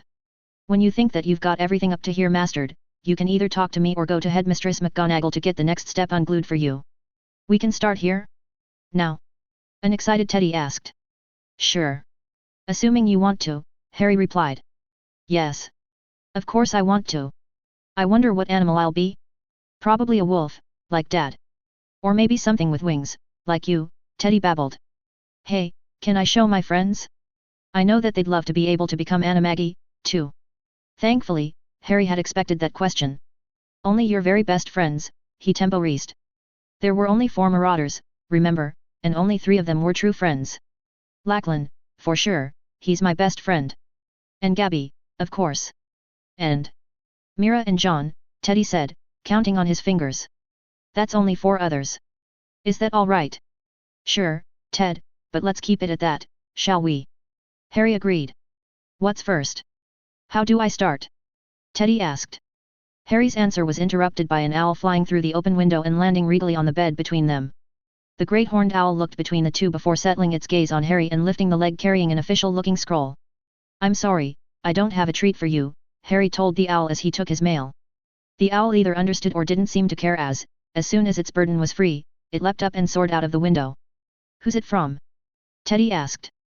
The International Confederation of Wizardry, Harry frowned as he read through the summons. What does the ICW want with you? Teddy asked, clearly confused. Guess I'll find out tomorrow, Harry replied. Apparently, I've been summoned. 000000. Stearns pushed the door open and paused. The only light inside was the rectangle on the floor from the open door, and even that was partly obscured by his shadow. As he waited for his eyes to adjust, he let his other senses take in what was before him. There was a bed, as expected, with a man laying in it. The soft beeping of machines told him that this man was being monitored medically. There was a soft breathing, but not the rasping breath of one would expect to hear from someone suffering from retroviral hypodysplasia. The smell, too, indicated that something was off. The room smelled clean, even if it wasn't fresh. There was no smell of dying or rotting flesh. No, it was obvious that something was off, that this was all a stage, that the man on the bed was a dupe. And then, as his eyes adjusted, the tiniest of movements in the darkest of shadows had Stearns shifting his body to face that direction. Mr. Osborne, Stearns stated with a small bow of his head. Who are you? You're not one of my doctors. And you're not one of that other lot, either, Osborne replied, seemingly happy to remain in the shadows. No. I'm not, Stearns replied. I represent something different. Have you ever heard of Project Sinister? Obviously, he'd said something right, for his question brought Osborne out of the shadows. The man was encased in some form of armor. It was a dark green, almost sickly in color. There were no repellers or arc technology that Stearns could see, so he knew that it wasn't based on Stark tech. As Osborne stepped further into the light, Stearns realized that the only part of Osborne himself that was visible was the man's head, and even that had tech reaching up his neck beside his ears. What do you know of Project Sinister? Osborne countered. I know that the 2 of us, as well as a number of others, are on the list, Stearns replied. Really? And what do you bring to the project? Osborne asked. My brain, Stearns replied simply, and, considering the distended forehead that he'd acquired after the incident, he thought that really should be enough of an answer. I see, Osborne replied and stepped even further into the light. I understand that our benefactors are now out of the picture. They are. That doesn't mean that we can't proceed anyway, Stearns replied. And perhaps even improve on their plan. There are others, Osborne stated, and Stearns easily saw what the man wasn't saying. There are, he agreed. And we will find them and bring them together to create something extraordinary. Yet you came to me first. Why? Osborne demanded. To be honest, your money, Stearns shrugged. But now that I see you, I believe that my decision was fortuitous. If you are as powerful as that armor suggests, then our goals became that much easier to attain. You have no idea, Osborne grinned. Stearns watched as Osborne tapped something on the inside of his left arm. Instantly, an eerie green light appeared from the right. Looking that way, Stearns could see dozens, no hundreds of silver spheres all lit from lights above where they sat in rows on shelves. His inspection of the other weapons in the room was interrupted by a device powering up and lifting off of the ground. It was slightly curved downwards and looked to be perfectly designed for someone to stand on while operating it. I think Project Sinister is off to a good start, Stearns commented. I assume that you have a private plane. I do, Osborne replied. Excellent. In that case, how do you feel about taking a trip to Alaska? He asked. Chapter 54, We Lost Our Wizards. Disclaimer: anything you see and recognize does not belong to me. Harry Potter is J.K. Rowling's, the Avengers and other related characters belong to Marvel. I'm simply playing in their sandboxes. 000000. Heroes Assemble. Chapter 54, We Lost Our Wizards. Surprisingly, Harry had only been waiting in the small lounge area set outside the office of the Supreme Mugwump of the International Confederation of Wizardry in the Woolworth Building of New York City for 5 minutes before he was ushered inside. The fact that he'd arrived slightly early and consequently, was inside the office early, didn't make sense to Harry. Bureaucracies and especially magical ones were never on time and especially never early. Having been summoned to the ICW, Harry expected that he was to be questioned about his role in the battle at the Triskelion and the downfall of SHIELD, just as he had been at the US government hearing. Instead, he found only 4 wizards seated in comfortable-looking chairs around a coffee table. At his entrance, the 4 rose and turned to face him. Mr. Potter, thank you for coming, the wizard wearing the most expensive-looking robe said, holding out his hand. The man's coffee-colored skin and snow-white hair, not to mention the many laugh lines on his face, was one that Harry'd seen many times before in every wizarding newspaper that he'd read over the past few years. Supreme Mugwump Gioconda. It's an honor, sir, Harry replied, shaking the offered hand. May I present the ICW delegate from America, Lona Feather, Gioconda said, indicating the Native American to his left. Delegate Lona Feather, Harry said, copying the man's bow. The ICW delegate from Greece, Alexander Saris, Gioconda continued. And finally, Delegate Horatio Moon from Great Britain. It's nice to finally meet you, Mr. Potter, I've heard a lot about you, Moon stated, shaking Harry's hand. Mostly from my daughter. Moon? Harry asked, rapidly searching his memory before locking on to a girl he'd gone through Hogwarts with. As in Lilith Moon. My daughter, Moon beamed. Gentlemen. Gioconda said, indicating the seats. As each settled down, a house elf popped into being and poured each of them a cup of tea. I'm sure that you're wondering why we asked you here, Gioconda said to Harry. I'm assuming that it's got something to do with what happened at the Triskelion, Harry replied warily. In part, yes, Gioconda replied. It is our understanding that you and the Avengers released copious amounts of SHIELD intelligence to the world, Lona Feather stated. We did, Harry acknowledged before elaborating. SHIELD isn't what we thought it was. It had been infiltrated by Hydra and a lot of its secrets were actually Hydra secrets. By releasing those files, we hoped to undermine what they were trying to do and to get the rest of the world to see the threat that they posed. SHIELD had a lot of sensitive files. Is there anything that we should be concerned about? Saris asked. If you're asking if there are files out there about the magical world, then the answer is no, Harry assured them. We made sure to erase any files that even hinted at our existence before anything was released. We thank you and your team for upholding the statute of secrecy, Gioconda said solemnly. How many know about the magical world? Moon asked. Not as many as there used to be, Harry replied. Only the agents with top SHIELD clearance or the members of the World Security Council knew of the existence of the magical world, and most of them were killed in Hydra's uprising. Thank you, that tallies with our own information, Gioconda nodded. Actually, that brings us to the main purpose of our inviting you here. Harry quirked an eyebrow at the man. What you are not aware of is the fact that the ICW had its own operatives within SHIELD keeping tabs on the organization, Gioconda stated. Let me guess, you've lost contact with your wizards. Harry half asked, half stated. And you'd like me to go in and find them and bring them home? Indeed, Moon nodded. Harry took a breath as he processed the request. He, a known magic user to the world, was much less likely to set off any alarms doing this than a team of hit wizards would. The problem was the fact that SHIELD had lost control of so much that it was even doubtful that he'd be able to find the missing operatives, let alone find them alive. How many? Where were they based? And what was their mission? He asked. Their mission was simple, keep an eye on SHIELD and any other no-maj agencies to ensure that the magical world is not exposed, Gioconda said, as he picked up a folder from beside his chair. You will find everything you need to know in there. Thank you, Harry replied, taking the folder and beginning to flip through it. There are 10 wizards in total, under the command of Daimon Mavrodi, Gioconda continued. All are either able hit wizards or have aura training. Their last communication stated that all 10 were based at SHIELD. Base Kratos. Harry looked up in surprise. All 10 at the same location? That seems a little redundant. Wouldn't having them spread out across SHIELD bases make more sense? For nothing else than to keep a wider eye on things. That is how they were originally placed, Lona Feather agreed. However, over the past 9 months or so, they each received orders to report to Kratos Space. Harry frowned at that. 1 or 2, he could understand. But all 10? No. There was something else at play here, something that the ICW was unaware of. Grimmel Place is located in northern Greece, not far from the border to Macedonia, Saras said, and coincidentally explaining his presence at the meeting. My ministry, Aurors and Hit Wizards, stand ready to assist you if and when necessary. Thank you, Harry nodded. The sooner that you can assure us that our operatives haven't been compromised or forced to give up intelligence that should remain secret, the better we will feel, Gioconda said. Don't worry, Supreme Mugwump, I'll read through the files today and expect to be heading to Kratos either tonight or tomorrow morning at the latest, Harry assured him. You have our thanks, Gioconda replied as he stood. Harry shook each of their hands, gave one final nod and then, with the file tucked under one arm, strode from the room. 000000. Gandalf. You're survived, Tony exclaimed, swiveling about on his bar stool as Harry exited the elevator in Avengers Tower. There was some doubt. Harry retorted. Well, who knows what you magic folk'll get up to when you all get together. For all we know, this whole get-up thing you lot have got is just a cover for sacrificing goats and dancing naked on deserted islands while drinking cocktails. We do not do such a thing. An indignant Daphne spluttered from where she'd been quietly talking with Pepper and Jane. Ignore him. He knows better, Harry replied, flicking a finger in Tony's direction. Ow. Hey. What was that for? Tony yelped as he jumped off of the stool and began hopping about and rubbing his butt. Stinging hex? Daphne asked.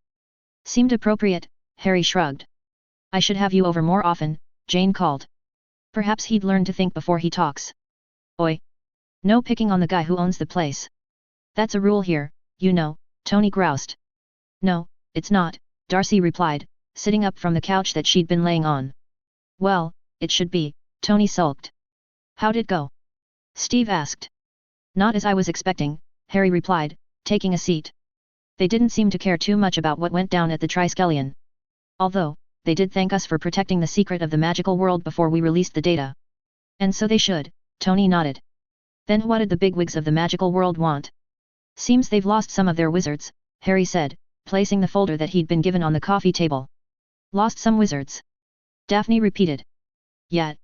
10 wizards posing as SHIELD agents that they haven't heard from since Hydra attacked, Harry elaborated. Are you telling me SHIELD was infiltrated by not only Hydra but wizards as well? Sam asked. So much for being the epitome of a secret spy agency. I'm guessing that their mission was to protect the secrets of your world. Steve asked. Yep, Harry confirmed. But get this, all 10 were based at the same location. That's not a sound strategy for gathering the most information, Steve frowned and glanced at Bucky who was leaning against the far wall. That's what I thought, Harry nodded, noting Bucky's nod of agreement. You are going to find the missing wizards, aren't you? Daphne asked. Of course I am, Harry replied. I'll head out tomorrow after I've been through these files. Where are they supposed to be? Tony asked. Grimmel Place, Harry replied. Northern Greece, Steve added before Harry could. That's one of the ones that Hydra took control of after the dust settled. You can count me in. Harry looked up in surprise. What? He asked. You're not going alone into a Hydra base, Steve elaborated. You'll need backup and no one knows Hydra like I do. I do, Bucky corrected grimly. I'll go too. You will not, Daphne counted. As your healer, I get to say when you're cleared to leave this tower and right now, you're not ready. Yes, we've begun making some progress, but it's nowhere near as much as I'd like. And I definitely do not want you in a situation that may see you regress. She's right, Buck, Steve said. And you know the rules, docs get to overrule us mere soldiers. Don't worry, man, I'll watch his back for you, Sam added. For a moment, it looked as though Bucky was about to rebel but, after a fierce glare at everyone, he sighed and gave a singular nod. Make sure you do. I'm only just starting to remember him, I'd hate for him to be killed before I understand what I'd be missing, Bucky stated. Take Thor with you, Jane piped up. He's getting restless cooped up here, an outing with some smiting might be just what he needs. Well, sounds like you don't need me then, Tony stated. Which is good, cause Bruce and I are in the midst of developing some stuff that'll help us in the long run. Care to share? Steve asked. Nope. It's not ready yet. You're just gonna have to be patient, Tony replied. What about the squirts? You're not thinking of leaving them alone at your place, are you? Darcy asked. A 15-year-old boy and a 16-year-old girl alone in an apartment for however long this takes. Harry said. Not on your life. I was hoping that I could have Teddy and Dorene move in here for a couple of days. We'd be delighted to have them, Pepper said. I'll look after them, Darcy volunteered eagerly. Harry's panicky eyes darted to Jane and Pepper and only settled when both women gave an almost imperceptible nod indicating that they'd watch all three. Thanks, Darcy, I appreciate it, Harry said. If we've got a mission, then we'd better go over the particulars, Steve said, moving to sit beside Harry. I have informed Thor that his presence is requested, Jarvis stated out of nowhere. Thanks, Harry absently as he opened the folders so that he, Steve and Sam could read the files that it contained. 000000. What do you think of the recruits? Clint asked from where he leant against the side of the great window looking down into the danger room. Bobby stood in near identical pose to Nat, both in the center of the room, their legs wide for balance and their arms crossed. Even their facial expressions were similar, a slight frown as their eyes tracked the four working out below. Parker has potential, Bobby allowed. Walters, too, if she ever let herself go regardless of what form she's in. Jennifer is trying to keep a tight lid on her emotions so that she doesn't hulk out, Clint commented. Something that she's going to have to learn how to relax, it could save her life sometime, Nat stated. Not to mention whoever she's teamed up with, Bobby added. And the others? Clint asked. The kids? Bobby asked, glancing across at her fellow XS.H.I.E.L.D agent. They're just kids, playing at being a hero right now. Yes, Green's got something, what with her reflexes, strength, and agility, but she's still just a kid without anything that really matters. Up here, she tapped her head in emphasis. As for Potter's godson, it's a game. He's got magic, but no idea how to use it. And he's still in magic school, isn't he? So, his repertoire is probably still very limited. What would you say if I told you that Potter and Murdoch have been going out on patrol with Parker and Green and fighting bad guys a few times a week? Clint asked lightly. Really? Bobby asked. Her renewed interest in the two was shown by the way that her body instantly tilted forward slightly as she looked down and Clint smiled. He might just get her yet. As the three watched, Peter shot a web straight up towards them to stick on the wall just above their window. With a jump, he swung up, flattening his body as his swinging arc reached its apex and shot between the spinning discs that threatened to cut him to pieces. Dorene, meanwhile, also leapt high, almost straight up in the air and over a passing piece of machinery spraying flames from one end of it. Bobby's eyebrows rose in shock as Dorene reached down as the machine passed underneath her, grabbed it and brought it up and over her head. Her legs tucked up under her in a squat as she headed back towards the ground. The machine was slammed into the ground seconds before Dorene landed. Sparks erupted from it along with enough smoke to nearly hide her from view. The outcome, though, was assured Dorene 1, machine 0. Maybe she's got a bit more potential than she first showed, Bobby allowed. Clint couldn't help but laugh. Now, imagine what she'd be like with a bit of proper training. Hell, imagine what all of them would be like with some training, he said.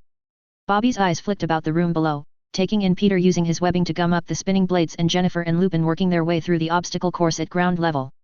Avengers Academy, hey. Bobby said. Technically, Lupin's not a part of that, Nat stated. He's simply having fun with his friends while Potter's off at that meeting of his. Clint couldn't help but snort. How long do you think it'll be before he throws on some kind of suit and joins that lot properly? He asked. According to Potter, he's got another 3 years at that magic school of his, Nat stated. Yeah, and you can bet anything that he'll be here every holiday wanting to suit up with the rest of them, Clint remarked. There's rules about magicals using wands outside of school before they reach their majority, Nat countered. Which is why he's not using his now. Won't stop him, Clint predicted. Better he get some proper training in now, then, to use his hands, feet and brain before he trusts that wand of his too much, Bobby stated. Couldn't agree more, Clint beamed. So, you up for the job? Yes. Yes, I think I am, she replied, her eyes still focused on the four below. You know, there's no time like the present, Nat suggested. Bobby looked between the two for a moment before grinning. You're right. They want to be in Avengers Academy? Let's show them what it means to be an Avenger, she said. Together, the three moved towards the door and the stairs beyond. 000000. The foursome didn't quite tumble out of the elevator when it appeared, but it was a very near thing. Teddy and Dorene were definitely leaning on each other as they limped across the room, one arm draped around the other for support. Peter's walk looked incredibly stiff, as though he was trying extremely hard not to bend his left knee. As for Jennifer, her hair had come loose from its customary ponytail and now hung lank, loose and damp around her shoulders. All four were breathing hard, their clothes plastered to their body with sweat. What happened to you? Darcy asked, wrinkling her nose at the first waft of body odor reached her. Us, a happy-sounding Clint beamed as he, Nat and Bobby emerged from the elevator behind them. You? Harry asked flatly from where he sat with Steve, Sam and Thor going over the last of the files for their upcoming mission to northern Greece. And what exactly have you been up to? The Avengers Academy just had their first training session with their new instructor, Clint replied. You've agreed? Pepper asked excitedly. I have, Bobby replied. And what's your assessment of those three? Tony asked. 4, Bobby countered. Wait. What? 4. A startled Harry exclaimed. His eyes darted from the exhausted 4 to Bobby and back. Teddy's not in the academy. Not yet, Clint replied, waving off the objection. Clint's right, Uncle Harry, Teddy said, straightening slightly from where he'd slumped onto the lounge beside Dorene. After this last week with you and Dorene and Peter and the rest of the Avengers, I want to join too. You're not old enough, Harry stated, grasping the first thing that came to mind. Daphne's snort ripped his head around. What? He asked. Philosopher's Stone. Chamber of Secrets.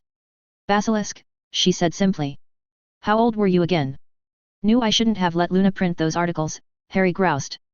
Then, but that was different. You're right. It was. You did that stuff without training. At least your godson is going to get some training to make sure that he doesn't kill himself, Daphne replied. Wait a minute. Tony called, waving his hands about. Articles? What articles? By basilisk, do you mean one of those imaginary snake creature things that can kill with a single glance? Jane asked. They're not imaginary, Harry stated. No, they're not, Daphne agreed before asking in the most polite voice possible. How big was the one you fought again? Harry scowled at her all the more when he realized that everyone in the room was looking at him, most of them leaning forward in eagerness. Apparently, that's what came from glossing over most of his background. It made people far too inquisitive for Harry's own good.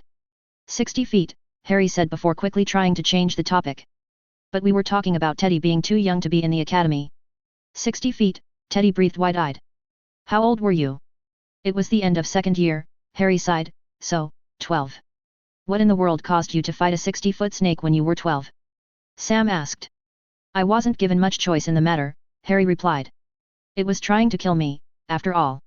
Good thing you have magic, hey, magic man. Darcy grinned. Once again, Harry sighed. I didn't kill it with magic, he said, and then answered the question that he knew was coming. I used a sword. A sword, you say? A tale worthy of a warrior, then, Thor laughed. You must tell us and spare no detail. It was no big deal, Harry tried to pass off the entire thing. I want copies of those articles, Tony stated, pointing at Daphne. Everything about him that there is that he's not telling. I suspect that he's been keeping all the good stuff to himself for far too long. There's whole books about Harry Potter, the boy who lived, the man who conquered, the Triwizard Champion, Daphne added helpfully. Are you finished? Harry growled. For now, Daphne replied sweetly. Yep, I want them all, Tony stated, a sentiment that was echoed all around the room. Getting back to the matter at hand. Harry said. Avengers Academy, Teddy. Yeah. Come on, Uncle Harry. You know it'll be good for me. Think of all the things I'll learn. Not to mention getting to have fun with Dorene and Peter, Teddy replied. Fun. Bobby repeated, one eyebrow raised. I would have thought this morning would have taught you something, kid, Clint snorted.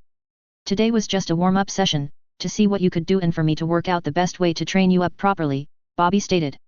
Warm up? Jennifer asked, sounding as though she wanted to pass out. Harry's eyes were held by Teddy's pleading ones for a minute until, with a sigh, he relented. Fine. But you get to tell your grandmother, he said. Thanks, Uncle Harry, Teddy beamed. Knew he'd agree, Dorene stated, giving Teddy a hug. He's really just a big softy. Harry couldn't help but groan as Teddy morphed his face into an exact replica of Harry's, albeit a sweaty, tired-looking one. Hey, how'd you do that? Tony asked. I didn't see you use a wand. Teddy looked between Harry and Tony with confusion. I'm a metamorphmagus. Didn't Uncle Harry tell you? Teddy asked. No, he did not, Tony replied, sending a scowl in Harry's direction. So, metamorphmagus. What's that mean, exactly? It means that I can change any part of my body to look like something or someone else, Teddy replied. It's a rather rare magical ability, there's only been a handful worldwide in the past century, Daphne supplied. My mum was one, Teddy stated. How's it work? Tony asked. Teddy shrugged and morphed his face to a copy of Tony's own. I just concentrate and make it happen, he said. Are you altering your very genes or simply structure? Tony mused, staring intently, his face now mere inches from the copy of his own. You'll give me a blood sample so that I can run some tests, won't you? No blood samples, Daphne stated. Excuse me, healer Greengrass, Harry said, raising one hand, but as far as I understood it, you are only here to help Bucky there, not to be the healer for all of us. He paused for a second, judging his moment. Just as she was opening her mouth to retort, Harry threw down his challenge. Unless you're willing to become the Avengers healer on record full-time, I'm going to have to ask you to stop giving out unsolicited healing instructions. This time it was Daphne's turn to glare. If you think I'm going to let you use that to start giving out potions anytime you please again, you've got another thing coming, Potter, she stated forcefully. Fine. Until such time as Bucky's mind is completely healed, I will take on the role of healer to whatever this is. You said it yourself, that could take months, possibly years, Harry said slyly. A Greengrass does not go back on her word, Daphne preened. Great. Glad that that's settled. Good to have you on board, Harry grinned. Daphne's eyes narrowed at him. You planned that, didn't you? She accused. The hat did want to place me in Slytherin, Harry replied lightly. What? Daphne all but yelled. Us mere mortals have no idea what you two are on about, Tony stated. I think we really need to get copies of those books and whatever here pronto. Jarvis, put in a call to Hermione, would you? Pepper said. Somehow, I suspect that she can get every single one of them to us before the day is out. Traitor, Harry said, looking at the red-haired woman. Pepper's answer was simply an innocent smile and a shrug. 000000. Gaining access to the airport without untoward attention was a simple matter. The name Osborne had doors being opened immediately. That same name had heads being turned away and blind eyes become the norm. Despite Norman's unusual appearance, the trench coat that he wore, completely buttoned as it was, only reached to mid-calf, leaving the man's metallic green exoskeleton still somewhat visible. Thankfully, Stern's own distinctive appearance was likewise ignored. Their path through the airport towards Norman's private jet took them through the less traveled areas, the areas that usually only the staff inhabited. Stearns took an interest in everything, this being new to him. At each open doorway, he would glance in curiously, letting his eyes rove over what was inside in the seconds that he had before he passed. Just as he passed the security office, Stearns froze. There was something. Closing his eyes, he allowed his eidetic memory free rein. The last few seconds replayed themselves in his mind. A slight frown appeared on his face as he replayed the scene a second time, this time at a much reduced speed. There. The third monitor from the top, two in from the right. The face that had glanced up at the camera was one that he knew and one that he needed. He was in the file. His presence here was most unexpected, indeed the odds. No, Stearns knew that he had no time to calculate them if he wanted to intercept this most fortuitous occurrence before it slipped from his grasp. Stepping back, Stearns searched the monitors again, finding his quarry with ease. As he passed from screen to screen, his path became obvious. I will catch up with you at the plane, he stated to Osborne. There's a man here that will be of use to us. Norman simply shrugged. As you wish, it'll take a bit for them to load my cargo anyway. With that, Stearns strode away. He emerged into the main part of the airport from a side door and paused as he looked over the crowd. A smile appeared as he recognized the long, grey overcoat and distinctive walk of his quarry. With hurried steps, Stearns walked after him, catching up with him just as he'd turned into a slightly less crowded part of the airport. Mr. Myers, Stearns called. Instantly, Myers spun around. Sorry, mate, you've got the wrong bloke. My name's Fred Slade, Myers replied quickly with a distinctive drawl that Stearns placed as Australian. That is one of the aliases that you are fond of using, Mr. Myers, Stearns replied, and there's no need for you to use that boomerang here, I am not your enemy.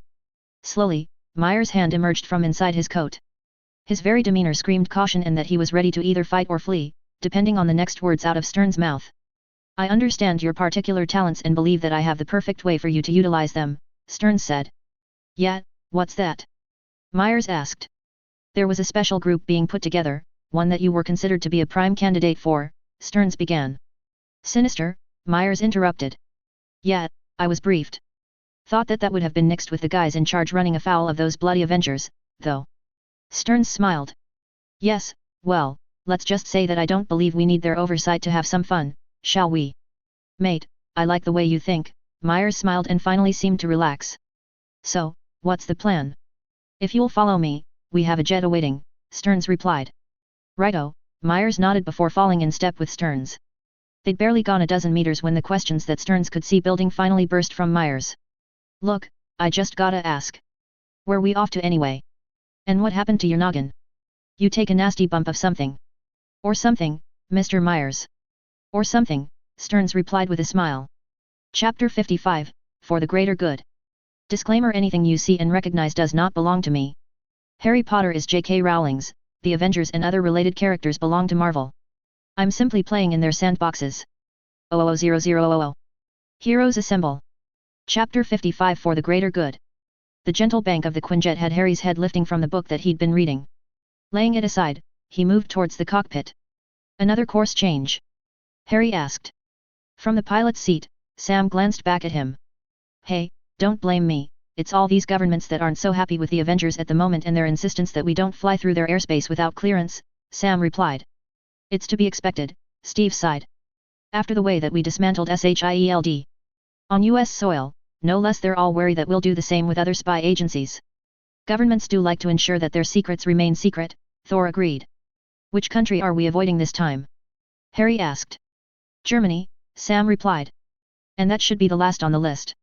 Switzerland, Austria, and Hungary all have no problems with us. And I was making sure that we'd be giving Latvia a wide berth in any case. How long to Credo space? Steve asked. Couple of hours, Sam shrugged. Leaning over, Harry tapped a couple of buttons and brought up a map of northern Greece on the monitor. The Grecian Ministry of Magic has assured me that we can insert here without alerting either the locals, Harry said, tapping one particular spot on the map. It'll be a small hike to reach the base. Caution is wise when facing an unknown enemy, Thor nodded. And with Hydra in the mix, anything's possible, Steve added.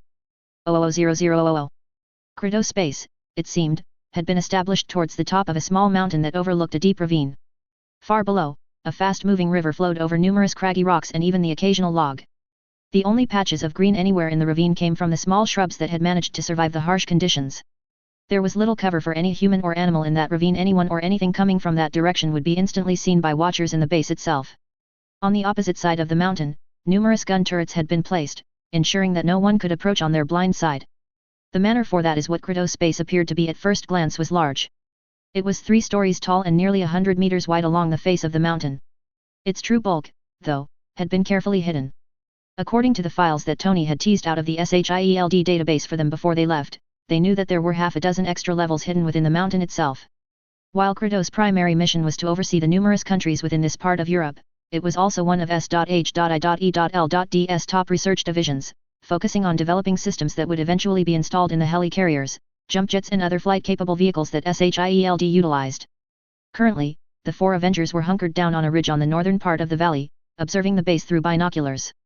I could take a look from up top, Sam suggested. Get a bird's eye view of what we're facing. Not yet, Steve frowned. There are 8 anti-air guns hidden around the base. They detect you, you'll be blown out of the sky.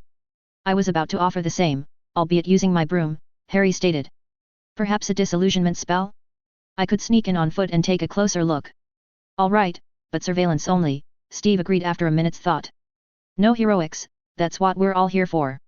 Shuffling backwards, Harry rose to his haunches, pulled his wand and tapped himself on the head. The other 3 watched as something seemed to wash down the wizard's body until he'd completely disappeared. Thor. Harry's voice appeared slightly to the side and higher than his mouth had been seconds before. If I concentrate, I can just make you out, the Asgardian frowned. Good, Harry replied. Be back as soon as I can. The only way that Sam and Steve had to track Harry's progress was the slight change in position of Thor's head. There was no sound of footsteps, no loose rocks tumbling away, nothing to mark Harry's movement towards the base. A sharp jerk from Thor before his eyes began darting about and his grip tightening on Mjolnir had Steve and Sam also beginning to search for danger. What's wrong? Steve asked quietly. The Sayer. He's coming back, Thor replied. Harry's return seemed to be much quicker than his outgoing trek. Harry? Thor asked. Oh, sorry, you guys can't see me, can you? Harry said before his magic washed down his body, making him visible once again. Is something wrong? Steve asked. What? Oh, yeah, Harry replied. It's Teddy. He's on holiday, came especially to see me, all the way from England. I really shouldn't have left him. I've got to get home and spend time with him. Teddy? Sam asked, sounding confused. But I thought your wizarding government asked you to do this and you agreed. I was wrong. Teddy's much more important, Harry nodded emphatically. I am sorry, my friend, Thor said before promptly slapping Harry across the face. Harry's head whipped to the side and his eyes went unfocused. When he turned back, a hand holding his cheek where Thor had slapped him, he had a puzzled look on his face. What? He asked. What am I doing back here? I thought as much, Thor said. You were under some kind of enchantment, I was? Harry asked, looking between the three of them. You came back early claiming that you had to get back to New York to spend time with Teddy. Steve frowned. I did. Harry asked. Comprehension seemed to dawn then. Wizard repelling ward, Harry said. Had to be. At least I can't think what else it would be. Wizard repelling ward? Sam asked. Yeah. It's magic designed to stop anyone magical from coming into a certain area, Harry explained. Anyone who does will get an overwhelming desire to go do something else that seems eminently more important. They're not all that common, unlike Muggle repelling wards that keep non-magicals away from magical areas. And you walked into one? Steve asked. Who put it there? Good question, Harry said, staring towards where the invisible ward must be. Only a magical could put it there. And there's nothing in the files that the ICW gave me to indicate that the undercover wizards put anything like that in place. No, something's not right here. Should I fly in if you can't get in? Sam offered. No, I'll do it, Harry said determinedly. But the enchantment? Thor reminded him. Won't affect my animagus form, Harry replied. A second later, in Harry's place, stood a sparrowhawk. It took one last look up at the three men standing around it before launching itself skyward. They watched as the sparrowhawk soared high above, seemingly catching wind currents before diving, rising once again and winging its way down the ravine. He's in, Steve stated. 00000. Harry felt the magic of the wizard repelling ward wash over him as he soared through it. At the speed that he'd been going, though, it had absolutely no chance of affecting him, assuming that it was likely to in the first place. That was the one drawback of such wards. Although the ring around the warded area was usually quite thick, it was possible to get past them if one went fast enough. Not that that had ever happened before, even at a run, a man couldn't move fast enough to do so. Only the fact that Harry was diving through them as a sparrowhawk afforded him the protection that he needed. As he soared towards his target, his brain idly wondered what would happen if a Muggle tried to fly a plane or helicopter through Muggle repelling wards. Of course, exactly what the consequences of that would be on the electronics of the vehicle was anyone's guess. Thankfully, that was one scenario that had never occurred. To human eyes, even aided by the binoculars that they'd been using, Crito space appeared deserted. Not that they believed that for a second. To Harry, though, with his enhanced hawk vision and from his much closer position, he could see that there were a number of guards stationed at various vantage points inside the base. At first look, the guards appeared to have all angles of approach covered, but Harry wasn't prepared to take that at face value. Flaring his wings, he landed on a small outcropping, shuffled himself around and settled in to take a closer look. His sharp eyes picked each guard out and he examined their line of sight. Unfortunately, even after nearly half an hour of watching, he determined that his first assessment was correct. There was no way to approach the base unobserved. That, of course, left the direct approach. The position of the 8 anti-aircraft guns meant that any approach by air had to be via a low flight through the ravine itself. That wouldn't be a problem for Thor and Sam, nor for himself, either as he currently was or on his broom. Steve, unfortunately, couldn't fly. At least by himself. Once they were inside, though, that's when the real fun would begin. Finding 10 men who may or may not be alive in a base that size wasn't going to be easy. Harry's thoughts were interrupted by the sight of 2 men walking past the long, glassed-in windows overlooking the ravine. The fact that both were wearing wizarding robes completely threw him off his previous train of thought. Leaping skywards, Harry flew in for a closer look. His eyes zoomed in on their faces seeking confirmation. And then he got it. Mavrodi and Launton, he identified them from their ICW files. Alive and well inside a Hydra base. They were Hydra? If Harry could have, he'd have shaken his head right then. Exactly how that had happened, he had no idea. Wizards tended to stay out of Muggle politics, except to observe and keep an eye on what they were doing. And then things took an even more confusing turn. Something golden around Mavrodi's neck caught his attention. A symbol on a chain. A symbol that he knew well, albeit from many years before. A triangle with a circle inside it and a line bisecting it all. The symbol of the Deathly Hallows. These men were searching for the Deathly Hallows? He supposed that it was possible. Pointless, but possible. After all, Harry himself was the only one who knew where the 3 powerful, legendary objects were hidden separately, he might add, and he wasn't telling. The memory of when he'd first seen that symbol swept through Harry's mind, and the conversations surrounding that particular time surfaced as well. That symbol had even been used on the very gates of Nurmengard prison, built by Gellert Grindelwald and eventually holding him until his death at the hands of Riddle. Grindelwald. Once again, Harry eyed the symbol. Surely not. With a twist of his wings, Harry spun about and raced back up the ravine. 00000. The spray from the rapids below had all 4 Avengers damp in seconds. Harry was currently flying so low that the tops of Steve's boots were only inches above the water. Beside him soared Thor, gripping his hammer, a fierce expression on his face. Sam flew slightly behind and above the other two, his wings needing a little more room to maneuver in than what was offered so close to the river.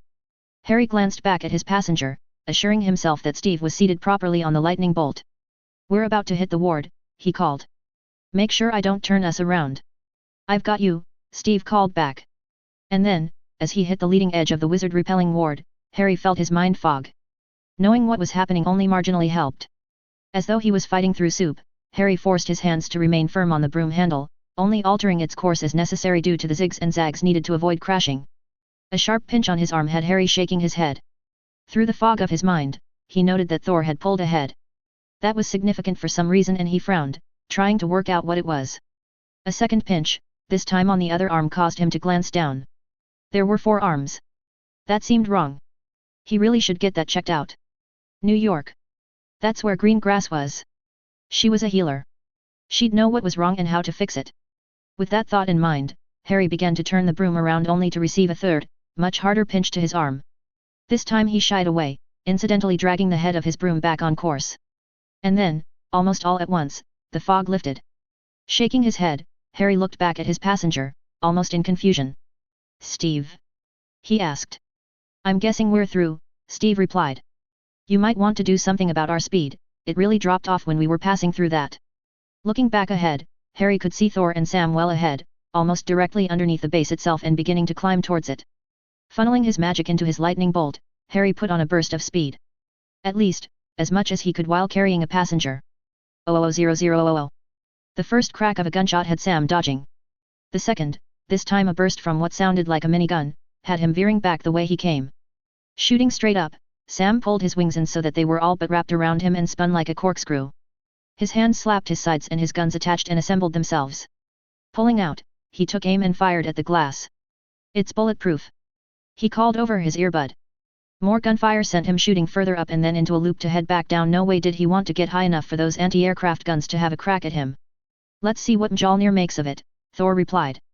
Through his aerial acrobatics, Sam watched as Thor flew straight up, veered towards the window and crashed straight through it. "We're in," Sam called, angling his wings towards the opening. 00000. Harry pushed his broom to the limit, aiming for the opening that Thor had made, just as he saw that Sam was doing as well. A jet of deep orange light shot out from one side of the building towards Sam and Harry's wand whipped forward. The shield spell that he wanted to use, though, was held back. The distance between them was simply too great. Thankfully, Sam appeared to have seen it coming, for he barrel rolled over the top of it. "What the hell was that?" Sam yelled. "Wizard. Get inside, I'll handle him from here," Harry called back. "Steve. Just get me close enough," Steve replied. A slight change in angle had Harry whipping towards the opening directly from its side. Behind him, he felt Steve shifting and Harry gritted his teeth, doing all that he could to keep the broom steady. And then, just as he shot past the opening, he felt the weight on the back of his broom shift dramatically. Whipping his head back, Harry saw Steve rolling into the building through the broken window. Now that he was free to move, Harry rocketed up, high above the building, drifted so that he was directly above where that sniping wizard was and allowed his broom to stall out. As he dropped back towards Earth, Harry's wand began spitting spell after spell, exploding hexes impacting on the side of the building directly where the wizard had been the last time that he saw him. 00000. The instant that Steve landed, he rolled back to his feet, plucked his shield from his back and threw it down the corridor. Even as it spun away, Steve raced after it. He watched as it impacted one man in black clothing, knocking him unconscious, his gun falling limply from his hand before striking a wall and bouncing back towards Steve. Graping it out of the air, Steve brought it around in front of his body, just in time to block a purple spell shot from a man wearing robes. As Steve expected after training with Harry, the spell gonged on his shield before fizzing out. The unknown wizard, though, hadn't expected that, freezing momentarily when his spell was simply absorbed. He stayed still just long enough for Mjolnir to come out of the wizard's blindside and smack into his head. Steve didn't bother acknowledging Thor's help, instead turning back the other way and letting his shield fly once more. Its path this time took it bouncing off of multiple walls, allowing Steve time to close with the Hydra agents and engage them. Slapping one hand down, he knocked the gun off target. Graping that hand, he spun the agent about, directly into the path of a slew of bullets. His shield began its return journey then, striking one of the remaining 2 men in the stomach and distracting the other long enough for Steve to close and drop him with a right downwards hook after leaping up to and down from the corridor wall. 00000.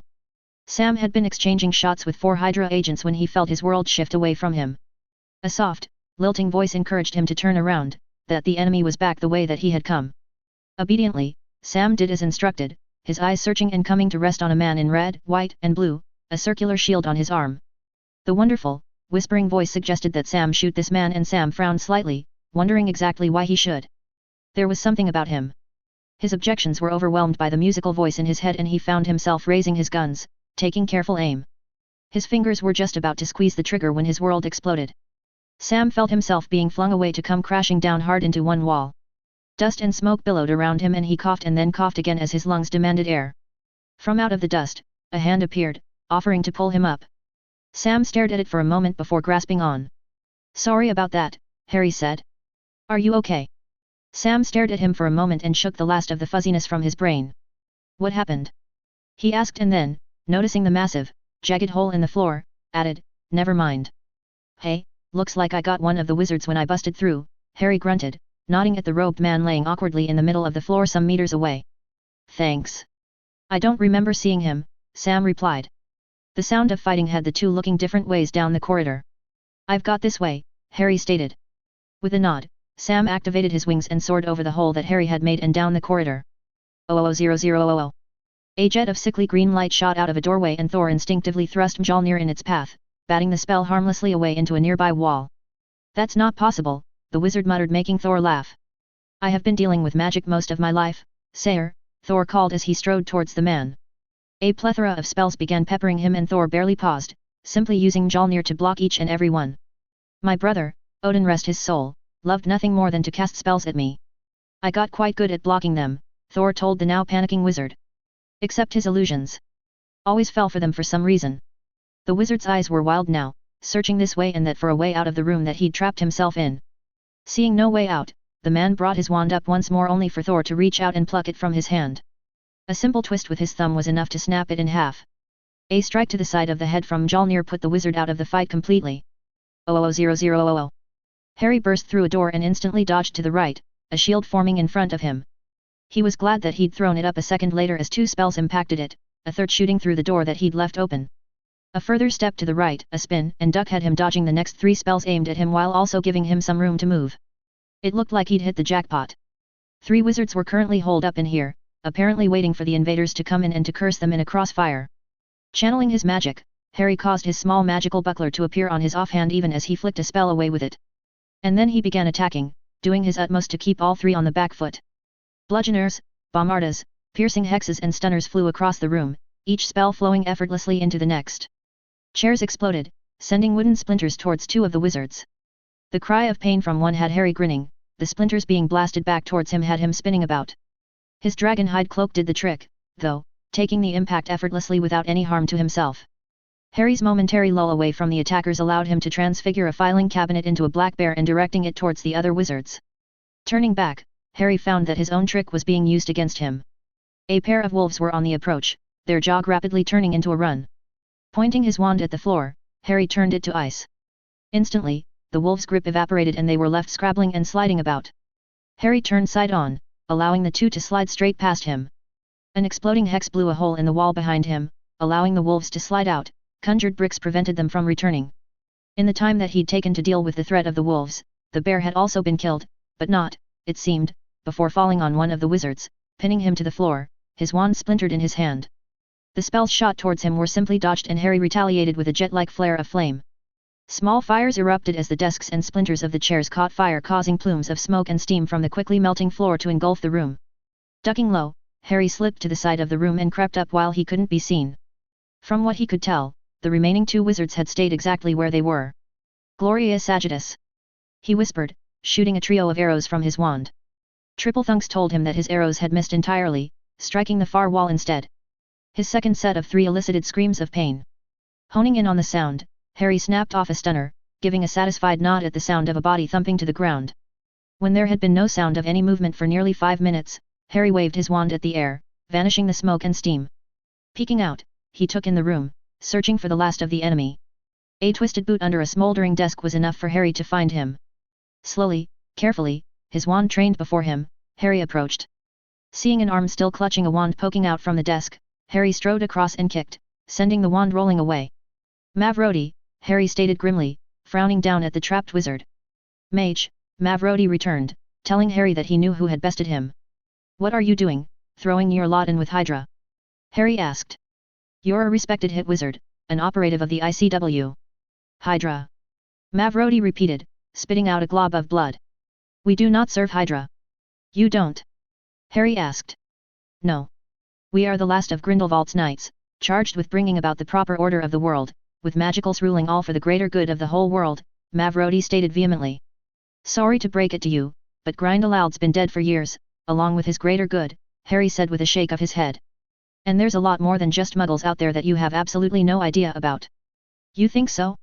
Why do you think we placed ourselves within SHIELD and allied ourselves with Hydra? To gather knowledge, to understand how to take our rightful place, Mavrodi replied. Well, your rightful place from now on is the inside of an ICW prison, Harry stated. From one of the pockets on his belt he pulled a pair of magic suppression cuffs and dangled them in front of the wizard. There's an ICW delegation waiting for you at the Grecian Ministry of Magic. I'm sure that they'll be very interested in hearing about what you and your compatriots have been up to here. Who know, they might even give you a little something to drink, to make sure that you don't leave anything out when you tell them all about it, Harry grinned. 000000. We're trapped in here, mate, Myers stated grimly, a boomerang in each hand, as he stared at the wreckage of concrete and steel that blocked their path back to the surface. Stearns barely spared him a glance. No. We're not. We simply need the right tool to create a new exit, he replied. And what would that be? Osborne asked from where he hovered on his glider 10 feet in the air on the far side of the room. A great hiss of air and a cloud of billowing white mist coalescing around their feet told Stearns that their answer was nearly ready. A series of taps to the computer had the last of the locks released, announced by the thunk from the great steel door in front of them. The wheel set in the middle of the door spun on its own and Stearns looked up in eager anticipation. The 10-foot-tall door being pushed open from the inside had both Myers and Osborne spinning around and raising their weapons. Not that they would do any good. Stearns, in comparison, merely stepped forward, his hands behind his back and his head tilted back slightly. The fingers of a great hand was the first to emerge from the cell. And then, with one massive push, the door slammed back.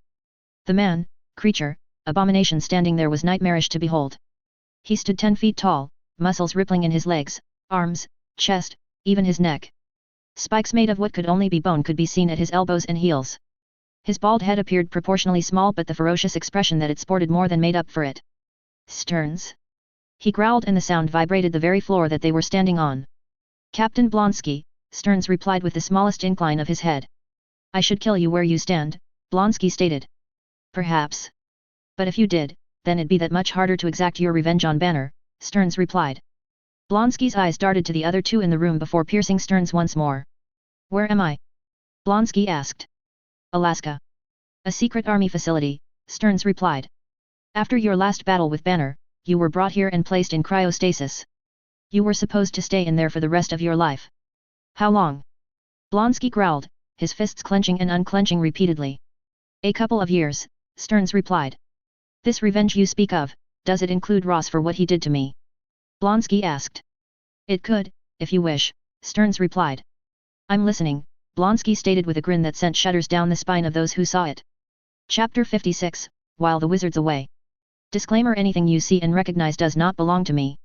Harry Potter is J.K. Rowling's, the Avengers and other related characters belong to Marvel. I'm simply playing in their sandboxes. 000000. A/N I had quite a number of reviews about the last chapter stating that I had made a mistake. The scene in question occurs after Thor, the Dark World, when Thor believes that Loki is dead and is thus wishing a restful afterlife for his brother. Take a look at the punctuation again in what Thor says: my brother, Odin rest his soul, loved nothing more than to cast spells at me. Hope that clarifies any confusion. On another note, somewhere in this chapter is the 1 millionth word that I've posted on fanfiction. Net. Quite an achievement, I believe, something I never thought that I would be capable of. 000000. Heroes Assemble. Chapter 56 While the Wizard's Away. Come in. At Dorene's call, Ted opened the door and looked around the small suite that Dorene had been given for her use. It was just like Teddy's, a moderate-sized sitting area with a small kitchenette against one wall, a table that could barely accommodate 4 people in front of it. Dorene herself emerged from one of the 2 doors off to the right, from the look of it, the bedroom as opposed to the bathroom. Hey, Ted, she greeted before she paused and began to frown. That's what you're wearing. Ted automatically looked down at himself. He couldn't see anything wrong with the jeans and black shirt that he was wearing, but then, as he'd been told numerous times by his grandmother, he was a boy and boys tended to have an atrocious fashion sense. What's wrong with it? He asked cautiously. Dorene finished shrugging on her old bomber jacket and pulled her fingerless gloves from her pocket before standing with one hand on her cocked hip and her head tilted slightly. Well, it's not exactly gonna do anything to hide your identity, is it? She asked before quickly plowing on. Unless that's what you're going for? Like Clint and Thor and Nat. Steve, too, really, although he does wear a helmet when he's out. Ted shook his head. He was sure that he'd walked into the wrong half of a conversation somewhere and was currently having to play catch-up. I should be hiding my identity? He asked slowly. And then he noticed Dorene's dark brown domino mask sitting on the table as though it was waiting for her. Hang on. Are you going out fighting crime? He asked. Sure, Dorene grinned. Me and Peter. We figured that you'd want to come, too. But what about Uncle Harry? Ted asked. What about him? Dorene shrugged. We've been out plenty of times without him. Although usually Matt shadows us when we do.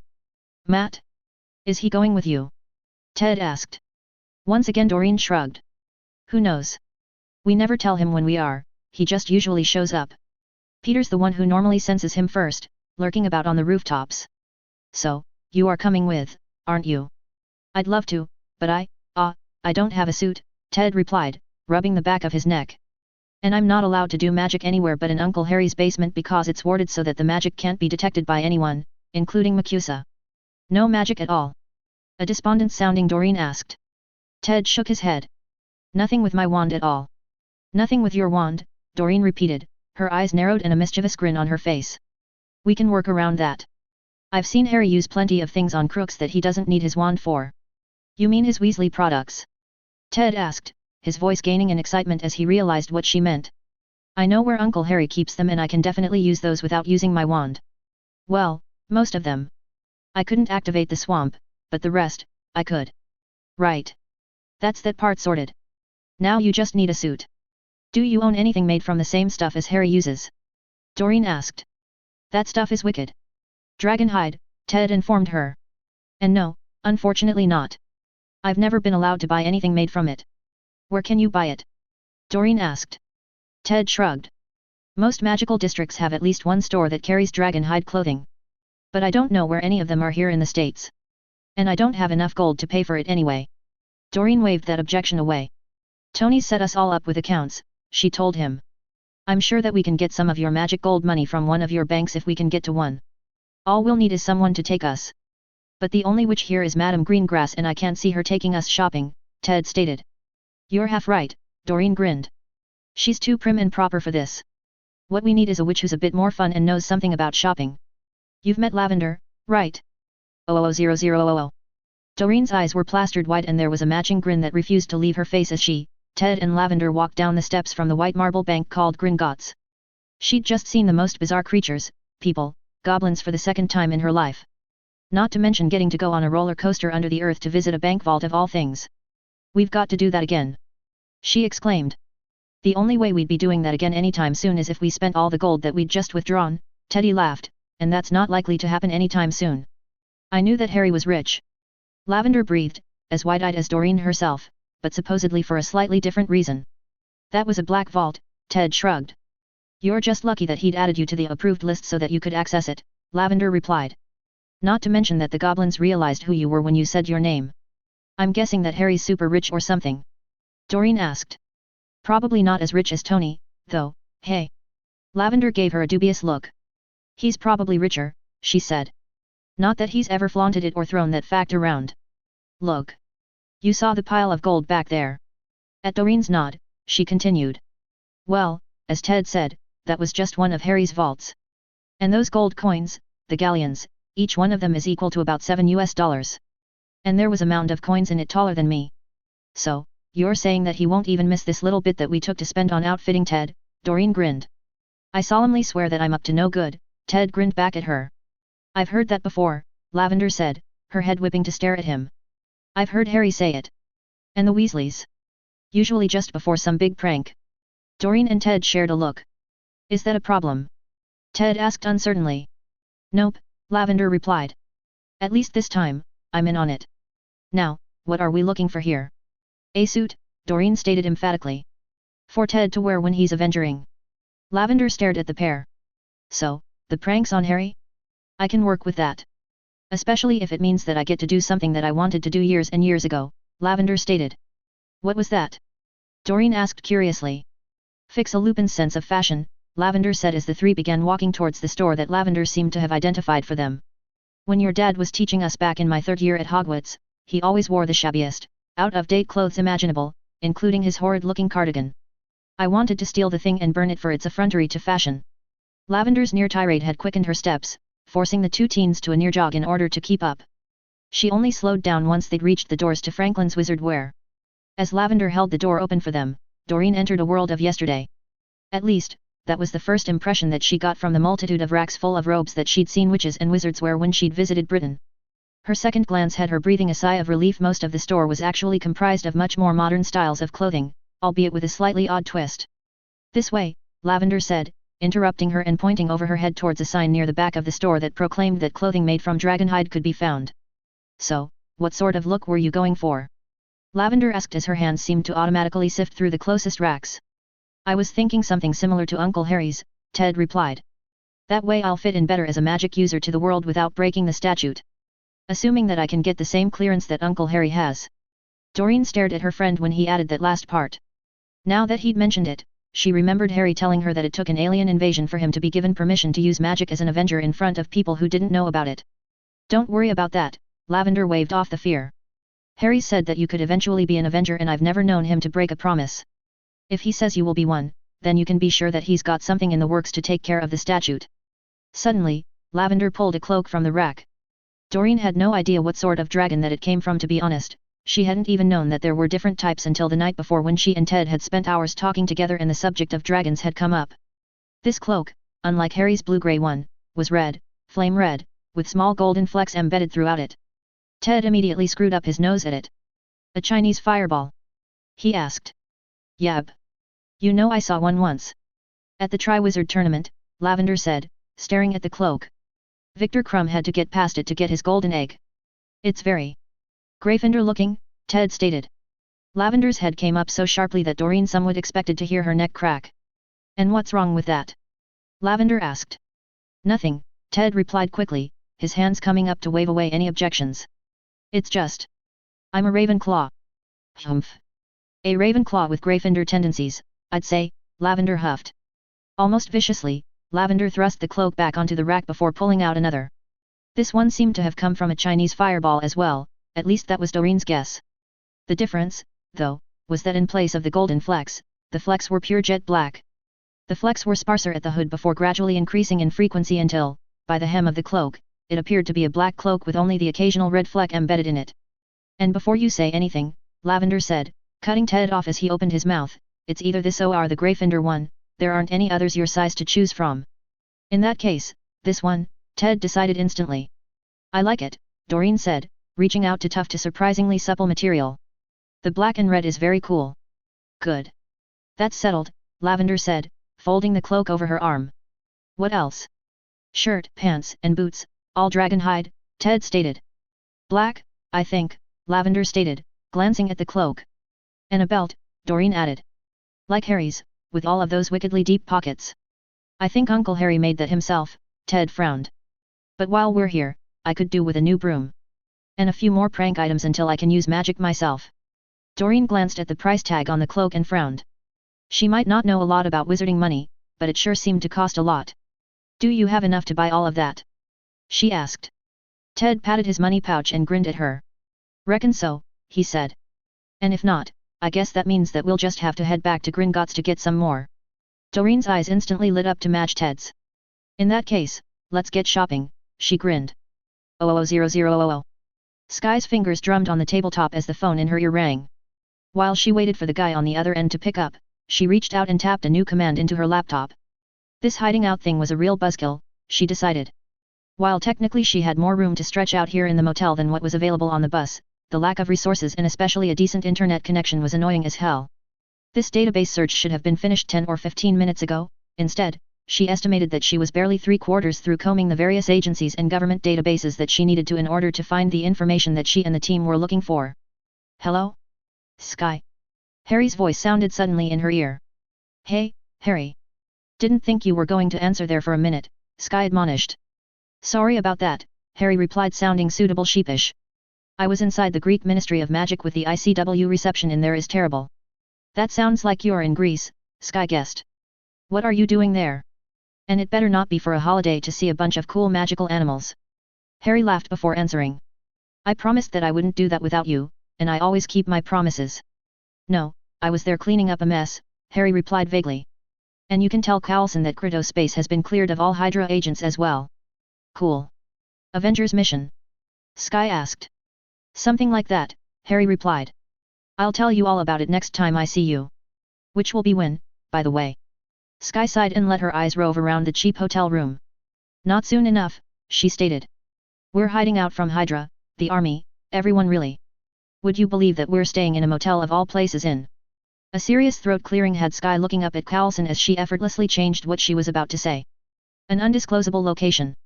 We're closing in on a Hydra cell using cybertech and something called the Centipede program. As soon as this program that I'm running finishes doing its thing, we'll know where we're going next. Need any assistance? Harry asked. Say the word and the Avengers will be there.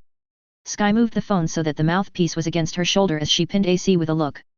Harry's asking if we'd like the Avengers to help us take on Garrett and Ward and everything, she stated. A momentary frown marred Coulson's face before he slowly shook his head. We're good for now, he finally said. Coulson says he'll keep your offer in mind, Sky interpreted for Harry. Make sure that you do, Harry insisted. Will do, Sky replied before getting distracted by the fact that her computer finally finished compiling the records that she'd been searching for. If I'm reading this right, she said to both Harry and to the others in the room with her, looks like Hydra's operating out of Cuba. SHIELD had a base there, May stated. Cuba's a bit further away from Greece than New York, Harry said. I'll be back in America within the next day if you need me. Thanks, Harry. Listen, I gotta go, sounds like we're on the move, Sky said. Stay safe, Harry said. You, too, she smiled before punching the button to hang up. 000000. Natasha resisted the urge to glance at her companion for the third time in as many minutes. She didn't need to, anyway, it was obvious by the slight frown lines on his face that something was up with Clint. And really, it'd taken a lot less than that to work that out. For one, the two of them were currently alone, well, as alone as anyone could be while meandering along one of the dozens of paths that crisscrossed Central Park in New York City. Being out here, in the open, walking as though neither of them had a care in the world, was an almost foreign sensation. Neither of them did things like this. Especially not where there were far too many vantage points for potential assassins to have them covered.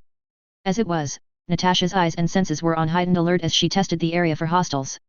Clint's eyes, too, despite his preoccupation with whatever was bothering him, were also constantly on the swivel. When Clint had suggested that the two of them go for a walk, alone, she'd guessed that there was something that he wanted to talk to her about without anyone being the wiser.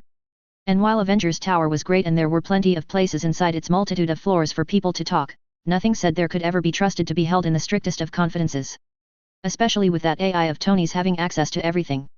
Really, Natasha trusted Jarvis' discretion only about as far as she could throw Tony, which was actually further than Stark would care to admit. Once again, her eyes darted to her companion and Natasha had to consciously ensure that her face didn't betray her annoyance that he was taking his time in talking to her. Perhaps, she decided, he needed a little nudge. And with the right question or comment, she was sure that she could work out what was bothering him long before he actually got around to voicing it. This was a nice idea, she commented idly.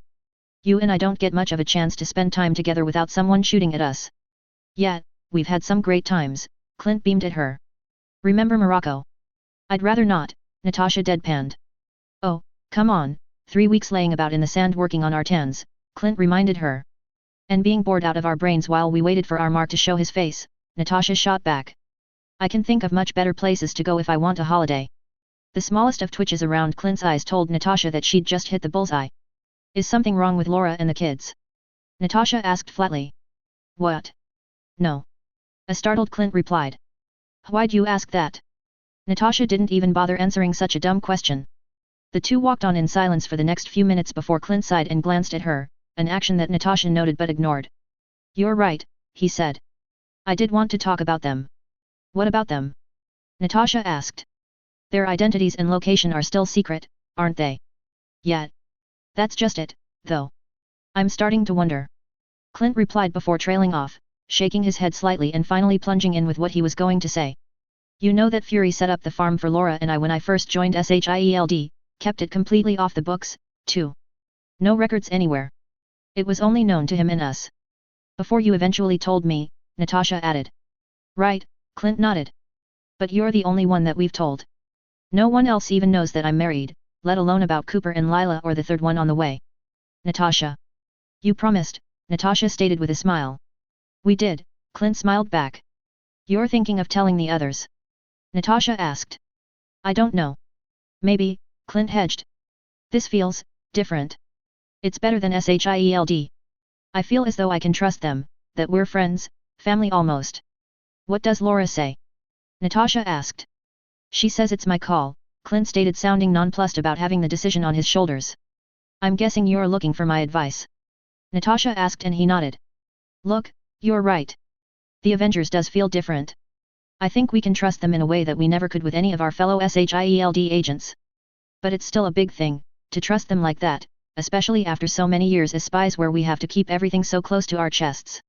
If you want my advice, give it a bit more time, give them a bit more time. Let's make sure that what we're starting to feel is real before we go telling them something that we can't take back. Clint's hand motioned about them. Why do you think we're having this conversation out here? He smirked. Thanks, Nat. I guess I was just needing to hear that what I've been thinking and feeling isn't just in my own head. I want to tell them, but I don't want to rush into it either. Maybe after the baby's born we can take the team to the farm to meet her. I get first cuddles, Natasha stated, eyeing him to make sure he understood exactly how important that was. Clint's smile was wide even as he held up both hands in front of him. We wouldn't have it any other way, he replied. 00000. Daredevil's head was tilted to the side as he listened, focusing in one particular direction. When he finally heard what he'd been waiting for, he wasn't sure whether to smile or grimace. To be honest, he was more surprised that this hadn't happened the night before. Staying in his crouch atop the building, he followed the trio's progress. Spider-Man's progress down the street was in continuous arcs, the particular fwop of each web line being shot from his web's hooters to catch on buildings being unmistakable. Below him, sticking to one side of the road, came Squirrel Girl. Her progress was steady, a jog, really, in order to save energy after all, there was no point in her tiring herself out before any sort of encounter with the bad guys happened. And then there was the third.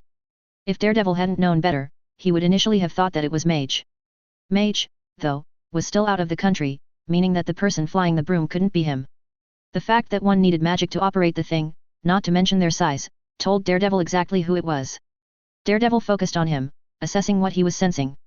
The boy was wearing clothes made from the same material as Mage, including a hooded cloak. His heart rate was elevated, indicating his excitement.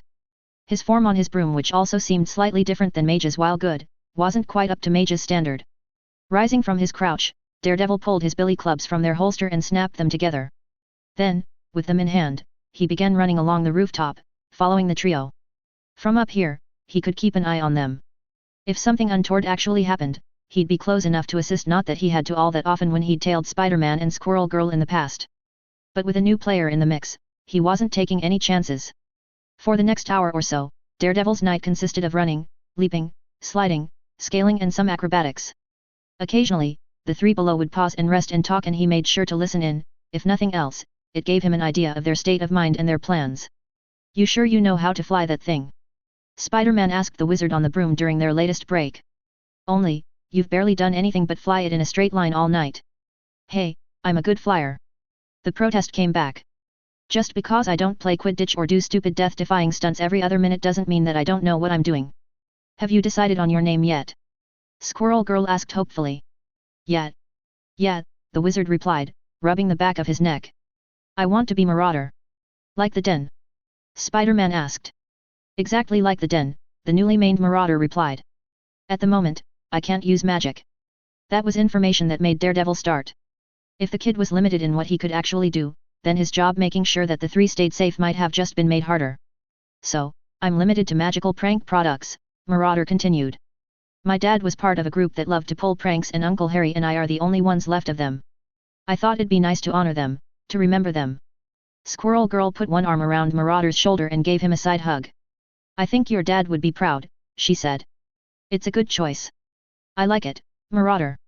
Suddenly, Daredevil's head snapped to the side. Two voices, male, around the corner and down half a block from the trio below.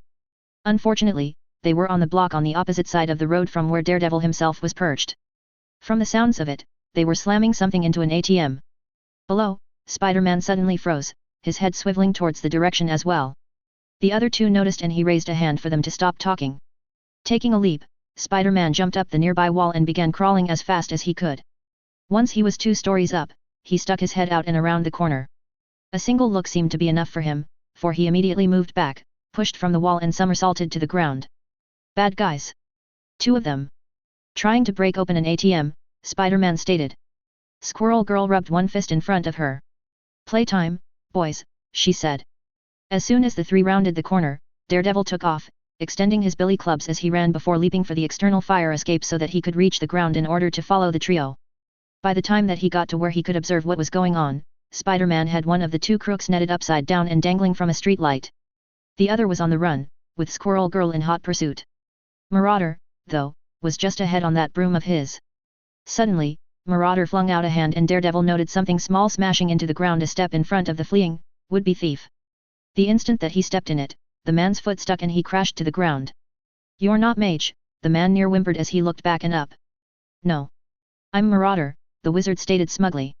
Good night, Squirrel Girl said before hitting the man in the face, instantly knocking him out. The 2 kids high-fived each other as they stared at their captured prey. While Marauder may not be able to use magic, Daredevil sighed slightly in relief. At least the kid had some tricks up his sleeve, meaning that Daredevil's job might not be quite as nerve-wracking as he feared it would be. Still, he was sure that there were a couple of people who would be quite interested in learning about this little excursion. 000000. Ted and Dorene arrived back at the level that their quarters were in Avengers Tower, nearly bouncing with adrenaline. It'd been a good night. They'd stopped a pair of men trying to break into an ATM and then scared away a group of 4 who'd been about to break into a pharmacy. Just their presence had been enough for that one. Did you see their faces? Ted asked as they stepped from the elevator. I was sure one of them was about to wet himself, Dorene giggled. I never imagined bad guys apologizing for their stupid thoughts and swearing that they'd never do it again before they did anything, Ted commented. Well, we're getting a bit of a rep, they should know better, Dorene replied. As they slowly walked down the corridor, their shoulders kept bumping and Ted looked across at her. Seeing Dorene smile at him, he smiled back, a heat in his cheeks where he fervently hoped he wasn't blushing. The nerves in the fingers of Ted's left hand went into overdrive when he felt Dorene's fingers brush up against them. The second time it happened, he cocked a single finger, managing to snag one of hers. They'd just paused, beginning to turn in towards each other, when a figure appeared out of nothingness just ahead of them. The figure leant casually with one shoulder against the wall, his arms crossed and just visible under his blue-gray cloak. His hood and spells hid his face and subsequently his facial expression from them. Before Ted or Dorene could do more than jump apart, he spoke. What mischief have you managed, Marauder? Chapter 57, Promises for the Future. Disclaimer: anything you see and recognize does not belong to me. Harry Potter is J.K. Rowling's, the Avengers and other related characters belong to Marvel. I'm simply playing in their sandboxes. 000000. Heroes Assemble. Chapter 57, Promises for the Future. What mischief have you managed, Marauder? Uncle Harry! Teddy exclaimed. What are you doing here? Harry stayed perfectly still, allowing his hood and spells to conceal his expression. He could feel his smirk grow the longer that he refrained from answering, particularly as he watched Teddy's hair drain of color to become pure white. I thought that my godson was staying here, he eventually said. I am. Teddy protested. And yet, at this time of night, I arrive and what do I find? He allowed his voice to trail off, leaving the question hanging. Moving unexpectedly, Harry straightened and snapped out a hand, channeling his magic to wrench the broom that Teddy was holding across to his own waiting hand. Nice broom. Although, I don't remember you owning it, Harry commented. It's mine. I bought it the other day, Teddy replied with what could only be a nervous or perhaps guilty look at Dorene. I'm guessing you bought it the same time as you got the new clothes. Harry half asked, half stated. Nice choice by the way, very Avenger. Why? If Ted's going to be an Avenger, then he needed a suit, Dorene blurted. Ah, yes. Marauder, Harry replied. You never did tell me, what mischief have you managed? We, that is, Ted, Peter and me, we stopped some crooks breaking into an ATM and scared off a bunch that was going to rob a pharmacy, Dorene stated proudly. Harry nodded slowly. So, that explains the mischief that you stopped, he said. But what about the mischief that you managed to cause? Cause? Teddy gulped, once again sharing a look with Dorene. Yes. Caused, Harry repeated. You're a wizard. You were out riding a magical broom in the middle of New York City in view of countless muggles. Muggles who are under the impression that there is only one magical person in existence. Me. Someone who you are clearly not given the differences in our suits. I will give you that they look similar at least. But I didn't use any magic at all. Teddy protested. I know the statute. I didn't break it. I stuck to using prank products, mostly Weasley stuff. No magic. Harry repeated. Not even a spell to conceal your identity. I don't need a spell to do that, Teddy replied. Harry watched as Teddy's face changed before his eyes. It became slightly larger with a firmer, squarer jaw. His nose flattened out and his eyes changed shape and color until they were a purple blue.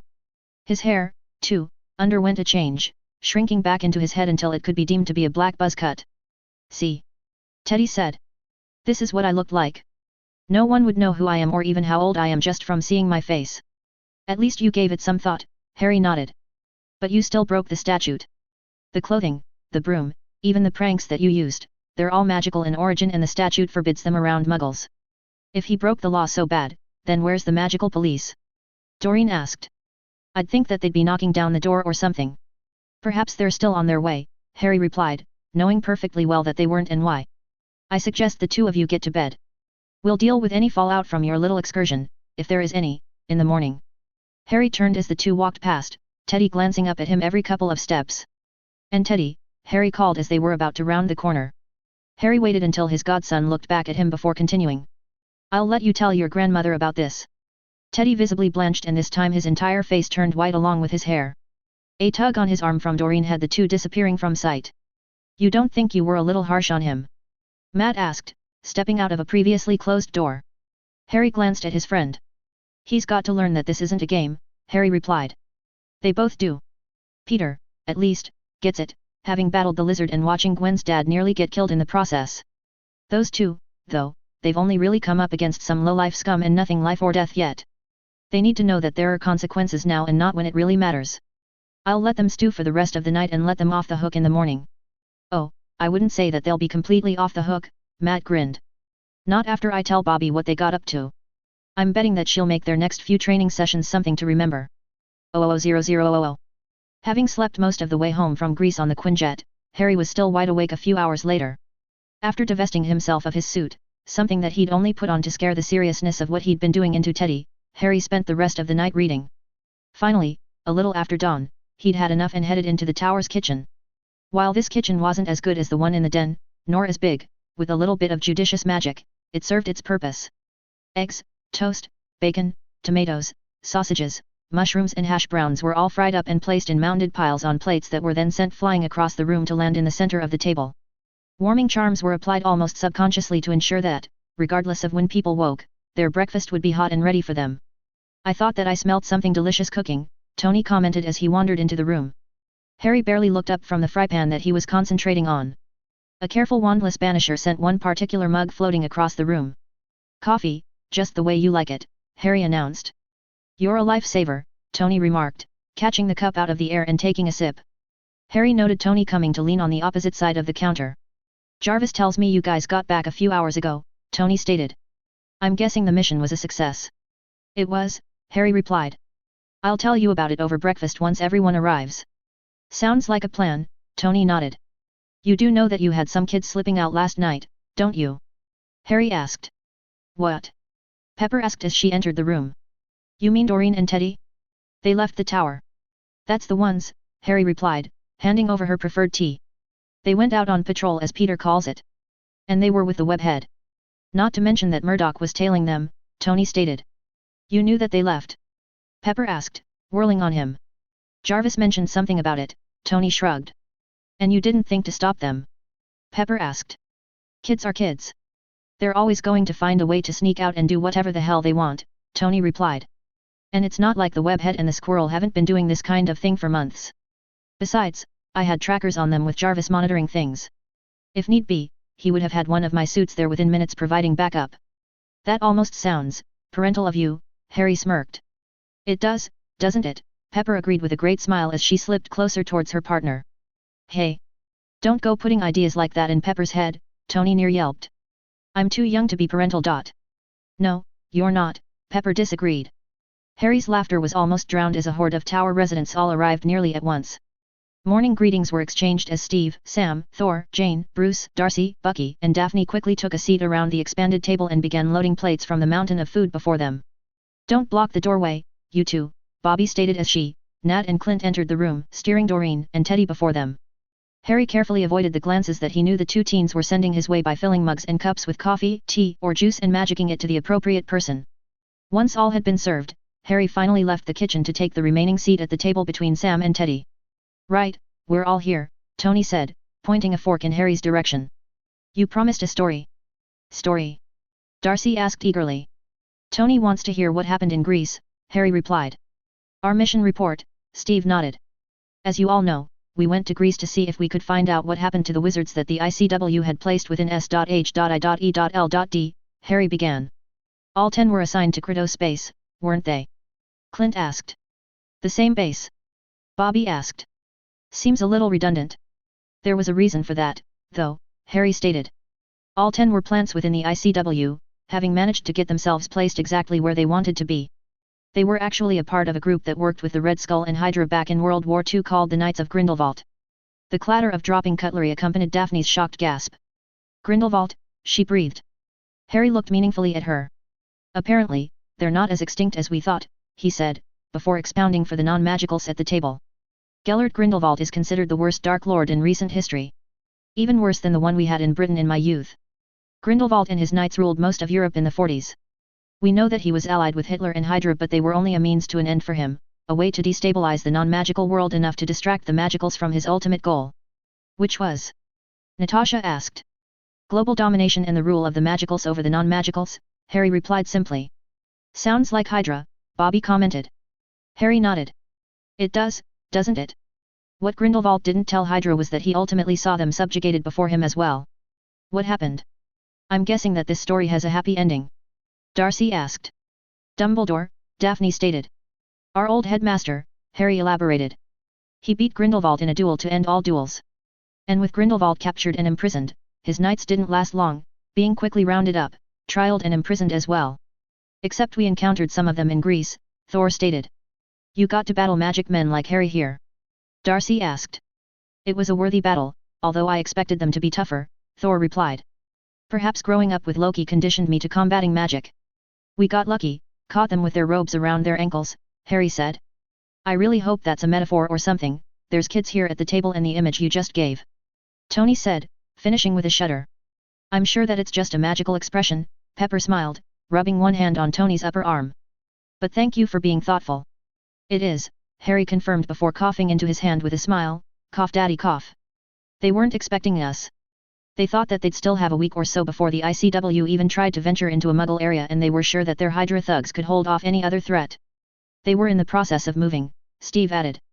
"Most of the base had already been packed up into crates like you wouldn't believe. Entire planes shrunken down to the size of a toy." Sam shook his head at the memory. "It was insane. Never seen anything like it before." "Stick around, you're bound to see a whole world of strange," Bruce commented. "What did you do with them?" Clint asked. "The Hydra agents we gave to the military, the wizards, we took to the ICW," Harry replied. "I was there for when they were interrogated with Veritaserum Truth Serum. The ICW learned a lot from them. The Knights are still around and trying to continue Grindelwald's greater good for the world crap. That startled a lot of people. Now, though, now they can start rounding them up and dealing with them." "Sounds as though the ICW owes you," Daphne commented. "Well, they did," Harry grinned. "But we came to an agreement." "An agreement?" Natasha asked, one eyebrow raised. "Finding their missing wizards for them was part of them giving me clearance to be mage," Harry continued. "Uncovering the existence of Grindelwald's knights and bringing them in was worth a bonus." Here Harry pulled out a scroll and laid it on the table in front of him. "This," he said, tapping it, "is a second scroll for a magical to join the Avengers without breaking the statute of secrecy. It has conditions, of course." "Is that for me?" an excited Teddy asked, one hand inching out for it. "It could be," Harry allowed, his own hand blocking his godson from the scroll. "But after last night?" "Oh, come on, Uncle Harry, you know I can do some good," Teddy grinned. "And who better to do your avengering with than your own godson?" "What happened last night?" Daphne asked, her eyes narrowed between the two. "Teddy here went out on patrol with Dorene and Peter," Harry replied. "He's got a suit and everything, including a broom." "You broke the statute?" Daphne's voice all but shrieked. "I'm guessing not," Natasha stated, her narrowed eyes fixed on the scroll. "You're right," Harry replied. "This is intended for Teddy. But I'm thinking that he's not quite ready for it yet. So, I'm adding a couple of extra conditions on it." "What conditions?" Teddy asked suspiciously. The ICW decreed that this, here Harry tapped the scroll, comes as an apprenticeship of sorts, that the person that this attains to is under my tutelage and can only use their magic in front of muggles when I'm there until I decide that they're ready for some solo work. Apprentice, hey, makes sense, Clint commented. And might be a better name than Marauder, Harry commented. Did you think that it might lead anyone straight to the den and to me? Teddy visibly blanched. That could happen. Easily, Tony stated. Couple of clicks on a Google search. It's not something we advertise, but it's also no secret that members of the Avengers occasionally drop into the den for a snack.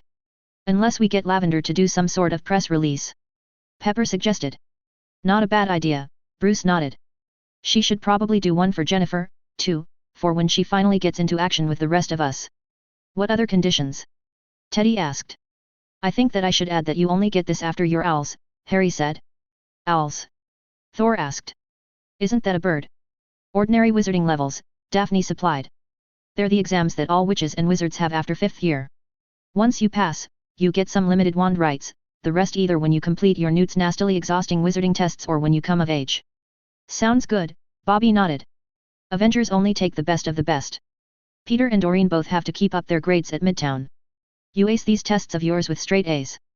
Deal. Teddy near shouted in his excitement. E's or better, Harry corrected before explaining for Bobby. In the magical world, A is for acceptable work, which is a bare pass. There are 2 grades higher EE or exceeds expectations and O for outstanding work. That's just whacked, Darcy said, shaking a head. You magicals sure do things weirdly. Do we have a deal? Harry asked Teddy, his eyes fixed on his godsons. My owls are still another year away, Teddy pointed out. You're not really going to make me wait that long, are you? After last night? Harry countered and paused before continuing. You get this after your owls. But, if you want, you can still do some training with Bobby, Dorene, Peter, and anyone else willing to train you. At least until you need to head back to Hogwarts. But no more nighttime jaunts. Yeah, kid, do as Harry says, not as Harry does, Tony quipped. Slowly, Harry's head turned to face down the table. Pardon me? He asked, one eyebrow raised. Hey, don't blame me, you know we're all thinking it, Tony tried to defend himself. Especially after reading those books. Books? Harry asked, a sinking feeling beginning to settle in his stomach. Thanks for breakfast, Daphne suddenly said and patting Bucky's hand beside her. Are you ready for another session, James? Without taking his eyes off of Tony, Harry waved his hand in Daphne's direction. Hey! Daphne protested when her attempts to get up failed. Potter! Undo this sticking charm right now. Harry, though, ignored her. Books? He repeated. Potter! Why won't my finite work? What did you do? Daphne demanded, her wand out and now pointing towards Harry. Parcel tongue spell, Harry grunted. I'll make you a deal, Greengrass. Tell me what books Tony's talking about and I'll undo the sticking charm. Daphne glared at him for a full minute before suddenly smiling. We received a package of books from Granger while you were away, Daphne said sweetly. They told all about your adventures when we were in school. Quirrell and the Philosopher's Stone. The Basilisk. Dementors and the supposed mass murderer Sirius Black. Dumbledore's Army. The Second Wizard War. All of it. I only felt it my duty to include a set of the Harry Potter books that I grew up with as well. Harry couldn't help but groan. You didn't, he said, shaking his head. We've all read them, Tony stated happily. Not all of us, Sam piped up. I'll get a set sent to your rooms, Tony promised not only Sam but also Steve and Thor. Did you really kill a minotaur to save a witch princess when you were only 9? Darcy asked. No.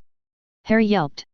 There's no such things as witch princesses and I've never even seen a minotaur in my life. Those stories are nothing but lies, stories made up about me for other people to make money off of, trying to capitalize on that boy who lived crap. Ignore Darcy, Jane said, she really does know which ones are true and which ones aren't. They all sound pretty fantastical to me, Darcy grumped.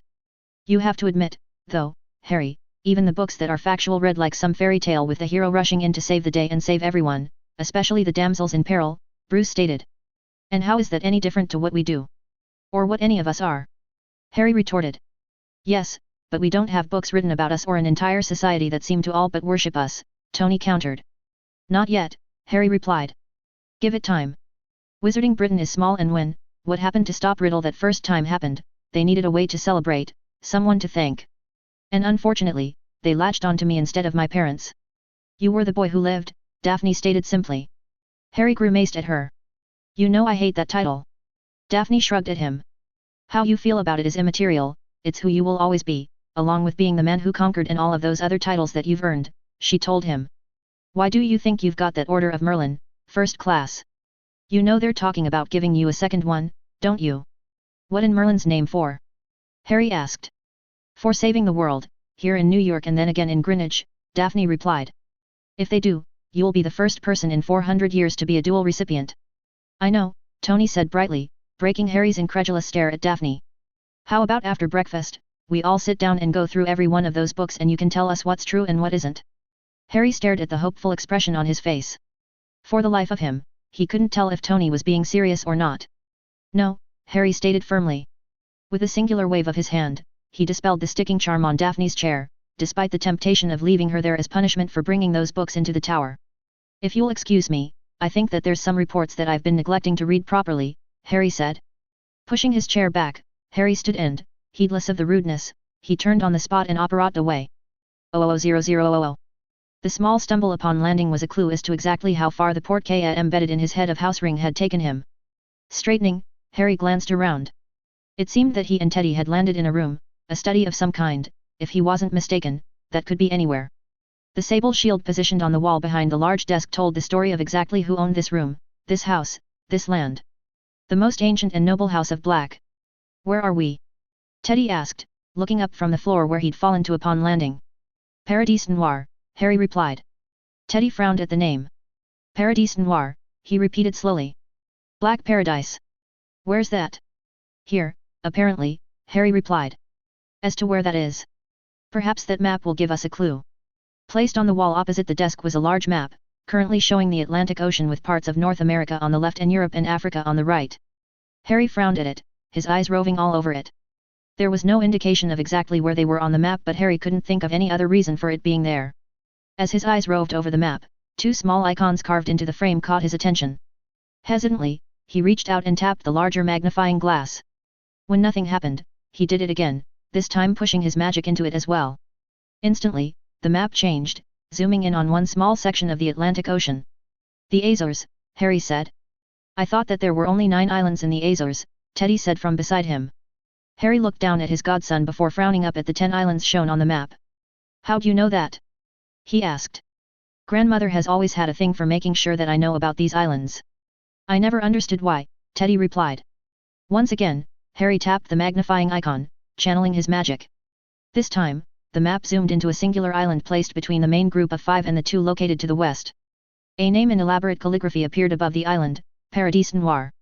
I'm guessing that the Blacks own this entire island and that there are some incredibly powerful wards, including muggle-repelling and unplottable, that surround the island, Harry remarked. And that means that this island is beholden to no government, muggle or magical. We own an entire island?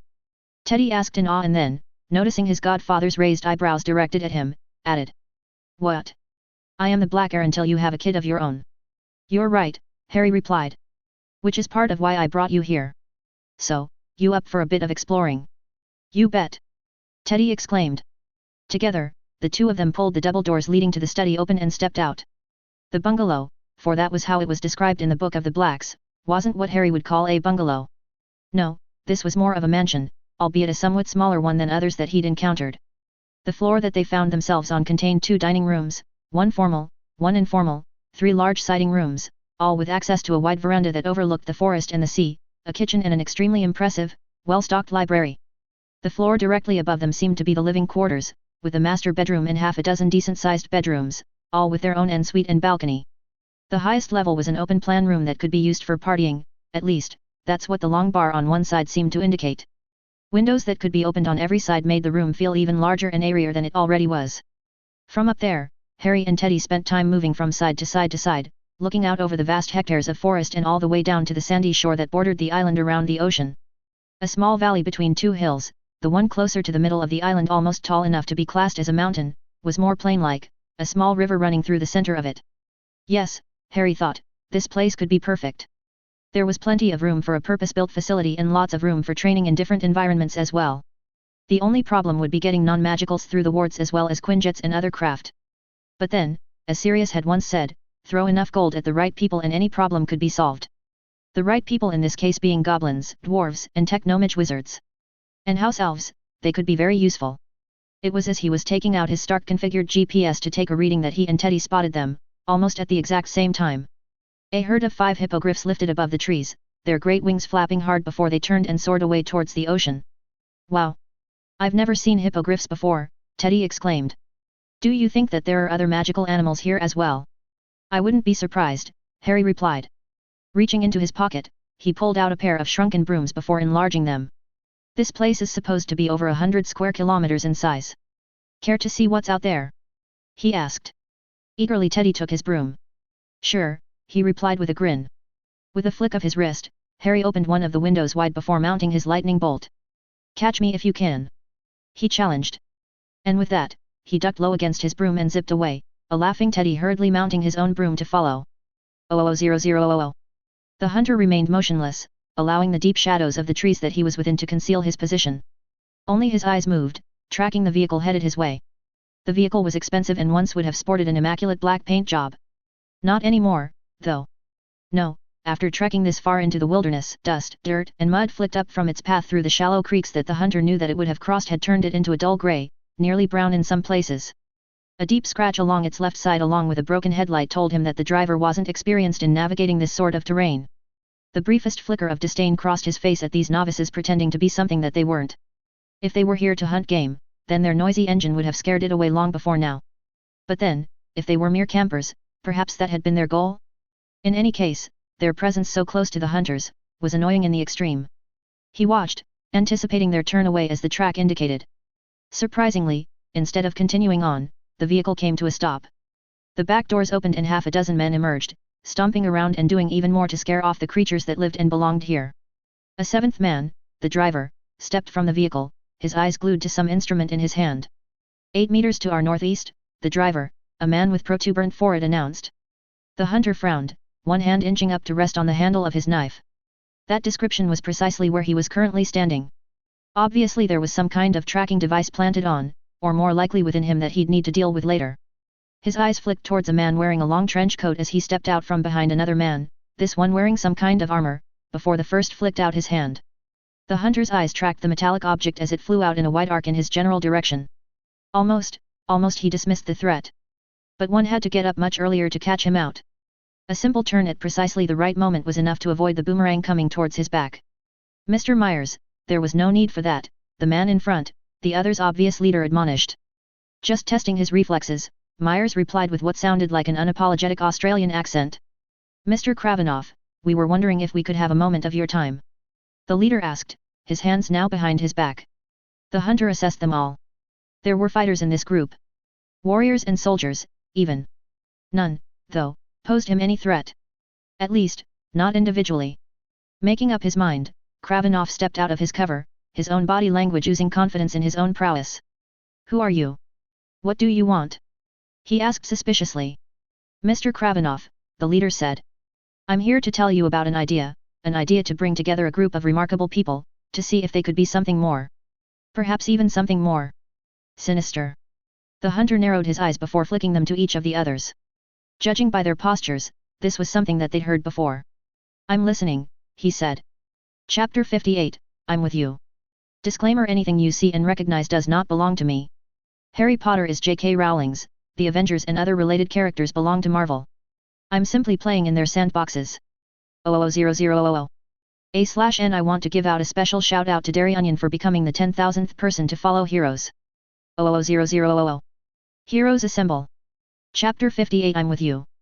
Thor closed the book, leant forward and gently placed it upon the small table before the set of chairs, one of which he was occupying. Almost reverently, he gave it a soft pat, contemplating its contents. While it was true that he was never one to pursue the wisdom gained through the written word, much to his mother's consternation and his brother's mockery, that did not mean that he did not appreciate a good tale, regardless of its medium. Looking up, he found the Sayer standing with his back to the room, looking out the great glass door at the city beyond. Your deeds are worthy enough to become legend, Thor stated. Harry spun about, his arms remaining crossed over his chest. A singular raised eyebrow told that he begged to disagree. Any one of your feats slaying such a monster as the King of Snakes, driving off a horde of foul demonic beasts, defeating in battle such an enemy as this Riddle character not once but more than half a dozen times, anyone would be lauded in Asgard with feats, revels and songs, Thor stated, emphasizing his points by throwing his arms wide. Songs? Harry asked, looking like he was going to be sick before straightening and throwing out a pointing finger towards the healer. No. Don't even suggest it.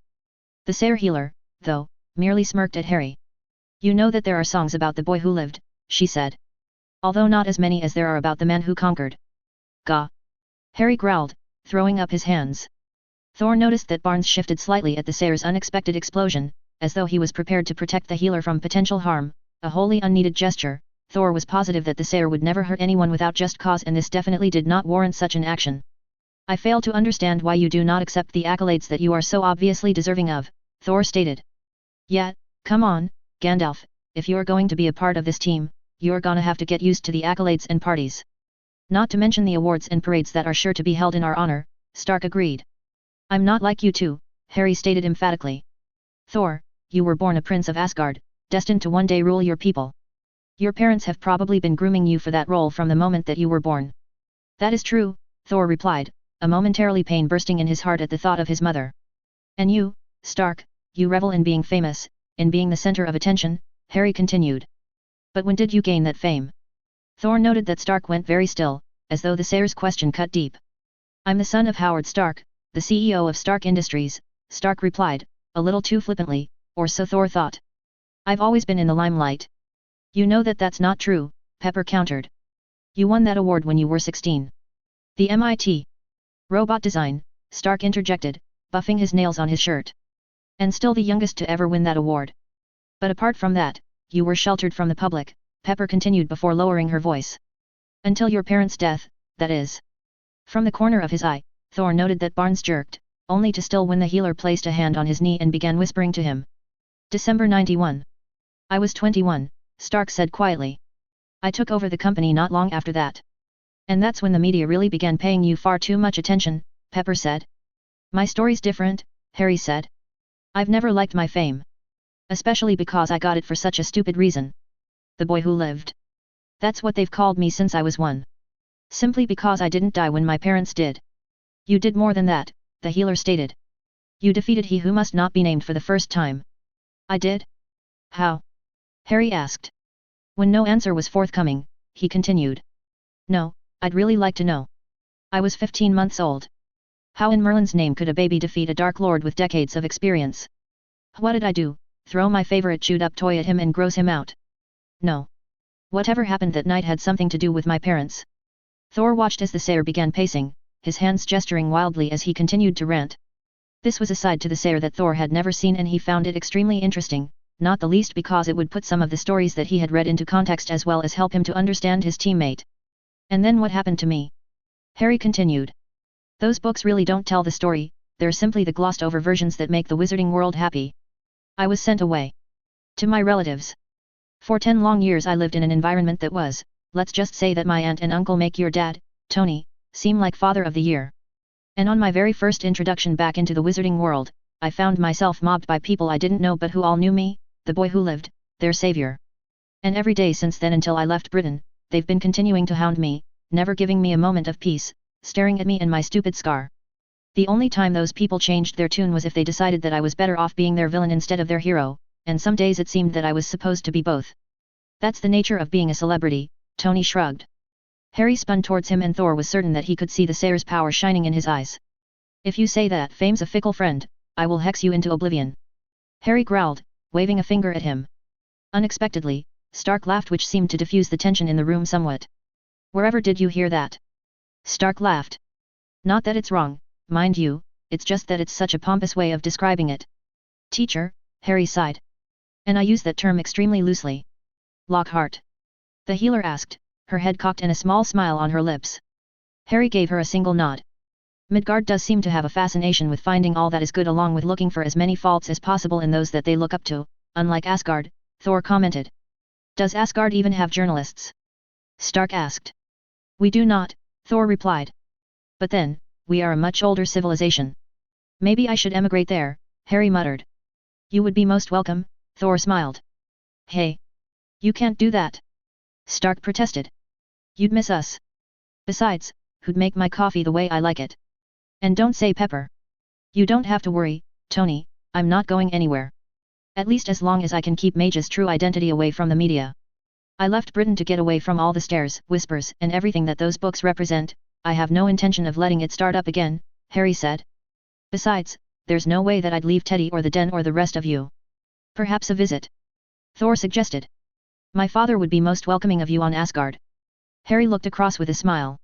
I might take you up on that one day, he said, to which Thor beamed with delight. 000000.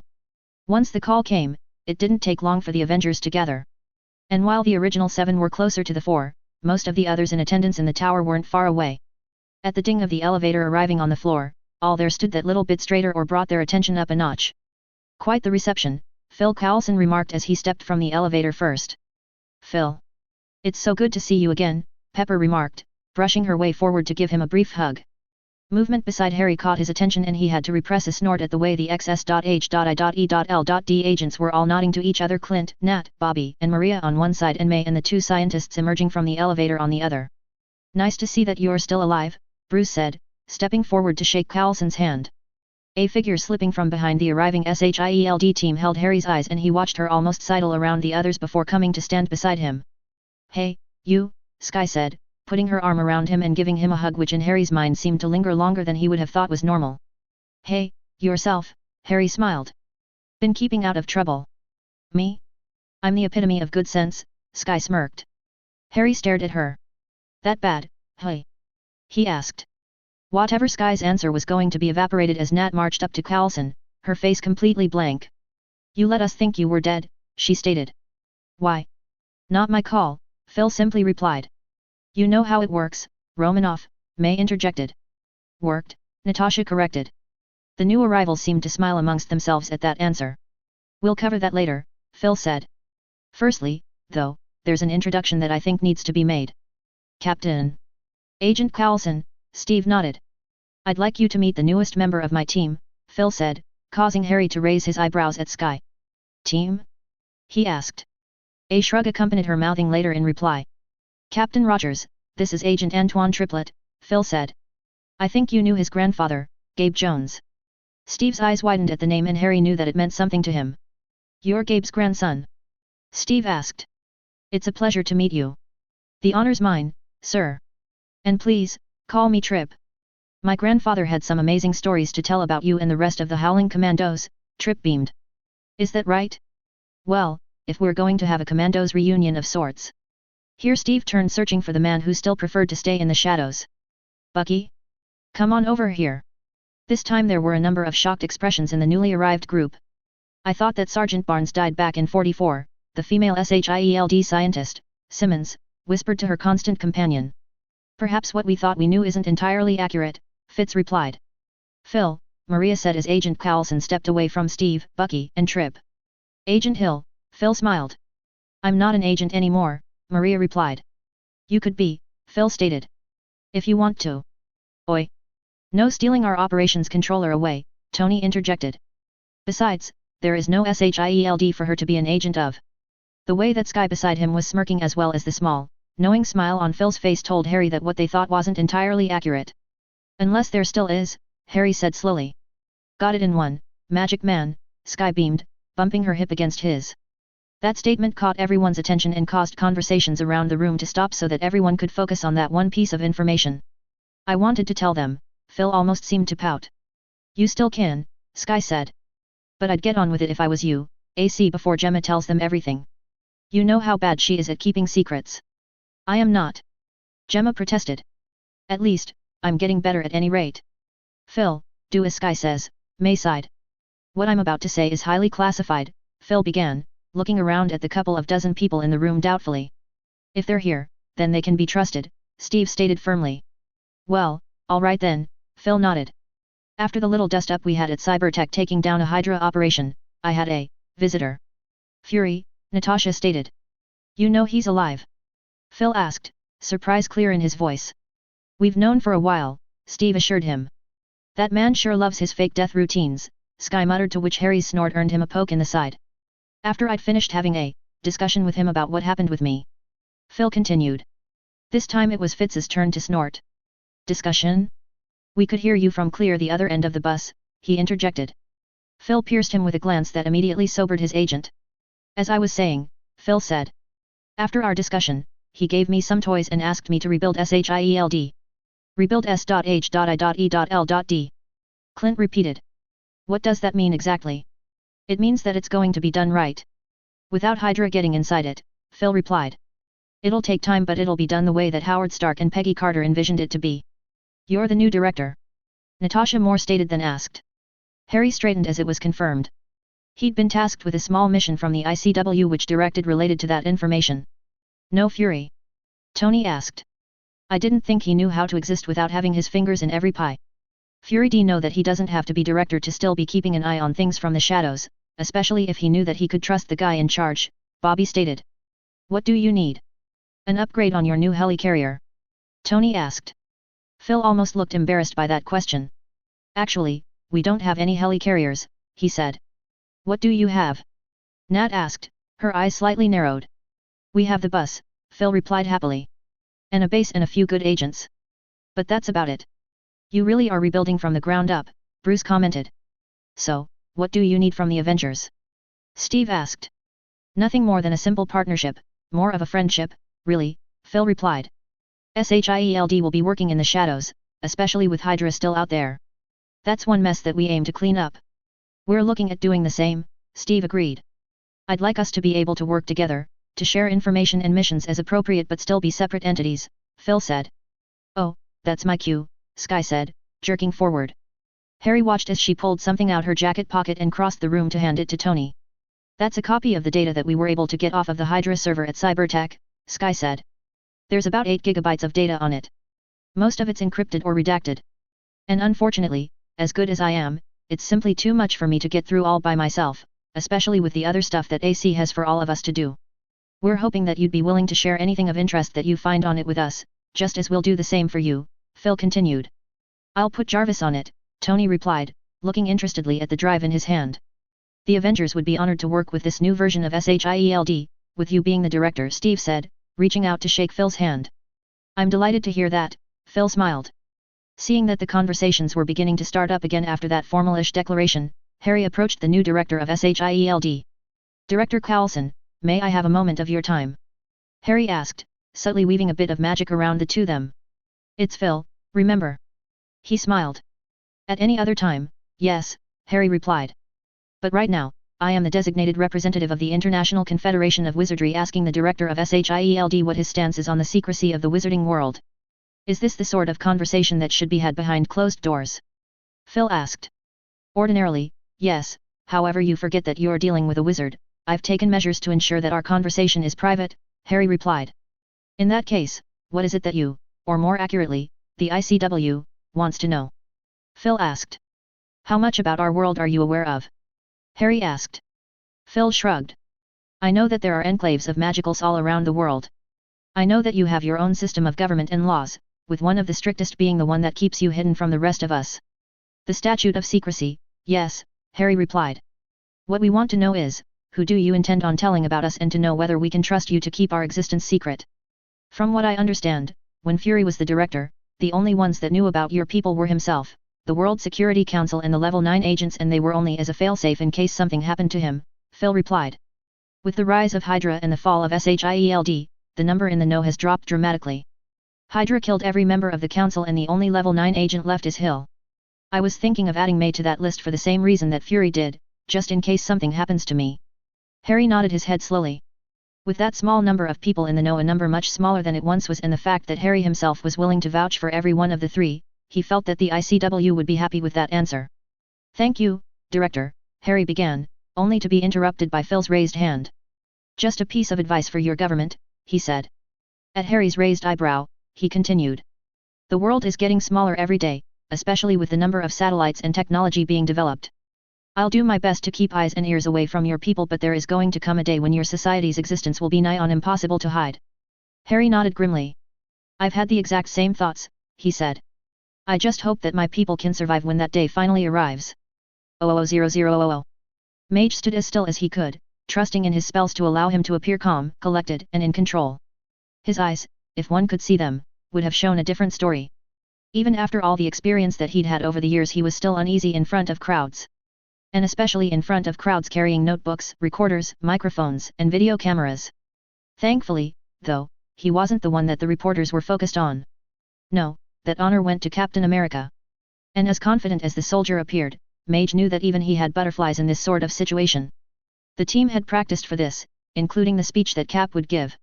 During it, he'd mentioned that, while he'd been given plenty of practice at that sort of thing back when he was a poster boy for the army, nerves still got him every time. Apparently going into battle was much less stressful than standing talking to a crowd. The Avengers were arranged so that Mage, Bruce, and Thor stood on one side of the lectern that Cap was using, and Iron Man, Black Widow and Hawkeye were on the other. They'd also made sure that they were back a couple of steps to allow room for what was to come. "Good morning," Cap said after receiving the nod from Lavender off to the side. Instantly, the gaggle of journalists settled, their attention focused. "Thank you all for coming," Cap continued. "You've heard a lot about us, about the Avengers, since the battle for New York. You've all read articles, seen television specials covering us. Maybe you've even played with some of the toys that were made that look like us or watched the cartoons." Here, Cap shook his head, giving a wry smile. "When we came together, none of us ever dreamed that we'd capture your attention so much." "Well, Tony probably did, but he's a little strange like that." A small laugh swept the crowd and Mage smiled slightly. Both Pepper and Lavender had insisted that a joke or two would go over well, and it appeared that the girls knew what they were talking about. "As you know, we were brought together to face a threat that no one person, not even one of us, could deal with alone. An alien invasion, nothing but science fiction. Or so we thought. But together, we pushed them back, protected the world, and did our very best to ensure that everyone remained safe from harm. There have been other threats that we have had a hand in stopping, including a second alien invasion in Greenwich, England, and most recently, the uncovering of Hydra, a homegrown organization that was and still is, intent on world domination. Together, the Avengers will always do what is right, to protect the people from harm. You can see that in some of the devices that we choose to carry." Here Cap gestured to each as he elaborated. "I carry a shield, an object that has always been used to protect. Thor uses Mjolnir, a hammer, that can build. And while most of you will only see Iron Man's repulsors that he uses to fly and fight with, look at the technology that it comes from. Our technology is completely green, renewable energy. It powers this entire building with zero carbon emissions. But another part of our job is to watch for those who are different from the norm, for those with special abilities and powers. I was once told by a truly great man that a strong man who has known power all his life can lose respect for that power and abuse it. I'm sure that you have seen that yourselves in people that you've read about in the newspaper or seen on television. For us, for the Avengers, in this day when superpowered people, whether through technology or genetics or some combination of the two, are becoming more prevalent, we keep an eye out for those sorts of people, people who can become powerful and become drunk on that power. We see it as our job to find those people and to do our best to make sure that they don't hurt the innocent. One initiative that we have begun is something that we'd like to announce to the world today. Avengers Academy." A slight stir swept through the reporters and their attention became even more focused, something that Mage didn't think was possible. Avengers Academy is designed to find those who are already doing good with their special abilities or those who are just emerging, and to teach and guide them into working for the betterment of all, for the protection of the people. "When do you expect to find the first person for this academy of yours?" Ben Urich asked. Cap smiled at him. "Actually, we already have some recruits. Just so long as it isn't that web-headed menace," J. Jonah Jameson exclaimed. Mage took that as his cue to dispel the first of the disillusionment spells that he'd cast in preparation for this press conference. It also triggered the screen behind them, showing a large image of Spider-Man. "It's good to see you, too, Mr. Jameson," Spider-Man quipped, adding in a small wave. "You've seen Spider-Man in action," Cap continued, gesturing to the screen that was showing precisely that. "He's battled for this city. He defeated Dr. Kurt Connors, also known as the Lizard, a man who, in his altered state, was a very real danger to the people of New York. Since then, he's been working tirelessly for the little guys, stopping crime wherever he finds it." "What about Daredevil?" Urich asked. "He does the same thing." Again, Mage's magic went to work and the screen shifted its focus. "Avengers Academy is primarily designed for the younger, emerging powered person," Cap stated. "Daredevil is slightly older and therefore has more experience. The Avengers have been working alongside him for quite a while already, in the shadows. Daredevil has also been doing some mentoring of his own, particularly with Spider-Man, helping him learn the streets and the dangers that come with it. While we all take part in the instructing of those in Avengers Academy, we have recruited a head instructor, if you will. This person was a top SHIELD agent, and I do mean SHIELD, not Hydra. She was even selected by Director Fury himself to work with us. As such, we would like to introduce you to Mockingbird." As Mage's spell went to work, it was to show Mockingbird standing almost defiantly, her arms crossed as she stared out at the crowd. Realizing that they could now see her, she gave a simple nod. Another that you have heard a lot about recently, particularly after the battle at the Triskelion, is Sam Wilson. He was enlisted in the United States Air Force as a pararescue airman and served 3 tours in this role. Now, Falcon has joined the Academy, to brush up on his skills and to work with us to defend not just this nation, but the world. This next person some of you have already written articles about or done television spots on, speculating about her. Squirrel Girl, here Mage disillusioned her, has been working alongside Mage, Daredevil, and Spider-Man to help keep the streets of New York safe. Is she some kind of mutant freak, with that tail? Jameson asked. I will kindly ask you not to use such language, Captain America said coldly. But to answer your question, no, Squirrel Girl is a mutate and thus better suited for working with us than with the mutants. The crowd of reporters gasped and tried to step back as the next disillusionment spell was dropped. But then, that reaction had been anticipated. After all, having a 7-foot-tall jade green woman with powerful-looking muscles appear was sure to do that. This is She-Hulk, Cap introduced before holding up a hand. And before you question her name, I'd like to point out that she was given it by Hulk himself. If any of you would like to debate it, take it up with him. Yes, She-Hulk and Hulk have many similar characteristics and there are reasons for that, reasons that we are going to keep to ourselves. Just know that She-Hulk, like the Hulk, can do immense good, despite their unexpected appearance. And lastly, we have Marauder. As Mage dispelled his charm, he moved up to stand just behind the newly revealed Marauder and placed a hand on his shoulder. Marauder, like Mage, controls magic, thus Mage has taken him under his wing as an apprentice of sorts. He is also our youngest member of the Avengers Academy and thus still has quite a bit of learning to do, so you won't see him in action all that much for a while. That's about all I have for you, Cap smiled. We do still have some time to answer a few questions if you have any, though. As expected, the reporters surged to their feet, arms raised and their voices babbling over the top of each other. Mr. Jameson, Cap said, singling the Daily Bugle reporter out. This Academy idea, bringing all these extras in with you Avengers, won't that just make an even bigger mess than the 7 of you already make? The damage bill from New York, Greenwich, and Washington alone is in the billions, not to mention the other places you people have saved us, Jameson asked. I know that this debate has been raging since the thing at the Triskelion, Iron Man said, stepping forward. But it comes down to some property damage or countless lives lost. Our job is to protect the people, and if that means that there's some buildings get destroyed, so be it. To that end, though, Stark Industries have partnered with the US government to clean up and limit any collateral damage that occurs due to us keeping the people safe. What gives you the right to fight criminals? Isn't that the job of the police? A woman brandishing a microphone asked. Yes, it is, Cap replied. But the police are all but overwhelmed with the crime in this city. If we can help, even a little, then I believe that we should. What do you think of the vigilante laws that are currently being debated in Washington? Ben Urich asked. The Avengers are following that debate closely, Daredevil replied. In fact, we retain our own lawyers and they will inform us about what those laws are and how or if they affect us, assuming that they get passed. Why the name Marauder? Jameson asked. It doesn't exactly scream good guy, more like you're some kind of pirate out to cause some kind of mischief. Mage was certain that, under the obscurus spell that he'd applied to Marauder, there would be quite the smirk at that question, just as there was on Mage's face. It's to honor my father, Marauder replied. He died when I was only a couple of months old and that was a nickname that he had. Mage gave Marauder's shoulder a light squeeze.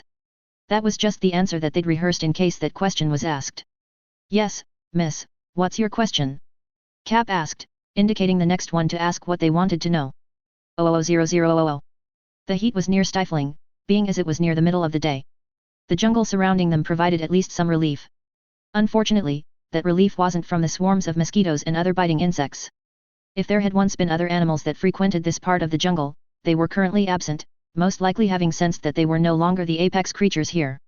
No, that position now lay with the men standing loosely grouped in front of 4 large military trucks. These weren't the only men, indeed, there was near enough an entire platoon of mercenaries within those trucks that had elected wisely to leave these men alone. Especially since one of them didn't even appear human any longer. Currently, these 8 were looking down into the valley below, scoping out the landscape and any potential dangers. The valley was bordered by hills that verged on being mountains themselves, broken only by a wide, fast-moving river on one side. The remainder of the land was flat, primarily by nature's design but enhanced by human engineering. The jungle had been cut back to the foothills of their natural border with an additional man-made fence just inside it that was all concrete, wire and electricity to provide extra security. 3 large buildings had been built in such a way so that each formed the side of a triangle. None were more than 3 stories in height. At least above ground. Welcome, gentlemen, to Barracuda Base, their leader, Stearns said. What is this place? O'Hearn asked, chewing on a piece of grass.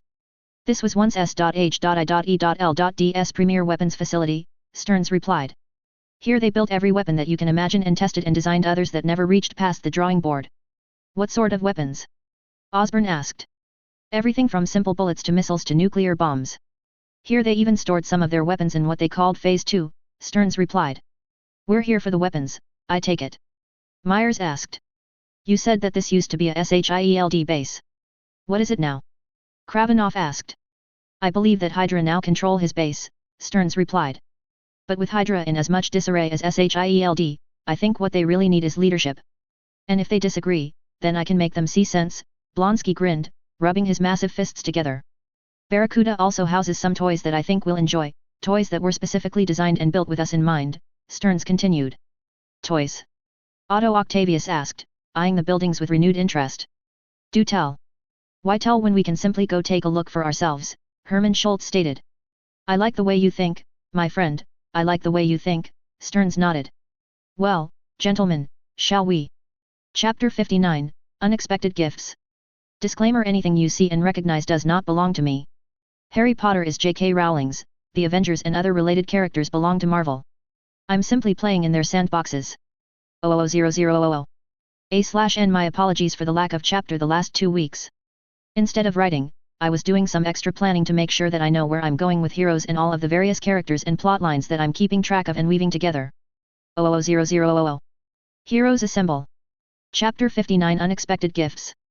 Gringotts, in Harry's opinion, was a necessary evil. But then, they did hold the monopoly on the finances of the magical world. Oh, there were the gnomes of Zurich, but they weren't as widespread throughout the world like Gringotts was, and thus, when Harry decided to leave Britain and to travel the world, it was an easy decision to leave his gold with the goblins. Well, easy in that he didn't have much choice. Gringotts branches could be found all around the globe. And in every single one of them, Harry's reputation followed him, a reputation that carried a double-edged sword. Because of the Potter and Black accounts, his vault balance, all combined, of course, ensured that he was afforded deferential treatment that very few wizards were given. On the other hand, because of the fact that he'd broken into London Gringotts, half-destroyed the branch and stolen one of their dragons, he was all but considered persona non grata. Yes, he'd paid restitution and the Ministry of Magic had paid even more on his behalf, thus cancelling out the debt, but that didn't erase the damage to Gringotts' reputation that he'd caused. Thus, while he'd been made to wait on an extremely uncomfortable rock bench for his appointment, the wait wasn't as long as it could have been. Lord Potter, a younger goblin grunted at him, come this way. Harry quickly rose from his chair and nodded fractionally deeper than he probably needed to. His attempt at showing respect was ignored, however, as the goblin simply turned, opened a nearby door and strode through it. For a species that was so much shorter than humans, they moved deceptively fast, and it was all that Harry could do to keep up with his guide. It didn't help that the corridor that they'd entered was slightly lower than was comfortable for a human, and thus he was forced to walk with his head slightly bowed. At one particular door that obviously was the correct one, not that Harry could tell, seeing no signs or markings anywhere in the corridor or on the doors, his guide stopped. A single sharp claw was scraped down the door before a grunt was heard from inside. A simple wave of the goblin's hand indicated that Harry should proceed. After a single nod, Harry pushed open the heavy rock door and entered. Account Manager Schist, he said, bowing low just inside the doorway and being extremely careful just as he was every single time that he had to come here to keep any emotion or inflection out of his voice. Lord Potter. What do you want? Schist asked in his deep gravelly voice. Harry stood straight and, keeping his eyes fixed firmly ahead and away from the various axes and swords on the walls to either side of him, approached the long, wide, irregularly shaped rock desk. Carefully, knowing how uncomfortable it was going to be from past experience, Harry lowered himself into one of the chairs on his side of the desk. I am interested in having some work done on one of my properties, Harry stated. What sort of work? Schist asked. Primarily some buildings constructed, Harry began before he was cut off mid-sentence. Then you've wasted my time and yours as well. Gringotts does not create buildings above ground, Schist snapped. I am aware of that, Harry replied patiently. However, Gringotts are masters of warding. And the property that I would like improvements made to it also need its wards altered and upgraded. At present, the property Paradis Noir is under unplottable wards, muggle-repelling wards, a Fidelius, and a host of other wards that were placed there hundreds of years ago by the then head of the most ancient and noble House of Black. I see, Schist said, sitting back in his chair, his eyes narrowed. Because of those wards, I would like to hire Gringotts to coordinate with the dwarves and the technomichs of Nippon to see to the alterations to the wards and the construction of the buildings that I have in mind, Harry continued. Moving slowly so as to not cause any undue suspicion, Harry pulled a swath of papers out of his pocket. Channeling some wandless magic, he enlarged them and placed them on the desk in front of Schist. The old goblin leant forwards and leafed through them one by one. Harry watched as lists of the ward upgrades that he wanted were perused, designs of each of the buildings were examined, and the modifications that he had in mind that only the Nippon technomages could accomplish were read through. The gleam in Schist's eye told Harry exactly what the goblin was going to say before he even said it. Gringotts could do as you ask, but it will come at a price. The fact that that price was going to be steep was left unsaid but also entirely expected. What would Gringotts ask to see that all of this is done? Harry asked. Schist's hand rested on the stack of paper, one fingernail tapping as his eyes bored into Harry's. The ancient blacks are well known for their creativity in their ward creation, Schist stated. Thus, there will need to be some consideration given to the potential danger. Not to mention coordinating the different groups, ensuring that they complete their work within a satisfactory time frame and to a high standard. Gringotts will, of course, ensure that the location of their work is obliterated from their minds afterwards, thus preserving the location of the Black Ancestral Island. None of that will come cheap. I can see it being accomplished for no less than 10 million galleons. 10 million galleons was a much higher starting price than Harry was expecting, and it took every ounce of control to not react. Thankfully, it was only a starting point. Now, he just had to bargain them down to something much more realistic. Fleetingly, Harry wondered whether he should have brought Tony with him before instantly rejecting that notion. Stark was more likely to cause an interspecies incident with one of his snarky comments than be any help here. I can, of course, provide you with access to Paradis Noir as Lord Black, Harry began, and also as Lord Black, I can ensure that any potentially harmful wards are taken down before any others access the island. I would think that, with the danger galleons taken out, 5 million galleons is much more reasonable a price. Schist's immediate full-throated laugh told Harry that these negotiations were going to be long and difficult, and it was all that he could do not to sigh with the thought of what was to come. 00000. Sweat dripped into Ted's eyes as he backtracked, but, as much as he would like, he had no opportunity to wipe it away. Before him, a grinning Dorene advanced, her fists and feet coming at him almost too fast for him to counter. This was their final sparring session before. Well, it was their last unofficial one. Their last official one had been yesterday afternoon, but Teddy had insisted on the two of them having this last go. And this time, he was determined to beat her. For once. His eyes tried to stay focused on her own, really, they did, but it was immensely difficult not to watch her hands and feet, especially when they were flying at him so rapidly and with so much force. Every single one of his trainers, Bobby, Nat, Steve, even Clint when he was around, all insisted that it was the eyes that telegraphed what the body was going to do. And, considering how often he lost, maybe they were right. Left fist block. Right fist block. Duck under the second right. Arch the body forward while slipping his feet backwards to dodge the kick. Ted's eyes widened at the left swinging fist aimed at his head, and he did the only thing that he could think of. He allowed gravity to take him. Landing flat, he immediately rolled over and then rolled again to miss the foot aimed at his chest. Quickly, he scrambled to his feet and danced backwards to give himself a little more room, a movement that was in vain as Dorene simply advanced with him. In rapid succession, he blocked 4 fists, the sound of his hands slapping away at her arms echoing throughout the room. Defensive, he was always on the defensive. He was sure that that was why he never won, never mind Dorene's advanced reflexes and stamina. With that in mind, he decided to try something different, something completely unexpected. Dancing backwards, he avoided her roundhouse kick. And then, when she next struck out at him with her left, instead of blocking, he swiveled the top half of his body to simply avoid it. The unexpected movement must have caught Dorene off balance for a moment, for her hand seemed to hang in midair for longer than usual. Out of instinct, Ted grabbed it and yanked, twisted his body some more and threw her, just as Bobby had taught him, up and over his hip. Ted's feeling of victory was incredibly short-lived as Dorene's hand grabbed onto his forearm as she flew, bringing him with her. Oof! He exclaimed as the air was knocked from his lungs when he landed on his back. Regardless, he scrambled about, managing to get most of his body on top of Dorene's. His hands reached out and grabbed her hands. Got you. He grinned, his face mere inches from her own. You really think so? She asked. Yep, he replied. A subtle tensing of her muscles underneath him told Ted that Dorene was about to throw him off and that there was nothing that he could do about it, especially with her enhanced strength. And then, he did the unexpected. He kissed her. Feeling that tenseness instantly evaporate from her body, Ted deepened the kiss. Her fingers entwined with his own and he felt her begin kissing him back. Wow! Dorene breathed when they finally separated. Yeah. Wow! Ted agreed, staring down into her chestnut brown eyes from where he'd lifted his head. Gotta say, though, Ted, your timing sucks, Dorene stated. You're going back to England after the party tonight. You couldn't have kissed me weeks ago. We've still got this afternoon, Ted replied, trying to find the positives. I think we're done here, Dorene said, let's get out of here and spend your last day in New York City doing something a little more fun. I like that idea, Ted agreed, standing up before offering his hand to assist her to her feet. At least I finally won one. Don't expect that move to work next time, buddy, Dorene grinned. 000000. Originally, this room had been designed as a conference room or a mission briefing room within Avengers Tower. But with the fall of SHIELD and the rise of Hydra, both Steve and Maria had insisted that they needed a command center. Thus, Tony had gone to work adding banks of monitors to the wall as well as smaller touchscreen computers in the big conference desk in front of every chair. Currently, Steve, Maria and Bucky were using the room to analyze the data that they and Coulson's team had gathered about Hydra. Healer Greengrass was also in attendance, as she usually was whenever Bucky was doing something that might cause him some stress. And for this, Steve had to agree that she could be needed.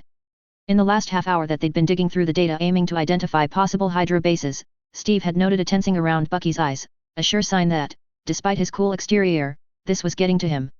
But then, how could it not?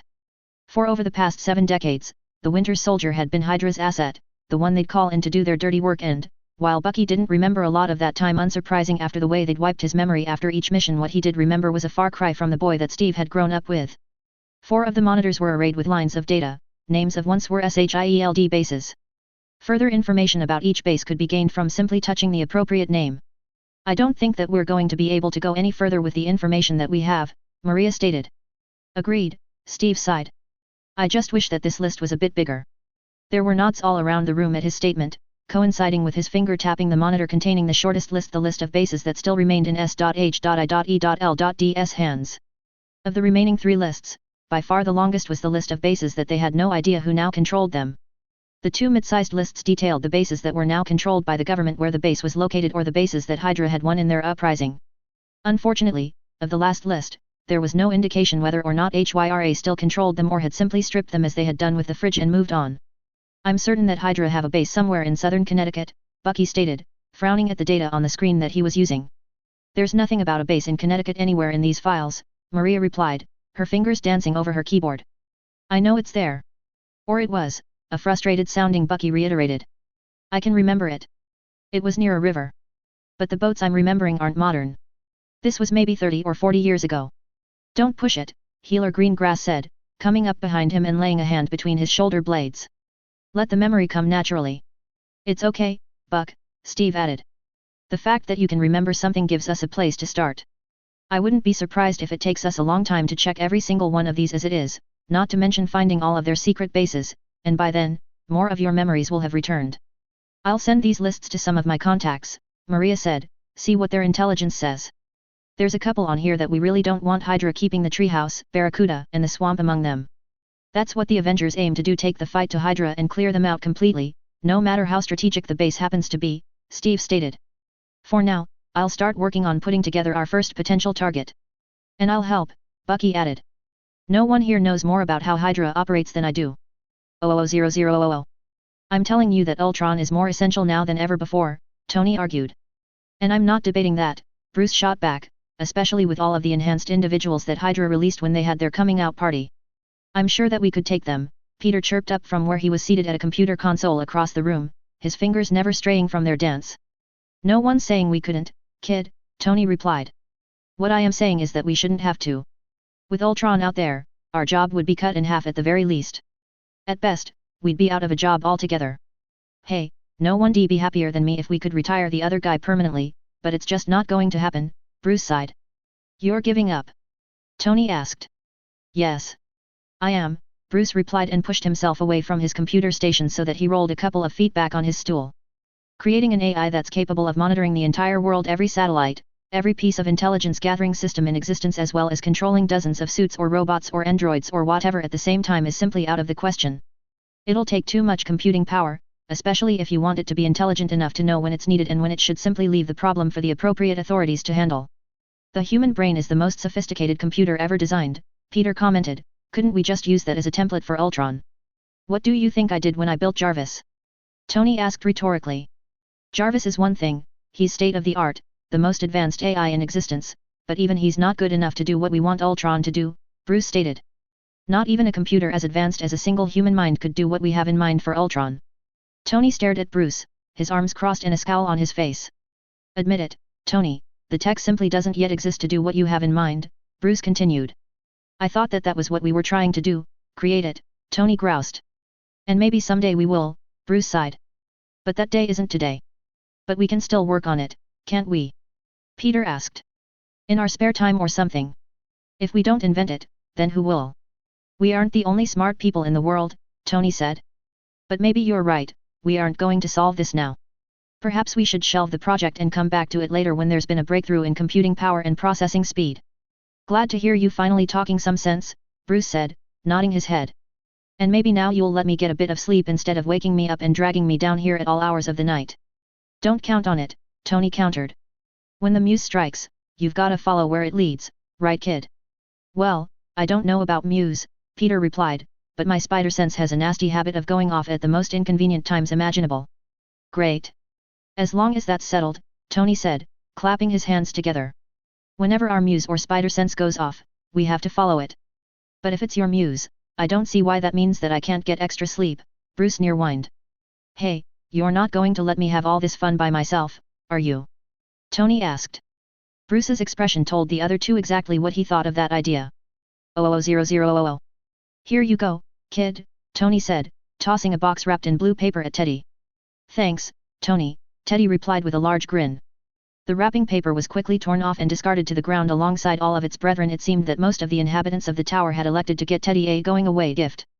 By far the most impressive had been a joint gift given by Darcy and Lavender, a large poster of all of the Avengers, including the recruits, all suited up and standing together. Well, apart from the webhead who'd thought that lowering himself into the shot upside down on one of his webs was cool. And it was, not that Tony ever planned on telling him that. The poster had actually been created using one of the latest photos from the recent photo shoot that Lavender had arranged as part of her ongoing public relations things. She thought that, after the press release that they'd done with the recruits and the academy, it'd help with their image if they could market some new products and to also get their names out there, especially the newest ones. The only downside that had come from the press thing had been the old geezer with the graying hair and mustache and glasses wearing red spandex sporting a blue lightning bolt image on his chest, black underpants and a blue cape that had insisted that he was academy-worthy. Stan, he'd said his name was. Tony D shouted happy a cheeseburger for dealing with the guy and getting rid of him. Whoa! Teddy exclaimed, bringing Tony's attention back to the kid. The black box that the watch had come in had been discarded and Teddy was now holding the watch in his hand. Obviously, he'd already found the button that produced a holographic projection from the face of the watch, which included a mini screen and keyboard. It's got a GPS built in and a direct line to Jarvis, Tony preened. You can also make video calls, including conference calls, and has the latest security features. Seeing the kid about to state the obvious, Tony held up a hand to stop the words coming out of his open mouth. And before you say anything, yes, I've loaded it with all the latest enhancements to cut straight through whatever magic field you happen to be in, Tony continued. Now there's no reason for you to not keep in contact with whoever you want. And no more need for those pigeons you lot use. Tony's purposeful look in Dorene's direction didn't go unnoticed and elicited a fair few chuckles from the adults in the room. Owls, Harry corrected almost automatically before continuing. How sure are you about that, Tony? Hogwarts has the densest magic field in the world, which it should after over 1,000 years and probably millions of kids using magic in that one spot, not to mention the wards and the convergence of ley lines that it sits upon. With a shrug, Tony reached over and snagged a second box before tossing it to Teddy as well. If the watch can't punch its way through the interference, set that up somewhere secure outside that village near the castle, Tony said, nodding at the box. It's a relay with a lot more power to it that'll punch through anything. Thanks, Tony, you're the best, Teddy gushed, exactly as he should. And don't think I've forgotten the rest of you, Tony continued, lifting up a large box from under the table. There's one in here for each of you. These things are Avengers issue. Jarvis has them encrypted to our fingerprints, retinas, voice patterns, and passphrase so that no one else can use them. What's the phrase? Clint asked. You're a smart guy, you'll figure it out, Tony smirked. He'd had some fun coming up with the phrases and he couldn't wait to see the reactions. At least, some of the reactions. There were a couple that he'd had to be careful of, Bruce's especially. He didn't want to annoy the big guy, after all. Dorene all but squealed as she ripped the cover off the box after jumping in to ensure she was the first to get hers. Dorene. Squirrel girl. Dorene Green. Green, Dorene tried phrase after phrase to get her watch to activate and Tony couldn't help his smirk not to grow wider and wider with each failed attempt. Monkey Joe. Nuts, suddenly, Dorene's eyes narrowed. Rodent girl. Suddenly, Dorene's watch activated its holographic display so that it hung in the air just above the watch's face. Rodent girl? Really? Dorene scowled over Teddy's laughter. Seemed appropriate, Tony shrugged. And I wouldn't be laughing quite so hard, kid, I only programmed your watch to activate without the passcode the first time. From here on out, you'll need to say yours, too. Instantly, Teddy's laughter stopped and his eyes narrowed. If I could use my wand, he mock-threatened. Then I wouldn't need to shrink all of your gifts, Harry concluded for him. Come on, Ted, it's time to say your goodbyes, that part2 won't wait forever. Couldn't I go back by plane? Ted near-whined. That's how I got here, after all. The part2'll be too quick and I'm not looking forward to one of grandmother's lectures. Nor what her punishment will be for me going out on patrol with Dorene and Peter. You can take your licks just like I had to, Harry winced. Tony couldn't help but grin at Gandalf. Harry D complained about the howler that he'd received from the old woman after she'd found out about Teddy's nighttime excursions. From his perspective, having a letter scream at you sounded hilarious. At least for everyone else. Almost unconsciously, the adults and Peter began drifting one way while Teddy and Dorene walked towards the balcony, their fingers entwined. Come on, Tony, Pepper said, tugging on his arm, leave the kids to say goodbye in peace. But it can't be a good thing to leave two teenagers alone like that. Tony protested, remembering what his teenage years were like. Tony didn't miss the looks that Pepper, Jane, Bobby, and Nat exchanged, nor their smirks. Somehow, he suspected that he was in for another one of those conversations with Pepper later. They were starting to become far too frequent for his liking and truth be told, she was starting to wear him down. Not that he'd ever admit to that. 00000. Having an office wasn't out of the ordinary for Phil Coulson, after all, he even had one on the bus. But having this office, particularly with what it meant, was something new, something that he was still coming to terms with.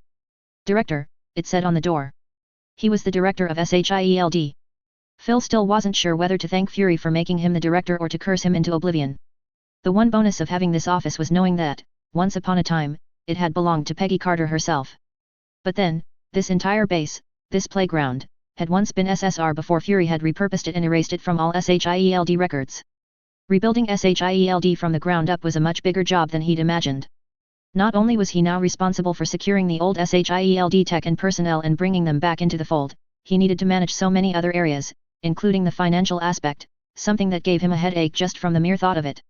Phil, Talbot's on the line for you, May stated as she burst through the door without knocking. Phil looked up from the data that he was perusing using the holographic technology that Fury's toolbox contained. He is? How'd he get my number? Phil asked. Never mind, patch him through to the big screen. As May crossed the room to do that, Phil closed the data that he'd been looking through by pinching his fingers together before tapping the toolbox home into its secret compartment. General, Phil greeted the severe-looking man that appeared on his screen. Coulson, Talbot replied with the smallest of nods. Is there something that I can help you with? Phil asked. For a moment, it looked as though Talbot was going to sneeze or perhaps throw up, especially with the way that his nose and mustache twitched. Actually, no, Talbot finally said. There's some information that you should know. Phil shared a brief glance with May before smiling politely at Talbot. And what would that be? He asked. Now, I want to make it clear that this is coming from my superiors, Talbot stated. As far as I'm concerned, you and your ragtag bunch of misfits don't deserve the dirt off of my boots and you certainly can't do anything with the information that I'm about to tell you. Give us a chance, General, we might just surprise you, Phil suggested. A scowl crossed Talbot's face before he leant forward and the screen split in two. Phil watched as an image of a large room appeared below, obviously the camera was positioned high in one corner of the room. There were three individuals there, one with an elongated head working at a console, another wearing a trench coat near the door, and the last hovering in the air on some kind of powered board wearing an unknown type of armor.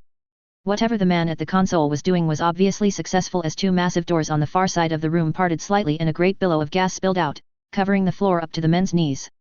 And then a fourth being appeared, one that Phil remembered from years back. Is that the Abomination? He blurted. I'm told that Blonsky doesn't care for that name, Talbot snarked. But, yes, that's him. He's loose? That's not good, Phil stated. How many men did you lose? 7 killed, another 18 wounded, Talbot growled. Who were the men responsible? Phil asked. Talbot looked down at something on his desk as he replied. Samuel Stearns, Frederick Myers, and Norman Osborn, Talbot replied. At least that's what the facial recognition said. We appreciate you letting us know about this, but is there a reason you are telling us? The Army's never been one for sharing intel, Phil stated. As I said, this comes from the higher-ups, Talbot replied. They seem to think that SHIELD has a habit of running into unusual circumstances and they thought that you might appreciate the heads up. Personally, I can't see the point. S.H.I.E.L.D.S done, it's day's over. I'm just following orders. And we appreciate it, Phil managed, just before Talbot gave one last scowl and cut the connection. We're not really going to go after the Abomination ourselves, are we? May asked. Not on your life, Phil replied. We're no match for him, and especially if he's joined up with some other powered people. No. I'm passing this straight up the line. It's time to call in the Avengers. Chapter 60, Let the Hunt Begin. Disclaimer: anything you see and recognize does not belong to me. Harry Potter is J.K. Rowling's, the Avengers and other related characters belong to Marvel. I'm simply playing in their sandboxes. 0000000. /N This past week I've been doing some serious research into the various MCU characters and plotlines. At least, that's how I'm justifying watching 17 MCU movies in a 3-day marathon. Of course, it doesn't hurt that I'm now all ready for Infinity War in a couple of weeks' time, either. 00000. Heroes Assemble. Chapter 60 Let the Hunt Begin. Tony stared incredulously at the lanyard that was being held out to him. You and Happy would get on like a house on fire, he finally told the SHIELD agent. He's got a thing for badges, too. Just put it on, Tony, it's not going to kill you, Steve stated, even as he placed his own visitor lanyard around his neck. Here, Nat finally relented, taking Tony's lanyard. Like this. Tony's nose scrunched up as the lanyard was dropped over his head to settle in the middle of his chest. This way, Agent May stated, indicating the doorway to their left. Supposedly, this was S.H.I.E.L.D.'s new secret base. The playground. Exactly who came up with these names was anyone's guess. Originally, they weren't supposed to be given its location, but a simple look at Agent when he'd called had the new director changing his mind. A good thing, too. It wouldn't have taken Tony long at all to ascertain where they were, especially with Jarvis monitoring the tracking charms on each of the 7 who were invited. As they were led through the base, Tony idly kept a mental list of anything of interest. The most promising was the lab, but even that looked fairly dingy with quite a number of machines still with plastic sheets draped over them as though they hadn't even been unpacked properly yet. Finally, they were ushered into a large conference room that was dominated by a table that could seat a dozen and had multiple large screens on the wall. Thank you all for coming, Agent, no director, said, shaking each hand as the Avengers entered. I don't see any swings. Or a sandpit for that matter, Tony stated before continuing when everyone began staring at him. What? This is supposed to be a playground, isn't it? Coulson's small enigmatic smile was almost enough to make Tony smile, especially as death hadn't seemed to change the guy. You asked us here, Steve stated, once they'd all taken a seat. I'm guessing you have a mission for us. Not quite, Coulson replied. We do, however, have some information that you need to have. What sort of information? Clint asked, leaning back in his chair. I was contacted by General Glenn Talbot from the United States Air Force, Coulson stated, and immediately, Tony began tapping away at his personal pad to gain extra information about this general. He shared some footage that he thought SHIELD needed to see, Coulson continued. After seeing it, I thought that I'd pass it along. Footage? Steve echoed. Yes. This comes from the Army. It seems that one of their more secure bases in Alaska wasn't as secure as they thought it was, and an asset was released from there by outside forces, Coulson stated. Alaska. Bruce repeated, and there was definitely something in his voice that shot Tony's head up. What's so special about Alaska? Harry asked. My guess is that the footage will tell us that, Nat stated. It will, Coulson stated flatly. Sky. As the hacker girl tapped a couple of buttons on her keyboard, Tony swung his chair around to face the big screen. An image of a large room appeared with 3 individuals, one of whom looked vaguely familiar. What especially caught Tony's attention, though, was the man in some kind of armor standing on a powered board that was floating in the air. As far as he was aware, and he made sure to be aware, that sort of tech didn't exist yet. It wasn't repulsar tech, so no industrial sabotage, but the way the board or perhaps glider moved, it was easy to see that it was designed with a lot of moving parts to help stabilize it in the air. The suit that the guy was wearing was definitely advanced tech and obviously incapable of independent flight. A few taps of his own pad had the image being copied to Jarvis' mainframe for later in-depth study. Who sat on that guy's head as a baby? Tony asked, eyeballing the last guy who had the most elongated head that Tony had ever seen. Stearns? Bruce breathed. Correct, Doctor, Coulson said. That is Dr. Samuel Stearns. Before any more could be said, whatever this Stearns character was doing at the control panel that he was playing with paid off as a pair of immense doors opened and a cloud of gas spilled onto the floor. Cryostasis. Tony guessed. Instantly, Bruce shoved his chair back from the table and was up, pacing, his eyes never leaving the screen even as his hands continuously ran through his hair. And then an enormous creature, easily 3 or 4 feet taller than the Hulk, and adorned with spikes and a feral expression, stepped forward. The Abomination, Clint breathed. Blonsky, Natasha echoed, giving Tony all the information that he needed to get Jarvis searching through his files. Is that some kind of deformed troll or giant? Harry asked. Those are real. Coulson asked, before waving off the question. No. Captain Emil Blonsky. Former British Special Forces. He was assigned to General Ross to capture the Hulk a number of years back. From what we've been able to piece together, he underwent some kind of experimental procedure that made him faster, stronger and gave him an increased healing factor. A super soldier serum? Steve asked. That's our guess, Coulson nodded. And then something went wrong, we're not sure what. I was there for the cleanup, Natasha stated. It looked as though Stearns experimented on him as well and turned him into that thing. This is not good, guys, Bruce stated. The other guy, the Hulk, is not happy. He wants out. Do you need a calming potion? Harry asked urgently. No. No, I think I can control it, Bruce replied. Blonsky's the reason that I broke Harlem. You were stopping the Abomination, Clint said. Yeah. Maybe. And that's the problem, Bruce said, continuing to pace. Hulk nearly lost and just seeing that Blonsky's out, Hulk's ready for a rematch, to prove that he's the alpha. And you can bet your life that Blonsky's going to want a rematch as well. Getting beaten by the Hulk is what made him seek out Stearns to undergo the change in the first place. I take it you want us to round up this. Steve began. Abomination, Clint supplied. Abomination and put him back on ice. Steve finished. In short, yes, Coulson replied. Unfortunately, the problem's a little bigger than that. Sky. The footage on the screen disappeared to be replaced by 4 mugshots. These are the 4 involved in the incident at the Army facility in Alaska, Sky stated. Emil Blonsky, otherwise known as the Abomination, you now all know. Next is Dr. Samuel Stearns, a cellular biologist, whose intellect was enhanced by a freak accident that we believe involved a sample of Dr. Banner's blood contaminating a cut on his forehead. If he's not the smartest person on the planet right now, he's definitely in the top 3.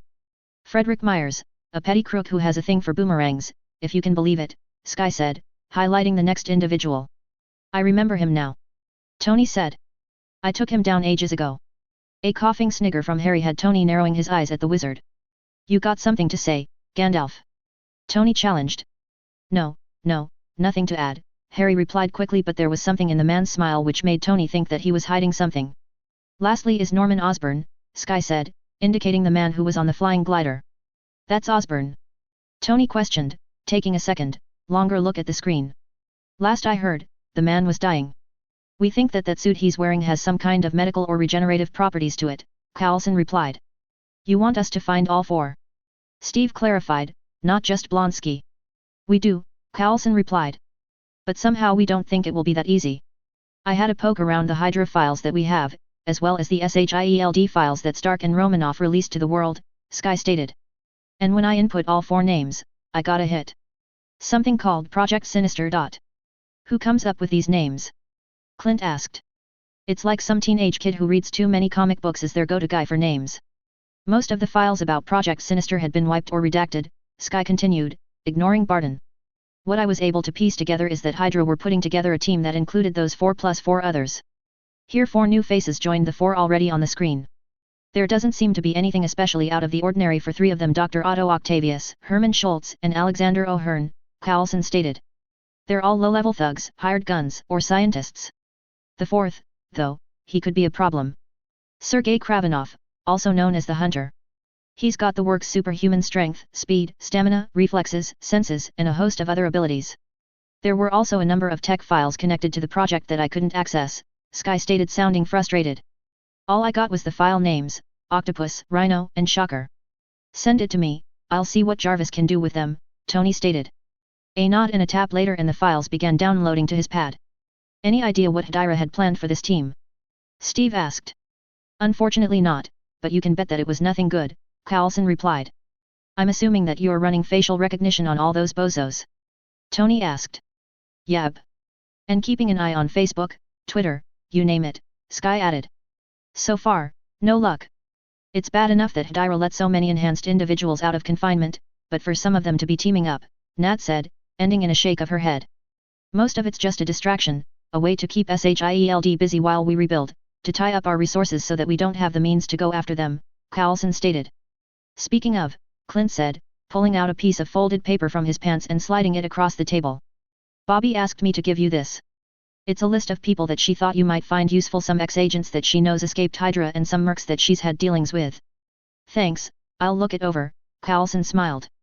Let's just hope that none of them have any extra tech that we'll have to deal with, Steve said grimly, nodding at the 8 faces on the screen. Does Loki's scepter remain secure? Thor asked. It may be wisest for me to return it to Asgard. Coulson blinked at the big guy for a moment before turning to Sky. Sky? He asked. Already on it, A.C, she replied, her fingers all but a blur on the keyboard in front of her. Got it, she finally said. The scepter was stored in the fridge. That's not good, Coulson said. Any further data? No, sorry, Sky replied. Garrett and Ward raided the fridge when SHIELD fell, Coulson explained. They released everyone being held there and stole everything. The scepter is far too dangerous to be lost here on Midgard and to fall into the wrong hands, Thor stated. It must be recovered. I agree with Thor, Clint stated. We'll add finding it to the top of our to-do list, Steve promised. Along with finding Blunksy and putting him back on ice, Bruce added emphatically. 000000. Sub-level 4 seemed to be dedicated to researching new tech. At least that was the assumption, judging by what had been left there. Really, any of the 17 sub-levels of Barracuda base could have had that honor. And then there were the 3 levels above ground, but they mostly seemed to be offices. But for the purposes of the 8 men gathered on sub-level 4, this was where they needed to be, where their specialized tech had been gathered to await them. Now, this is what I'm talking about, Schultz exclaimed, throwing back the lid of the crate that bore his name. Inside were a pair of steel grey gauntlets that were designed to cover his hands and forearms all the way up to his elbows. Pulling one out, he turned it around to peer inside before shrugging and simply sliding it onto his right arm. His hand found a bar to grasp inside the snug-fitting gauntlet and, exactly where his fingers lay, were a series of buttons. Tapping the one underneath his thumb caused the gauntlet to power up, a pleasant hum and slight tingle coming from the gauntlet. As Schultz continued to explore his newfound toy, those around him were doing similar with their own crates. Useful, I suppose, the hunter grunted, swinging a large net from one hand, a net that crackled with energy from the electrical circuit that he'd activated within it. One pair out of the many dozens of mercenaries and Hydra agents that were based at Barracuda glanced nervously at each other as they passed the open doorway, their footsteps quickening at the sight of the Abomination's thumb testing the sharpness of the largest axe that they'd ever seen resting against the wall. The nanotechnology that these appendages work on is the most advanced that I have ever encountered, Octavius stated gleefully as he bent over his own crate, a pair of magnifying goggles on his face. It has been especially designed to work with your genome, Stearns told Octavius. Once it has been bonded to you, they will work as an extension of your own body, controlled by your mind, just as you control your natural limbs. Shall we get to work, then? Octavius grinned. You can call me the Rhino, a deep voice called from inside the mechanist suit in the corner before dissolving into maniacal laughter. All there looked around to see O'Hearn in his suit drop to all fours before its parts moved about to cover his head and show off his horn. A loud thump followed by the sound of a crate rocketing across the floor, and over end before smashing to pieces against the far wall swung everyone's head about. Standing with his legs apart, his fists up with the gauntlets prominent stood a grinning Schultz. I like the sound of shocker, he stated with a nod of his head. The whoosh of air as the green-armored Osborn flew past, laughing hysterically as his compatriots all ducked, had Myers yelling. Hey, watch it, you frickin' green gobber. The Aussie yelled. That's Green Goblin to you, the now-named Goblin retorted, tossing a silver sphere at the man to emphasize his point. Instantly, Myers flung out a hand, one of his boomerangs shooting across the room to impact the sphere. Boom. The shockwave and cloud of dust that exploded from the combined sphere and boomerang was enough to send all but the Abomination tumbling to the ground. Nice one, Boomerang, O'Hearn laughed. I strongly suggest that we test out our new toys in a safer environment, their leader stated as he climbed to his feet. Perhaps a visit to the local warlord, Chavez, I believe his name is. Some added security for this part of the jungle might be beneficial. I like the sound of a jaunt through the jungle, the hunter grinned. And helping others learn who the dominant alpha is could be quite fun. Yes, me. The Abomination growled and none there, not their leader or the hunter or any of them, had any compulsion to argue the point. 000000. Bruce was the first through the door after Maria had sent out the alert calling the Avengers to the command center. Seeing only Steve and Maria in the room didn't deter Bruce from asking the question that had been plaguing him for the past couple of days. You found him? You found Blonsky? He near blurted. I'm afraid not, Steve frowned. They've gone to ground. Jarvis found where Osborn's jet was berthed in Alaska and then again when it landed briefly in California. After that, though, we lost it. It's a private jet and the flight plan that it did filed wasn't followed, Maria supplied. Don't worry, we're still searching, it's only a matter of time. Harry was next through the door, arriving with a nod for Bruce and something that he plucked from his pocket before tossing in Bruce's direction. What's this? Bruce asked, after managing a juggling catch of the small, black box. Your watch, Harry replied. I snagged both yours and Jennifer's to do a bit of enchanting on their bands. It took a bit but I finally finished layering a resizing enchantment on them so that it'll grow and shrink as you do. Ah, thanks, Bruce said, opening the box to pull out the watch. I'm not sure whether Hulk'll like having something on his wrist if I have to transform into him, though. Can only but try, Harry shrugged. By the time that Bruce had finished strapping the watch to his wrist, Tony, Sam, Thor, and Bobby had arrived and taken their seats. All right, everyone, we've got work to do, Maria stated, beginning the briefing. We've got a mission. Loki's scepter. Thor asked hopefully. Sorry, Thor, not yet, Steve replied solemnly. No, this one is to recover a SHIELD base that was taken over by Hydra, Maria stated. Your mission will be to deal with any hostile forces and then to remain until it has been handed over to the proper authorities. We giving it back to S.H.I.E.L.D? Bobby asked. Not this time, Maria replied. S.H.I.E.L.D not quite in a position yet to man any extra bases, not even Red Lake. No, this one's going back to the US government. Where is it? Sam asked. Minnesota, Maria replied. It's small, only a couple of dozen agents at the most. It was mainly used as a safe house and to store sensitive documents. It's nothing you can't easily handle. That doesn't mean that we're going to take it any less seriously than we should, Steve interjected. This is Hydra, we don't treat this properly and people are going to get hurt. As long as it's the Hydra goons, then all's good, Tony quipped. We treat this mission as importantly as one where we go up against a Hydra weapons depot, Steve reiterated. And we use it to help fine-tune our working together as a team. Steve paused then and pierced each of them seated around the table with a look. When it seemed that he was sure that everyone understood, he continued. Gear up, we leave in 10, Steve stated. Bruce waited until the others had gone before approaching Steve. Are you sure that you need me for this one? He asked, hoping that the answer would be no. We shouldn't, Steve reassured him, laying a hand on his shoulder. You'll stay in the Quinjet unless there's a code green. Code green? Bruce asked, momentarily confused before understanding dawned. Right. Code green. Got it. 00000. Jarvis kept them on course even as the team gathered around the small holographic table in the belly of the Quinjet. Currently, a perfect replica of the former SHIELD base, Red Lake, was hovering in the air above the table, including the area around that surrounded it. There should be minimal resistance, Steve was saying as he outlined the mission in more detail than they'd gone over back at the tower. 3 dozen at the most, but for a place this size, I wouldn't expect any more than 2 dozen. Indeed, the base was tiny compared with some of the SHIELD bases that some of the team had encountered over the years. Red Lake had once upon a time been a simple manor, tucked into a corner of a pine forest. Great swathes of open land dominated the other 2 sides of the property for several miles before a seemingly innocuous fence surrounded the property boundary.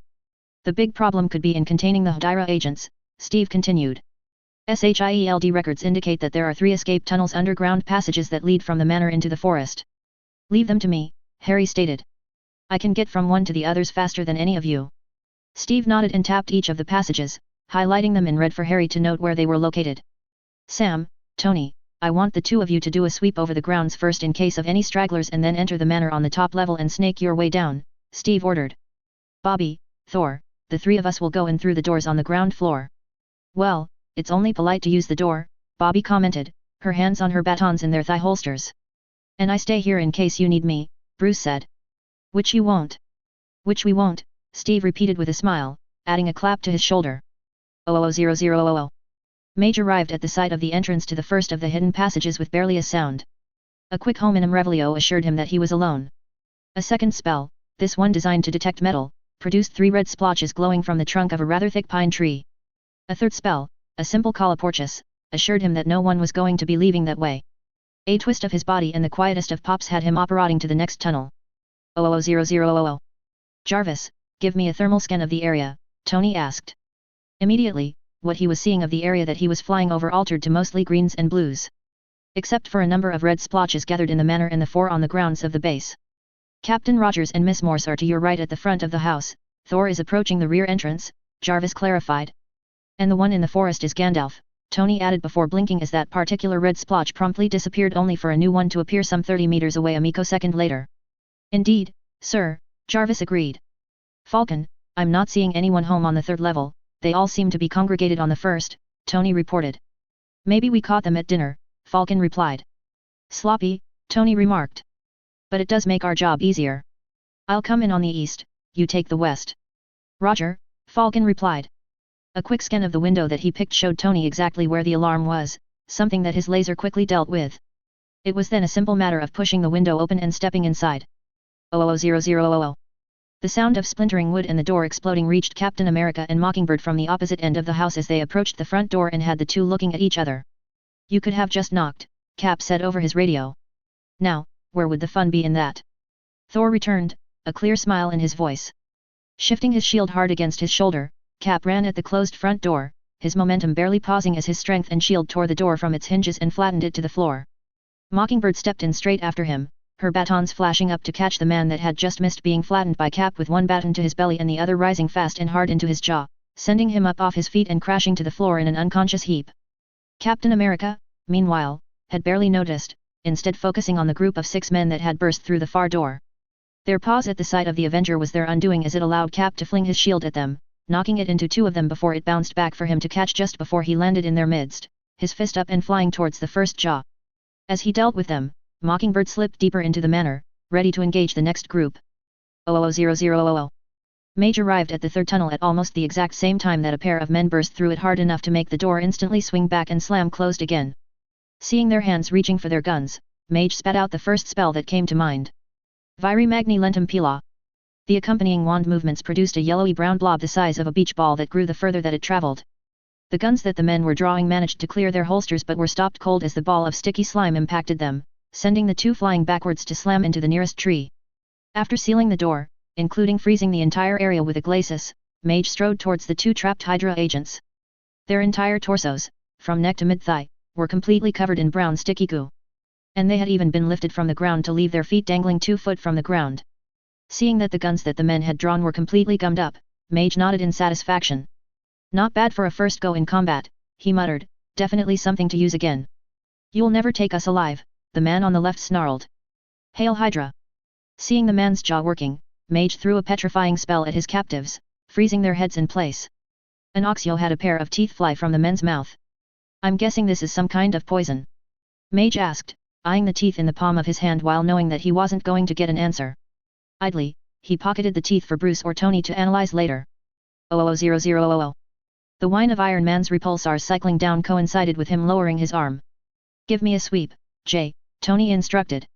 All hostiles have been neutralized, Jarvis announced a couple of seconds later. So, what was the count? 20? 30? Tony asked. 21, sir, including the 2 that Mage apprehended as they attempted to escape via one of the tunnels, Jarvis reported. Hardly seems worth our time coming, Tony remarked. Think of it as a good way to get used to working together as a team, Cap replied. Live-action missions can be completely different to practicing in the danger room back in the tower. I'd class this mission as a success, Bobby added. But I still expect that we will debrief later to see what went well and what we can improve upon. Agreed, Cap stated and his tone indicated that he expected no different. Jarvis, let Hill know that Red Lake is secure and ready for the authorities. I have already done so, Captain, Jarvis replied. Miss Hill says to expect the Army response team to arrive within the next 30 minutes. Let's get this lot all gift-wrapped for them, then, Tony remarked. Chapter 61, Taking Aim, 2 birds, 1 stone. Disclaimer: anything you see and recognize does not belong to me. Harry Potter is J.K. Rowling's, the Avengers and other related characters belong to Marvel. I'm simply playing in their sandboxes. 00000. Heroes Assemble. Chapter 61 Taking Aim, 2 birds, 1 stone. The once-was conference room within Avengers Tower had once again undergone a redesign. The command center that had been turned into, with large monitor and smaller pads inbuilt into the large conference desk for every seat, had been expanded. Now, on the south wall, twin lines of 4 medium-sized monitors held pride of place, each easily controlled either by the pads in the desk or from smaller, handheld ones. Currently, every single monitor in the room was being utilized. The big monitor held a map of the world with different colored lines denoting flight plans, both filed and ignored, and those that were real, not to mention ones that were guessed at, extrapolated from using known data. Each of the 8 monitors on the southern wall was dedicated to one of the members of Hydra's Project Sinister. Every scrap of data that was known about each individual was being compiled there, from the limited SHIELD files that they had, to public web searches to US government files, and even high school and university records, if appropriate, were being included. Of course, a photo of said individual was included in the top left-hand corner of the screen. The smaller pads inset into the desk were being used as a middleman, a place to search out and tease the information that they needed from such diverse sources before it was analyzed, debated, and then included on the appropriate larger monitor. I still don't get what Octavius brings to the party, Tony stated. Yeah, the guy's smart. A PhD in nuclear physics from MIT and a doctorate in biochemistry proves that, but with the brains that Stearns brings, he seems kinda redundant. Maybe he was chosen for a different reason, Bruce suggested. What reason, though? Tony retorted. Unless it's got something to do with the tech files that we can't access. Tech and biochemistry aren't necessarily exclusive, Peter stated. Peter's right, Bruce said. Nanotech, for example. If Hydra's been fooling around with nanotech, there's no telling what we're going to encounter when we find them, Tony stated grimly. How are we going with that? With finding them? Steve asked. Osborn's jet has been hard to track, Hill replied, gesturing to the big monitor and map that she was standing in front of. He's filed a lot of flight plans without following them, sometimes even multiple flight plans from the same starting point and time. It makes sense to assume that they're making for one particular base. Bucky stated. Hydra would have sent all of that tech to one central place for their team to use. The problem is that with so many SHIELD bases that Hydra took when everything imploded, it's impossible to tell exactly where that is, Hill stated. And not out of the question that it's not even an XS.H.I.E.L.D base, Bucky added. I know that Hydra have their own off-the-books hideouts. We're just going to have to keep checking each and every one of them, Steve stated grimly. They'll turn up eventually.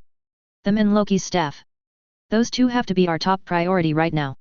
Just as long as we find them at home, Tony said.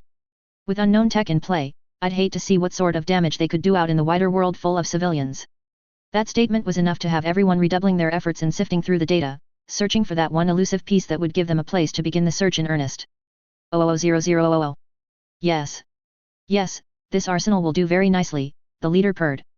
Currently, the new occupants of Barracuda Base were taking the time to tour their new home. And, from what they'd seen so far, it was clear to all that they'd hit the jackpot. SHIELD had stocked it well with a wide variety of weapons. And all of it had been left when it changed ownership. Primarily, there were dozens of storerooms full of guns of all sizes and calibers, from simple handguns to assault rifles to machine guns and even anti-aircraft batteries. A small number of advanced weapons had also found their way to Barracuda Base, each in a crate marked with the words Phase 2.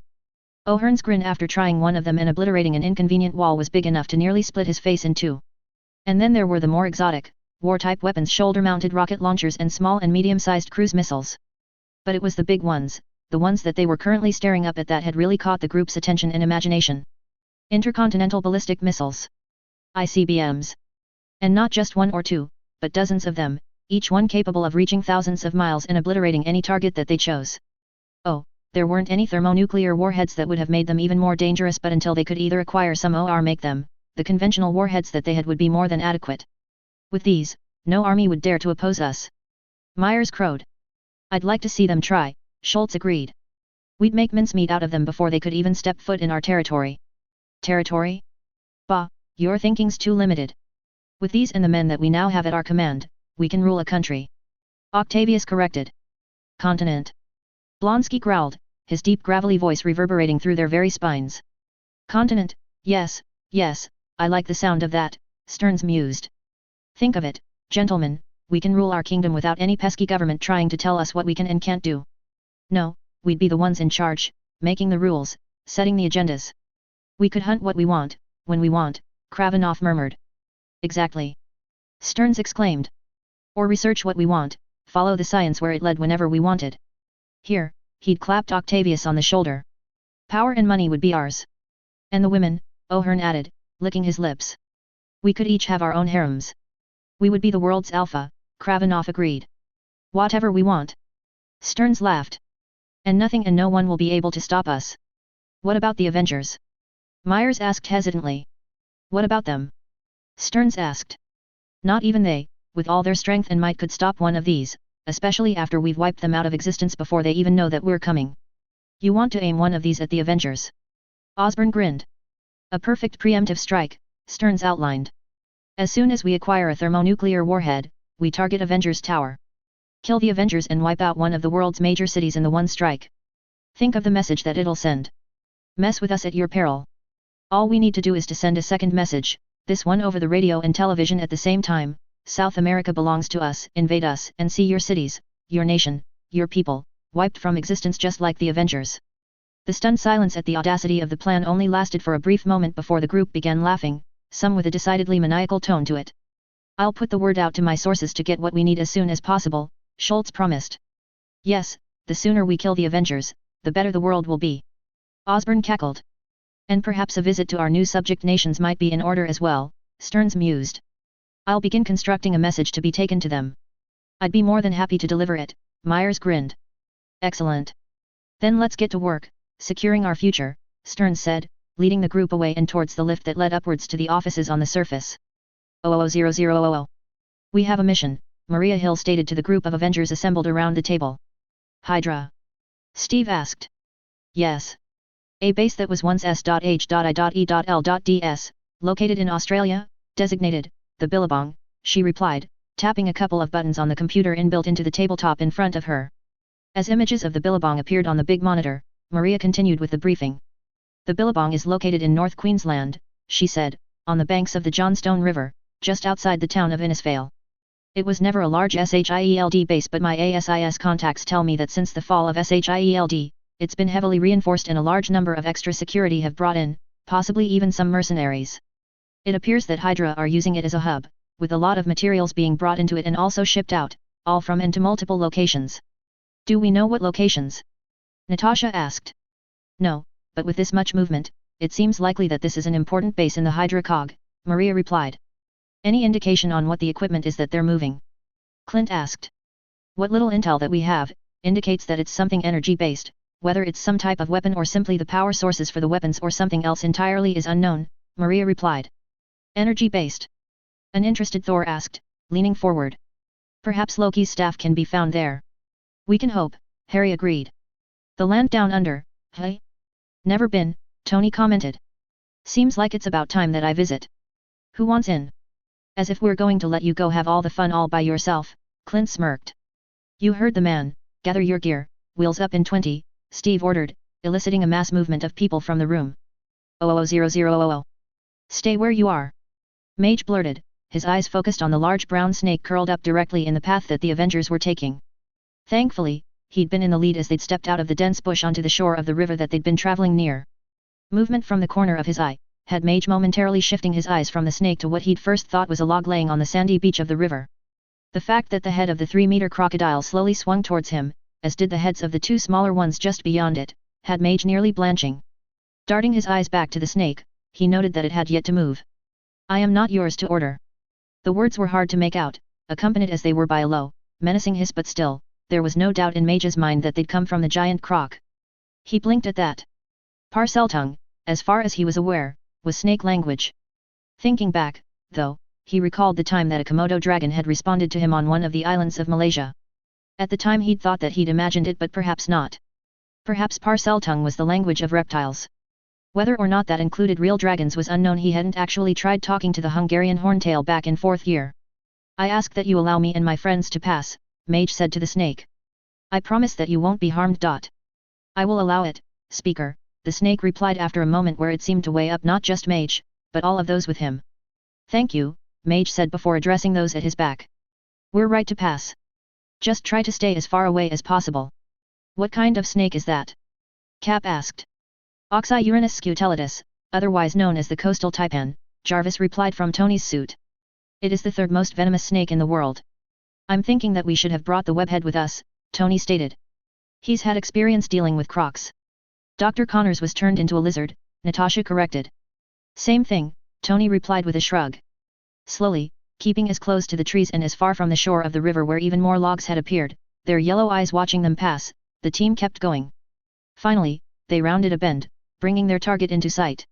The facility was built on the very banks of the river with only a small swathe of sand dividing the two, currently populated by a single crocodile.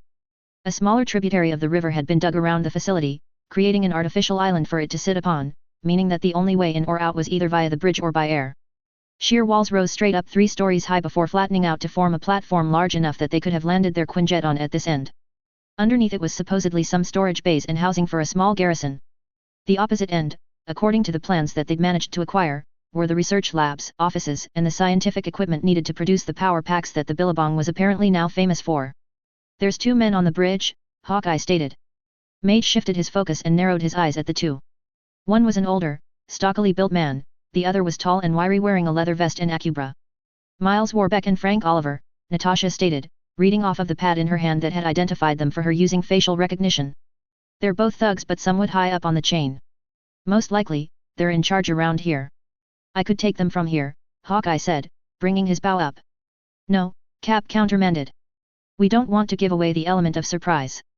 I don't think that that's going to work for us here, Tony stated. They're going to see us coming no matter what, and you can bet your spangly shield that they've got a host of goodies ready for anyone who decides to drop in unannounced. Perhaps a distraction would be useful. Thor suggested. What did you have in mind? Cap asked. 000000. The wind that buffeted Thor as Mjolnir pulled him through the sky was a balm to his skin. This part of Midgard was hot, so very different from New York. And unlike Muspelheim, it was not a dry heat. Instead, the very air carried enough moisture to make one feel as though they'd not long stepped from a bath. Indeed, only the Man of Iron and the Sayer seemed comfortable in this heat, one most likely through some design of his suit, the other by the use of some spell. In fact, the Sayer had offered to enchant them all, to make them more comfortable, but Thor had politely declined. After all, a modicum of heat was nothing to the son of Odin. Focusing on his target, Thor grinned. The few guards that patrolled the very top of the fortress had yet to see him coming. Nor would they, especially with him using the very sun itself to block their vision of him. It was only as he landed beside the first of the guards, his knees bent, that the second of the guards noticed him, the first having already been sent flying by a single backhand swipe of Mjolnir. A few fast-paced strides was enough to bring Thor close enough to punch that second guard into unconsciousness. Looking across, Thor nodded as both Iron Man and Falcon swooped in from different directions, their weapons eliminating the threat that the remaining guards posed. 000000. They've been spotted. Nat stated. Yep, noticed, Hawkeye replied, one hand already whipping an arrow from his quiver. The instant that he'd released the explosive arrow at his target, Hawkeye's hand was moving again, targeting the next 3 guns that had appeared from behind covers that had slipped down the face of the base's walls to expose the deadly weapons. By the time the first of Hawkeye's arrows hit its target, this one above and just to the right of the bridge, the other 3 were in flight. If they didn't know that we were here before, they do now, Nat stated flatly. And indeed, the sound of the booms, not to mention the plumes of smoke that rose from destroyed gun turrets, was easily loud enough to be heard in the town just down then river. Great blocks of stone and concrete sprayed out to land not only on the bridge, but also in the very river, causing the few remaining crocs there to instantly disappear into its depths. Time to move, Cap ordered, before leading the charge out of cover and onto the bridge. At once, Hawkeye and Nat flanked Mage for the 3 to run in step after him. Nat was surprised that they'd managed to get as far as they had, nearly 2/3 of the way across the bridge before they encountered resistance. Tings bouncing off of Cap's shield preceded the sounds of bullets bouncing off of Mage's protection by mere milliseconds. As each bullet hit, the golden dome was briefly outlined. That dome, though, did nothing to prevent Nat and Hawkeye from firing back, something that they instantly did, dropping 2 of the shooters and causing the other 3 to quickly disappear to safety. The great rolling doors that allowed vehicles access to the base was ignored in favor of the smaller, regular-sized door to its side. One kick from Cap splintered it and left it hanging from only its upper hinge. We're in, Cap reported over the radio as the 4 of them slipped inside. 000000. A singular mini-missile from his shoulder mount directed at the floor of this part of the roof was enough to make an opening just the perfect size for Iron Man to descend through. A scan of the interior showed that he was alone. The dozens of crates, though, was enough to hold his attention for the time being. I am detecting multiple sources of energy emanating from each of the containers, Jarvis reported. Is that so? Tony asked. What type? Unknown, Jarvis replied, however, I am detecting gamma rays. Tony blinked. Are the levels dangerous? Individually, no, Jarvis replied. However, I would caution against interrupting the magnetic restrictors that each energy source appears to utilize. Well, I guess we'd better take a careful look then, Tony replied, looking around the storage bay. Spotting a crowbar, he stomped across before picking it up and approaching the closest crate. It was a moment's work to wedge the bar into the slit and to smack his hand down on the lever, cracking open the lid. Inside, Tony found half a dozen hard, carbon fiber cases, and judging by the size of them, there were easily 4 or 5 rows of them in this crate alone. Plucking up one of the cases, Tony snapped open the lock and lifted the lid. Nestled amongst the foam lining were 9 devices, each 10 centimeters long by 5 wide. The pulsing blue light that glowed from behind the metallic slits that encased the device was very familiar. What does that remind you of, Jay? Tony asked. It is remarkably similar to the energy produced by the Tesseract, Jarvis replied. That's what I thought, Tony frowned. I'm betting these batteries have had some interaction with Loki's staff, perhaps they were even born from it. That premise does seem possible, Jarvis agreed. I wonder what they power? Tony asked rhetorically, reaching towards one. At the same time that Tony was plucking one of the devices from its foam casing, a piece of his thigh armor popped open, revealing a space just large enough for Tony to place the device inside. Sir, Jarvis said, and his voice had definitely taken on an air of urgency, I have just received intelligence that Frederick Myers, Alexander O'Hearn and Herman Schultz were together in Lima, Peru as little as 28 hours ago. Tony started, blinking at the grainy image that Jarvis showed on his HUD. 3 of the Project's sinister bunch? He asked. Not much we can do about it now. Log it and monitor the area. We'll get to it as soon as we've finished here. 000000. After seeing Nat and Hawkeye safely to the stairs that lead to the office area, Mage took a look across the open area in the middle of the billabong. This area was fully 3 stories tall with a glass ceiling roof that let in the light but not the weather except for where there was a Thor-sized hole in it. Currently, Thor was standing near the middle, dealing with the dozens of Hydra thugs that were either coming at him to fight or simply standing off and shooting at him. A shadow flitting overhead had Mage look up in time to note Falcon zipping past, keeping the perimeter on lockdown and ensuring that no one got away. To one side was Cap, steadily working his way towards the storage bays, his shield a blur as it was tossed into guards, of course after it had bounced off of anything convenient that gave the correct angle. A massive thump as though a hippogriff had just kicked him slammed into the back of Mage's left shoulder, throwing him off his feet and spinning him across the floor. Skidding to a halt, he shook his head from the stars that had erupted behind his eyes before looking back. The outline of a Hydra agent carrying some kind of large gun, easily longer and fatter than his arm, barely registered before the gun fired again. Mage's eyes widened and he quickly rolled out of the way of the beam of brilliant blue light. The sound of it slamming into the concrete where his head had been, rumbling the very earth with its impact, was enough to have Mage's blood boiling. A high-pitched whine sounded, something that Mage hadn't noticed before, but it was enough warning to tell him that the gun was firing again. This time, Mage used his roll to get back to his feet. His left shoulder was killing with pain, but it was nothing that he couldn't handle. Giving it a roll, he grimaced. Most likely, the only reason he still had an arm was because of the dragon hide that he was wearing. Thankfully, at least, that weapon seemed to be a one of a kind no one else there had one. After dodging to the right to avoid the next blast aimed at him, Mage had had enough. Using his momentum, he continued his spin, bringing his wand to bear on the man as he did so. The pain from being shot and the anger at being on the receiving end of that weapon fueled his Bombarda Maxima like never before. The intense white light that erupted from his wand gave his arm a kick before it sailed across the room. The Hydra agent, seeing it coming, tried to dodge, unsuccessfully as it turned out. The spell ripped through the gun, splintering it into tiny fragments even as it flung the man nearly 20 feet through the air to crumple against a far wall. The spell, though, didn't stop there. The explosion that ripped through the wall behind where the man had been standing was loud enough to all but deafen everyone in the area. Pieces of concrete, wood, and dust shrouded the entire area until a blue light, its intensity increasing by the second, managed to shine its way through. Not good, people, Tony called over their earpieces. Tony? Cap asked urgently. Whatever that was, it hit the storage bay where they were keeping the batteries, Tony replied. I'm reading a massive power build-up.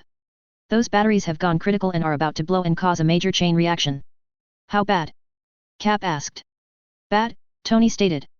Each one has a gamma signature. Individually, it's low but combined. Evac. Now. Cap ordered. Instantly, Mage twisted on the spot straight up to where Hawkeye was. Nat, time to go, Hawkeye called. I heard, she said, joining the 3 on the landing at the top of the stairs. Grab hold, Mage ordered, reaching out and pulling the other 2 tight against himself. Then, with a twist, he operated the 3 of them out of the building and back to the Quinjet. 000000. Boom. Boom. Kaboom. The series of explosions were loud enough that, even from this distance, Mage, Hawkeye, Nat, and Bruce, who'd been waiting in the Quinjet, were all forced to clap their hands over their ears at the sound. Is everyone okay? Falcon called anxiously over the radio as he swooped towards them. I'm good, Tony replied. Thor and I are fine as well, Cap reported, and proved it by Thor flying down to land outside the Quinjet, one arm around Steve. I think we achieved our goal, Hydra's base is no more, Tony reported as the Iron Man armor landed. I only managed to download 12% of their data, Nat complained, before fixing her gaze on Thor. There was no sign that the staff was there. What happened, anyway? Clint asked. Me, a grim-sounding mage replied.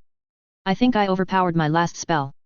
It blew through the wall and must have hit the, what was it, batteries. For want of a better term, yeah, Tony confirmed. I have one of them so that we can analyze it when we get back to the lab. Was there a reason your spell was so powerful, Sayer? Thor asked. Mage nodded. One of the agents had a weapon that fired some kind of blue pulse blast. His first shot hit me. As he related that part, Mage ran his right hand over his left shoulder and was surprised to feel that the hide had a significant graze to it. Once they were home, he was definitely going to have to check his cloak to make sure that it could still protect him. Ah, guys, Bruce said, his eyes glued to a device in his hand. I'm getting gamma readings. Everyone turned to stare at him before switching their gaze to the dull red glow in the sky where the billabong had once stood. How bad? Cap asked grimly. Bruce waited for nearly a minute before replying. It looks to be settling back down, but there was a definite spike. Anything within its radius would have been exposed, he said. The town? Clint asked. No. No, it should have been too far away, Bruce replied with clear relief in his voice. What about the wildlife? Nat asked. That river runs straight to the ocean and the reef. Bruce looked up at her. They would have been exposed, absorbed a huge amount. Are we going to have a bunch of crocodile and fish hulks running around? Tony asked. Bruce simply shook his head. There's no telling exactly what impact that's going to have on the environment, he said. J. Contact Pepper. Have her get a Stark Industries environmental group out here as soon as possible, Tony said. Yes, sir, Jarvis replied. Is it safe to go back in? Steve asked. The gamma levels are dropping, Bruce replied, consulting his device. As long as we don't stay there too long, we should be okay. You heard the doctor, Steve said. Let's get back there and see what we can do to help, and especially to see if there were any survivors. Chapter 62, Found. Disclaimer: anything you see and recognize does not belong to me. Harry Potter is J.K. Rowling's, the Avengers and other related characters belong to Marvel. I'm simply playing in their sandboxes. 000000. A/N Avengers, Infinity War came out in Australia yesterday and I made sure that I was in one of the first showings. Wow. Just wow. It truly does live up to its hype and it does change everything. 000000. Heroes Assemble. Chapter 62 Found. The appearance of Harry Potter in the doorway of the medical wing, rubbing his shoulder and with a wince on his face, had Daphne shooting out of her chair. Right, Potter. Bed. She ordered, pointing at the closest of the 6 medical beds in the ward. I don't need a bed, Potter protested, not that Daphne was paying him any attention. She'd known this day was coming and she'd planned accordingly.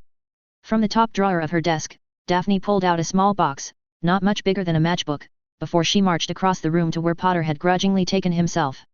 With a nod of satisfaction at the sight of him sitting there, she placed the box on the ground and tapped it with her wand. Instantly, the box grew, expanding until it stood waist-high. Its highly polished wood gleaming until the bright muggle lights. What's that? Potter asked suspiciously as she ignored the pair of doors on its front to open the lid at its top. As a healer, Daphne replied, it is my sworn duty to provide the very best care possible to all of my patients. And so, after being coerced into being the Avengers healer, I made it a point to contact each of the previous healers on record for each of my new patients to ensure that I had a complete understanding of their medical history.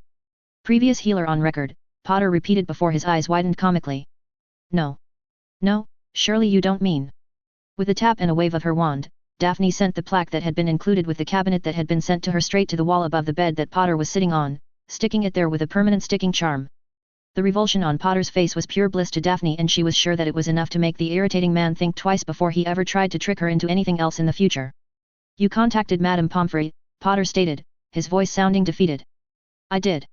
And Poppy was kind enough to send this cabinet along to me. It contains all of the potions and salves that you are likely to need from your exploits, as well as a complete medical write-up from your time at Hogwarts. That, Daphne added, nodding at the plaque, she also thought I'd need. Potter stared at her for a minute before his head dropped. So, what seems to be the trouble? Daphne asked, waving her wand over him to get her own diagnosis. I got shot by something but my dragonhide cloak stopped it. Mostly, Potter replied, touching the back of his left shoulder again. It just feels like a bruise.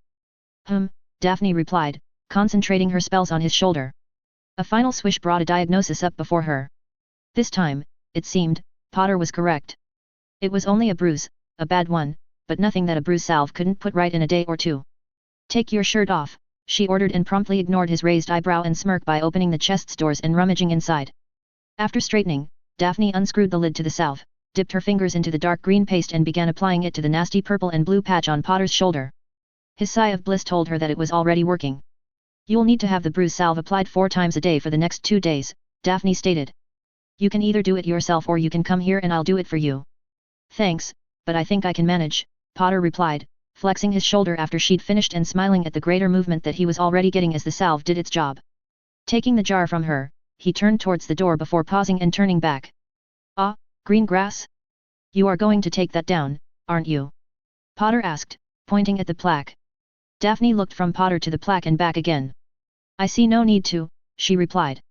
Knowing you, you'll be back before too long. Potter's mouth opened and closed before he simply shook his head and left, grumbling to himself. Yes, Daphne was sure that Potter had gotten the message. 00000. What do you have for us, Jay? Tony asked. Very little, I am afraid, sir, Jarvis replied. Well, give us very little, then, Tony said. Yes, sir, Jarvis replied. As you know, Frederick Myers, Alexander O'Hearn and Herman Schultz were seen together in Lima, Peru. 3 of the bunch from Hydra's Project Sinister, Clint observed. I'd say it's safe to assume that all of them have linked up. How did we get the intelligence? Nat asked. Facebook, Jarvis replied simply before elaborating. The 3 were in the background of a photograph taken by a British backpacker. We got lucky, Maria commented. We only have to get lucky once, they need to be lucky all the time for us not to find them, Steve agreed. That photograph was taken 47 hours ago, Jarvis continued. Since then, I have been monitoring all flights from Lima and the surrounding cities and airports, without any success. I have also been monitoring social media in Peru, also without success. What about private jets? Tony asked. They've been using Osborne's jet to get around. There have been no flight plans filed for any plane owned by Norman Osborn or by Oscorp itself, within Peru or indeed any of the surrounding countries, Jarvis stated. Not that it's all that hard to get into or out of some of those countries without filing the proper paperwork, Natasha stated. What are the odds that they're working out of somewhere in South America? Steve asked. I would say that the odds are high, Jarvis replied. If they are and they're using an old SHIELD base, that makes finding them a lot easier, Maria stated. SHIELD never did have many bases in South America, Clint agreed. No, it didn't. And of the ones that we did have, there are only 2 unaccounted for, the rest were either destroyed in Hydra's uprising or are now under the control of their host nation, Maria said. The Beach Hut and Buenos Aires and Barracuda base in central Brazil. Then that's where we need to go, Clint said. Nat, how about you, me and Bobby go check them out? Reconnaissance only, Steve stated, making sure that the 2 in the room looked him in the eye and acknowledged his orders. Don't worry, Steve, we're spies, remember, Natasha smirked. They'll never know we were there. 00000. Bruce sat back on his stool, staring at his computer screen. The results there were enough to have him chewing on the end of one arm of his glasses. It wasn't so much the gamma readings, no, it was the other, more exotic readings that were being detected. His eyes flicked to the battery that Tony had brought back with him from Australia. The pulsing blue energy that could be seen through the silver metallic slits in its sides were definitely familiar and eerily like the Tesseract. The readings, though, the readings that they were getting didn't quite match up. I've seen this before, Eric Selvig stated ominously. Where? Bruce asked. Eric glanced up at Bruce before focusing back on his computer. Loki's staff, Eric stated. The staff? Bruce echoed. He knew that both it and the Tesseract were extraterrestrial in origin, but for them to have such close readings defied the odds. The 2 were definitely related somehow. The staff wasn't in Australia, Bruce said. Maybe not, Eric shrugged. But these things are full of energy that could only have come from it. And that energy has been collected into these batteries, Bruce said, beginning to pace. And batteries are only needed to power something else. What could these things power? With the amount of energy that they contain? Theoretically, anything, Eric replied. Whatever it is, though, it'd need to be specially converted to handle the output. Hearing that, Bruce's head snapped up and whipped towards the battery. He'd seen weapons designed to handle that sort of energy before. Or at least, the prototypes. Steve, he knew, had seen and fought against working models. If Hydra had these batteries, he could only hope that they hadn't gotten around to perfecting the weapons that went with them. I need to update the others, Bruce said before rushing from the lab. 00000.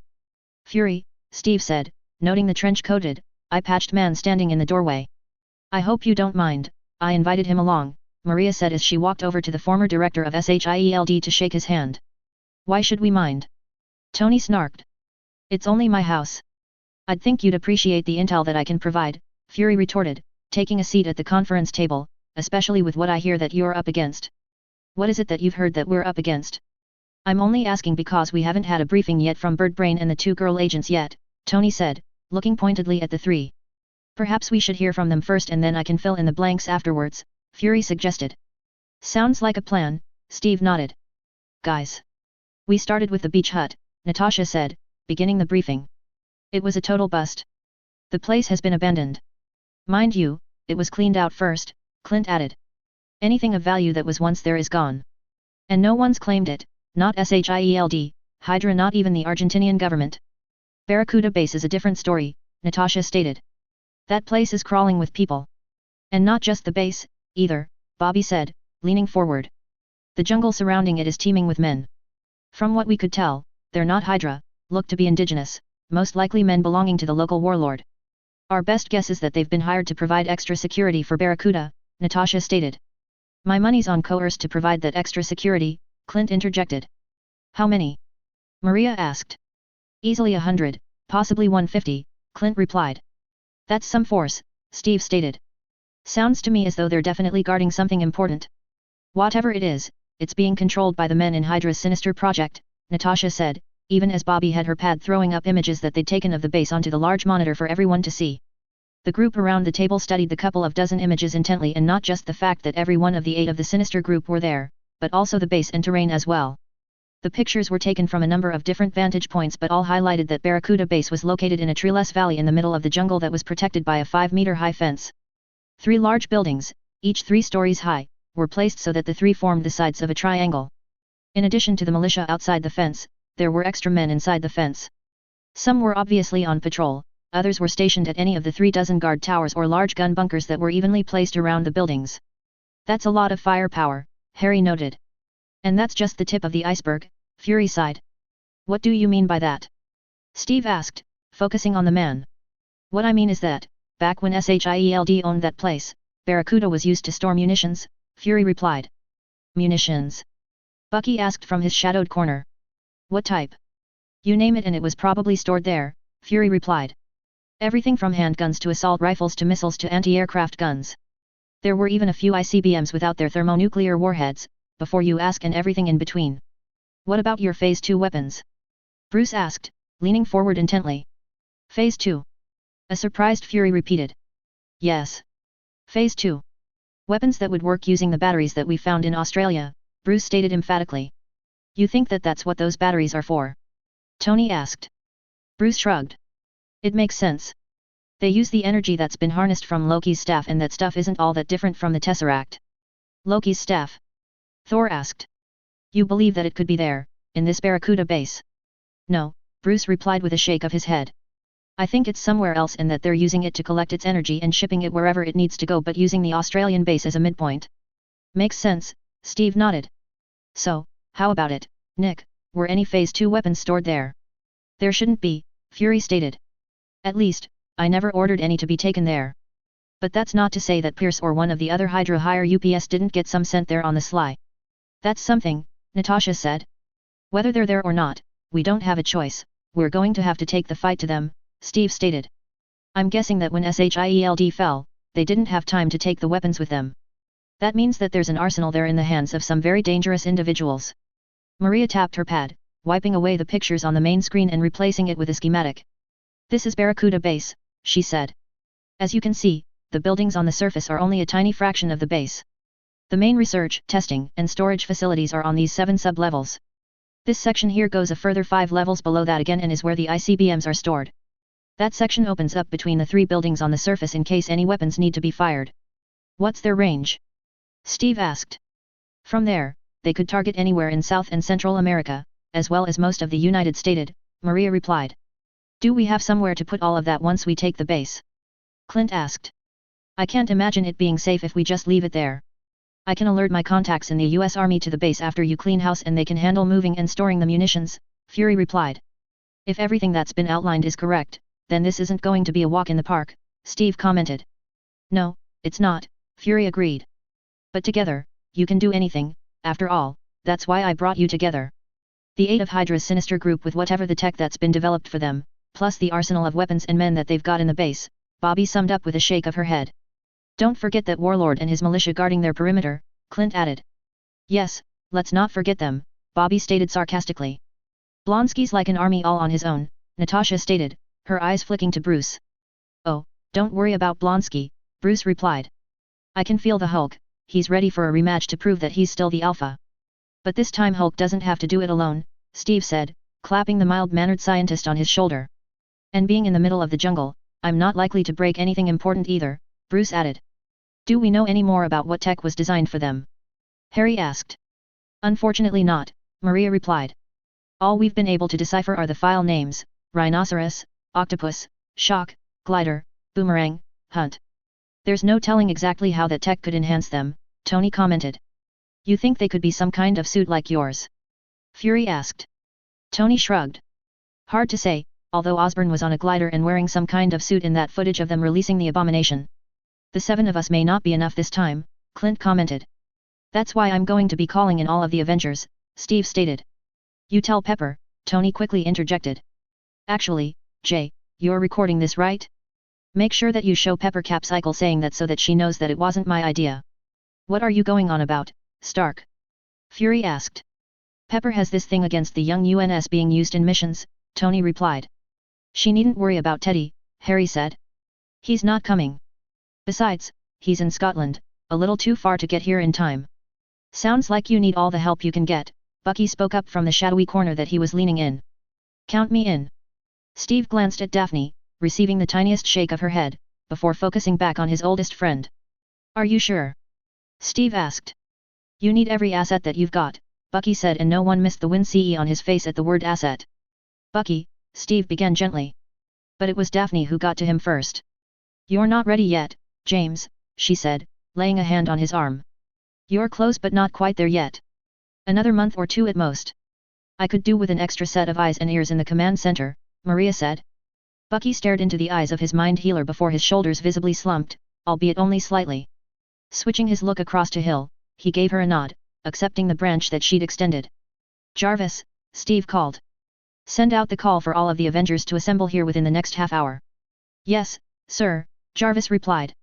000000. Dorene had her arm up in front of her with the face of her Avengers watch facing upwards as she walked from the elevator behind Matt, Peter, and Jennifer.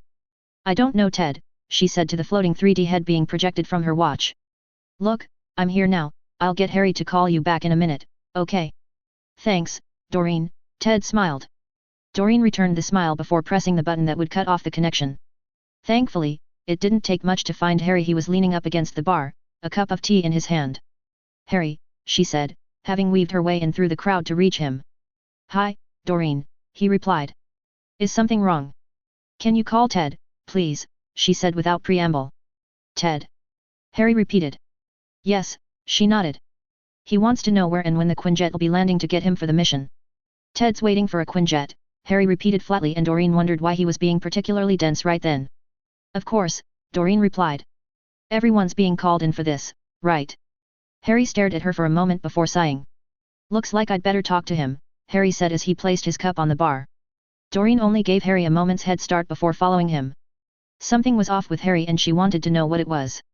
When Harry went out onto the outside deck, Dorene ducked behind a pillar. A quick glance out through the glass to see Harry's back was enough for her to ease open the door so that she could hear the conversation. Sparrowhawk, Harry said, the phrase that Dorene knew activated his watch. She watched him press a couple of buttons before Ted's holographic head appeared suspended above Harry's watch. Uncle Harry. Ted beamed. So, what's the deal? When should I expect a pickup? Harry shook his head. I'm sorry, Teddy, but no one's coming to get you, Harry said. But Dorene said that everyone was being called in for this mission, a confused-sounding Ted replied. They are, Harry sighed. But you're not going on this one. What? Why not? I'm part of the team, aren't I?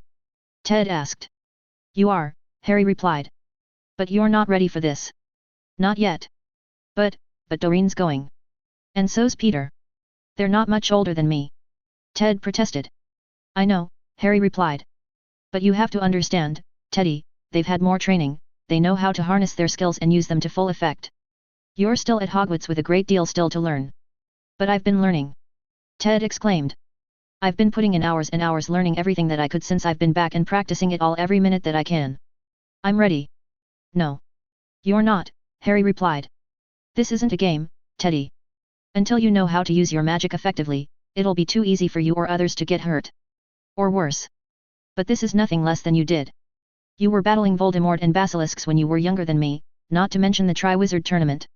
And my mum and dad gave their life to defeat evil, how can I not do all that I can as well, to make you and them proud? Ted all but begged. I am proud of you, Harry replied quickly. And I know Remus and Tonks would be as well. But you're not ready yet. This life, battling bad guys every other day, it's a hard life, it makes people grow up far too fast and I don't want that for you. I want you to have a chance to enjoy being a kid for a little longer. Give yourself a little more time to grow up and to learn more so that you're ready when I give you that decree once you've passed your owls. Once I've passed my owls, Ted repeated, sounding resigned. You promise? I already did, remember, Harry smiled. And I tell you what? You make sure your grades are up there and, if you really want, I'll talk to Andy about you transferring to America to live with me and have you complete your training with a tutor. You mean it? Ted asked. I can come live with you there permanently. I promise that I'll talk to Andy, Harry repeated. I can't promise any more than that. All right, Uncle Harry, Ted said, the tiniest of smiles on his face. Just promise me one more thing. What's that? Harry asked. That you and Dorene and Peter and everyone will stay safe, Ted said. Beat the bad guys but make sure you all come back safe afterwards. Deal, Harry replied. And then, before Harry could notice that she'd been eavesdropping, Dorene slunk away into the crowd. 00000. All right, everyone, listen up. Steve called from where he stood up on the raised platform, his thumbs hooked into his belt as he surveyed everyone there. Instantly, the Avengers plus their friends silenced and turned to face him. This is going to be our toughest mission yet, thus, why I've called everyone in, he continued. This group, Hydra's sinister team, have a lot of resources at their disposal, weapons, men, and some sort of tech that's likely to give them an added boost. With the arsenal at their disposal, they present a very real treat to the rest of the world. That's why we're taking the fight to them, where there aren't a lot of civilians around to get injured or killed if things go sidewards. Considering our numbers, we're going to be going in 2 teams. Team 1 will be led by me and consist of myself, Falcon, Iron Man, Mockingbird, Black Widow and Hawkeye.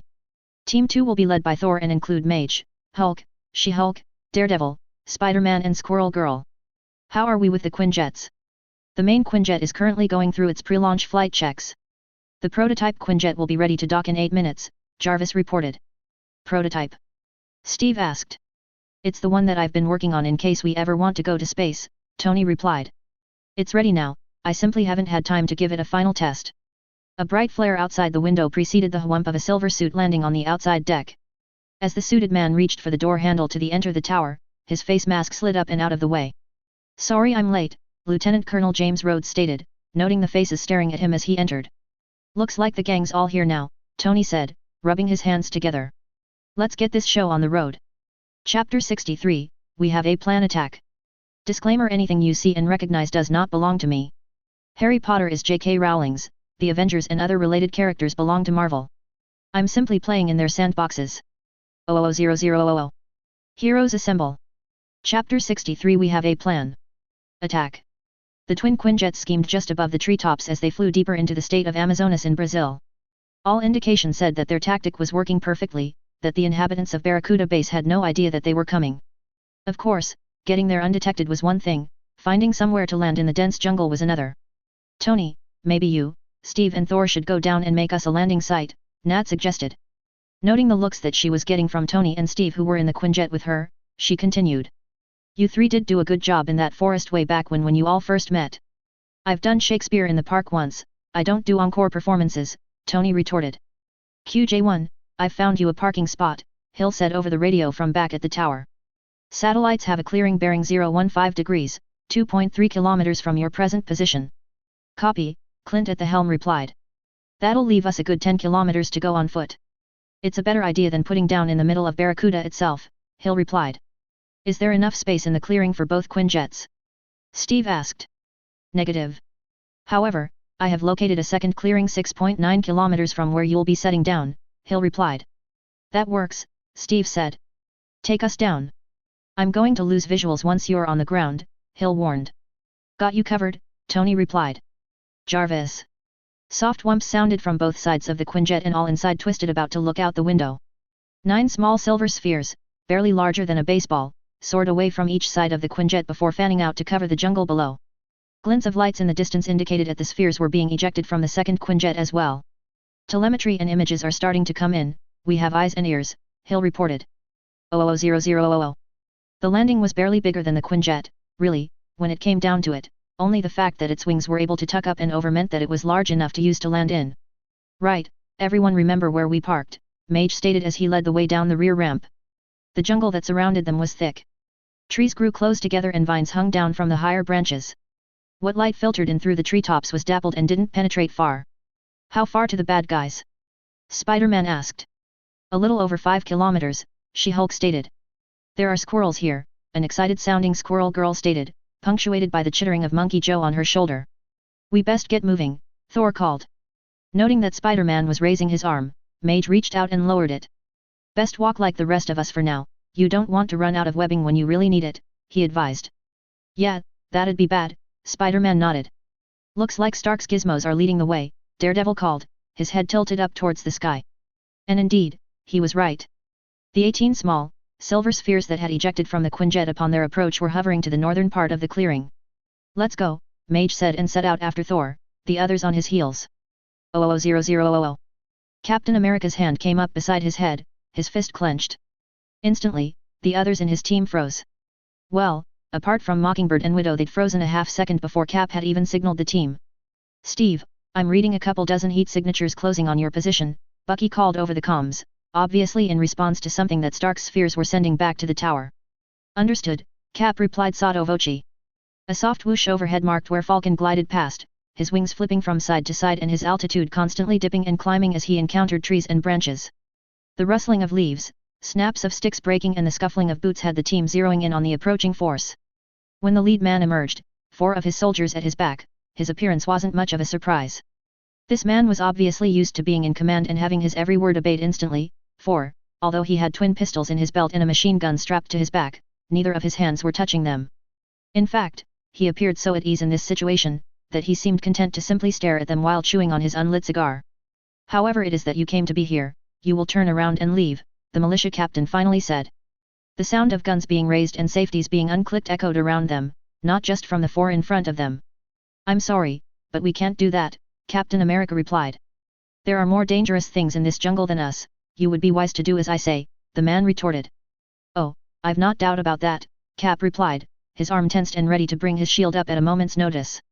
I'd listen to the Capsicle, he brought us and there's nothing here more dangerous than us, Iron Man quipped. The laughs that surrounded them told the team that Iron Man's assertion wasn't being believed. 000000. Leave. This is our territory. One more step and we'll open fire. The spokesman for the 36 soldiers that had managed to half-circle the team stated. Mage merely raised an unseen eyebrow at the man. Even if it wasn't for the tingling in his ear as his translator earring worked, the fact that every soldier before them, including this spokesman, had their guns up and trained on them spoke volumes. I'm guessing that he's not inviting us to tea? Daredevil asked. I thought that you could speak Spanish. She-Hulk said. I can, Daredevil replied. But they're speaking Portuguese. This is a waste of our time, Thor groused, raising his hammer. If these Midgardians refuse to let us pass, then I say that we make them. I got no problem with that, Spider-Man said. And before anyone could move, he jumped straight up in the air 2 meters and shot a webline high into the nearest tree before quickly disappearing into the foliage. Hey! I thought we were having language lessons, Squirrel Girl called. I wanted to teach them some squirrelese. Can anyone help me distract these guys? Squirrel Girl's unexpected chittering obviously startled one of the militia, for his gun jerked around towards her before it exploded with the sound of half a dozen rapid shots. Bruce, though, had moved at exactly the same time, his clothes ripping apart and a roar of rage reverberating through the jungle as the spray of bullets bounced off of the Hulk's thick, green hide as he leant over the girl, his arms curled protectively around her. A fast-moving white line zipped out the treetops just as the other soldiers opened fire, attaching itself to the first soldier's back and jerking him backwards and up for him to disappear with a startled scream. As Mage's wand whipped forwards and across, a great golden dome appeared around the team, absorbing the hail of bullets long enough for the others to disappear. Daredevil jumped and spun, flipping up and over in a somersault before landing sure-footed on an inclined branch and running up it, his billy clubs out. A second jumping flip had him landing behind a pair of soldiers before his feet began kicking out and his fists began flying, striking the 2 with his clubs. She-Hulk ignored both shield and bullets, running straight to the side towards one of the soldiers on their flank. One large, jade-green hand closed around the rifle. The tug of war was brief as the soldier, not wanting to let go of his weapon, was jerked forward, straight into the path of She-Hulk's fist, which instantly sent him flying backwards. Sen's rifle. A casual toss took care of the gun before she bounded forward to find her next adversary. Seeing his comrades safe, Mage dropped his shield only to instantly have his wand moving in an intricate pattern, targeting the vines that grew all over the nearby trees. At his command, they came alive, slithering and sliding down, wrapping around arms, guns, legs, waists and even necks of the nearest 3 soldiers. One last jerking pull of his wand had the vines yanking the soldiers hard against the nearest trees and tying them there so tightly that only their eyes were capable of movement. Squirrel Girl's call hadn't gone unanswered. Dozens of small bodies appeared, scampering down tree trunks or jumping from branch to branch overhead before they dropped onto heads and shoulders, their sharp teeth biting shoulders, necks, noses, chins and even ears. That distraction was exactly what Squirrel Girl had wanted, and it allowed her to jump in, spinning and kicking and punching with nearly no opposition. The near-deafening sound of a tree being felled by a single punch of Hulk's great fist caused half a dozen soldiers' eyes to widen in fright. 2 dropped their guns and tried to run when Hulk picked up the broken tree as easily as a normal man would pick up a stick. Any hope that they had of escaping evaporated as the tree trunk flew towards the 6, knocking them flying like bowling pins. Throwing out his hand, Thor summoned Mjolnir back to him, incidentally taking out another soldier as it returned. Turning about, he surveyed the Avengers' handiwork. Men were littered all over the jungle floor. That is, of course, except for the ones left dangling from the trees, encased in Spider-Man's webbing. The crashing of bodies through the jungle as men ran in various directions, trying to escape their fate, was as music to his ears. For a brief moment, Thor was tempted to give chase. Their primary mission, though, held him firm. "Come, my friends," he called. "The battle is ours. We must continue to ensure we meet with the others at the appropriate time." "Thor, I'm picking up another 47 heat signatures closing on your position," Hill called over the earpiece. "You heard Hill," Mage called. "Time to regroup." At She-Hulk's urging, even Hulk heeded the call as the 7 regrouped. Together the team pushed onwards, towards where they knew Barracuda Base was located and coincidentally towards the oncoming threat. 000000. An out-of-breath Hydra agent rushing into the lab was nearly shot for his stupidity. In the end, it was only the fact that the unexpected disturbance hadn't caused the leader to make a mistake as his fingers flew over the console that controlled the launch codes for their most powerful of weapons that saved his life. Manners dictate that when one wishes to enter a room, that they knock first and await permission, the leader admonished. Unfortunate accidents, very often life-ending ones, can easily occur when the niceties aren't followed. The sudden, sharp intake of breath in accompaniment to the widening of the agent's eyes told the leader that his message had been received and understood. "Now, explain your presence here," the leader stated. "Sir," the agent began, and his Adam's apple visibly bobbed as he swallowed. "We've just received word from one of Silva's men. The Avengers are here." The leader's eyes narrowed. "Here?" he asked. "Yes, sir. In the jungle. Silva's men have engaged them and are attempting to drive them off or kill them as we speak," the agent reported. "They will fail," the leader predicted. "Put the base of high alert. Arm all defenses. Electrify the fence and ensure that my compatriots are informed and ready for some fun." "Yes, sir," the agent replied. For a second, he paused, obviously checking that the leader was finished giving him his orders before he rushed from the room, his walkie-talkie already raised to his mouth as the door began closing behind him. 000000. Jab. Jab. Weaving duck right. Uppercut. The barest hint of a smile appeared on Daredevil's face for a fraction of a second as the man that he'd just been fighting was lifted off of his feet only to crash to the ground unconscious. A hint of movement of cloth behind him had Daredevil lashing out with his foot, connecting solidly with the man's stomach. The grunt of air leaving the man's body was extinguished by Daredevil's spinning kick. Air being displaced by a metal object had Daredevil tilting his head slightly upwards, and he froze, fists still raised as he waited.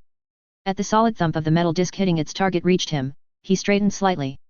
"I knew he was there, you know," Daredevil stated as a body crashed to the ground beside him. "I know," Captain America replied, his shield having been caught and now being slid back onto his arm. "But I didn't want you to have all the fun." "Took your time getting here," Daredevil noted. "We ran into some traffic," Iron Man stated as he zipped past overhead, his repulsors whumping as he targeted militiamen. "It wasn't exactly Sunday driving here, either, but we still made it on time," Daredevil replied. "If you were driving, then I'm glad that we took the scenic route," Black Widow commented. "Tower, how are we looking?" Cap asked, pressing one finger to his earbud. "We count 84 heat signatures neutralized," Hill reported. "That only leaves the 69 closing on your position. How many men does this warlord control?" Hawkeye asked, a question that was promptly ignored. "Steve. I've got movement at Barracuda, Bucky broke in. I'm guessing we lost the element of surprise, Bobby stated. The element of surprise was never something that we were going to have, Steve reminded her. What are you seeing, Buck? A massive energy signature just activated all over the fence line, Bucky replied. It's electrified, Iron Man confirmed. And by the readings that I'm seeing, touching it is going to do more than tickle. Then we best not touch the thing, Falcon stated. I'm also seeing movement at every one of their towers and gun bunkers, Bucky continued. They're bringing their big guns online and I've got lines of soldiers swarming from the buildings. Cap, there's easily another 100 stationed in there. I'd be more worried about the 7 that are coming out the front gate, Hill broke in. Avengers, looks like we've got company, Steve called. Stay sharp, people, we don't know exactly what type of tech enhancements this lot have. 000000. A tingling in the back of his skull had Spider-Man leaping up, arching his body backwards as he flew over whatever the approaching danger was. A branch was conveniently placed for him to land upon in a squat. Whoa, dude, that is so cool. Spider-Man called down to the mechanical suit below him. Your suit looks just like a rhinoceros. You've even got the pointy horn and everything. And indeed, the silver mechanoid below looked very much like the animal, standing on 4 feet, its head lowered and its horn prominent. But then, with a great whirring of gears, the suit shifted so that it was standing on its back legs. Panels near its chest opened to reveal a man O'Hearn seated inside it. You think you can beat the Rhino? O'Hearn challenged. Well, I've gotta be honest with you, Mr. Rhino, Spider-Man replied. We're currently in a jungle and rhinoceroses tends to prefer savannas and plains where they have more room to move. So, yeah, I'm willing to give it a shot. While he'd been talking, Spider-Man had shifted one hand backwards and quietly attached a web line to the underside of the branch that he was crouched upon. Ha ha ha. O'Hearn laughed. This Rhino can go wherever he wants. Inside the suit, O'Hearn's shoulders appeared to flex, a movement that was mirrored with the front legs of the suit shifting up as well. Twin machine guns, one under each front leg, dropped into position and shifted aim towards the web head. Spider-Man, though, had no intention of waiting around to be shot at. Dropping backwards, Spider-Man allowed the bullets to sail far overhead even as he used his webbing as a pendulum to shift him straight towards the Rhino feet first. Throwing what weight he had into it, he struck the Rhino right in the middle of the chest. Unfortunately, all he managed to accomplish was to stagger the suit back a couple of steps while he, himself, fell to the ground. Now I've got you. O'Hearn's voice rumbled from inside the suit. As the 2 front legs came crashing down towards him, Spider-Man shot a pair of lines straight past his feet and through the back legs of the Rhino. The instant that it attached to the tree behind them, he yanked, pulling himself to safety just before he was stomped on. Leaping to his feet, he noticed a large broken tree limb lying nearby. Spider-Man didn't waste a second, shooting his web at it and spinning in a fast circle, yanking the limb up and around to slam into the Rhino's side as it was turning to find where Spider-Man had gone. Oh, come on. Spider-Man complained as all he managed to do was make the Rhino stumble to one side. You need to do better than that, the Rhino heckled. Spider-Man's eyes widened as the Rhino's head lowered and its horn lined up with Spider-Man's chest. And then it charged. Just like a normal Rhino would do. Desperately, Spider-Man shot a web into a tree and swung away. The sound of crashing below and slightly behind him told him that he needed to come up with a plan and fast. 000000. Mockingbird blinked at the sight of the trenchcoat man that seemed to have appeared out of nowhere in front of her. Quickly, she shifted her eyes around, making sure that he was indeed alone and not simply some kind of distraction. I'm guessing you're lost, Mockingbird stated cautiously. Nah, mate, I ain't lost in the slightest, the man replied as he flipped both sides of his trench coat away from his body to reveal the numerous boomerangs strapped to his body. The boomerangs combined with the man's accent told Mockingbird exactly who was standing in front of her. Myers, she said. That's me. But these days I prefer, boomerang, he grinned, both hands whipping up and forwards towards her. Mockingbird's batons were up in a flash. The first boomerang was easily avoided with a simple sway, the second being batted away into the undergrowth to her left. Boom! Mockingbird tumbled away from the explosion of sticks and dirt, rolling onto one shoulder before regaining her feet. As she reset herself to face the man in front of her, a sharp stinging pain erupted across her right thigh. Boomerang, Myers grinned, catching the first boomerang that he'd thrown at her. Without taking her eyes off of him, Mockingbird felt the cut. Wet, sticky blood slid from the 10-centimeter gash in her thigh. Thankfully, it wasn't deep, only annoying. Here in the jungle, with so many obstacles in the way, Mockingbird would have thought that the use of boomerangs would be prohibited. But obviously not to a master of the weapons. Boomerangs, though, were a long-distance weapon. And while Mockingbird could fight from a distance, she much preferred getting up close and personal where her batons could be used to their fullest advantage. Her strategy decided, Mockingbird charged, 00000. Squirrel Girl stood braced for a fight, her legs slightly apart, knees bent, her fists up and her allies all around her, either in the trees or on the ground. The problem was the fact that the three men who she'd just been squaring off against had taken one look at her and decided to run. Pfft. Seems they knew that they didn't stand a chance against us. Hey guys. Squirrel Girl said, straightening. You talk to animals, do you?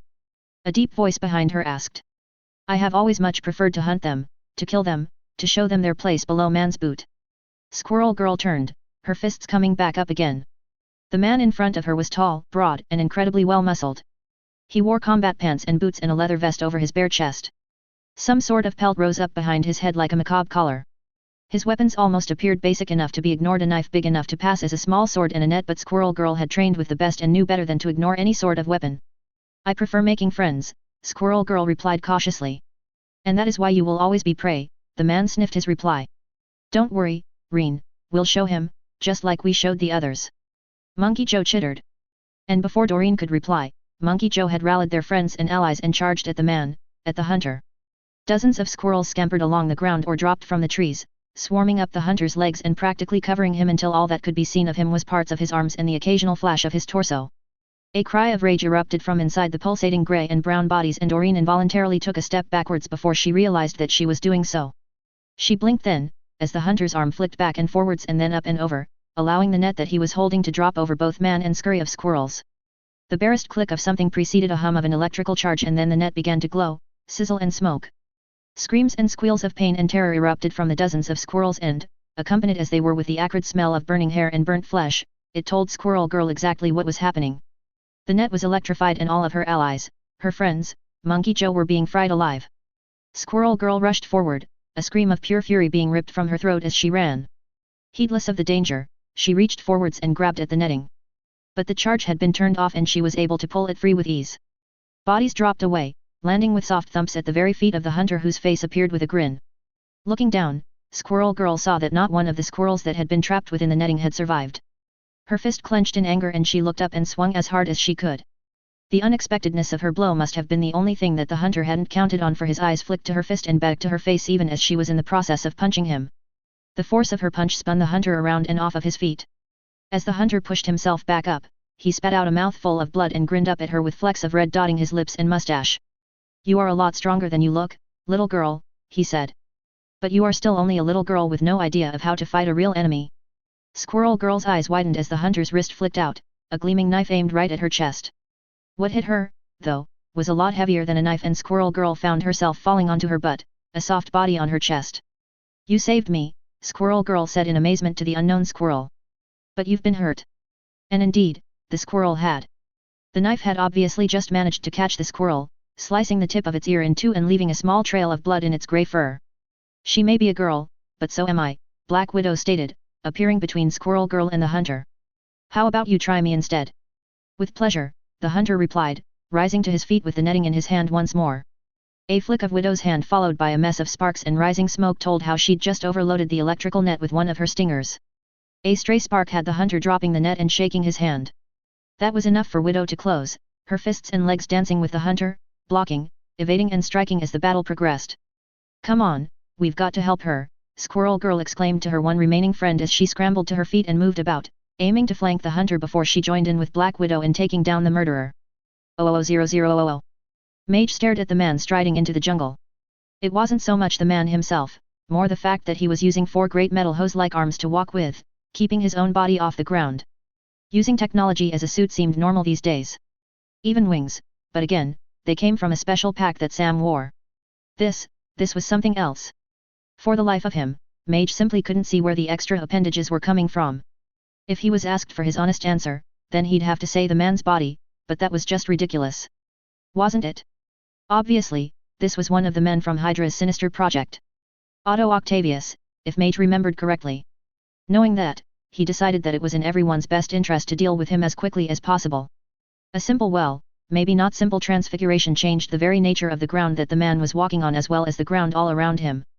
With each step the man's extra legs, arms, whatever, began sinking further and further into the ground, only coming up with a sucking gloop and a pop. For some reason, though, even though it was obvious that more and more of the arms were sinking lower and lower, the man's body remained the exact same height above the ground. The only way that would be possible would be if the arms could grow. A second transfiguration changed the quicksand to concrete, and then a hardening spell set the concrete in seconds, trapping 3 of the arms below ground. As he crept up for a closer look, a stick snapped under his foot, causing him to look down and Octavia's head to whip around. By the time that mage looked back up again, it was to see a silver arm hurtling towards him, its pincers opening ready to grab him. Mage did the first thing that he could think of, he twisted on the spot and operat to the opposite side of Octavius. An unexpected weight on his chest had Mage looking down as he arrived, and he stepped back even as both hands came up to grab the half-meter of metal attached to his cloak. Carefully avoiding the sparking end, he pried off the pincers and tossed it away.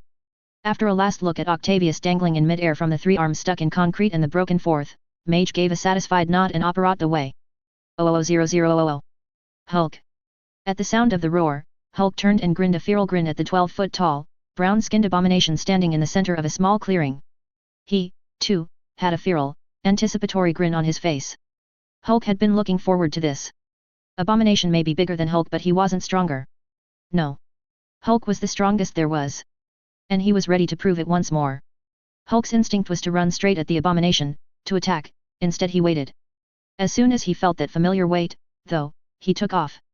Head slightly bent, fists clenched, Hulk ran, his enormous green feet pounding on the ground, shaking the trees as he passed. A convenient sapling was plucked from the ground as he passed, and Hulk swung it, testing its weight. And then the abomination began pumping his great arms and legs as well, hurtling towards the Hulk, and Hulk could only grin that much more. At just the right distance, Hulk gave the smallest of grunts. As he felt the weight on his back shift, Hulk drew back his arm and threw the sapling as hard as he could at the abomination's head.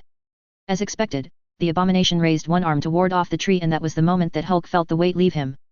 Dropping his body, Hulk slid in towards the abomination, not unlike the puny humans did on the box that Banner liked to watch. At the same time, She-Hulk emerged, leaping high over Hulk and the abomination as well.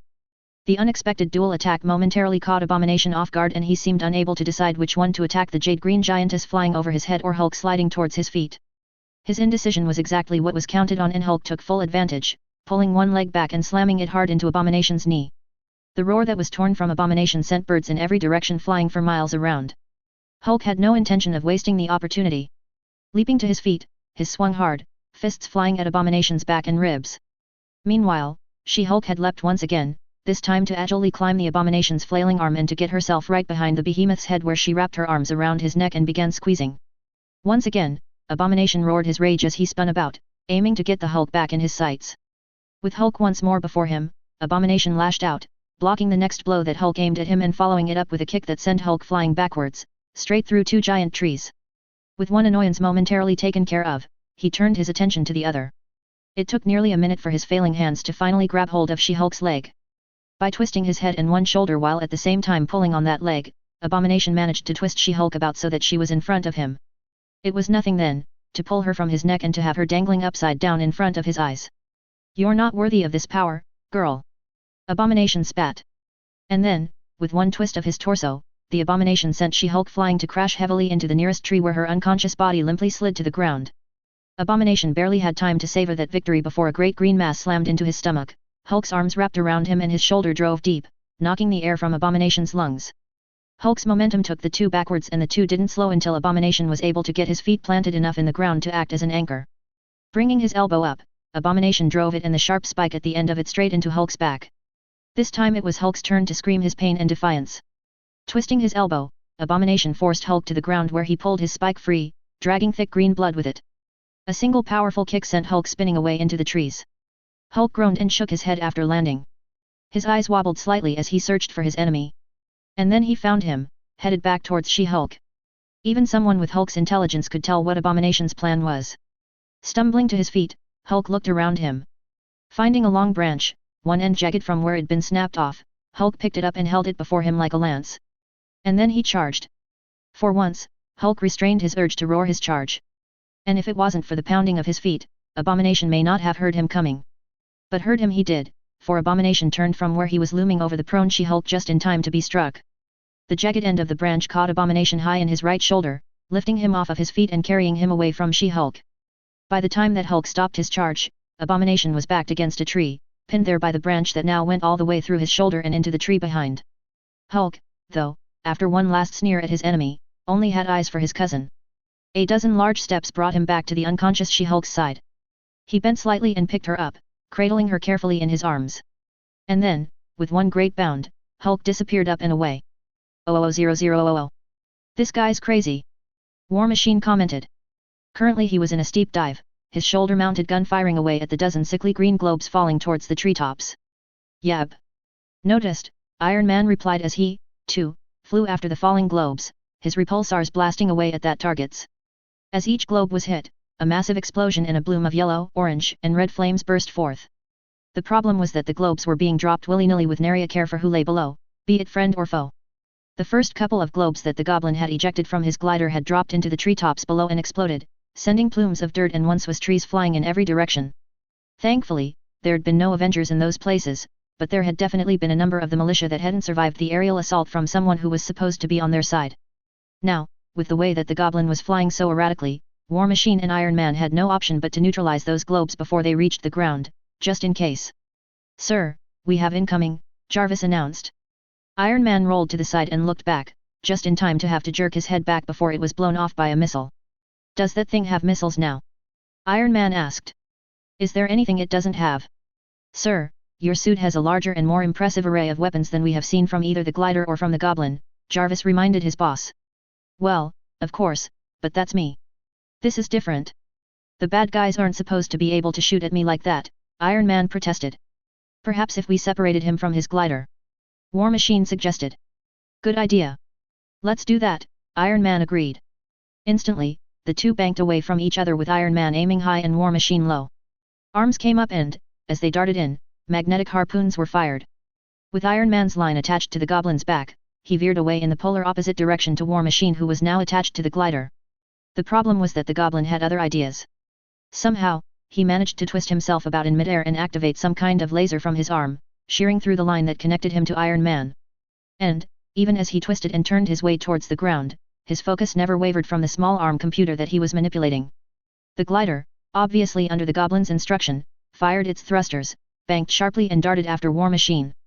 With a wobble of its wings, it managed to snare a piece of the line between two of its sharp points before it veered sharply upwards. War Machine's startled yelp as he, who seconds before had been in charge, now became a passenger sounded over the radio. What's going on? What's this blasted thing think it's doing? War Machine yelled. The answer came moments later as the sharp blades of the glider cut through the line before it abruptly about turned and dove back towards War Machine. Only the quickest jerk of an arm stopped the armored man from being stabbed. You okay? Iron Man asked. Yeah, I think so, War Machine replied. The two maneuvered back towards each other, searching below for the glider only to see it soar once more upwards. And it was no longer empty. Once again, the goblin stood upon its back, his hysterical laughter loud enough for the two to hear. 00000. Hearing the whine of the gauntlets building up, Cap spun, ducking in behind a thick tree before twin blasts of compressed air and sonics blasted the place that he'd just been. Anything loose and a lot of the smaller stuff, leaves, twigs, even insects that had once been attached to bigger objects, all sailed past. A quick glance out showed Cap that Schultz, now apparently calling himself the Shocker, was still where he'd last been standing. Angles were quickly checked and then Cap leant back and threw his shield as hard as he could. Cap watched it bounce off of the first tree, ricochet off of a branch and head towards the Shocker. That was his cue. Leaping from hiding, Cap raced towards the man. Shocker had two targets coming towards him and thankfully, he picked the wrong one to focus upon. One gauntlet was fired towards Cap's shield, hitting it and spinning it away, the other was aimed towards Cap, an aim that was easy to dodge. Ducking in close, Cap let go, striking 3 quick punches to the man's stomach and a 4th to his chin. Shocker's eyes rolled in his head as he turned halfway around before he fell full length to the ground. Standing up straight, Cap looked in the direction that he'd last seen his shield disappearing. Perhaps, he thought. Flexing his arm, he activated the electromagnet that Tony had installed into his arm guard. For half a minute, nothing happened and then, from out of the undergrowth, his shield flew towards him only to quickly attach itself to his arm. Cap gave a nod of approval. Yes, that was definitely going to come in handy. 00000. Cap, we've got a problem, Hawkeye called. What is it? A somewhat out of breath Cap replied. I'm seeing some heavy-duty missile launchers swiveling towards the jungle where we are, Hawkeye replied. Let me take a look, Falcon interjected. Hawkeye turned his head slightly, quickly finding his teammate rising above the treetops from where he'd been hassling the militia. Unfortunately, it seemed that Hawkeye wasn't the only one to notice Falcon. 3 anti-aircraft guns began firing, trying to get a bead on the quick-moving Avenger. Whoa, I'm taking some serious fire here, Falcon called, even as his wings tucked back and he dove into the safety of the trees. Steve, I agree with Hawkeye, Bucky called over the comms. Those missiles are preparing to fire on your position. All Avengers, fall back immediately. Cap ordered. Hawkeye didn't waste a second. Switching through his arrowheads, he selected the mini grappler, aimed at a mid-range tree and fired. As soon as it was secure, he swung down, released the line and ran. 00000. Got ya nose. Spider-Man called as he swung past, his web line now attached to the rhino's horn. Whipping around a tree, he swung in, got a foothold, braced and held on. The tension on the line went taut and he pulled, practically standing horizontally on the tree as his line yanked Rhino's head around. A great crash and rumble of the ground told Spider-Man that he'd achieved his aim, the Rhino was finally down. All Avengers, fall back immediately. Spider-Man blinked. He finally had the bad guy on the ropes, but orders were orders, especially if he wanted to keep coming on the big missions. Shooting a web line, Spider-Man swung out and away. Sorry, Rhino dude, gotta go. Web you later, he called as he whipped past the suit on the ground that was still struggling to regain its feet. 00000. Explosions rocked the jungle as missile after missile landed, blanketing the area that they'd been fighting in not so long ago. As each Avenger either checked in or appeared, a sigh of relief was released. If they keep firing those missiles, it's going to be near impossible to get close to Barracuda, Daredevil stated. What about by air? Cap asked. Not unless we can come up with one mighty big distraction, Iron Man replied. They've got enough anti-aircraft batteries to have 3 targeting each one of us who are capable of flight at the same time. What sort of distraction? Mage asked, his head bowed slightly, one hand rubbing his chin. I don't know. Big, Iron Man reiterated, waving his arms about in a vague approximation of the term big. How far are we from the border with Peru? Mage asked. Iron Man, Cap, and Daredevil stared at him. 493 kilometers to the closest border, Jarvis replied. 98% of it is thick jungle and all but uninhabited. Mage nodded slowly. That should work, he said, looking up. I'll be back as soon as possible. And then, before they could reply, Mage Wandless summoned a rock, tapped it with his wand so that it glowed blue and then tapped it again before disappearing in a burst of multicolored swirls. Chapter 64, Now, that's a distraction. Disclaimer: anything you see and recognize does not belong to me. Harry Potter is J.K. Rowling's, the Avengers and other related characters belong to Marvel. I'm simply playing in their sandboxes. 00000. Heroes assemble. Chapter 64 Now, that's a distraction. Reserva Azteca para Dragons. The sign hadn't changed in the years since Harry had last stood in this very spot. The only difference being that then, unlike now, the place had been closed to visitors, not that it being closed today would have stopped Harry anyway. Cancelling his spells, Harry flipped off the hood of his cloak and strode through the entrance. Sir, is there something that I can help you with? Harry shifted his focus from the direction that he heard the sound of those that he'd really come here to see, to the man striding purposefully towards him from the closest building, set just off the main path. He had a grizzled and weather-beaten look to him, a testament to the fact that he would surely spend most of his time outdoors with his job. Unlike most wizards in the world, he wore trousers and a shirt with the sleeves rolled up to his elbow. As one would expect from someone living in this part of the world, his first words weren't in English, although Harry did understand them through the use of his translator earrings. I'm sorry, I only speak English, Harry said, stopping to allow the keeper to come to him. I asked if there was something that I can help you with, the man repeated in heavily accented English. For a second, Harry paused, not sure exactly how to explain his reason for arriving there so unexpectedly. In the end, he decided to simply go with the simple answer and let the quaffle fall where it would. I need a couple of your dragons, Harry said. The dragon keeper stared at him as though he'd said the craziest thing in the world. You need a couple of our dragons, the keeper eventually repeated incredulously. This is not some muggle library for borrowing things, we do not simply lend out dragons. Regardless, I am here for them, Harry stated calmly. What type do you have here? The keeper slowly shook his head before he seemed to decide to ignore the first part of Harry's statement and to instead answer the question. We only have the one kind of dragon here, Peruvian vipertooths, the keeper replied. They're some of the most vicious dragons that there are. Really? Cause, I faced off with a nesting mother Hungarian horntail, back when I was still in school. Managed to get past her and reach her nest, too, I might add, Harry relayed with not a small amount of pride. For a second the keeper simply stared at Harry, raking his eyes up and down, before he threw back his head and roared his laughter. You! He laughed, tears streaming down his face. Reach the nest of a nesting horntail? As a child? You don't believe me? Harry asked, one eyebrow cocked, not that, if he was in the dragon keeper's place, he would have believed himself either. You're still alive, aren't you? You wouldn't be if your tale was true, the keeper replied matter-of-factly.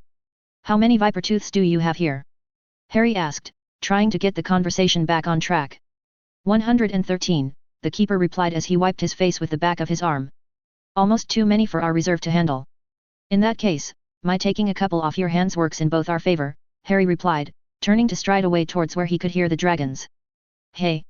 Hold on there! The keeper called, chasing after him. Viper tooths are vicious.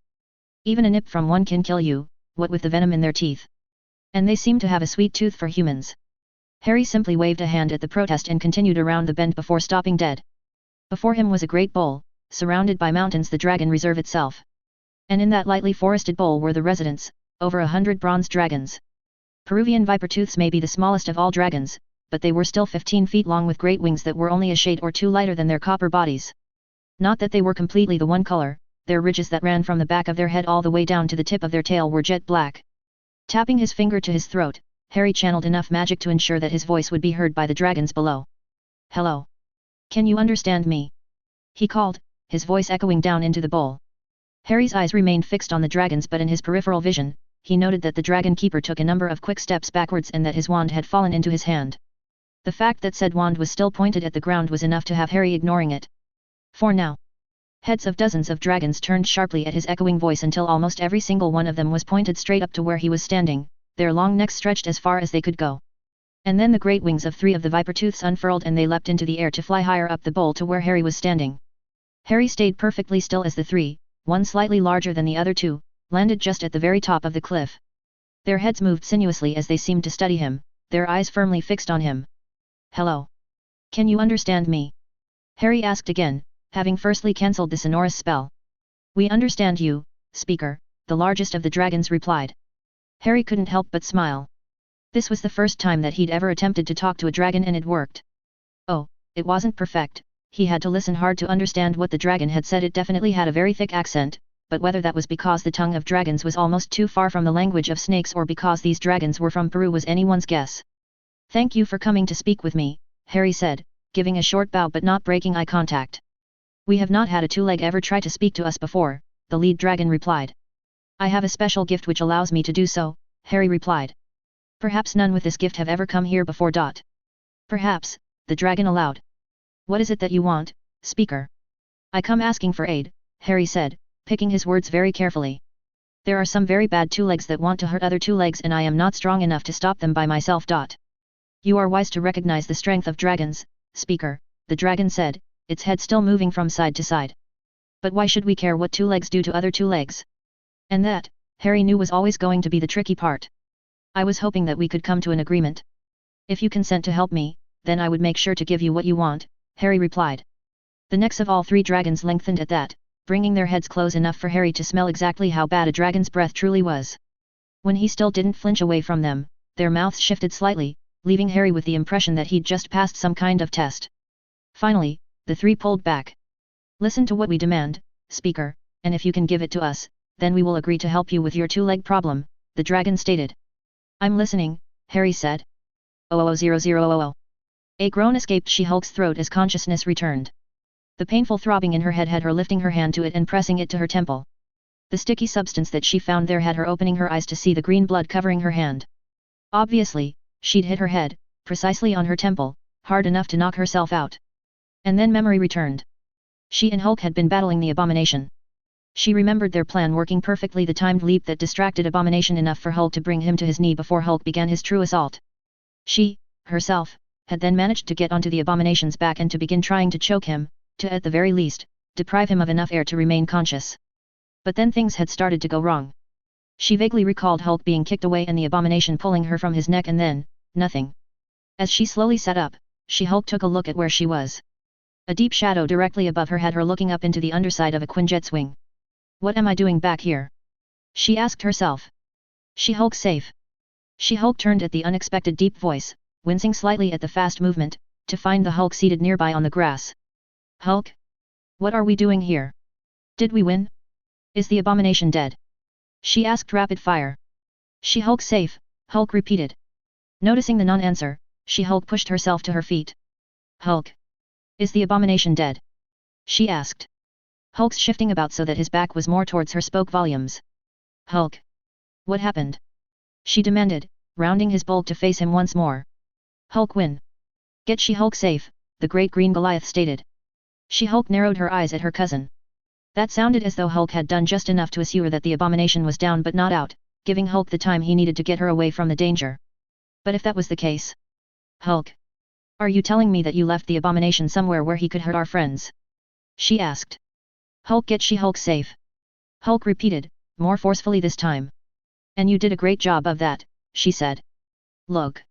I'm perfectly safe. And ready for round 2. Come on, big guy, we've got to get back in there and help our friends. When Hulk failed to immediately stand, She-Hulk had no choice but to force his hand. Fine. You stay here. I'll go do it by myself. I'll show the Abomination who's the strongest there is, she said before promptly marching into the forest. Hulk strongest there is, not puny She-Hulk. Hulk roared. She-Hulk simply smiled at the sound of the crashing trees behind her. 00000. Avengers, this is Mage. I hope that you are ready to get back to work. I brought that distraction you were wanting. Mage? Where are you and what's your ETA? Cap asked. I'm coming in hot from the east, Mage reported. We'll be over Barracuda in 2 minutes. Iron Man repeated. What did you do? Bring the girls you've been off drinking margaritas with while we've been here trying not to get bombed. Something like that, Mage replied, and all could hear the grin in his voice. Whoa. Barton? You okay? Cap asked urgently. Yeah, I'm good. But that is one hell of a distraction. Hawkeye stated. Clint? What are you seeing? Widow asked. Dragons. He brought frigging dragons. Hawkeye reported. 3 of them. Large as life and flying in formation behind him. Avengers everywhere scrambled to find places where they, too, could see Mage's distraction. The dragons were exactly as Hawkeye had reported, 3 of them, bronze-colored and easily 15 feet long from snout to tail. Their great wings flared out as they soared ever closer, flying in an arrowhead formation behind Mage on his broomstick, looking extremely small in comparison. The fact that Mage and his dragons got as close as they did to Barracuda's fence line shouted the fact that the distraction worked perfectly on the Hydra agents as well. Eventually, though, one of the anti-aircraft guns opened fire, sporadically at first before settling down into a near-continuous stream of bullets. And once one had opened fire, others quickly joined in. Suddenly, the dragon on the far right tipped its body, tucked its wings and dove down, barely missing the electrified fence. Its great mouth opened wide and a stream of fire so hot that its very center was blue-white, engulfed the gun that had been shooting at the dragon. The gun itself melted into a puddle of blackish goo within seconds, and the very ground that it had been sitting on blackened and cracked open under the heat. Whatever men had been manning the gun were vaporized before they could even think of fleeing. All right everyone, enough staring, they're supposed to be distracting the enemy, not us, Cap said. Let's get to work. Thor. Bring that fence down. With pleasure, the Asgardian replied. 00000. For the second time that day, the door to the room that held the leader was flung open by a panicking underling. This time, at least, said underling had remembered to knock. What is it? The leader snapped. Sir. It's Mage. He's brought dragons, the agent gasped. The leader froze before slowly blinking as his brain tried to process the unexpected statement. Dragons don't exist, the leader finally managed. I know, sir. Nevertheless, there are 3 of them, dragons, in the sky attacking us, the agent reiterated. Must be some kind of magic trick, the leader mused to himself. Ignore them. Concentrate on Mage. Take him out and whatever this magic trick is will cease to be. The agent looked as though he wanted to disagree. Thankfully for him, though, he knew better than to do that. Yes, sir. I'll give the order, he said before rushing from the room. 00000. To finally have a worthy adversary felt good to Thor as he strode from the jungle.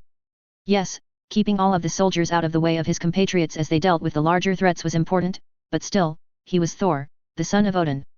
He was born for the big battles. And while this might only be a fence, it was a barrier that had stumped his teammates and he was ready to remove it.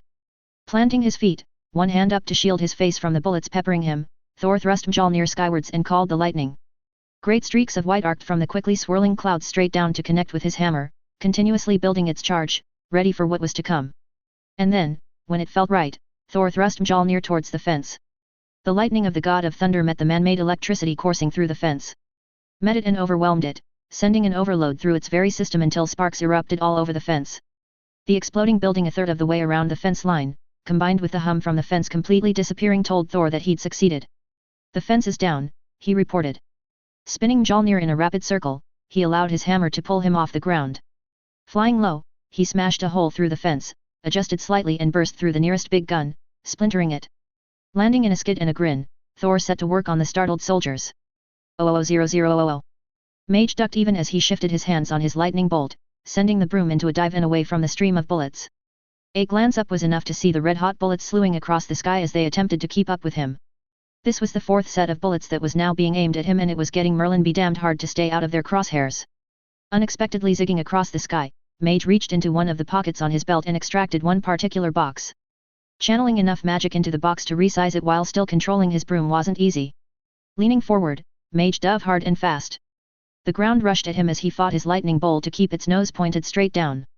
And then, at precisely the correct height, he jerked back hard, leveling himself out so close to the grass below that the blades whipped about as he shot past. Weaving in and out of the men on the ground, the box tucked under one arm was akin to being back at Hogwarts, playing a pickup game where he was a chaser instead of a seeker. The anti-aircraft gun that he was aiming at wasn't remotely like a Quidditch hoop, but still, Mage nailed it when he pulled back his arm and let the box fly. Shooting the activating magic saw fire meet fire. Or in this case, the fire of bullets meeting wizarding fireworks, the gift that simply keeps on giving. Gigantic multicolored rockets, huge pinwheels of flame, animals made entirely of sparks and whizzing streams of fire erupted around the ground of Barracuda Base. Men were sent running or flying face first into the ground. And where fireworks met ammunition, massive explosions that created bursts of flames lit up the sky and grounds. Shooting back up, Mage zoomed around until he was close enough to the Vipertooths to talk to easily. I need to head into those buildings, Mage told the dragons. I'm trusting you out here. Have no fear, Speaker, we will only attack the two legs or the two legs machines that attack us, the largest, the male of the three, assured him. Mage gave a single nod to the three in acknowledgement before turning his broom back towards the ground. 00000. Spider-Man backflipped, catching his opponent with his foot under the man's chin, sending the soldier up as well. But whereas Spider-Man came down back on his feet, the soldier landed in a sprawled heap, clearly unconscious. This is no time to be sleeping on the job, man, Spidey stated. But if you want some ZS, let me at least tuck you in. With that, Spider-Man directed his web shooters at the soldier, quickly encasing the man, apart from his head, and ensuring that he'd stay out of the fight. Job done, Spider-Man looked up and around, seeking the next biggest threat. His eyes narrowed as he saw a behemoth of a mechanical suit lumber in through the hole in the fence that Thor had created. The Rhino, though, had obviously seen better days. The left front arm of the suit was completely missing, which explained why the suit was on the back two legs and not all fours. There were also a great deal of sparks coming from the entire left side of the suit. And even from this distance, Spider-Man could hear a definite clank whenever the suit used its right back leg. Noting a convenient light pole that the Rhino was about to pass, Spider-Man took off at a run. Dodging and jumping through the debris and combatants until he was close enough to the pole nearly meant that the Rhino was out of range. Getting the suited man to stop, though, was Spider's play. Hey! Great to see you back. I was hoping you didn't get all exploded in all those bombs. Mind you, looks as though it was a close one, hey! Spider-Man called as he zipped a line up to the top of the pole and began swinging around in a great circle with the Rhino in the middle. Spider-Man! The Rhino growled, stopping in his tracks as Spidey swung past. The instant that he was out of sight, Spider-Man shot a second line, this one aimed at the Rhino's back right leg. Then, as he swung around and around the Rhino, he allowed his webbing to tie the Rhino's feet together. That suit really is going to need to go into the shop, isn't it? To be honest, I'm surprised that you can even move in there, Spider-Man quipped, keeping the Rhino focused on his voice and not on what he was doing. The Rhino's one good arm came up and he attempted to get a beat on the swinging Spider-Man with his machine gun each time he swung past, but he just couldn't seem to aim properly. Finally, enough webbing was wrapped around the Rhino's feet for Spider-Man to let go of the line attached to the pole and to land in a run. Then, after bracing his legs, he pulled hard. And, just like he expected, the Rhino slowly toppled over, right onto his missing left arm. As quickly as he could, Spider-Man sprayed the right side of the suit with a webbing net, clogging up the working arm and rendering the entire suit immobile. What have you done? Just wait until I get myself loose, you tiny, little, annoying insect. The Rhino yelled, his suit barely rocking backwards and forwards in the small amount of movement that the webbing allowed. Well, I did tell you that I'd web you later, Spider-Man called as he ran off to find the next person to web. 00000. The hunter knew that he wasn't at his best. The hearing in his right ear was all but non-existent and it sounded as though blood was constantly pounding in his left. He had cuts and bruises over nearly every part of his body, indeed, his left boot squished with what he suspected was blood whenever he walked. His clothes were singed and torn and he was sure that most of his hair and mustache had been burnt off. Really, it was a miracle that he'd survived at all. He'd been enjoying his fight against the Widow, it was proving to be one of the most even matches that he'd ever had against an opponent. Her skills were phenomenal and what she lacked in strength, she more than made up for in flexibility and unpredictability. Oh, he was sure that he would have won in the end, it'd only been a matter of time. But before there could be a true deciding winner, the Widow had suddenly bowed out, disappearing into the jungle and leaving him wondering why. The answer had come mere minutes later with the first of the missiles that had dropped on the jungle and exploding trees, dirt, and even men in every direction. Craven had run for it, doing his level best to get out of the danger zone. And he'd even nearly made it. That last one though, at least the last one that he remembered, had landed far too close and all that he remembered was the sound of the explosion, his entire body feeling as though it was being pummeled and the feeling of flying through the air. Underground in Barracuda Base, he knew that he'd have a chance to tend to his injuries, to get himself back up to peak performance once more. Of course, that meant crossing the war zone that had become of the grounds of the base. Avengers and Hydra agents were everywhere, slugging it out, vying to be in control of all. Currently, the hunter was crouched behind a fallen block of concrete, plotting his next movement towards safety. But a sudden, sharp pain in his ankle made him look down. A squirrel. Another infernal squirrel. He'd been sure that he'd taken care of every single one of the creatures back in the jungle with that girl. The creature getting so close to him without him realizing told the story of how impaired his senses really were, a fact that was only emphasized a moment later by a tapping on his shoulder. Looking up, the hunter blinked. Standing there, towering over him, was the same little girl from before. He blinked at her a second time, trying to process exactly how much of a threat she posed. "This is for Monkey Joe," she snarled at him. And then the blow landed, smashing him hard in the face and the hunter crumpled, the last of his senses silenced once more. 000000. A sudden cackling behind him had Iron Man glancing back. "Not this guy again," he groused. "Perhaps 3 might be better than just the 2 of you," Falcon stated, flying in towards Iron Man and War Machine. "Keeping those bombs of his off of the people below is definitely more than the 2 of us can handle alone," War Machine agreed. Together, the 3 soared towards the goblin on his glider, the 2 suited men taking a lower altitude in the hope of catching things before they fell. Unfortunately, they'd severely miscalculated the goblin's intent. Instead of returning to his gleeful bombing runs from before, this time the goblin had bigger targets in mind. They watched as he accelerated away and angled upwards, his eyes fixed on the 3 bronze dragons that Mage had brought. "This guy's really not that crazy, is he?" Falcon asked. "Yep, afraid so," Iron Man replied as the 3 saw a pair of mini-missiles being fired from the front of the glider. The dragons, it seemed, had seen the danger coming. Unfortunately, they didn't have time to get out the way. The first missile hit the smallest of the 3 dragons in the side, just under its wing, causing a massive ball of flames to erupt, covering the dragon's wing in the process. The second missile impacted the largest dragon in the chest, eliciting a massive, ear-piercing roar in conjunction with the flaming explosion. The third dragon, though, was having none of it. With speed that none expected from something so large, it accelerated, straight at the goblin, its great mouth open wide. But instead of the gout of flame that they were all expecting, the dragon simply closed its mouth around the goblin's shoulder and plucked him from his glider. The 3 Avengers watched wide-eyed as the dragon viciously shook its head and its jaw seemed to clamp down hard. Unexpectedly, the goblin was sent flying in the midst of one of the dragon's head shakes and the dragon itself gave a roar that could only be pain. "Is that one of its fangs embedded in the goblin's suit?" War Machine asked. "I don't know about that, but that small dragon's in trouble," Falcon called urgently. "Looks like its wing membrane was badly torn up in that explosion. It's going down." "Falcon, watch the goblin," Iron Man ordered. "Rhodey, let's give that dragon a hand." "What?" War Machine blanched even as he fired his repellers after Iron Man and the quickly falling bulk of Bronze Dragon. 000000. Thor grunted as he caught the gigantic fist of the Abomination headed right towards his head. This monster was strong and Thor had no problem with saying so, after all, he'd fought the biggest and strongest that there are in his time, frost giants and the Hulk himself among them. And not once had Thor lost a battle. Hulk leaping from the Helicarrier and away from his fight with Thor counted as a win for Thor, correct? Still, even with Mjolnir, Thor was hard-pressed to hold up his end of the fight. He'd used his immense strength to knock a few of the Abomination's teeth out near the start of their bout. The fact that the monster had simply spat out some blood, grinned at him and charged straight back had him slightly worried at how long winning this battle would take. Noticing that the Abomination had braced himself with one foot forward as he continued to force his fist down ever further towards Thor's head, gave Thor an idea. Opening his hand, he let Mjolnir drop. The howl of pain and rage that the Abomination roared told Thor that his aim had been true. Mjolnir was now planted firmly on the Abomination's foot. And with one foot pinned, that gave Thor an advantage. He was just about to follow up on it when a massive streak of green appeared in the sky above him and Thor did the only sensible thing that he could think of, he immediately rolled out of the way. The Hulk landed fist first, smashing into the side of Abomination's head, sending the larger monster straight to the ground. Noticing the angle that the Abomination's leg was forced to because of his foot being held in place by Mjolnir, Thor briefly considered summoning his hammer to his hand. But really, fair play, especially when it came to such an opponent as this, was uncalled for. And completely unnecessary. Hulk towered over the downed Abomination, smashing fist after fist into the other's head, sending his head whipping from side to side and specks of green blood flying from his mouth. The arrival of a second green-skinned ally had Thor turning away. There were other battles to be won.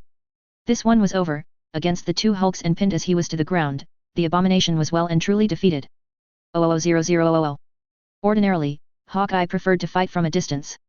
That wasn't to say that he couldn't fight up close and personal like, it was simply what worked best for him. And right now, he was testing out his hand-to-hand skills like he hadn't in a long time. He, Widow and Mockingbird had managed to infiltrate one of the 3 buildings that made up Barracuda Base.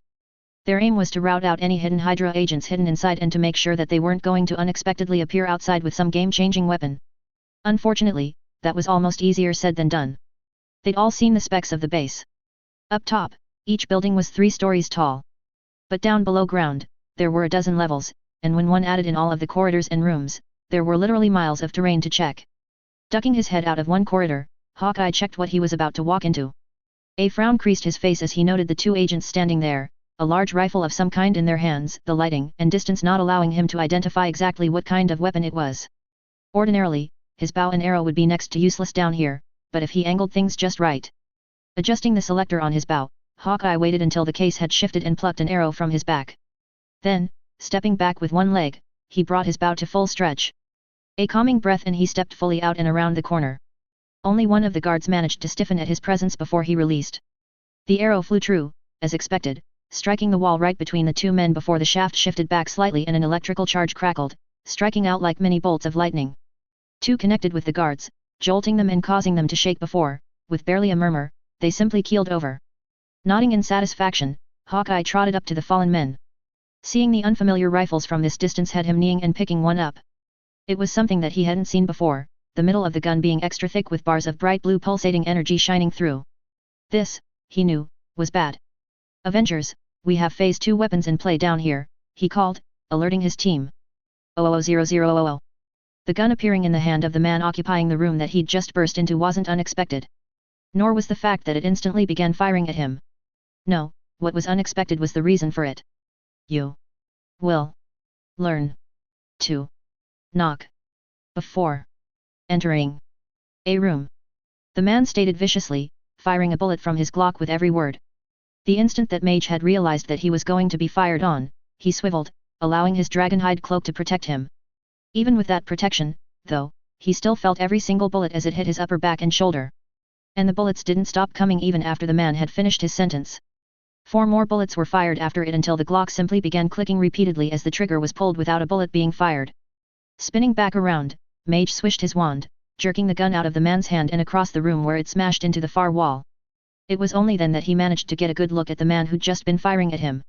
This man's head was something extraordinary, being elongated way beyond normal and with a high forehead that was slightly lumpy in places. Dr. Stearns, Mage stated, recognizing the man. Mage, Stearns replied and his voice was dripping with venom, at least at first. When next he spoke, his voice only contained curiosity. I'm told that the show you put on to get past my defenses was quite something. Did you conjure? Yes, conjure seems the right word. Did you conjure just the image of dragons or were they made out of some kind of substance? Mage smirked at the man, not that he could see it. I'll have to leave that to your imagination, Mage stated. That simply will not do, Stearns frowned, my imagination is far too vast to leave the question unanswered especially when you could simply satisfy my curiosity. Sorry, Mage shrugged. I'm afraid you're going to be disappointed. You wouldn't understand it anyway. Magic isn't an answer that men of science seem to like being given. Now, if you'll move away from that console, I'd appreciate it. No, I don't think that I will, Stearns replied. My work is not quite finished, although it is extremely close. I won't ask again, Mage said, steel lining his voice. Instead of instantly complying, Stearns merely tapped a single button and then stepped away, his hands up and a self-satisfied smirk on his face. What did you do? Mage snapped. Avengers, I'm reading an increase in energy readings deep inside Barracuda, Hill reported over the comms. And I'm seeing the hatch to the missile silo opening, Bucky added. Has something been triggered? Mage took a couple of menacing steps towards Stearns. What did you do? What did that button do? He growled. Something that neither you with all of your magic nor your companions with all of their strength can stop, Stearns replied. Mage's eyes narrowed at the man. No, this man wasn't going to give him any answers voluntarily. A snap of his wand, a flash of red and Stearns dropped where he stood. Ignoring him, Mage rushed to the console, his eyes roving all over it as he tried to work out what he was seeing. Tony. I need you down here, Mage called. Stearns started something but I don't know what it is or how to stop it. On my way, Iron Man replied. A great rumbling sound that seemed to shake the entire installation began before stopping barely a minute later. Seconds later, the rumbling restarted, only this time it was 10 times stronger and accompanied by a great roar that seemed to start somewhere well below Mage's feet before slowly traveling upwards. Missile launched. They've launched a missile. A panicked Falcon yelled over the comms. Confirmed. Hill called. Barracuda has launched an ICBM.